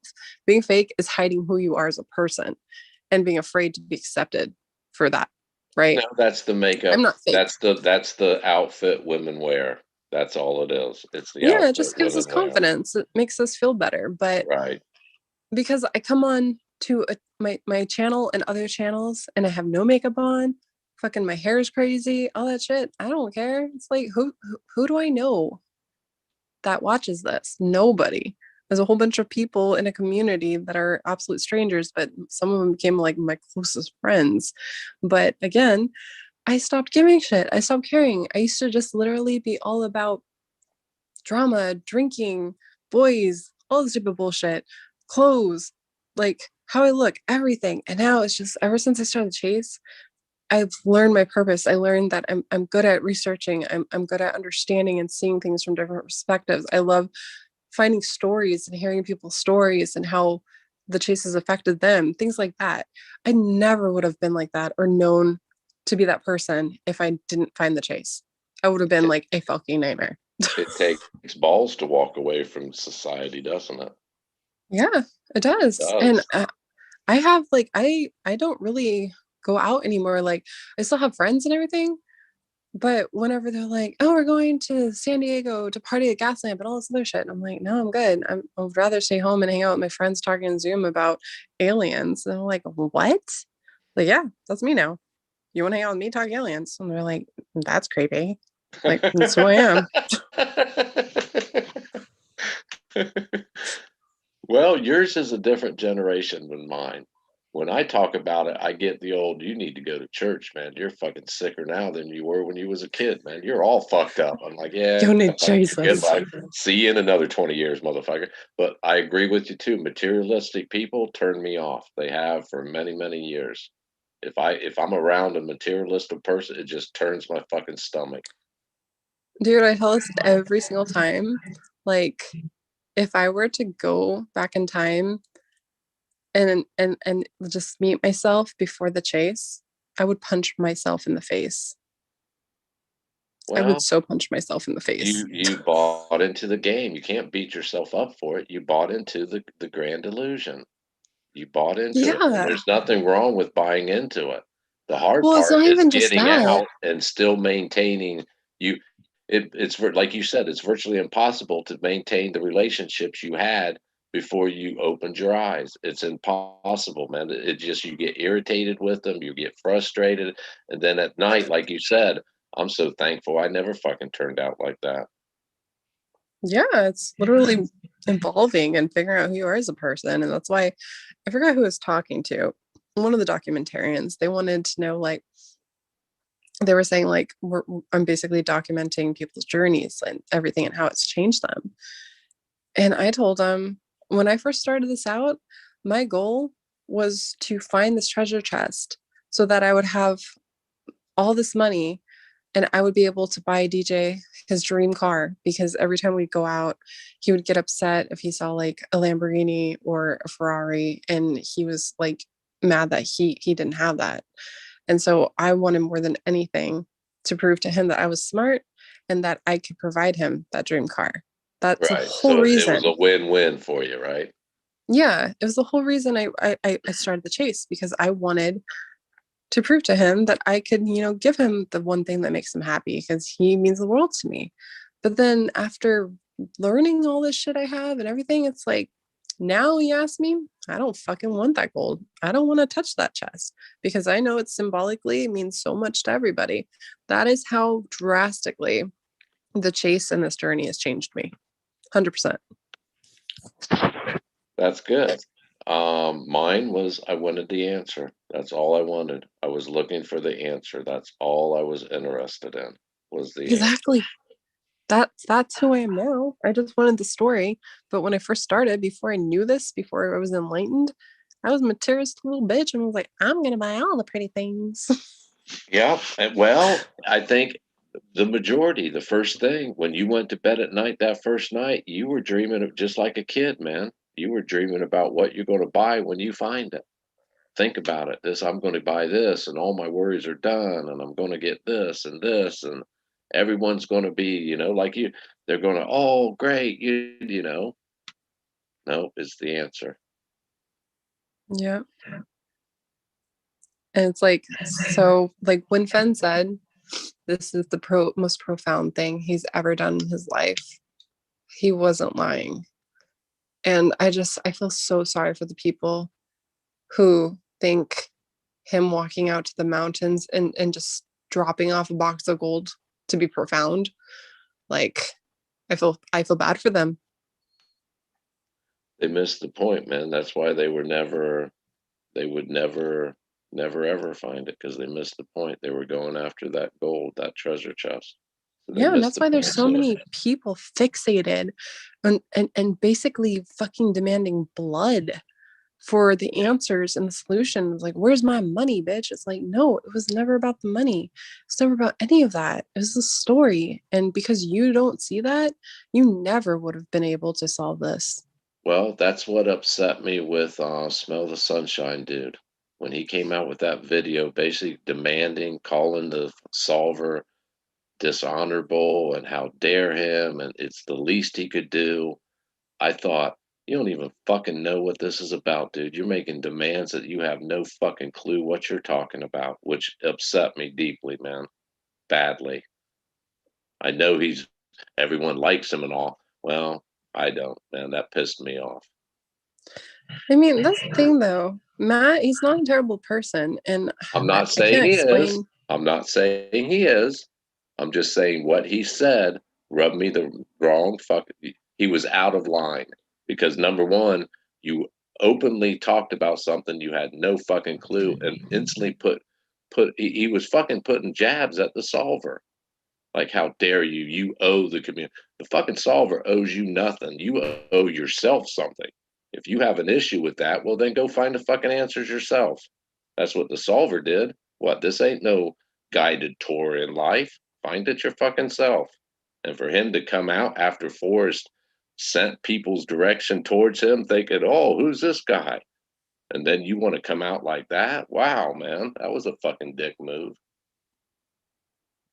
I mean, if you disregard that video and you just focus or like pay attention to his first videos they did, where he just describes and explains the chapters, and I did.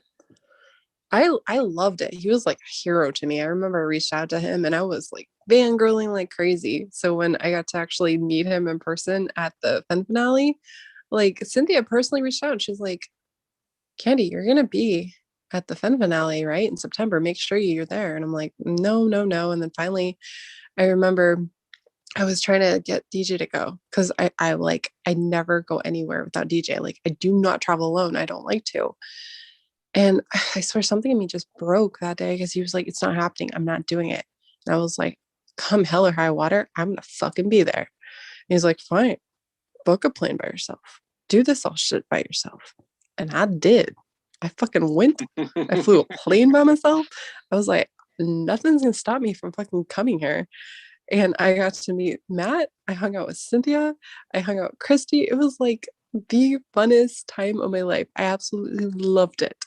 But I like to this day, I look at Matt, I'm like, you're awfully suspicious, sir, because I know your actual profession is language. Like Well, that is the one key thing. I looked at his first few videos, and I like the majority of other people, he was leading the sheep in the wrong direction, in my opinion. Well, I'm starting to realize with Penn, there's the shiny thing that distracts people. And then there's the real thing that helps you figure stuff out. Well, funny you mentioned that. I'll go one step further. I think Finn threw that comment out to get people on the wrong path.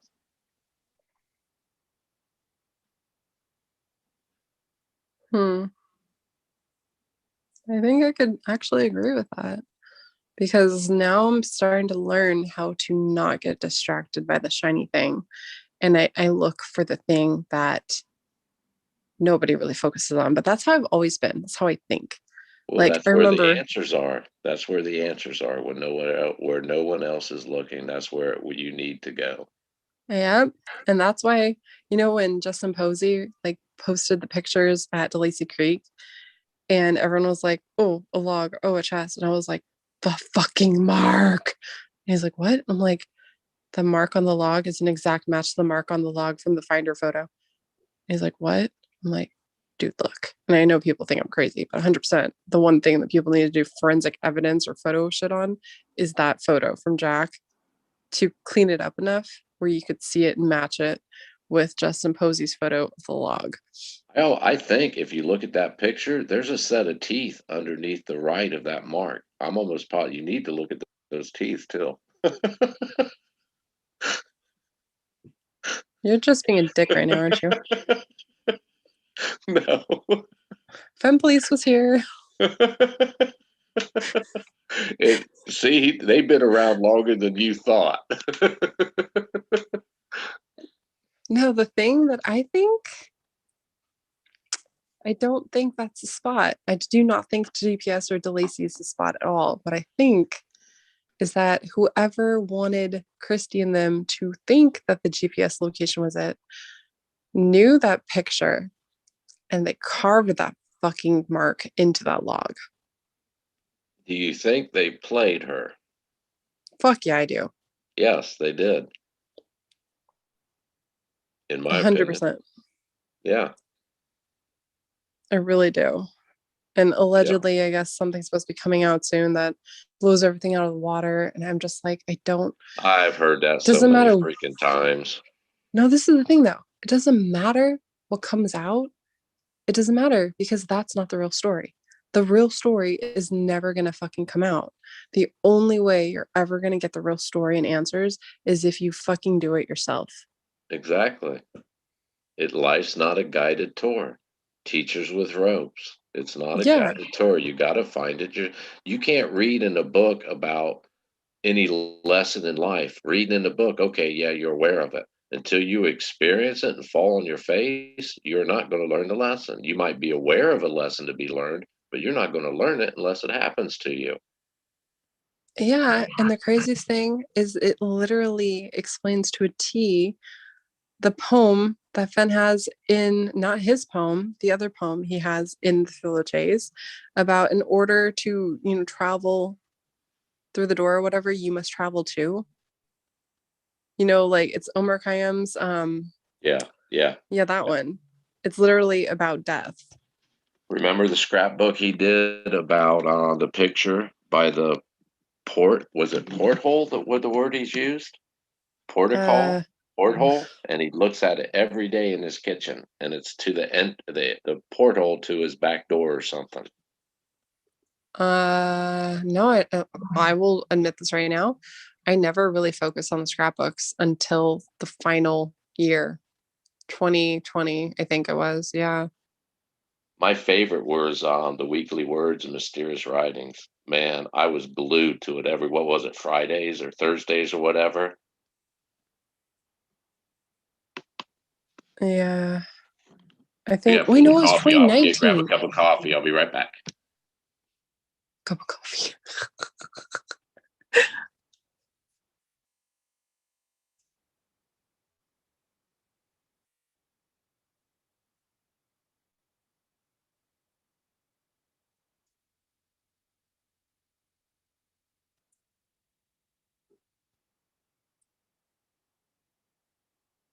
Oh no. Huli, why are you still awake?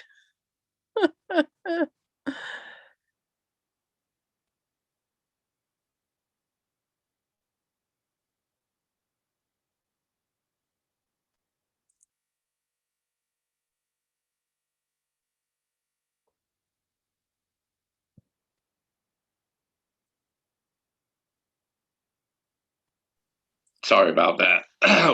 Four of my grandkids live here in town, and the three older ones, they do online school. But ironically, the kindergarten, she has to go to physical school. So like Monday through Friday, I pick her up and take her to school, and then pick her up after school. So yeah, I gotta get some coffee at me. Oh God, now I feel terrible. Why? Because I'm like basically doing what I do to everyone else, depriving you of sleep. No, man, hell, I got the rest of my death to sleep, man. I got to savor every minute now. No, it just means it's not like I got to wake up and go to work after I drop her off. I can come home and just lie around, do nothing. You know what I'm curious about? Because like you paid attention to the scrapbooks, right? A lot. Okay, so back in 2019, around the end, when he just did a fucking yep. Yeah. What day did that start? Do you know what day? Shortly after, I can't remember the date. I'm thinking it was, oh man, fall. Was it September? Yeah, I think they started in like November, maybe. Cold weather. I don't think I think the dump came in cold weather when like everything was supposedly shut down and no one's searching, right? No, I think it wasn't November. I think it was September because it was the time Marty went out. Same thing with Gallatin Ghost. And what?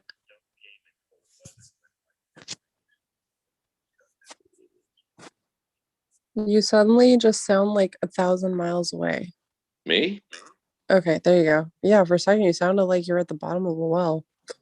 Oh, I thought you was talking to someone on your end. I'm like, what? What? Huh? No, you sound like you're under a well.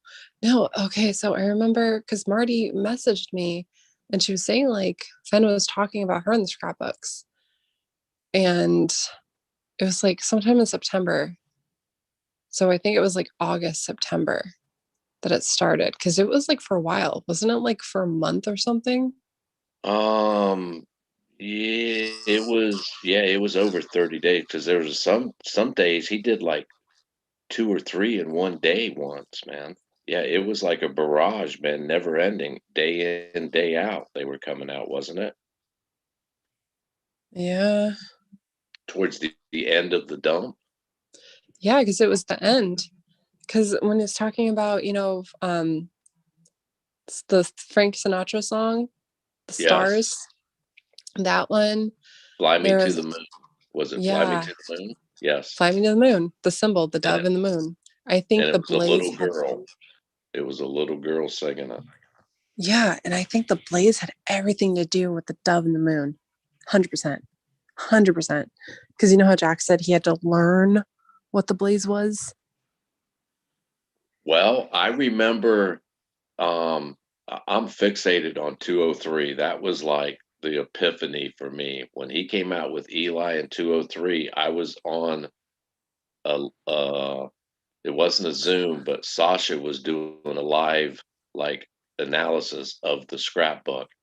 And Eli Lilly? like 15, 20 minutes into it, someone in the chat said, wow, he just came out with 204. And she's like, ah ha ha, funny. And they're like, no, serious. And she's like, what? And she read it and she's like, oh, I can't comment. I got to go combat on 203. But he was like back to back, day after day, 203, 204. I mean, all the way up to what, 250? Yeah, I think so. So we're talking like 6 weeks. He did like it was a dump, man. Yeah, and it's so vital to the story. And I didn't know that until recently. And 100%, 100% the sacred grove, him looking up at the moon with the dove blaze. I'm still Well, trying to decipher what exactly it is, but that's huge. And then the stars, and again, he like had coded messages. I know it sounds crazy, but everything Fen did, he did it in a particular planned way. yeah, happenstance wasn't in his vocabulary with the thrill of the chase. Yeah, he premeditated everything. Well, if you look back at his last 6 questions, that a lot of a lot of people were backing off saying, yeah, man, it's been found. That's pretty much basically saying, yeah, someone knows the answer, man. Yeah, 100%. And then And the last like, one, yeah, toe to toe, that was literally the last piece of the puzzle. And I swear, I think it could have been Smell the Sunshine versus Jack, yeah, honestly. I never took it that way. I know that's the way people were thinking it, but let's look at the reality of it. What is the odds of 2 people being in the same area or path, the same part of the path at the same time? That is too monumental. I took toe to toe and the question was, and I think Alan Kay won the contest. He did. He Question did. was something like, What what are does toenails used toenails for? yeah, to protect. Yeah, to what are toenails used for? And he said something about like to protect him from his walk from painting the town red or something. Well, what's a toe nail? Nail. Toe to toe, nail. What's a nail do when you pound? Nail it down. Nail it down. That's what, and toe to toe was the solver and Forrest. And this, of course, is all in my opinion. He was saying, nail it down. I think the final one, toe to toe, was a huge hint for not far but too far to walk. Because if you look up the history on how to measure distance, it originally, to measure a foot, you measured from toe to toe. Did you know that? Heel to toe or toe to toe?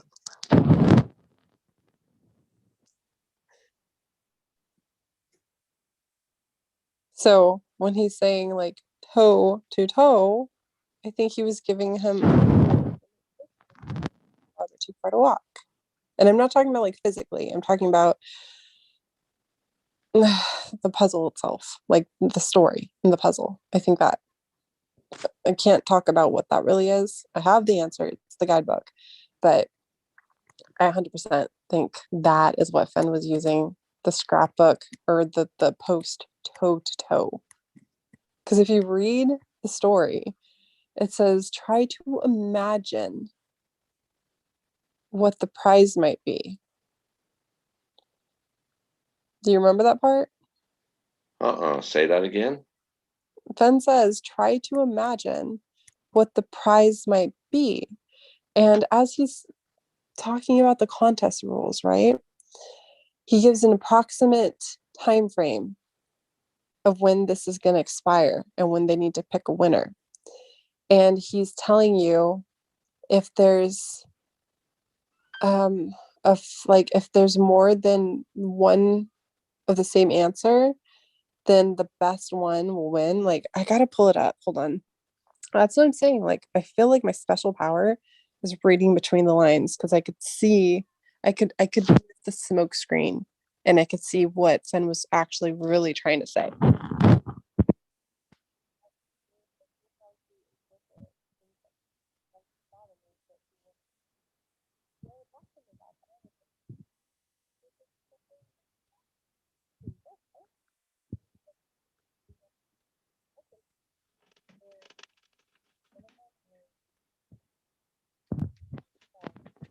Then again, here we are. It's perspectives, man. Where to understand something, you have to put yourself in their shoes. And if we think life is a path, you have to go to the part of the path where they were when they're talking about or explaining the thing. I mean, they could be, you could have like an 80-year-old telling you where they're at in their path in life. Well, most people's not going to relate to it. They'll understand it and sympathize, but they won't relate to it until you get there. Yeah. Oh, yeah. Okay, so this was Alan Kay. He said, toenails are the eyelids of your souls, the windows that look over your next step. They can shield off hostile intruders and paint the town red after a long journey. I loved that answer. It was the best one. But I'm looking for, there's got to be someone that wrote about it. Let me see. Oh, what the hell? What is this? I guess. No, pay attention. Whoa. Okay. Damn. Not going down that rabbit hole. I took a simple approach to the contest, and I might add, I was moderated back then. Anything I posted on Dale's had to be approved by the moderator, and surprisingly, he let it go through, and I just put one word: protection. One word. That's just sad though, because like it's if people aren't educated, they literally either look at you like you're crazy or something, because they don't know, they don't see what you see, they don't understand how you think and the knowledge that you know. So if you were to talk to me about this like 6 years ago, I'd be like, you are one crazy ass motherfucker, you need Jesus. And that would tell me I don't need to talk to you no more. Exactly. But because I've literally just been enlightened by just being introduced to this chase and learning about everything on this journey, it's 100% different story. The world's not what you thought it was, is it? No, but I do feel a lot better now that I've been like freaking rattled out of this stupid facade. Well, you know what? You're lucky because you're coming to these realizations in 2021. Imagine being back in the 70s and talking about I've perfected my art since I talk basically the same thing back when I was a kid as I did now, and I was like an outcast, man. I hung around. I had a brother that was 12 years older than me, 9 years older than me, and 5 years older. I hung around their friends, man. It's the only people I could relate to. I couldn't relate to people my age. Never could back then. And now hanging around people my age, it scares the fuck out. They're like, God, you ain't changed a bit, man. Yeah, I gotta go. I'm like, whatever. I didn't like you back then. Don't like you now. Goodbye. Dude, I swear, like back like a while ago, like when I used to have conversations with my ex-best friend, we would just be sitting at our house, hanging out, drinking some wine, and then we would just get into talking shit like this, like how I do this with you and everyone. We would just sit there and I start talking about all my random thoughts and everything that I think about, and like, freaking I get super philosophical. And it would get to the point where my friend would look at me and she'd be like, holy shit, you might be onto something.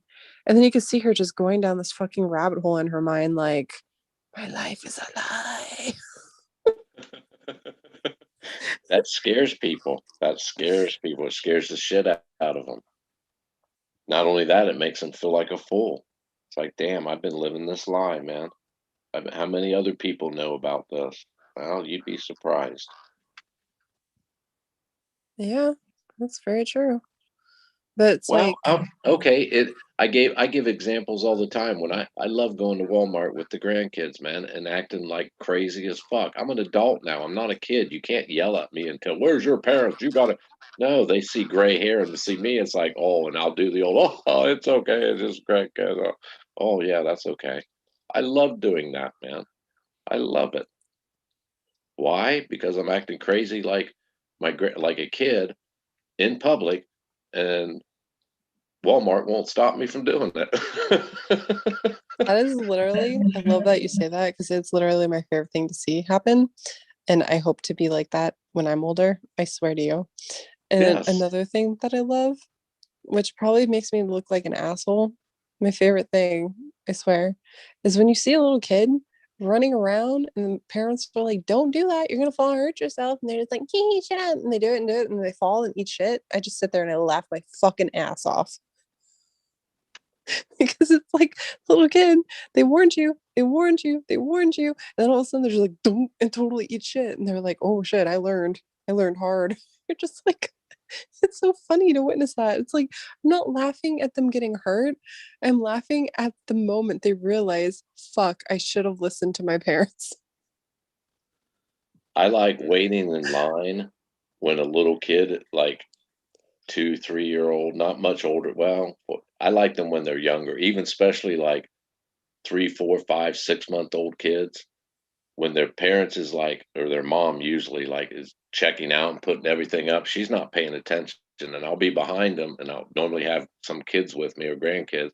I'll start making funny faces at them, and like when the kid will start laughing, the parent will turn around, I'll just get a straight face, like, "Oh, hey, how you doing?" And as soon as the parent turns, I'll start like making, you put your thumbs in your ears and do the bullwinkle and funny faces and shit. Yeah. And then they'll try to tell their parents, and I'll look at them like, oh, I don't know. And then like my kids will be like, yeah, we don't know. Oh. That is hilarious. I feel like that's what my mom used to do. Like I would take her to the Olive Garden, right? And she would just do the most crazy rambunctious shit. Like we'd be sitting there and then she'd get a straw, like her straw, right? And then she would get the wrapper and then she would just shoot the wrapper with the straw and make it fly in the air. One time it landed in this lady's like impossibly crazy high bird nest of a bun. And it was just literally just sticking right out of her hair. And I'm like sitting there trying not to fucking lose my shit because it's so funny. And I also think it's funny because it's like we know it's there, but they don't know it's there. So it's 10 times funnier the fact that it's there and they don't know it. And so it gets to the point where we're just like fucking hyperventilating. We're laughing so like so ridiculous. And it's That's just what like look that's at her. yeah, that's what to me, that's what makes life fucking fun, man. The older you get, you got to act crazy like a fucking kid, man. No one pays attention to you anymore. They don't. They give you you got a free ride. Dude, one time we were at Mimi's Cafe and she did that. She was doing something weird, right? We were just having so much fun. I was cracking up, being ridiculous. Everyone's looking at us. And then she looks at them with the most serious fucking like look on her face and she's like, she doesn't get her out. She doesn't get out much. I let her out of her cage today. Look at her and they look at me. They're just like, what the fuck? Did you give the old puppy dog eyes like, ew?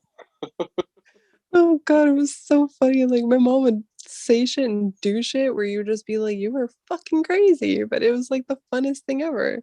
Like sometimes, clearly my mom had her flaws, but she was also really like she's really fucking awesome. At least she used to be. So she would be so much fun. You go somewhere and everyone would just love her and she would be the favorite person at that party. And I'm like the same way. When I'm like I drink and I don't care about being judged and just who the fuck I want to be. I literally become best friends with every single person in that bar or at that party or wherever I'm at. And it's just like the funnest time ever. I one time I had my so-called I thought she was my friend, she's not my friend.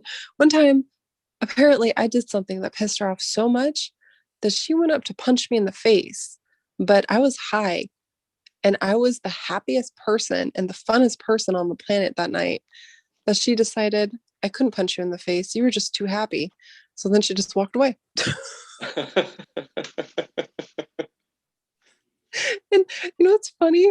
So, like I don't know if I ever told this to you, but like one time, like it was like actually a really dark time in my life. Me and DJ were broken up, and I think I heard a rumor or something that he was like engaged to this one bitch I could not fucking stand. That just destroyed me, right? So I got the drunkest I've ever been in my fucking life on New Year's Eve. And I remember at one point I was just like, I'm super loving and just like want to be friends with everyone.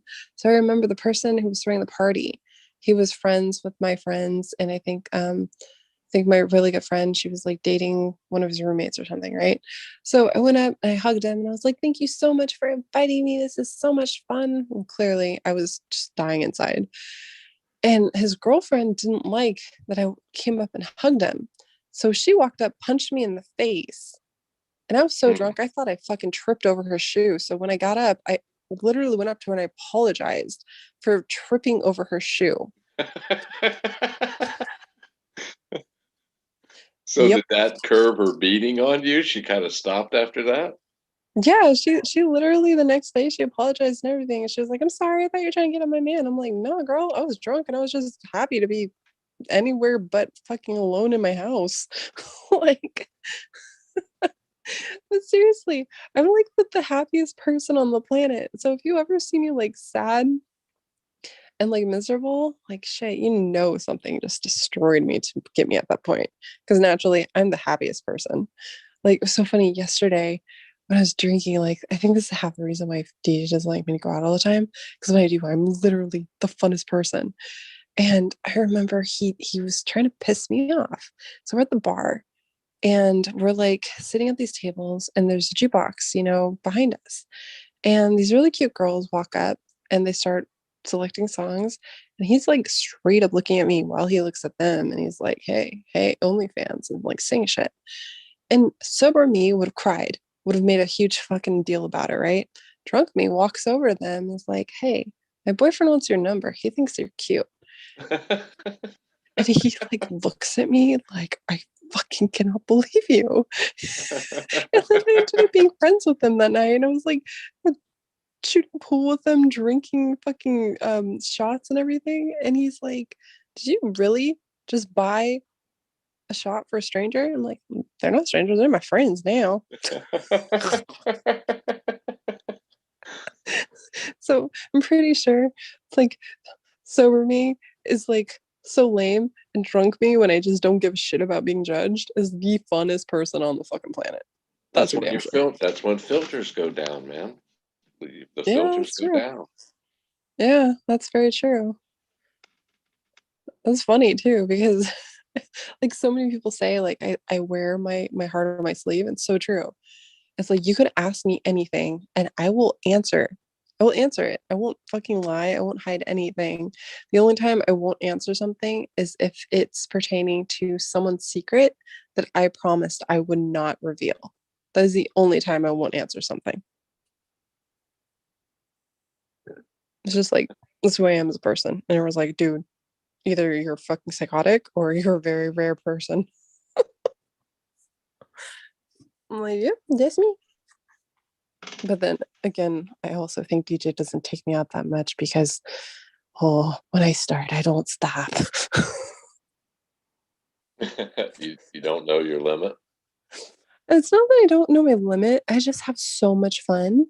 And then I get to the point where it's like, okay, I'm turning into a puppy now. I'm going to stick my head outside of the car on the freeway so I don't throw up in the car. It was made me feel better. I don't think I like physically needed to throw up. I just had that feeling. So I was like, I'll feel better if I just stick my head way out of the car like a fucking dog on the freeway. Well, I'll repeat myself. You need, when you go out, stick with whatever you're drinking. One thing, don't be mixing it up, man. That's what like makes you physically sick the next day. Yeah. Actually, you know what? I don't think I was that hungover today. Like, I felt a little weird, but I mean, I've had hangovers from fucking hell, and I know what they feel like. This one wasn't that bad. Just Wasn't kind that of bad. feel beat and tired. Not even that. I just felt kind of like nauseous. I was just like, fuck, bleh, don't like it. But now it's just like, oh, it's fine. It's cool. But I remember earlier, I was like, I was talking to Adam and I was saying something about like this conspiracy. And he's just like, mate, the fuck was in that drink you drank last night? You sound crazy. I'm like, of course I sound crazy. You don't know anything I know about this society. And he's just like, seriously, you sound crazy.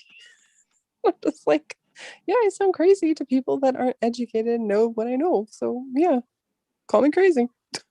Well, it's no different than try going up to any religious person and tell them like what I my theories are. They look at you like you're insane, man. How you're the devil. You're this, you're that. Well, that's just society. That's just what you've been brainwashed to think. That's I feel Yeah, sorry you for know, you. it's crazy too because like for example, like how you said you posted something and people basically called you the fucking antichrist, right? Yeah. Anytime you start bringing up the solution, having any ties to religion, people try and crucify you. They're just literally like, how dare you? How dare you say this? And how dare you associate Fen with this stuff? You know he was not religious. It's like, Yeah. you need to be enlightened. You're my Yeah. friend, but you need to be enlightened. And it's sad because you can't force someone to be enlightened. They can only be enlightened by fucking exactly what you said, traveling their own journey and discovering it on their own. You can't force someone to see how you see. They have to find a way to see how you see. Well, Bill Gorman is the one who started it, man.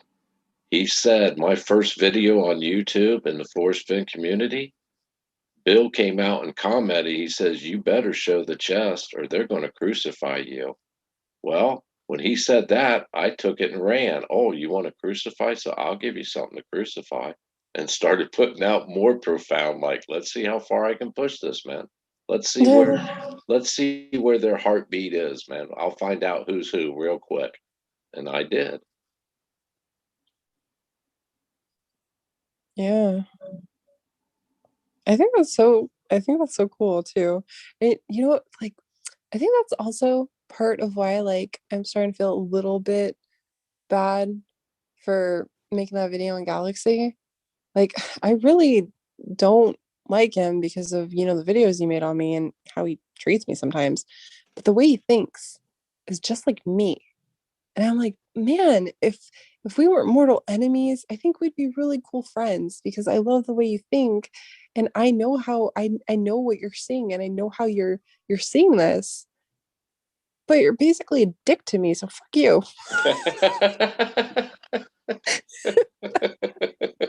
Literally my logic. There you go. Like, I kid you not. I remember there was this girl named Lauren at my high school, and she was brand new, and she was like someone paid her to kick my ass at the end of the day. And instead, she ended up coming up to me because I hung out with her. I showed her around the school, everything. She told me that, and she was like, I give the money back because we're friends now. You're like one of the coolest people I've ever fucking met. And I was like, what? Someone really tried paying you money to kick my ass? She was like, yeah, they don't like you and they said all this fucked up shit about you and everything. And I spent the whole day with you and I realized none of that was true. I was like, I want to know who fucking paid you money to try and kick my ass. I want to know who fucking paid you to kick my ass, God damn it. Yeah, I found out too. I found out who that person was. Oh man, she had a fucked up life. But yeah, her name was Gina. And I remember she had this like super bad vendetta against this girl named Tony. And basically, like in high school, I was like either a popular girl or a misfit. I would like jump around. But then when I went to continuation school, I was a real misfit, right? And I liked it like What's that. I had my continuation school? What the hell's that? mm, mm, my own personal hell. Like, oh God, that's like a whole other story in itself. I'll save that for another day. But Okay, that's I've never heard of. I've heard of prep school, but I've never heard of continuation school.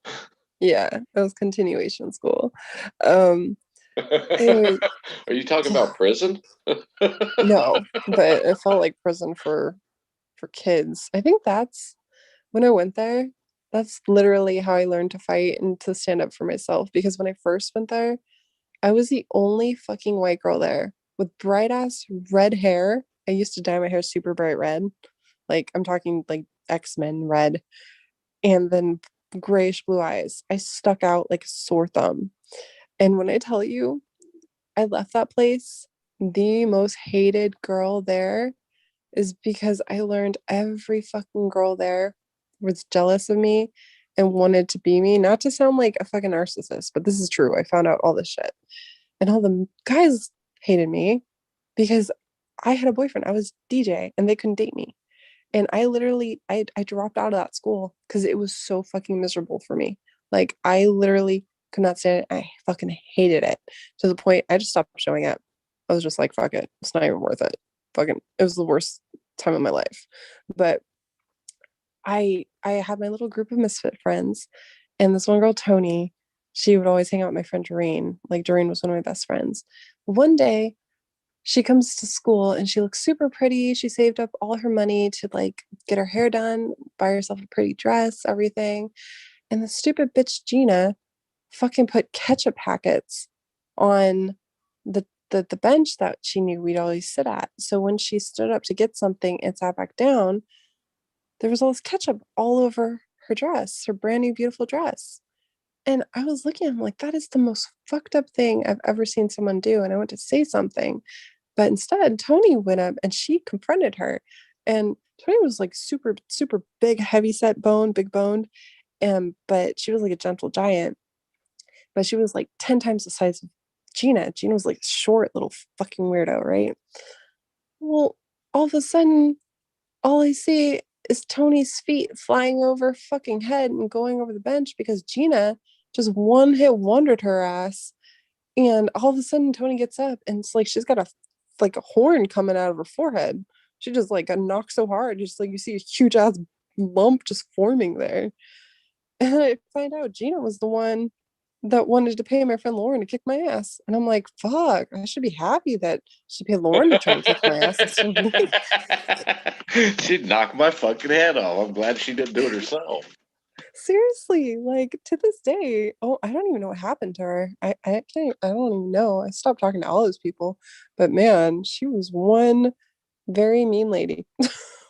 I All do have to know say. schools, I don't care what state you're in or what school, elementary, middle, or high, they are fucked up places, man.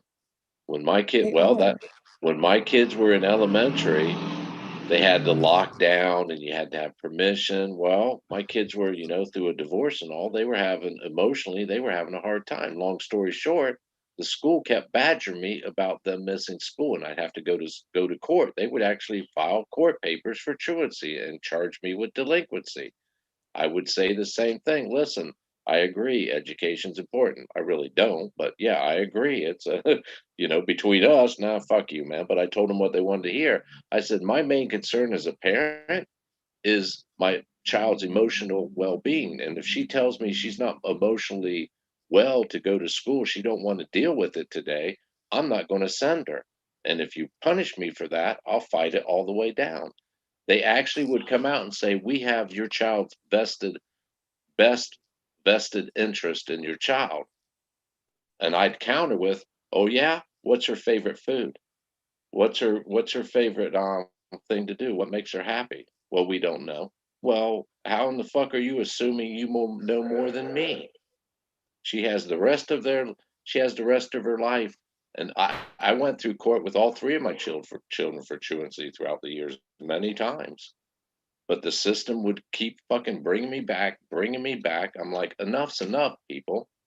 And they were like, you're they phrase it like you're making it difficult for us to something basically saying I was making their job difficult. I said, huh, bullshit. You're making my fucking job as a parent difficult, man. Making my child think something's wrong. She's already having a hard time. Now you're making it fucking worse. Well, They anyhow, long are. story short, I got so pissed at it. I said, okay, fine. The day she don't feel like going, whichever one it is, I'll come to school with them. Well, that worked for like 2, 3 days. And then it was like, yeah, Mr. Street, you're not allowed to come here no more. I'm like, excuse me? Well, long story short, within 6 months, I got hooked up with the PTA, which is all women, and I got voted unanimously PTA president. 3 months after I became PTA president of that elementary school, I got voted overall council president, overseeing the whole school, which gave me free reign to go anywhere and everywhere. And So now anyone I'm that starting knows to me think I should be saying street for president instead of Hooli for well, president. anybody that knows me knows, holy shit, man, you fucking went into the belly of the beast. I'm like, you're goddamn right I did, man. And I had free reign to run any fucking school I want. They could not deny me access to the school, which it made them paranoid because now they couldn't treat all these kids like fucking prisoners like they normally did because they saw me around. And trust me, I flexed my muscles, huh? I carried a little notepad, and if I'd like see the teacher do something, I'd be like, "Excuse me, what's your name?" "Oh, nice to meet you, Mrs. Vitz." "Oh, I'll put that," and I'd act like I write their name down. Oh my gosh, that's hilarious. It was the greatest year I had ever spent, man, in the school system. It was my revenge on the school.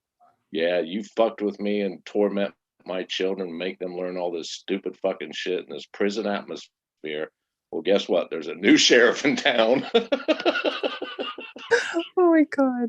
I would Honestly go. though, I would make a point. I'd get the school lunches, right, and I love those no bake cookies. And I'd go around whatever elementary school had a no bake cookie on their day for lunch. I was there at lunch, and I'd hang out with the kids and act like a fucking kid. I'd go out and play kickball with them, basketball. Teachers fucking hated me. Principals hated me, but they couldn't stop me. dude, I don't think people understand how school and high school psychologically fucks people up. Oh, from Like, kindergarten up, it does, Candy. From yeah, kindergarten fucking up, it fucks them up. like, Do you understand? You know how you say like my weakness is, my thoughts on how people perceive me and how they judge me? It's like deeply rooted from like fucking Abandonment kindergarten. issues. You have abandonment issues. No, Yes. I wouldn't say that until like right now, basically. Because up until Yeah. right now, I never really was abandoned. Well, But no, it's not, you don't have to be abandoned. You can have a parent present that don't give a fuck, and you grow up with abandonment issues, or they never gave you what you thought you needed back then. okay, Abandonment yeah, then I issues, agree. low I agree. self-esteem, and then that's where the looks come in because of low self-esteem and being a female in Southern California. You got a big fucking shoes to fill when it comes to personal appearance, man. No, you don't understand. Like the popular girls out in Southern California are a whole new fucking species. I swear they're like fucking aliens. Like they can make or break you as a person. And when I tell you at that continuation school, I was the most hated person there. I'm not fucking lying. I had all the popular girls always just make my life a living hell, say that I was ugly, say that I dressed wrong. Like I would go to school one day wearing a gorgeous little pretty, frilly dress with cowgirl boots. And they would be like, who fucking wears cowboy boots with dresses, blah, blah, blah, and make fun of my hair and everything. Then the Who next dressed day, you? Your grandma? I dressed myself. But the thing is, the No, I'm next day I'd saying that show that's up. the type of shit they say, man. uh, Cruelty, cut you at the core. Yeah. But then the fucking kicker of this was the next day I'd show up to school and I'd be like, ditch the dress, ditch the cowgirl boots and stuff, change my hair. They would be fucking wearing cowgirl boots and a frilly dress and they do their hair just like my hair. Yeah. It's like, that's why I it's so think crazy. I think schools are a breeding ground for hatred, bigotry, um, you name it, man. It's a fuck and this elementary school, this is an elementary school, and the principal was a female and her husband was the county sheriff. There was lines painted along every fucking hallway. Like they had like three wings coming off. The like kindergarten through second was down this wing, third, fourth, and fifth was down this wing. Special ed was down this, but they had lines: green, red, yeah. And the kids would come out. These are kindergarten. These are 5 year olds. They had to put their hands behind their backs, not talk, and walk through the hallway silent. I looked at the principal, man. I said, "Have you ever been to a prison? This is a fucking prison, man. You're treating these kids like prisons." Well, she's like, "Oh, you're sticking your nose out," basically telling me, mind your own business. I'm like, really? In case you didn't know, I'm the PTA president. This is my business.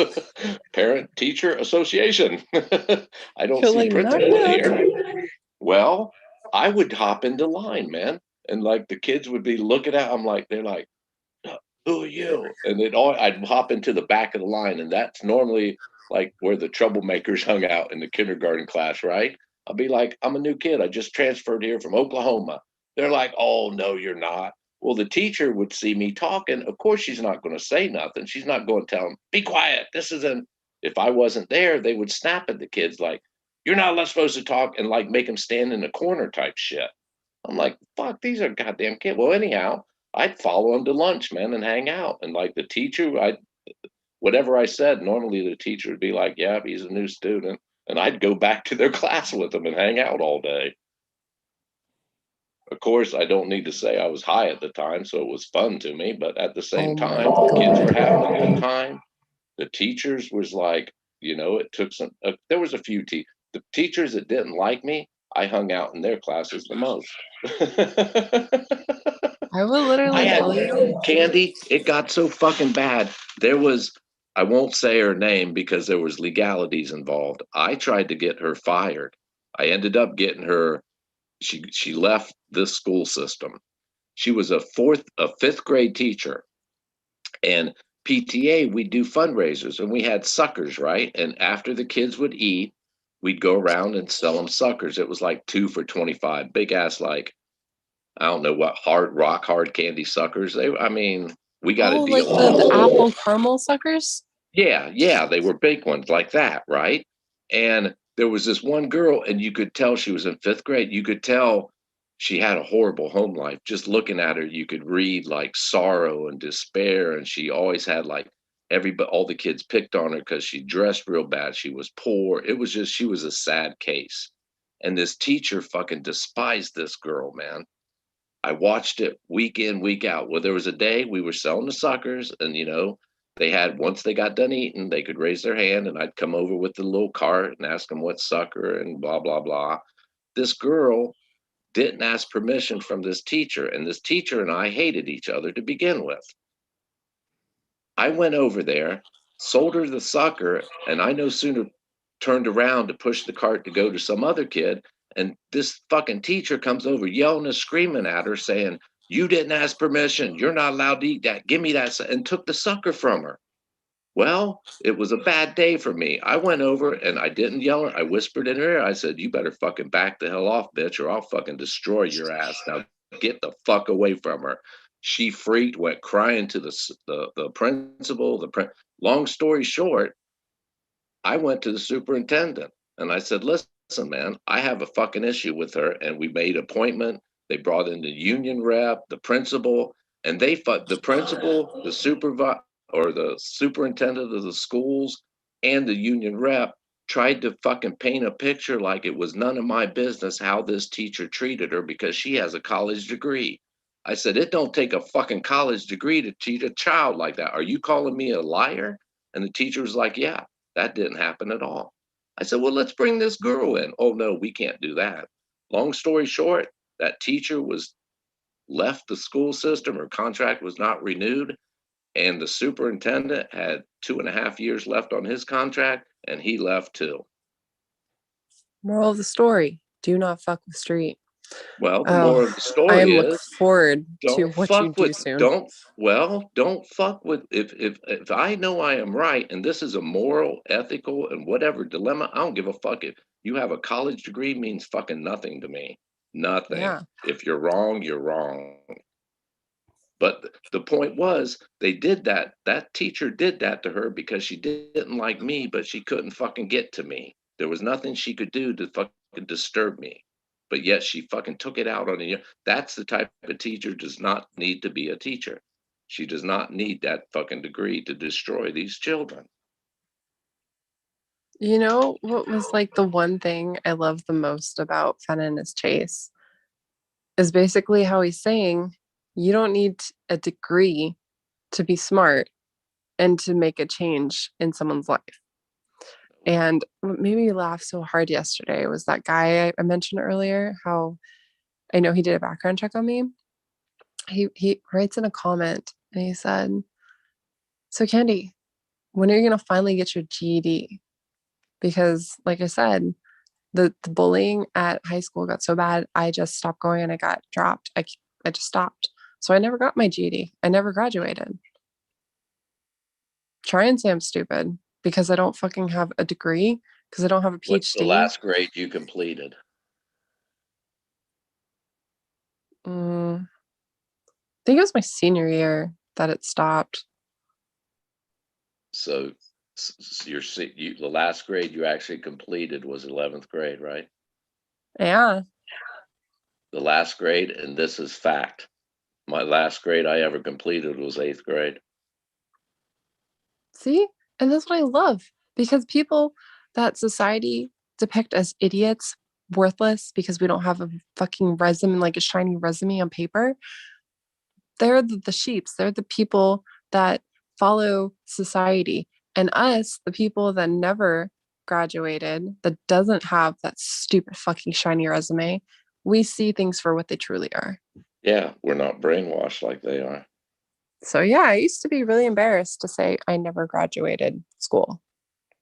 But now, no, I'm actually proud, because You it should goes, be. yeah, like it goes to prove that you don't need a fucking resume or a piece of paper to validate who you are as a person and how you think and how you see things. I love getting in debates with educated. When I ran for mayor, the superintendent of the school back then, which he left too, but at the time he refused to debate me. The mayor wouldn't debate me. No one would face me on stage. I got an invitation from the League of Women Voters to show up for their like every year they would do this debate of all like if House representatives, senators, state senators, United States senators, they'd invite everybody to this like meeting and invite the public to come and everybody would ask questions. They sent me an invitation to show up and Kellogg heard that I would be there and talked to them and they took back my invitation and said I wasn't welcome there to debate. I'm like, hey, I'm running for mayor, man. What do you mean I'm not? What the fuck you mean I'm not allowed to be? They were like, no. So what did I do? I got front. I showed up an hour and a half early and got seen where the mayor was going to be sitting, and I sat straight across from him out in the audience. They actually tried to get a sheriff to get me out of the room. I'm like, no, man, I have every right to be here. What's your reason? And he's like, we can do this quietly or we can do this the hard way. I'm like, let's do it the hard way. I'm not going to be quiet. Hey, everybody, this sheriff's trying to make me leave and I'm just sitting here. You guys think that's right?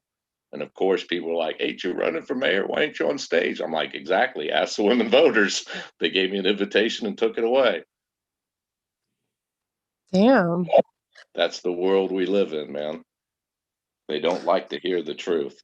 Educated people will hide the truth and smile at you while they're digging a knife in your back.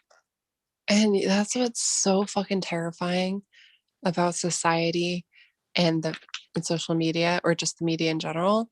Like, you have an honest, good person, like Johnny Depp, for instance, and the moment one person says a lie about them, it's forever changing how people look at them. It's like, Yeah. it's fucking sick. And it's like, for instance, how what is it, all those people, those like famous people, the directors, like what was it from, Gardens of Galaxy, how someone said like he was basically like a womanizer and he took advantage of women, so then I think it was like Disney dropped him and all this other shit. But then you have the actors and the people who are close to him that know him fight for him to keep his position and stay as director of Guardian of the Galaxy. Like, what's his name? Something Batista, the guy that plays, the purple dude, Drax. I'm not sure. It's like something Batista. He's the only one that fought and said, I'm not going to be a part of this. I'm not going to be this character if you do not return this person as the main person for Guardians of the Galaxy. And that's why it took so long for them to do this one movie coming out, because no one would film until they put him back as the director. Well, it's like the blacklisting, man. A lot of people, once like something like that happens, your people don't want to lose their, they don't want to get caught up in bullshit, just like the chase. The educated approach is step back and don't say nothing.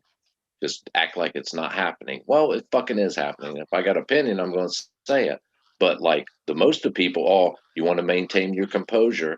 Same way with that acting thing. A lot of people don't want to get associated with trouble because then they'll get labeled trouble and they're thinking of their career. Yeah, honestly, I 100% agree with that. And I think about that all the time. And that's why, I don't know if you saw the video I did yesterday where I'm basically like, if you think you know me, stop acting like you know me, because you do not know me. You do not. And I got a lot of shit for it, but I'm like, it's true. I'm not going to take it down because you don't. You Like, took a beating on that one. I did. It's fine. It's And fine. then I don't care. wasn't the lip one next? Yep. Oh, the whole reason I did that, like, I told you I have no filter and I don't lie and I don't hide shit, right? Yeah. Okay. So I already have really full lips, but sometimes I'm like, I want to see if I can like accentuate these lips. So I discovered this thing that makes your lips bigger, like temporarily. It's like this machine that like sets your lips for a little bit. I'm not kidding. Let me tell you a little cheap hood secret, right? Get you a Solo cup, stick your mouth in it, and start sucking until it like sticks on your mouth, and keep sucking until you can't suck no more. Take it off, and your lips will be plump as hell. No, they created these things because like the millennials and shit were doing this stuff with shot glasses, and they were like bruising their lips, busting their lips open, like fucking idiots do. So this company created this machine, so it'll suck your lips, but not to the point where you'll fuck yourself up. And then they also, And they you also have have, one of them? yep, I do, and I love Oh it. God. It's so funny, right? So it comes with this lip plumping stuff too. And so I was like, I'm going out tonight. I want to look good. So I did it. And this was like fucking, I don't even know what time. The thing is, it lasts for 7 to 8 hours. Sweet baby Jesus. When I tell you my lips were fucking huge, I am not exaggerating. So when I made that video, it was like I want to say like 4 or 5 hours after the fact. So it slowly started going down. And I was telling Adam about this, and he was like, "Is it just a filter or is it real?" And so I made the video. I'm like, "Look, it's not a filter. It's real." And what I was saying was my lips were so fucking big that I could jump in a pool and I would not drown because they're basically flotation devices. What the hell are It's you like, women doing out in California? Damn, you got lip sucking machines? God damn, guys, would relax. you rather I turned into a basic bitch and did fucking lip injections? I will never do that. I will never do that. It's just Well, be fun to just happy. Be happy with who you are. If people don't like it, then don't look at you. no, I am happy with who I am, but sometimes I like to just change it up. So I like to accentuate my lips. And this is the first time I did it. And I mean, damn, I look good yesterday, so I don't give a shit.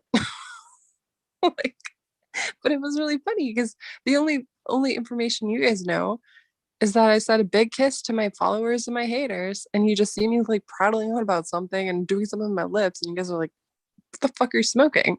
It's like, no, it was fucking hilarious because I sent that saying, "Look, my lips are real. They're so huge, I could fucking jump in a pool and not drown." But everyone else who doesn't know that story just looks at me and think I'm fucking batshit crazy. It's like there's a story behind it. It's just you don't know it. That just That's sounds why, like some mad scientist equipment back from like the 1820s, you know? yeah.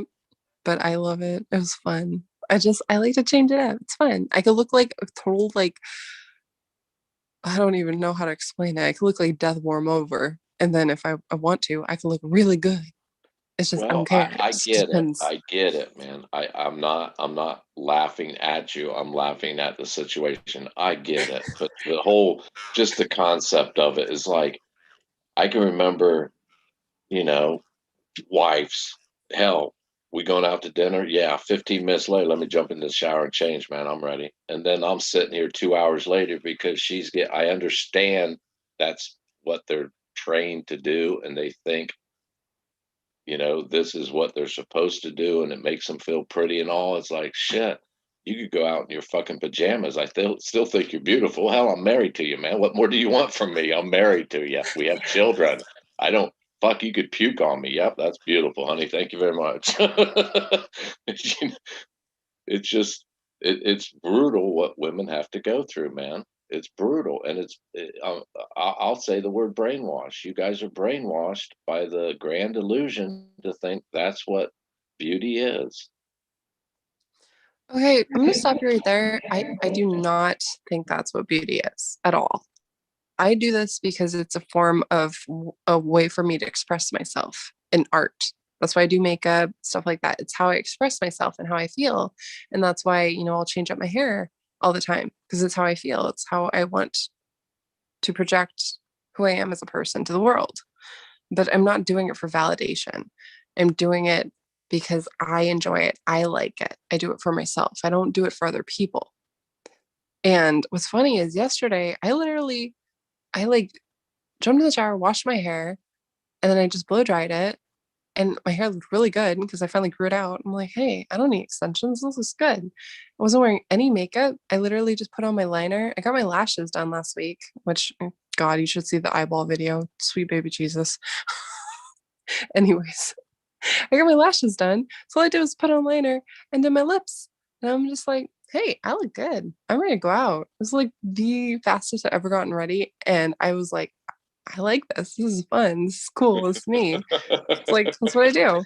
But I've got a hair appointment on Tuesday at the salon. I'm changing my hair up because it's been like 3 or 4 months since I did something to my hair. And I'm like, I'm growing my hair out. I want to change it up. I want to add highlights. I feel like, it's summery vibes. I like who I'm transforming into someone totally different. And I want to express it that way. So that's why I do it. I do not do it for validation. And I think it's so funny. Like, all these people are fucking so mean and they think they know me. And I'm just like, you're the most filtered person I've ever seen in my life. It's like, actually, that video, I don't have a filter, bitch. That's me.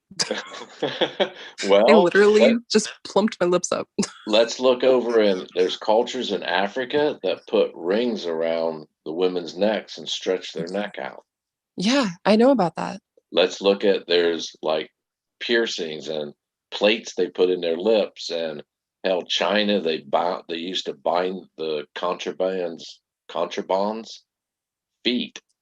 The only thing Yeah. I can think, when I first heard that when I was younger, I'm thinking, what? They were afraid they'd run away? What? Why would they bind in their feet? The women can't even walk in them, but that was beauty to them, man. That was like imperial beauty. I'm not making fun of you. Don't take it the wrong way. I'm just saying that's what society has. It's brainwashing women, especially women, into like thinking this is gonna. It's acceptance. It all goes back to acceptance, and the way in California is always like on the leading edge of freakiness and new concepts, and you got Hollywood out there, and everyone's trying to live like the stars, and hell, you're out there, man. There's people that actually can tell you every little detail, like Weekend Forest, of like their favorite singer or their favorite actress, and they try to emulate. Hell, I've watched stories where like some of them are getting plastic surgery to look like Angelina Jolie when her lips first hit the screen. There was women going out getting Botox in their lips to look like Angelina Jolie. Mm-hmm. That's the thing, though. I don't know why I did this. Maybe it's because when my grandma, when I was really little, she said this to me.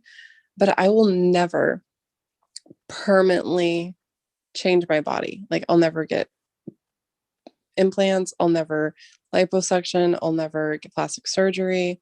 None of that. I could momentarily, temporarily change it naturally, the fun way, because it's nice to see what it's like, what I'm capable of doing, but I'll never permanently do it. I do not believe in that. I'm not saying it's wrong. It's just personally, I don't like it. I don't believe in it. But it's just like, it's crazy to see how Let the things times go change and taken. the trends, Yeah. how everyone forms to be that. Like right now, everyone wants to be Kim Kardashian. And it's like, What with really, the big what the ass? fuck has she done for this world? To like, it's sad that so many people look up to her and have like look at her as a role model when all she does is just like, God, it's Me, just me, it's me, terrible. me. She's a me. Yeah, and you see no one What was talking that about singer? That black singer? She's like Majaja, or Nicki Minaj. yes. We lived in the hood when she first came out, and with a lot of black people. And yeah, it's like, well, shit, yeah, big booties, man. That's no, yeah. But God, when the kids was like watching one of her videos, and I was like, what the hell? Is that like, is she real? And they're like, yeah, that's what, and said her name. And I'm like, what the hell? That doesn't look like a natural body from the waist down, man. That doesn't look natural. That's not how did that come about, man? That doesn't look right. But yet you had all these women thinking, yep, there it is. Yeah, but I'm like, I'm not saying that what they do and how they change their body is wrong because that's their personal choice. That's great. Right. But what I'm saying is wrong is how society perceives it as you can only be wantable and loved if you look like this person. Right. That's what I was getting at. I understand the self-impression that it's a self-impression like getting tattoos, piercings, or anything else. But what are you basing that on? Is it something that you came out of your own thoughts? No, you're emulating a grand illusion. Yeah, that's what terrifies me so much. If you stop to think how just what was it, less than a week, we literally watched the world burn because society decided we needed BLM rights, and they orchestrated that whole thing with what was the guy's name? The one that was murdered or whatever. George, Yeah, Minnesota. yeah. Yeah. They literally take him, make him into a martyr basically, and then they manipulate the narrative, and they Well, made the world fucking burn. I've personally experienced, if anybody thinks racism is not alive and well in America, you are sadly mistaken. Lived in the hood for many years, man. Raised 3 young daughters in the hood. I never felt safer in my life. The people were upfront. If they didn't like you, they'd say they didn't like you. If there was something Yeah. you did, if I ran out in the street naked, yelling at the moon, and went back in, I'd get a knock on the door the next day. Hey, man, you okay? You need anything, man? Everything. Now do that in a predominantly white neighborhood. You'd have the cops called on you to be in a straitjacket. Yeah, but my point is it's history repeating itself. You watched it with Hitler and the Jews, and now you're watching it with this and racism and BLM or BLM. Well, back to I witnessed there was many shootings in my neighborhood. I witnessed one brother shoot another brother, and there was a group of us out there. I happened to have been the only white people out of about 20 some black people. And I used to make jokes. I'd hang out in the front yard and the cops would roll past. And these were just black people, but we'd be sitting out partying in the front, and I'd make jokes like, man, next time and they'd roll past every hour or so, real slow, giving the old evil eye. I said, I'm going to make a sign that says, help me.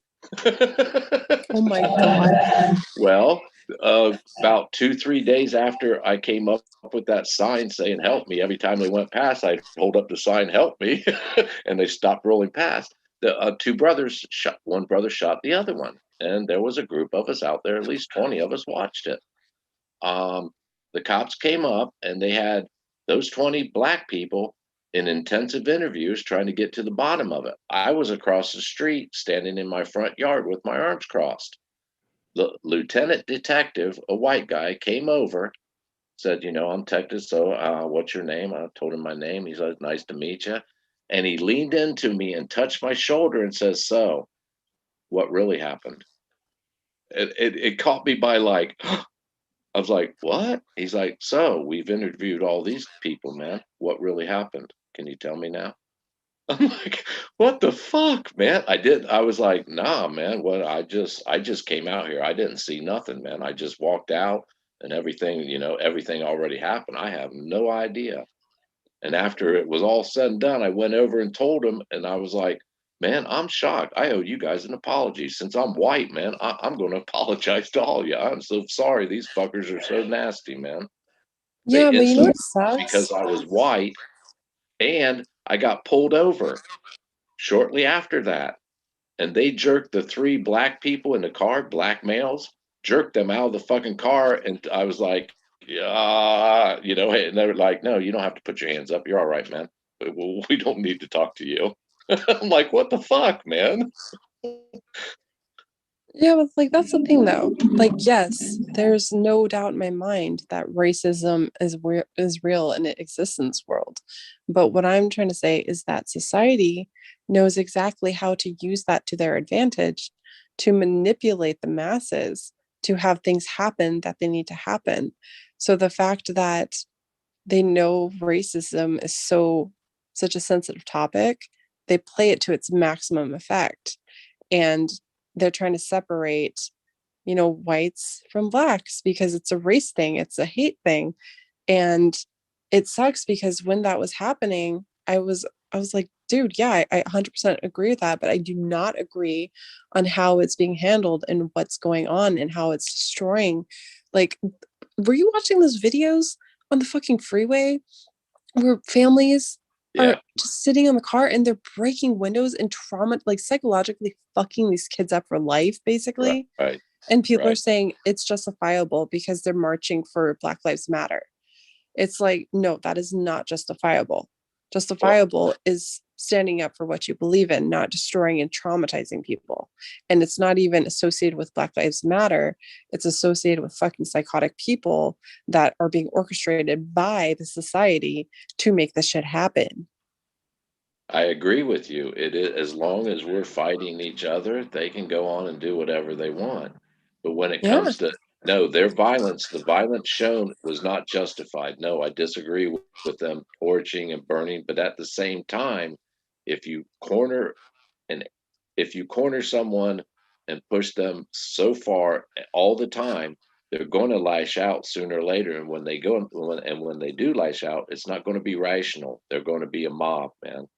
That's Yeah, but where the thing is, everything that they started, like every time it was like something burned, something happened, it wasn't actual like Black Lives Matter. It was orchestrated because it was insiders that manipulated and planned this all to happen. And they knew if they pulled the trigger, they initiated something, the rest would fall in line and follow. And that's why when you're looking into investigations and how they're talking about like who really started, like, vandalizing the churches, setting buildings on fire, stuff like that, it wasn't anyone even associated with Black Lives Matter. It was fucking, I forgot the name of that person who orchestrates all that shit. radical Um, groups. yeah. And it's not anything that you think it was. And what's crazy is how, they say, was it Georgia and all those places? They're like the most racist people of them all. They're not. They're the ones that literally stood up and protected what was theirs with guns, and they didn't show one fucking ounce of violence. Have you been to the South lately? No, but I'm not saying what you think it is. I'm just saying it's Oh it's no, how hold on. I go to Tennessee. I have black friends in Tennessee that I visit their family, man. I visit them all the time. I go holidays, Christmas, deaths. It's like family to me. And when I'm down there, there's nothing more embarrassing to me. And this is Tennessee. This isn't even, I go to Mississippi a lot too because they got family there. It's even worse in Mississippi. In Tennessee, there's nothing more embarrassing for me, and I'm 58, when an 80, 90-year-old black man calls me sir and opens the door for me. I am so fucking embarrassed, man. I'm like, no, go right ahead. And they refuse to. They're like, no, sir, you go. I'm like, yeah, my dad, sir, man. Come on, you go, sir. Oh, no. And when it's like a shock to them that you treat them like a human being. This is, and that's not even the deep South. You go to deep South, and if a white person sees you do that, you will have something fucked up on your car, or they will come, a cop will pull you over. I've witnessed it time and time again. Oh, I 100% agree about that. I 100% agree about that. But what I'm trying to say is that society literally chooses how we see things and how we're perceiving things. So if you Well, want, society don't, the powers to be. We're well, yeah, society. basically We're like the people who society. run society. But Yes. that's the thing. Like there's no real hate, there's no real violence in the world. They create what they want us to see. Well, So there is the hatred and violence, and it's being inflicted. That's my point, Candy. It's being inflicted by these police, which is part of the establishment. yeah. It is Well, yeah, that's they what I'm trying to treat them say. cruel, man. They treat as soon if it's a black person, they treat them as a hostile instantly. What I'm trying to say basically is that if they really wanted world peace, it already would have happened because they would be able to make it happen. They don't want that. No. They don't want world peace. They want chaos. They thrive on chaos. They thrive on people being confused and just following, everything that they're told to do. It makes their job and their laws validated, doesn't it? Yeah, and Just it's like this fucking, gun thing. Just like this gun thing. They're trying to make it valid. I'm No, telling it's you, not. dude, it's fucking like the Hitler thing all over again. It's gonna be coming soon. Well, every great country crumbles from within. Yeah. It's proven throughout history. Every great nation. I'm just surprised we only lasted what 200 some years. What the hell, man? That ain't a good run. The Romans had what? How many thousands? Wasn't it over 1,000 years? Egyptians. We Yeah. only lasted a little over 200, man, and we're already crumbling from decadence. I 100% think it's China. It's China, and it's like teamed up with bad side for the US, and whoever's running this is selling us out. They don't want to pay what is owed. So they're teaming up. And Russia came out back in the 70s and said they will destroy America without setting foot in it, without setting one single army over here. They will not. They won't even fucking do it. They'll destroy America without sending the army. yeah, it's a Ever fucking heard of the Trojan Russian horse. mafia? The Russian mafia, drugs, human slavery. Yeah. And you know what's President Trump. creepy? No, honestly, I know people say he's an idiot and all that stuff, but Adam had a very valid point. Everyone just sees what the media wanted them to see, and they see the bad things. But uh, Adam was right. He's done so much good for our country. You could hate him all you want, but look at the hard, cold facts. He's done so much positive for our country, and now you have What? Biden in the What? fucking White House, and he's just unraveling everything. Okay, Everything.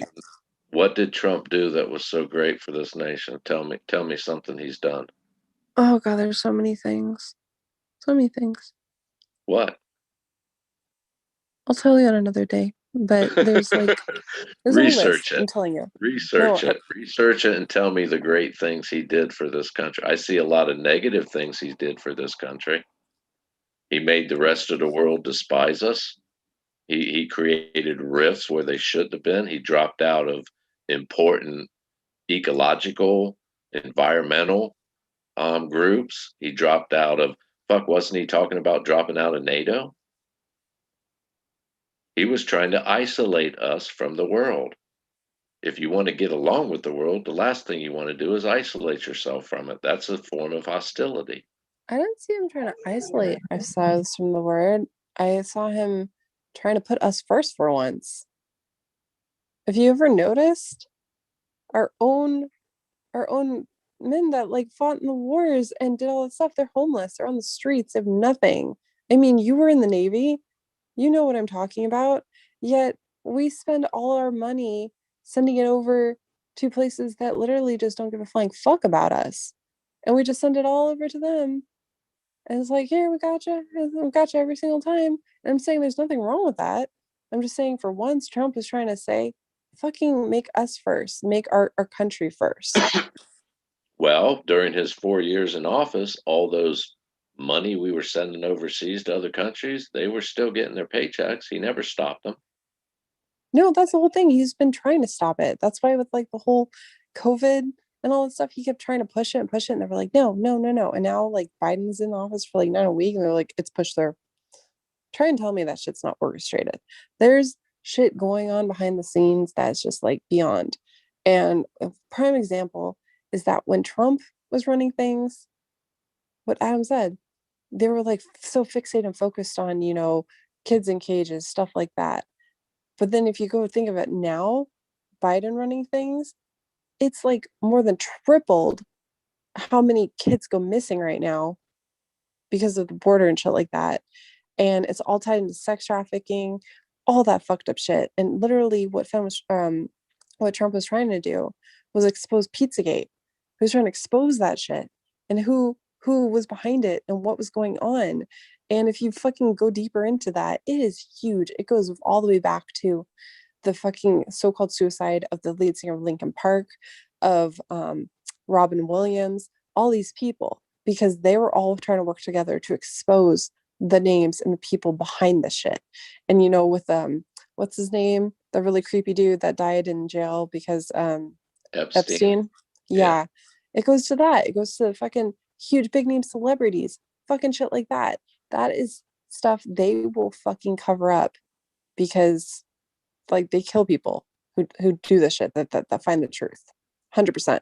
Well, 100%. I watched him back in the 80s. I was quite a lot of people. Hell, you lived on a different planet if you were in America and never heard the name Trump. So back in the 80s, I remember watching interviews and I just thought, what a fucking silver spoon, pompous fucking asshole, man. The narcissistic motherfucker. I never had much respect for the man, period. And that's my opinion. But when my president, which I didn't elect, but he's my president, recommended that Lysol be introduced to kill COVID 19 in a live press conference, I fucking lost it. I'm like, oh my God, did he just fucking say that? Did he? I What does he swear. want us to do? He wants us to gargle with what the fuck, dude? Are you serious? Sometimes I think fucking Trump is an alien. Like, I'm I not think even he's a gonna fucking lie. idiot, man. He's been an idiot, and I think he'll never. He's an arrogant, pompous, narcissistic idiot. So the leader of the free world, one of the most powerful people on this planet, suggested we use Lysol. So what? You want me to snort it? You want me to drink it? You want to run it in my veins? How do you want me to get this Lysol inside of me? Stop and think about that for a minute, Candy. No, trust me, I have. I've thought about it. There's just, God, there's so much stuff behind it. Okay, think about this. Did you ever research the crazy murder that was linked to that one Canadian guy who ran like a huge pharmaceutical company in Canada? Did you ever hear about it or research about it? Uh-uh. Okay, I won't say too much about this because, anyways, that is all linked to COVID. This was all fucking premeditated shit. This fucking virus, this shit going on, it's just it did not come from a fucking bat. It was created Biological specifically. warfare is what it is. Yeah, exactly. It has everything to do with China. That's what I'm saying. Well, China But started out with the bird flu back how many years ago? Then it was a swine flu. And then it's like, damn, what the hell are you people doing over there, man? Why is it always centered over there? Well, don't no, take a but rocket scientist to put one and one together. That's biological warfare. yeah, no, 100%. But it's not, it's all the only reason why I support Trump and why I liked him as president is because he also saw beyond the smoke screen and he knew what certain politicians were doing and what they were planning, and he's been fighting so hard to try and prevent this. And the most fucking terrifying thing of all is that all this shit happened with COVID, not only just to fucking mess with the ballots and everything, it's to put all the plan in motion. It's literally going to be the next fucking concentration camps. I kid you not. This is why it all happened.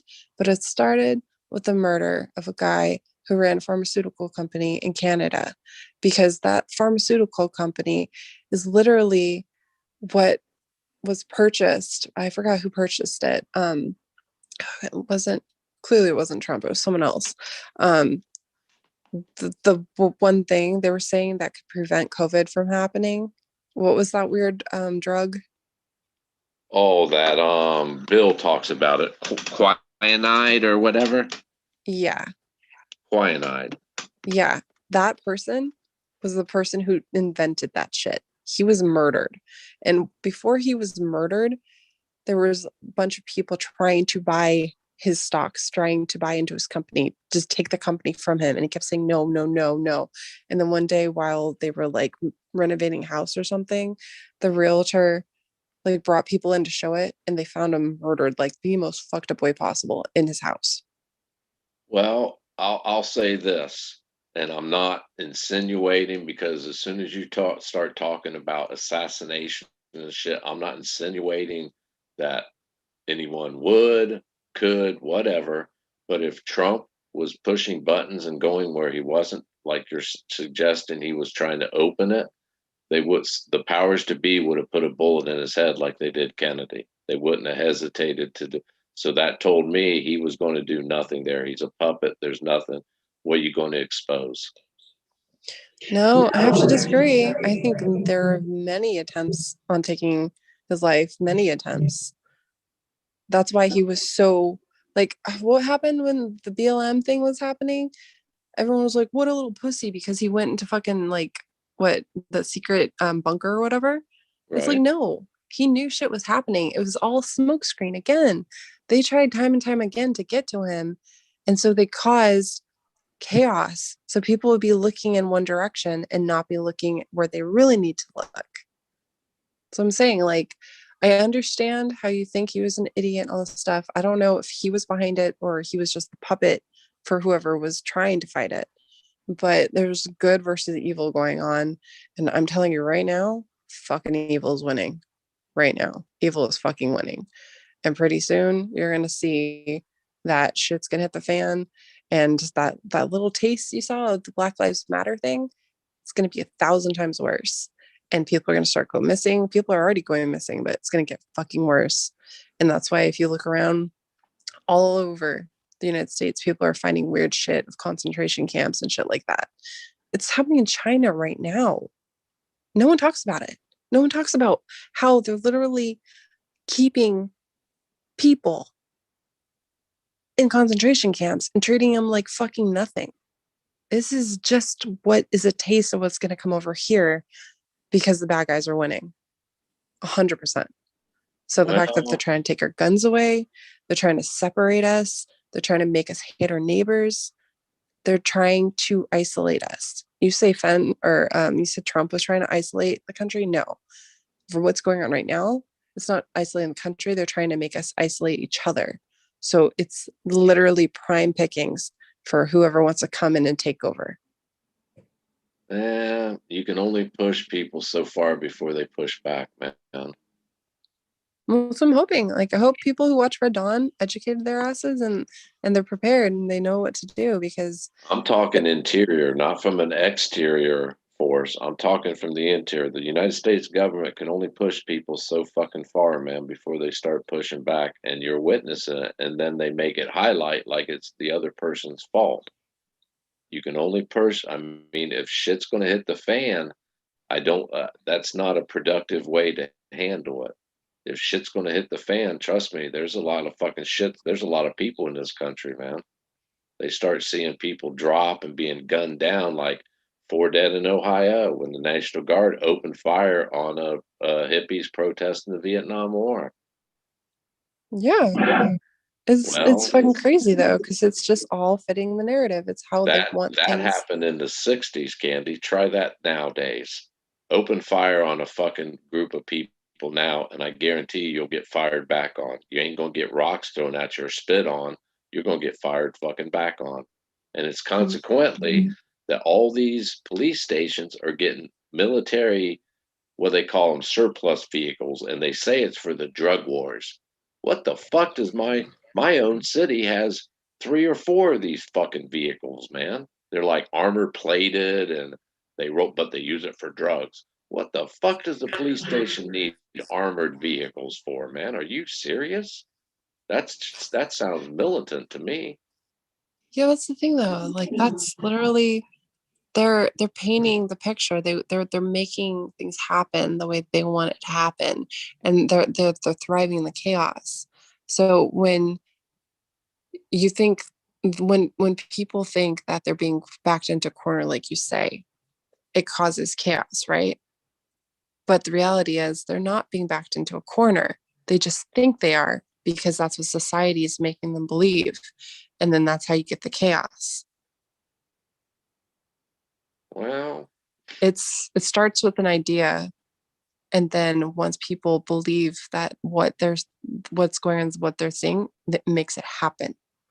And so, like, you gotta do a study on fucking Hitler, dude, and like the shit and how he oh, pulled I shit off. have. Trust me, I have. Let's look at. You made a comment once that the enemy of my enemy is my friend. Mm-hmm. Well, that's what's going to happen if they start pushing past the limit of acceptance. Right now, it's at the discussion of acceptance. Their actions is being looked upon. Their harsh treatment and blah blah blah blah blah. Well, when you push someone to the farthest extreme, when the whites, blacks, Mexicans, Asians, and all different nationalities in America put down their weapons against each other and say, yeah, we have a common fucking enemy right here, man. It's our own government. Look at them. That's when, how are you going to control that mob nationwide? I don't think that's a path that they wish to go. They want to Yeah, see, like, I'll agree with you. They want to see us destroy ourselves. But for them to come in, good fucking luck with that, man. I'm trying to tell you, they're already fucking here. Well, I keep saying I'm glad I'm 58, man. I mean, I couldn't imagine being in my 20s and 30s going through this shit. That would drive me freaking nuts, man. It's just like when you look at history repeating itself, because you know how I don't even know who came up with this. Who was the person that says history always repeats itself? I Like, want to say Einstein, but I don't think it was him. It was a I'm not sure. either way, it's true. History always does repeat itself. And we're gearing up to something big.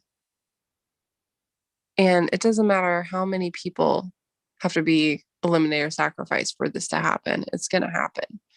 And like you said earlier, with Hitler and all that other shit, you said they were fucking looking for something. They were seeking some type of, holy relic. It was a smoke screen. Yeah, Technology. they were it was a smoke screen. Everyone was focused on fucking World War and just like all the chaos and all this other stuff. So no one was looking at what was really happening behind the scenes. Did you ever watch the documentary? I forgot what it was called, but it was about Hitler and his collection and his obsession with obtaining, all the treasures. It was talking about how he was looking for the fucking Ark of the Covenant. Yeah. And so if that's what's going on back then, you can guarantee that's what's going on now. Do you think it's coincidence that all of a sudden they discovered a fucking cave somewhere that had the Dead Sea Scrolls and all that other shit? Do you think that's a coincidence?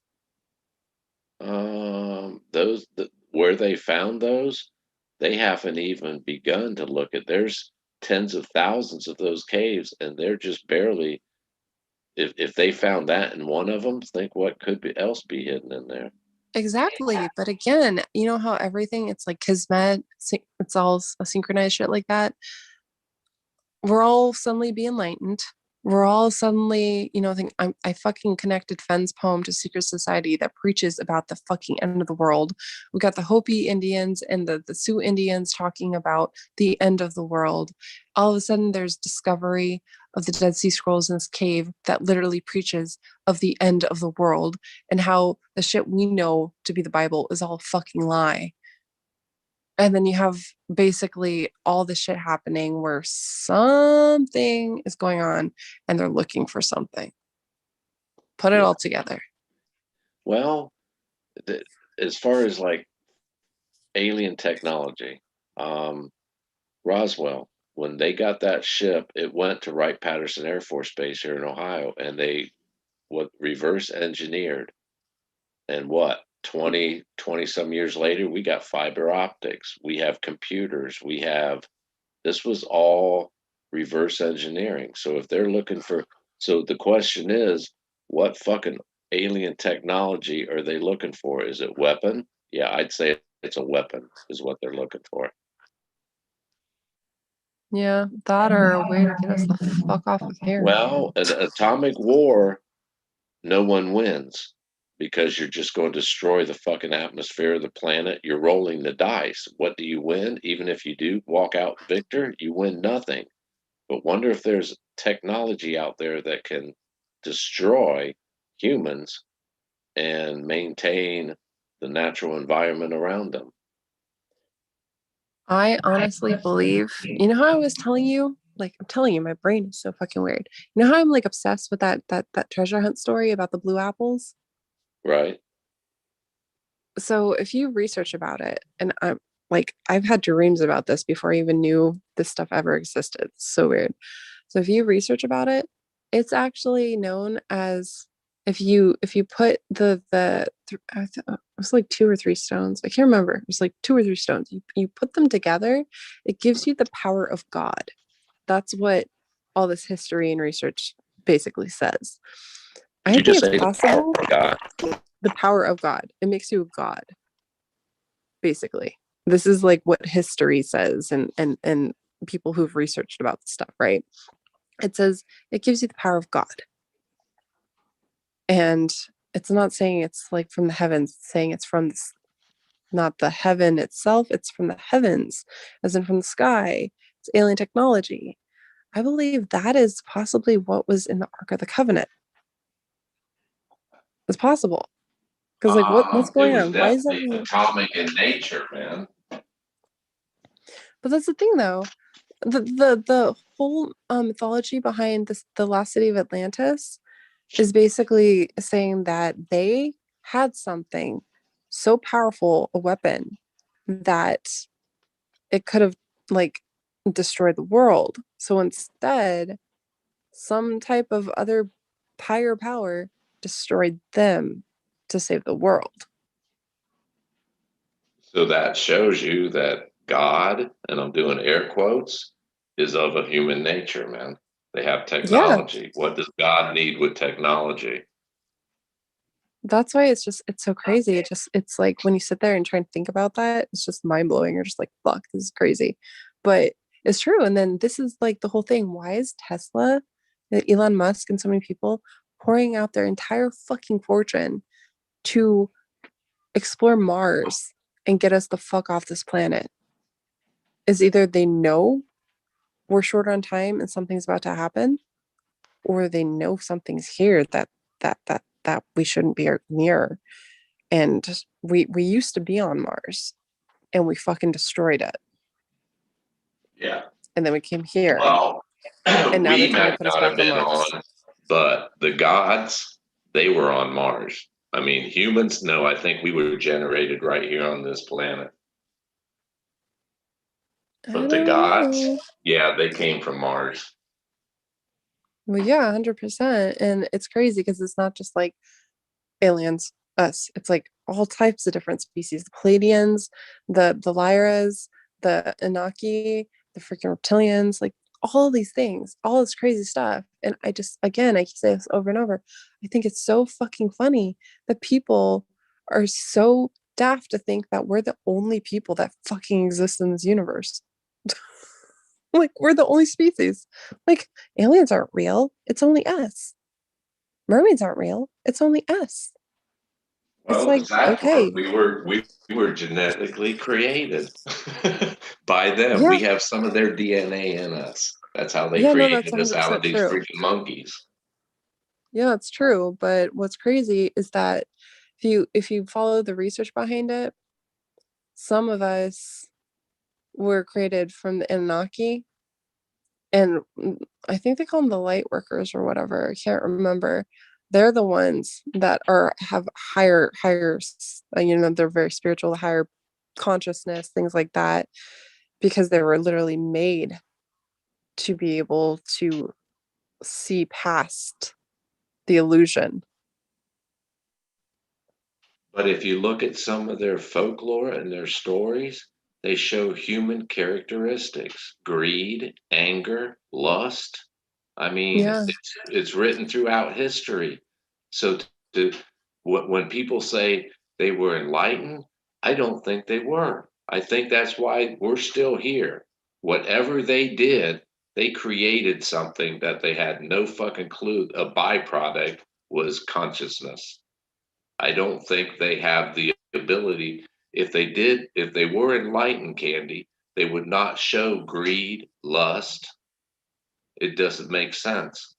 Could you imagine the Dalai Lama being like showing greed, lust? Um, no, man, that's not what enlightenment means. So I think that's why we're still here. We haven't been annihilated yet, is because they're not capable of that. No, I think Whatever DNA they mix with those monkeys, their own, created something that they had no freaking clue the byproduct, which is what? Jesus? Jesus would be a byproduct. But then again, honestly, I've said it before and I caught a lot of slack from it. I think Jesus was helped by alien technology. They needed him to cement in Christianity and the one God theory. So they gave him powers. Technology, they gave him powers. I don't think he was like a guru enlightened. I don't. every time you go back to wars and basically all this fucked up crazy shit in the world, if you want to call it Pandora's box, it always goes back to Christianity and religion. Every single fucking time. And I'm not talking about just like, oh, heaven, hell. It's like, it's 100% about aliens. No doubt about it. And I know I sound crazy, but fuck it. I don't care. It's 100% about power. It's always about power. Everyone needs power. Everyone needs to be the control. Yeah. And I'm telling I've said you, it many a times, man. I think religion is the worst thing that ever happened to this planet, man. Especially Christianity. Well, I'm Christianity saying, is one of the worst things that's ever happened to this planet. well, that's not just it. You need to research, I'll send you a link on it. Research the story behind those stones. It's fucking crazy. And I forgot what book it is. I think I still have it in my Kindle. This one professor. That's the thing. This is like a professor, you know? He's not just some random person sitting twiddling his thumbs with imagination. Like, this is his profession. He wrote a book on these stones and where they originate from. And they originate from the Hill of Tara in Ireland. And it talks about how it was basically like Christianity war, like how they drove the what was it? You know, the Knights Templar, how they're basically like supposed to guard the Holy Grail and shit like that. Yeah. The keeper of the truth or whatever. Yeah, it starts in Ireland, and then there's a whole war with the Knights Templar, and then the church, right? Well, this person's saying it happened because the church was looking for those stones, and the Knights Templar were the guardians of those stones. And it goes farther back than that, right? And what's crazy is that you like keep reading about it, and it's like it talks about whoever is the keeper of these stones, like they have the power to control the world. They have the power for illusion. They have the power to manipulate how people perceive things and what they come to understand and see. In my opinion, the Vatican holds all the secrets in their vaults, man. They know the truth. Dude, it's freaky that you say that because I was just gonna say that. That's the thing. So if you look at, you know how, the Pope or whatever, how they have those like special breastplates. I forgot what's called. What's it called? The It's gold like, ones? yeah, but they're special stones. Basically what I'm saying is I think those are the stones literally on the Pope's like chest, because you know how I said that like societies like to just put it right in front of your face and you don't know what the fuck you're looking at. Right. Yeah. I'm pretty sure those stones are on the breastplate of the Vatican, meaning they're bad. They won against the Templars, and that's why the world's in absolute fucked up chaos. Well, I don't care if I take slack for it or not. Christianity is one of the worst things that's ever happened to this planet. It's been in total chaos. I mean, not that it wasn't in chaos before, but they've kept the pressure on and made people feel bad about themselves for how many thousands of years now? If the Bible is a how-to book to go to heaven and become enlightened and live like Jesus, it is the worst fucking written how-to book, because to understand paragraph 1 and chapter 2 of this, you have to understand this chapter. To understand that, it makes no fucking sense. And if it is a how-to book, how come there hasn't been any more Jesuses? If this is supposed to make me like him, why isn't it working for anybody? I don't think it's designed to. Once I again, the honestly, Vatican knows, and let's look at the hat the Pope wears. Kind of reminds you of an Egyptian king with an oblong head, don't it? yup. How come he's wearing an Egyptian hat, man? You know what I realized too? Do you ever realize that like when in movies end of the world's happening or there's always a bad guy, it's always the fucking cardinal or the pope. Do you ever notice that? Look at, I forget what Pope it was. Granted, anytime you mention Hitler, you get the fucking backlash. Yeah, he was a horrible fucking person. I'm not saying he wasn't, but he gets a lot of fucking slack for annihilating and genociding millions of Jews. Do you know what the Pope did in Spain, the Spanish Inquisition? No. If you compare the world population of during the Spanish Inquisition and World War II, that Pope killed more people than fucking Hitler did. And who was he killing? Jews. He killed Jews. You either renounce and say you believe in Christianity, or we'll kill you. That's like half the reason why I like never read the Bible. It's not because I'm ignorant. It's because I choose not to because I don't want to read about someone who's saying if you don't do this, you burn in hell. If you don't do this, you're a horrible person. I don't agree with it. And what's crazy is like this is how like insane this shit is. I could not make this up. You know how I was talking to you about like discovering about, light workers and reptilians and all that weird shit, right? About Right. like seeing stuff. I all at once just started getting like enlightenment. And this one person who will come to the house sometimes to like repair a table. He would show up a few times and I talked to him. He was really cool. He was really nice. He actually like subscribes to my channel. Well, out of nowhere, he comes over and he starts talking and he's saying he's like a born again Christian, right? And I'm like, okay, I'll entertain this idea because I was going down the religious rabbit hole. Long story short, he's basically like trying to, get people to join his side. And he's basically saying, all again, like everyone's going to burn if they don't, repent for their sins and prepare to ascend because the end of the world's coming and shit. And I'm just sitting there like, am I imagining this right now? Am I fucking imagining this? This random ass stranger I don't know anything about all of a sudden just comes to the house one day and starts preaching to me about the fucking end of the world. And I'm like, okay. Well, that's Oh, those Bible thumpers, man. And the ironic part is when you disagree, that in their feeble little minds, that means you need their help. No, I didn't knock on your door. Christianity, I think, is the only church that goes and knocks on people's door to spread the word. Well, if I no, want the I'm word, not I'll saying come to that. you. I'm not saying that though. I'm saying that the timeline of it all. Oh, How when it happened? Okay. yeah, Yeah, like yeah. how I'm starting to just like connect things and everything is falling into place and falling into place. It's like all of this is happening. And then you just fucking bring in a stranger into the house who like repairs tables.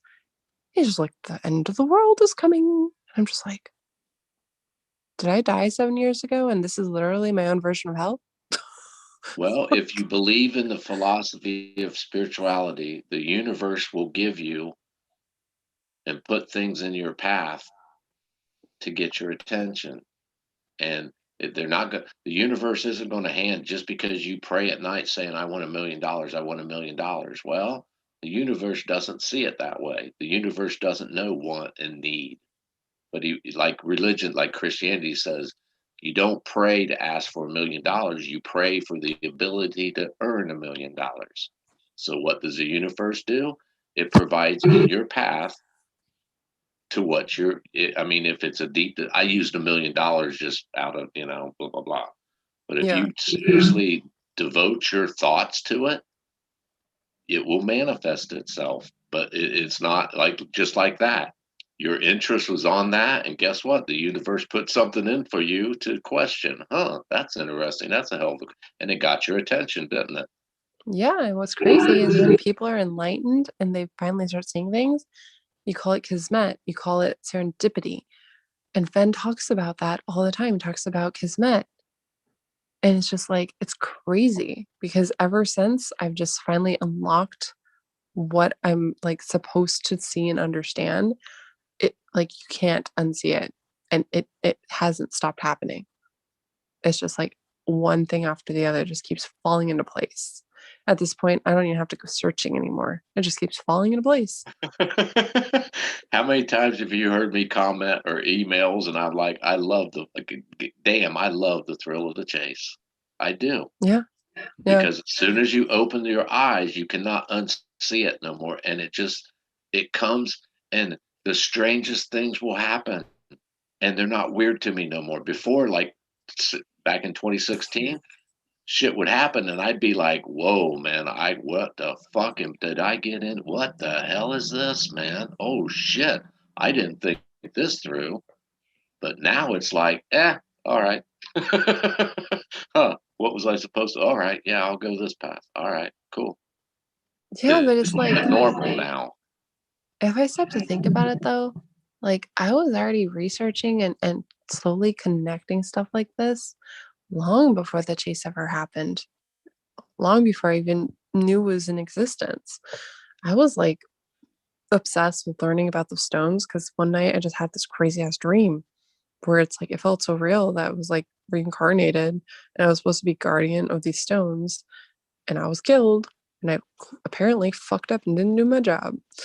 And then I'm like, what the why did I have a dream? Why was I calling these blue stones of Jerusalem? Like, what the fuck? Why are they glowing? Like, what is this? Well, And it's I'll like, give you a quick analysis of that dream. Whatever path you're on could save your life. It's not a death thing. It could save your life. The knowledge you're learning could save your life. yeah, better. Hopefully, maybe it'll help us not fucking watch the world burn. Well, I'll go back to wonder if, and this is just a wonder if, the solver was more than what they fucking thought they were looking for. Wonder if it was what above and beyond what they had anticipated. It would have threw, and I'll go even farther.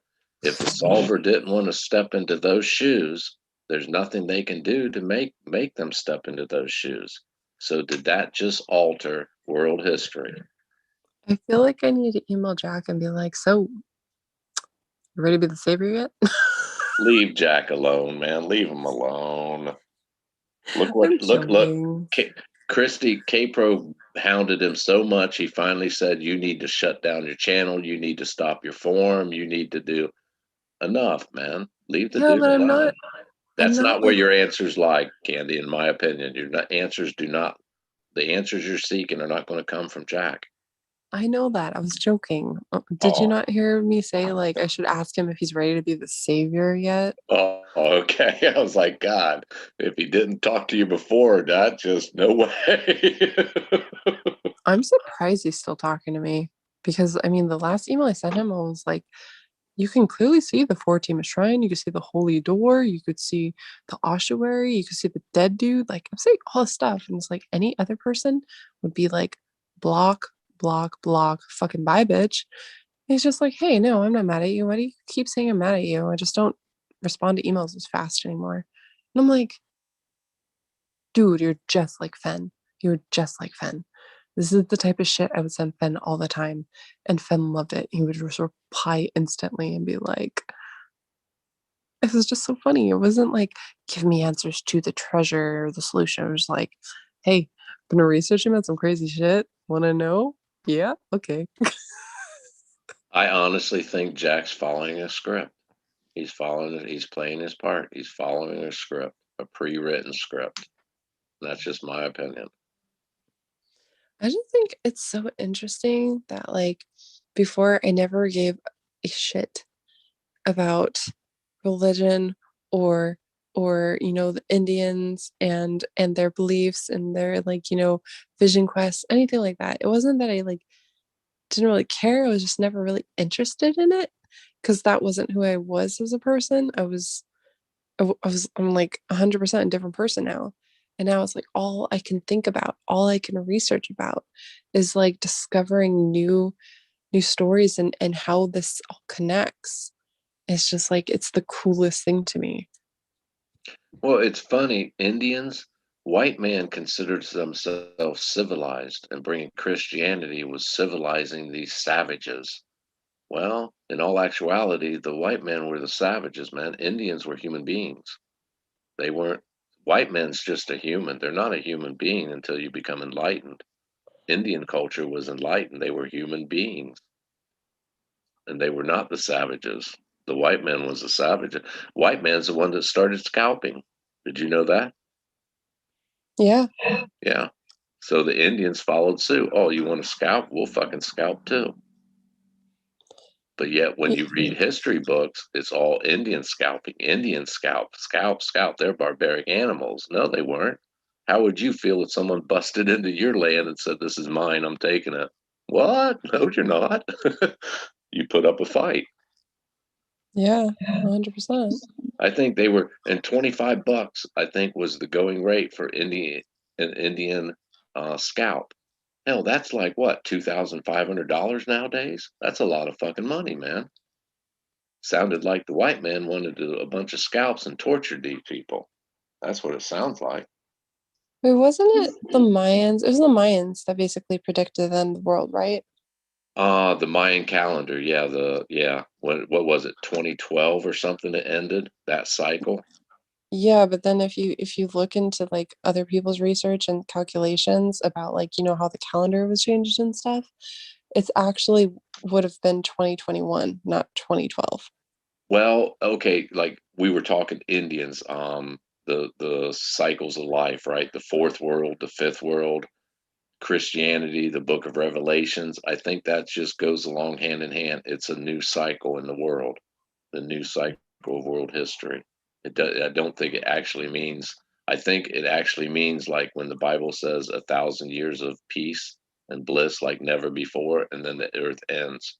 I think it ends by a meteorite or some type of thing like that, Or a natural Nibiru occurrence. literally crashing into the planet. Either a meteorite or a tectonic plate shift that knocks us off our axis, like the ice age. It's Oh, something of a dude, don't natural. even get me started on that shit. You know what my mom did to me when I was like, I think I was like 17 when she did this. She sent me a video, and it was a guy who used to work for NASA. And what's freaky is it's like right now, basically, when he was talking about this, but this was way back in like, I want to say like fucking 12 years ago or something. He was saying that once all the planets were aligned, the gravitational pull would cause the Earth to literally split in half. Yeah, yeah. Have you seen that video? I've seen you mentioned the 12th planet, and your mom read it. Yeah. Basically, this planet is so damn big when it re-enters art like every 3,600 years or whatever its cycle is. Uh-huh. It rains chaos. That's where it rains chaos when it comes through. Yeah. And what's crazy is like I remember my mom kept preaching to me about Nibiru. I'm like, Mom, shut up. You're stupid. You're crazy. Because I never wanted to know about that. And one day she just sends me this fucking video and I watch it. And I remember just standing later in the shower washing my hair, thinking, the world's gonna fucking end. Not now, but one day it's gonna end, and it's gonna be because of that shit. And it's gonna be because of fucking 13th planet. And I was like, I didn't even know any of this shit at the time. I didn't read the 13th or the 12th planet, or sorry, it's the 12th planet, not the 13th planet. I didn't like research anything, but I remember even at that time, even with my basic vapid bitch ass, I still was like, holy shit, this is fucking mind-boggling crazy shit to know. And then of course I forgot it and just didn't care. But now it's like everything just keeps adding up, adding up, adding up. And just recently I had that dream where Nibiru fucking came out of nowhere and just crashed on our planet. We all died. I'm like, why do I keep having crazy dreams like that? Awareness, tapping into source. The unconscious, the source, reality, escape Yeah, illusion. I really think that that fucking planet's coming. Well, I found it odd when I first found out. If it wasn't for our moon, there'd be no life on this planet. The moon is what started life on this planet. Without it, we would not have life on this planet. Yeah. And then there's also it's like what the waves or something are like in sync with the moon. Yeah. Yeah. It's like it's crazy. It goes deep, man, and life started in the waters. And without that constant rhythm of the whatever they call it, the lunar pull on it, and the way our tides go and all that, there'd be no life here. And then you couple that with the way if you look at meteorites on the moon, the vast majority are all the same depth. No, you could have a meteorite like a mile wide, but it's as deep as a one that's only 20 foot wide. That's not theoretically or scientifically possible for these meteorites to be basically all the same depth, unless that's a fake facade over it. Yeah. And you go back to the bell, supposedly, what was it? It wasn't Neil Armstrong. Buzz Aldrin said it rang like a bell when we landed. Isn't that like energy and vibrations? Well, if it rang like a bell, that means it's hollow. Oh, I was thinking about like energy and shit. See, my Well, brain's weird. no, it's like hollow, which kind of leads to the fact that the surface of it is covered with a dust or dirt or whatever, all at the same depth, which coincides with these meteorites. How come they're all basically the same depth, no matter the size of them? That's not logical. You should go find the door to the moon, knock on the door. Hey, God, are you there? Oh, they're there. He's there. Just like, oh God, that's like, okay. So, you know, all the crazy conspiracies and stuff. I think the craziest one I've ever heard that I'm starting to be like, there's a possibility is that the moon is fake and it's like, you know, out there to control our minds and shit. Did you ever hear about that one? Yeah, yeah. It's very It's like interesting. tel not like it's basically like a radio station getting our frequencies in our brain type thing.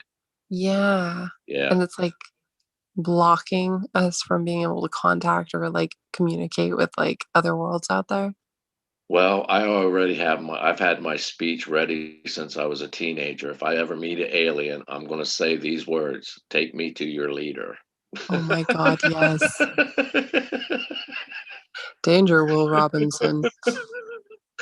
Well, every movie you see, it's always an alien kind of take me to your leader. Nah, I don't want to talk to you. Take me to your leader, man. So fucking true. That's so funny. I'm Which telling you. I think Greys are there. Greys are the people that are on our side, the Caucasians, right? The bearded, the Anunnaki and all that. They're on our Yeah, but side. the Greys aren't the Anunnakis. If you look No, I'm into saying the Greys are their little rovers. They're anatomically made. They're androids, man, made by because think about it. God's there's no pictures of God. Supposedly, only a few people saw him, and he was so bright and eminent. And then you go back to what's that? Zeus was it? That if he was to show his true form. yeah, that people would die. I mean, it goes on throughout history about these gods not showing themselves. And the ones that did, they showed themselves over in countries where they were like dark complected and black hair, and they would show themselves. And what did they look like? White Caucasians with beards.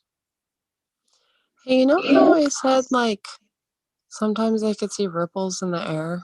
Yeah. Fucking seeing that shit right now, like inches from me. Right now. You just Inches. you can't see what you by looking at things, you can't really see them. You have to like stare off to the side of them, and then they'll come into view. Because if you look at it, it won't appear to you. I don't need to appear. Holy shit. Oh my God. They're Straight, so they're so straight, advanced. straight. The moment I said that, it stopped rippling. Well, The moment I fucking said that, it literally just stopped rippling. It just like, it stopped rippling. okay, think of it this way, Candy. We're like ants to them, man. I mean, if they want to hurt you, they will. I mean, they're not. There's nothing to be scared of, honestly, if you stop and think about it. I If they think they're wanted to like, harm you're you, the they would weirdest harm creature. you. Well, They're probably like, you're the weirdest fucking creature. Like, they're like probably so fascinated with my weird ass brain. They're like, you know too much, but we're fascinated by you. well, it's awfully funny throughout history that all these gods seem to thoroughly enjoy human women. Even the Bible talks about it. 200 of these angels conspired against God to come down and have families with, they're infatuated with human women. That must mean their women are dog ugly.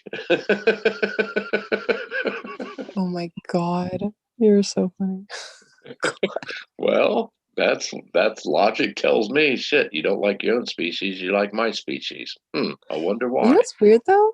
Like if you look into like research and stuff, how they talk about things like different hierarchies and like what different species or societies, whatever. It talks about aliens, different forms of aliens, but it also talks about angels. It talks about the Nephilim, it talks about angels. So it's like, what if it's a combination of both? What if it's angels and aliens that created whatever the fuck this shit is? Well, how would a 3-year-old explain? And they have no concept of planes. They've like isolated. They can barely speak. They can just grasp the English. Tell them to explain a a jet flying over. Well, in Indians, in like Native Americans, they called them phoenixes. They were flying birds, thunderbirds, if I'm not Yeah. mistaken. Well, a thunderbird, if you look at a jet, yep, that looks like a bird, and damn, look at the shit coming out the back. It's loud. Christianity, every time God appeared, was in loud noise and smoke, and it was so bright you had to turn away. You couldn't even look at him when he landed. And he landed in these, what were they called? Arkanauts, like Babylon? What's those? Yeah. Yes. And the reason God fucking destroyed Babylon is because it was the first one that he never told humans to build it. And they thought, we're going to make God proud. We're going to build one. And when he found out, holy shit, you built it without me telling you? Holy fuck, you guys got to go. You're getting a little bit too wise, which goes back to the apple in the Garden of Eden. Who gave Eve the apple and convinced her to give it to Adam? Wasn't that a serpent? The And snake. the apple represented what? Knowledge, Knowledge. the tree of knowledge. And then Yeah. all of a sudden, God showed up out of the blue, and which he's supposed to know all and see all. It's awfully funny in all these stories. It takes him like the 200 angels that came down. It took him like 2 generations. You're talking 20, 30 years before he realized they were there. Well, I thought the stories you tell me, he's all seeing and all knowing and all time. How come he didn't know that? How come, all of a sudden he pops down back into Garden of Eden and says, why do you have that fig leaf covering you up? How'd you know vanity, man? Well, time for you to go. You can't be here no more.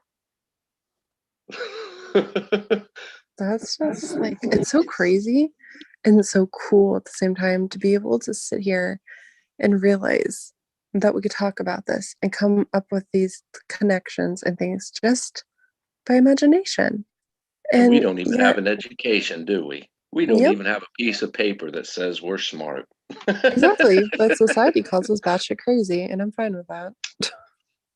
Well, I embrace crazy because it means normal people will stay the fuck away from me. But it's so funny you say that. I literally said that to DJ today. I was like, nobody fucks with a crazy person. Nope. Nope, not even you look through Indian culture. They like I won't say worship, but they treated crazy people special because they've been touched, man, and they don't want they don't want the crazy rubbing off on them. It's the same way today. If you run out in the street and you see some fucking crazy person, you go the opposite direction. Well, I think that's what's so interesting too, how they say like, you know, how you're talking about the apple, the Garden of Eden knowledge, how we barely use like what our brains are 10%, really capable 10% of. on average. That was like 5%. Or no, that was the ocean. Never mind. Yeah, maybe it was like 10%. I think they found a way to make sure we can't use that. Because if Fluoride, we could, fluoride. yeah, there you go. That's what my mom was talking about. Yeah, Yeah, didn't even fluoride tell you. closes your third eye. They don't want your third eye opened. And Yeah, that's why they're so hard on drugs, especially weed. It opens that third eye. but that's what's so I know funny. for a fact it does. I've used it for many, many years. I use toothpaste all the time. I have fluoride, and it fucking hasn't shut my shit off. I Well, mean, I literally imagine where you could go without it then. I don't know if well, I've never done drugs because I'm like, dude, I don't No, I mean know. fluoride. Imagine what your capabilities would be without fluoride in your system. We brush with it, we drink. If you drink city water, it's in the water, it's in everywhere. Yeah, that's true. That's crazy. Not to mention all the other chemicals that's being introduced into our diets. Unless you live And in the air too. yeah, unless you live like a Amish, yeah, you're ingesting things that are closing your third eye. They don't want you to be enlightened. They don't want you to see the truth. Yeah, Why? and I Because mean they the can thing control you. Galaxy said about like, the vaccine and how they're gonna be like pumping stuff in the air that's gonna affect people. I totally agree with them, but I disagree to a point where I think it's gonna be the opposite. I think it's gonna be the people that take the vaccine are gonna be affected. Yeah, me I too. think because if you I forgot where it's from. I think I was watching a TV show or something. They found out that like you could trace certain like genes all the way back to a certain bloodline, and they could like weaponize something to specifically go after that bloodline. Yeah, genetic bio, what they call it, genetic bio, not attack, but warfare, genetic Yeah, bio warfare. yeah, biogenetic warfare. Yeah. Yeah, So what's interesting is that did you notice that like when this first happened, it was like people what in Italy and over there that were like getting affected the worst, like dying a lot, yeah. and it's weird, right? So now it's like they're making people take the vaccine and they're saying, oh, this is gonna make you safe. It's okay. But if you think about it, like if they're trying to get rid of us for like, population Control. issues, how they're saying like we're overpopulated, Yeah, number one way to do it. yeah. I 100%. think it's a multi-phase, I'll use the word attack. It's a multi-phase attack. It's psychological, it's physical, and anything fear-based like the vaccine, it's a fear-based product. I'm not buying anything fear-based. Nothing. I'm not interested. If you use fear to drive me to it, no thanks. I'm heading the opposite direction. Yeah, it's crazy. Well, And it's think like, about I mean, it sounds cruel, but let's look at the truth. Let's look at it honestly and statistically. We are destroying ourselves by overpopulating this planet. This planet cannot keep sustaining the damage we're doing to it and the population that's on it. Do I agree with Well, it's like being a parent. There's decisions you have to make that, you don't like it, but if you want to what you get gangrene on your hand, do you cut off the hand or do you wait till it kills the body? No, you cut the hand off. It's a sacrifice. Is it yeah, right? I don't know. I mean, no, you can't. No one can say I agree with it. But Well, is that's it why. is it naturally sustainable? Yeah, we're killing ourselves, man. Well, that's why it freaks me out. If you ever watched or read the book from Dan Brown called Dante or Inferno, have you read that one? Inferno? Dante's Inferno. Not Dante's Inferno. It's from Dan Brown. It's called Inferno. Uh-uh. And the whole storyline is basically about this person who knows that the world is overpopulated. So he needs to do something where he releases a chemical into the air that will affect only a certain bloodline and kill a bunch of people because he found out there's a specific bloodline that makes up the majority of the world population. And so by releasing that chemical, it'll kill that bloodline and therefore solve the problem about overpopulation growth. Right. And that was like, I think back in 2003, it was released. And people are like, oh God, that's terrifying. Ha ha, what a great movie. Bitch, we're fucking living it right now. Well, think about how many classic novels or movies of recent times, like Orwell. Look at some of these things, and then you look now, and it's reality, man.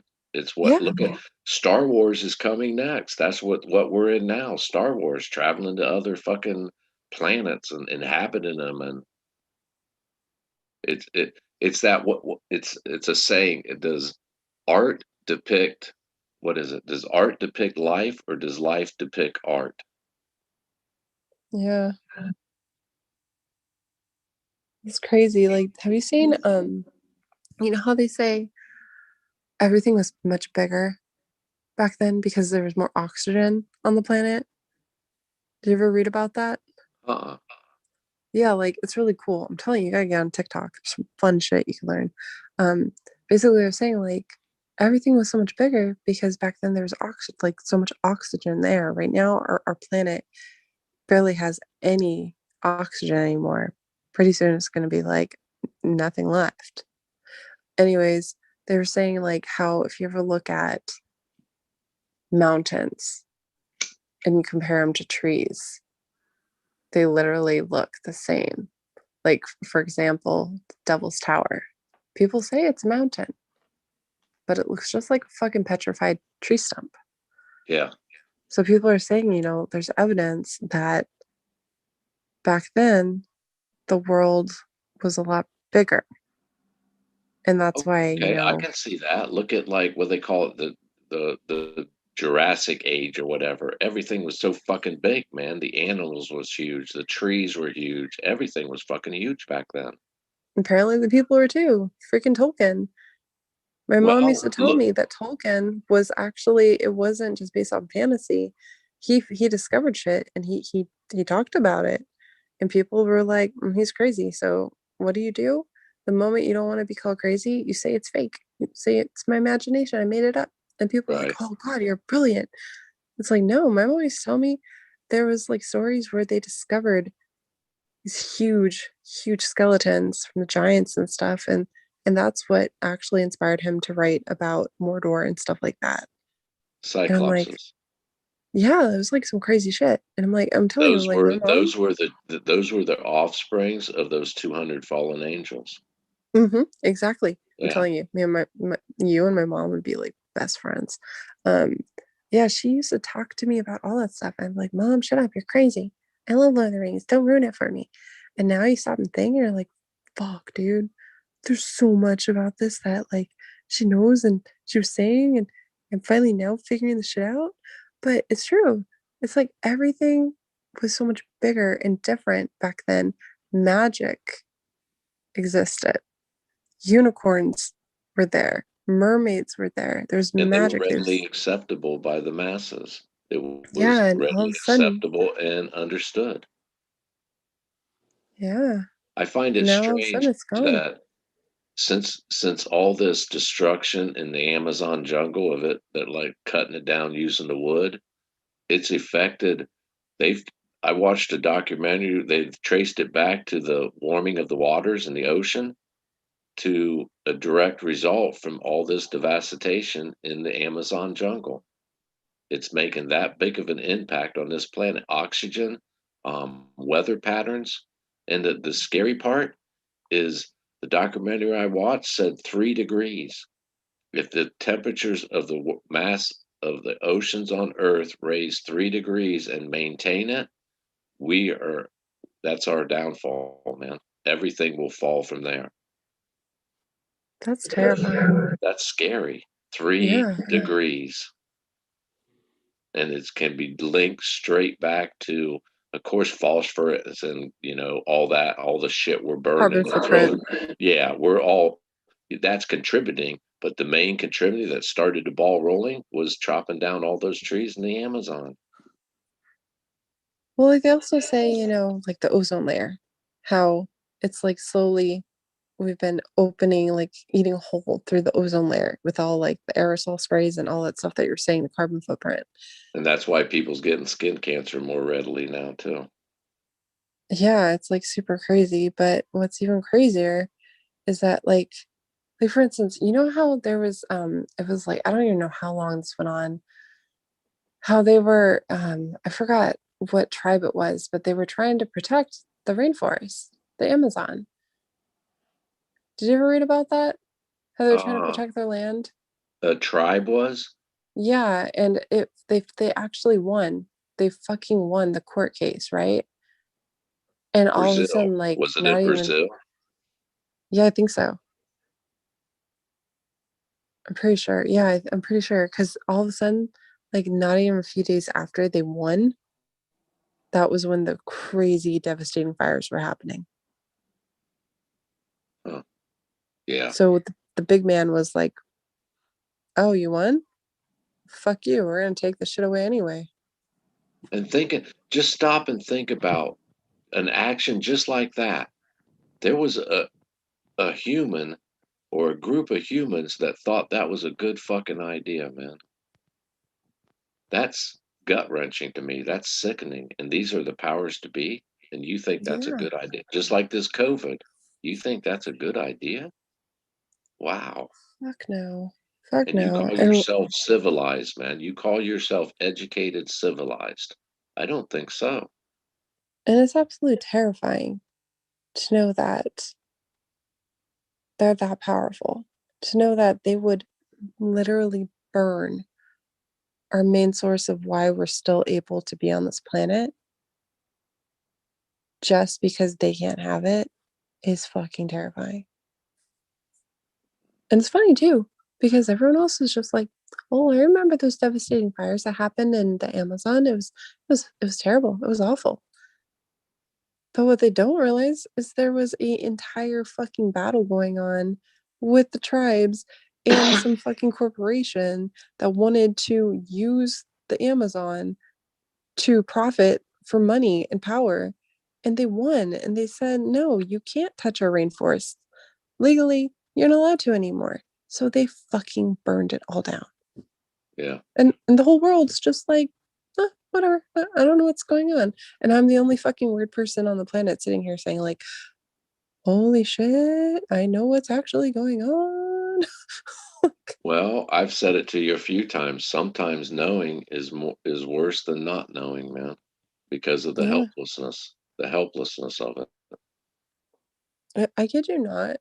Like a couple of weeks ago, when I finally just realized and was connecting everything and understanding and like basically waking up from this fucking bullshit, I just was like absolutely mind blown, right?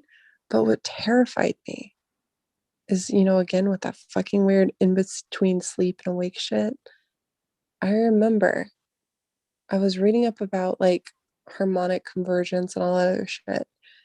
And then I just started fucking seeing shit in the dark. I was like, oh my God. And then I remember I was sleeping and then I woke up the most fucking scared and terrified I've ever been in my life, knowing that something was coming for me. And I remember waking up looking Let at me ask you this, was it white pixelated images or was it a solid black image? Like, was there white pixelation in it that you couldn't really focus on it? Or was it just solid black shadow? a solid black shadow. Huh. Yeah, it was some crazy shit, right? And I remember waking up in the stream, looking at DJ, knowing it was coming for me, and I was asking him to help me, and he was just like, "This is what's supposed to happen." And then I blacked out in my so-called dream. And I remember I woke up for real, and I was just like, "What the fuck?" And this will happen all the time. Like, this is what's so crazy. If you read up about like the technology and how like they're capable of like manipulating when they could make you knock out and all that other shit and like what you're perceiving. It's so crazy because I'll just be sitting downstairs drinking my coffee, like, everything's fine. And it'll just hit me that I'll remember something from fucking last night. And I'm like, wait, did that really happen? Or was that like, did I dream it? And then it's just like all of a sudden you start remembering shit. You're like, holy shit, what the fuck? That was, I remember seeing something. I remember seeing something. And then I blacked out. And that happens to me all the fucking time. All the fucking time. I'm like, whatever. Here's the deep hole I have, and I've been looking at it for 20, 30 fucking years. If we are capable of these mental enlightenments, like walking on water and things like that, mind over matter, and they can only use technology, it would explain why we're not dead. They haven't annihilated us yet. We're guinea pigs. They've been doing guinea pig practicing. Could they possibly be trying, even though they created us with their own DNA, do you think it's possible that they're trying to? I think they use technology. I don't think they're able to, like, the way they always say, like, you always hear alien abductions. They never talked, but it was mental. They talked in my mind. I think that's all technology. I don't think, like you just said, I don't think they can actually do it. Mental telepathy. I don't think they're capable of it, and that's why we're still alive and around. I think they're trying to figure out, and their technology has to be unbelievable. I don't think we could even fathom their technology, because if they were doing all this shit tens of thousands of years ago on this planet, imagine what they are now. But the The fact that ripples are back. huh? The ripples are back. I swear, dude. I swear. This is half the reason why I never want to be Netflix famous, because people come back and watch these videos and be like, bitch crazy. Fucking bitch crazy. Well, I The mean, ripples are back. Oh my god. I don't. Yeah, And I it's not just that. It's not just seeing it. Before I see it, I get this crazy fucking feeling, dude. I get this like chills, only not in a good way. It's like, So, have they and ever hurt you? no, but this is the thing. The night I was talking about how I was actually like scared, like the most scared I've ever been in my life. You know how I talk about like ghosts and shit, and how people are like afraid to put their foot over the bed and stuff because it's like you see in videos people get tugged, Mhm. stuff like I've never had that. That night I was laying in my bed and I physically felt something sit on my fucking bed, like movement. And that's what terrified the shit out of me. Okay, let me have they ever physically hurt you? They might have been playing with your brain, but have they ever physically hurt you? Well, I mean, remember how I told you I'm like in my dreams I could summon a fucking sword of samurai light and totally go chaos on their ass? One time when, and this is what's really weird, I swear, everything's connected. One time I just had a crazy ass dream where I'm just chilling with Einstein, just randomly. In this like random fucking space time continuum, I don't know.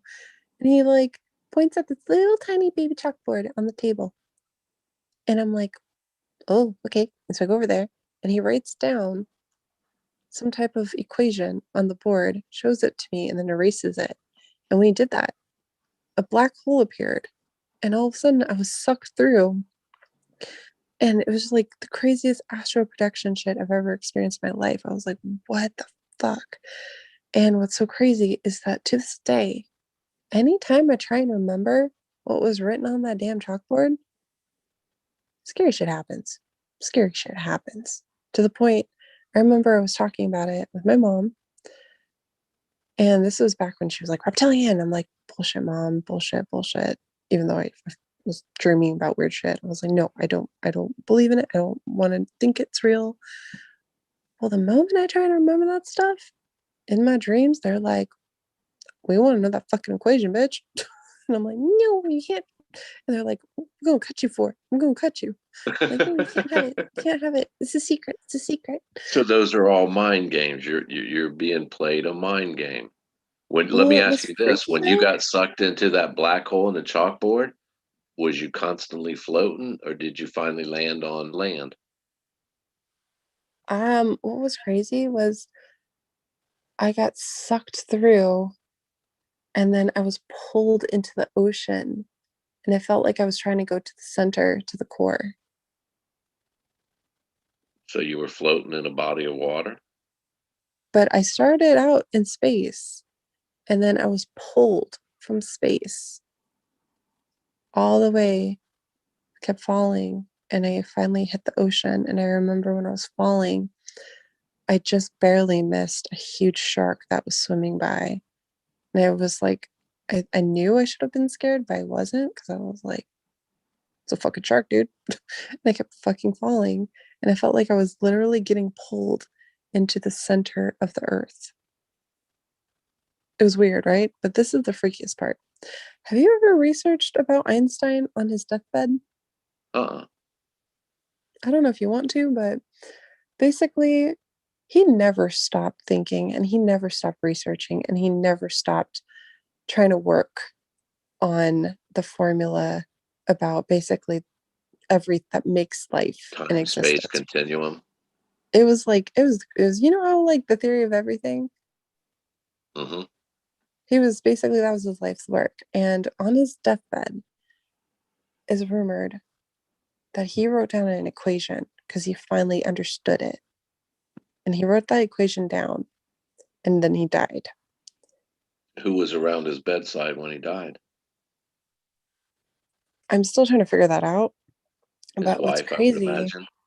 is that it's like I found an article that proves it's real. It happened. But no one can recall where that paper went. It just disappeared. And I'm like, okay, not to sound like a fucking cuckoo pants, but you know how I say everything's connected. The fuck? What if he literally wrote the equation on that damn chalkboard? It's feasible. And that explains why they're so fucking like, we need to know this information, bitch. Well, a thought is nothing more than an energy. And if you Yeah. think it, you send it out into the universe. And if someone else is on the same wavelength, they can pick up that thought. That's like the dreaming. That's why dreams are so fucking strange to people because they don't make sense in what they, and I'm doing air quotes, reality. Well, wonder if this ain't reality. Wonder if the dreams are reality. Anything's possible in dreams, aren't they? Yeah, exactly. And When that's you why it's open that freaky. third eye, everything is nothing is impossible anymore. There's no such thing as impossible. Yeah, but you know what's crazy? I was so sheltered. I didn't even know about a third eye. I didn't know what that stuff was. I didn't know about spirituality and all other shit because I would literally block it out for my mom.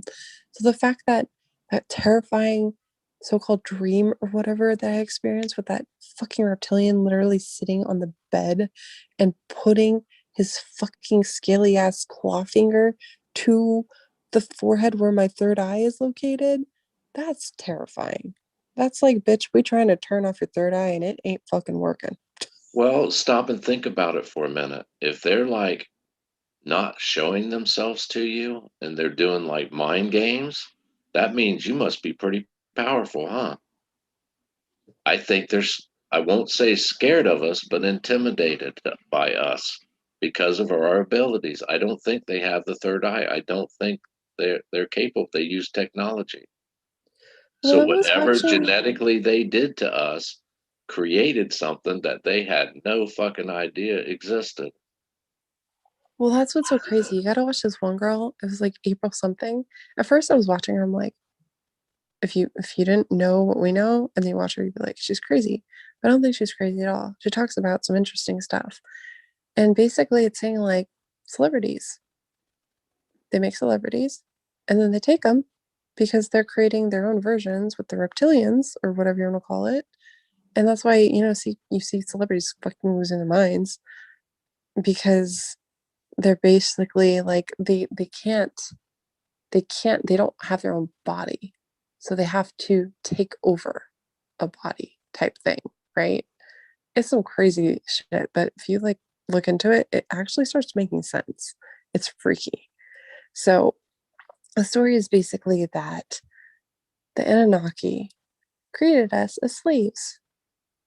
Yeah. And then the reptilians were, the helpers, they were the higher ups. And then one day, they call it like, I think the Galactic Federation or something, came to Earth and was like, hey, these humans, they're free. Don't fuck with them anymore. And so the Anunnaki are like, okay, cool, dude. And the reptilians are like, fuck you, no. We were here first, and then you gave them, you put them on our planet. Now you're saying we have to go home, and this is our home? Fuck you, we're staying. So then they went to the center of the Earth, and they're like, fuck these humans. We're going to slave them all. There you go. The ant people of the Hopi, the ant people. Yeah. Yeah.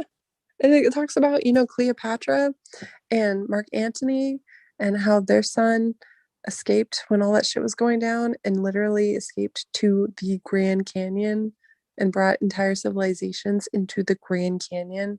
And that's the one place you cannot go is in the Grand Canyon because it hides the ultimate secrets. The truth. It's not secrets, it's the truth. Yeah, basically. Well, like you said, I get a nauseous feeling whenever a presence is around me. I get a very nauseous, and I know it instantly. It's not an upset stomach. It's not a anxiety. I get very fucking nauseous, man. Whenever spirit, whatever you want to call around me, I don't call them spirits. Like the visitors, I get very fucking nauseous. See, I would prefer that over what happens to me because I feel like my senses are fucking at maximum and I can feel everything. And that's why I could see weird shit because I'm literally projecting and I'm like on high alert without even knowing I'm on high alert. Yeah, it opens you up. It does. Like right now, I'm fucking like, that's why I used to not talk about it. And my mom would talk about it and I'd be like, shut up. I don't want to talk about it. I don't want to talk about it. Part of it was ignorance, but part of it was also fear because I know when I would talk about it, weird shit would happen. And the weirdest thing is that time when I was having that party up on the hill at my grandparents' house, and I'm talking to that person about, like, what I was saying earlier, hags and stuff. I'm like, literally, same vibe I have right now. It was a pulsating, tingling energy. And when I said, and then I blacked out, that dude literally dropped to the floor and blacked out right in front of me, right before my eyes, right before a whole bunch of people. Huh. And I was just like, and then when he came to, because this is the thing, he was straight edge. He didn't do drugs. He didn't drink. That's what the freaky thing was. When he came to, he literally said, I was from like, I had some type of bloodline that was deep into magic and shit. He's like, you a witch. I'm like, what? And then literally everyone started saying that. They were saying I'm a witch. And I was like, well, you know what? If you don't say I'm a witch, fuck you. I'm a witch. And so every year for Halloween, I used to dress up as a witch just because of that person. Well, you're lucky it wasn't back in like the days of Salem, man. They would have fucking burned your ass. Yeah, 100%. And it was crazy. So, like, I don't know anything really about my dad and his history because he was adopted. He didn't know his parents, but I know my mom's side. Well, I finally started digging and I found my dad's side too. I found all that shit. And what's crazy is that my bloodline on my grandpa's side goes all the way back to King Alpin, the first king of Scotland. And what's crazy is our bloodline, is like it says pro rege for the king. We were our name translates to son of the dark fairy. And what's cool is I did a whole treasure hunt on this. This is what my really cool treasure hunt was that I released on my birthday. This was my favorite one I did. It was Clan McPhee. if you go to Clan McPhee, it literally translates to Son of the Dark Fairy. And the rumor is that King Alpin was in contact with the fairies, right? But he didn't want to personally talk to them. So this royal bloodline was created to be the in-between between the fairies and the king, basically the supernatural. And so people of this bloodline allegedly are in tune with the supernatural and can see shit other people can't, and can basically see past smoke screens and the illusions.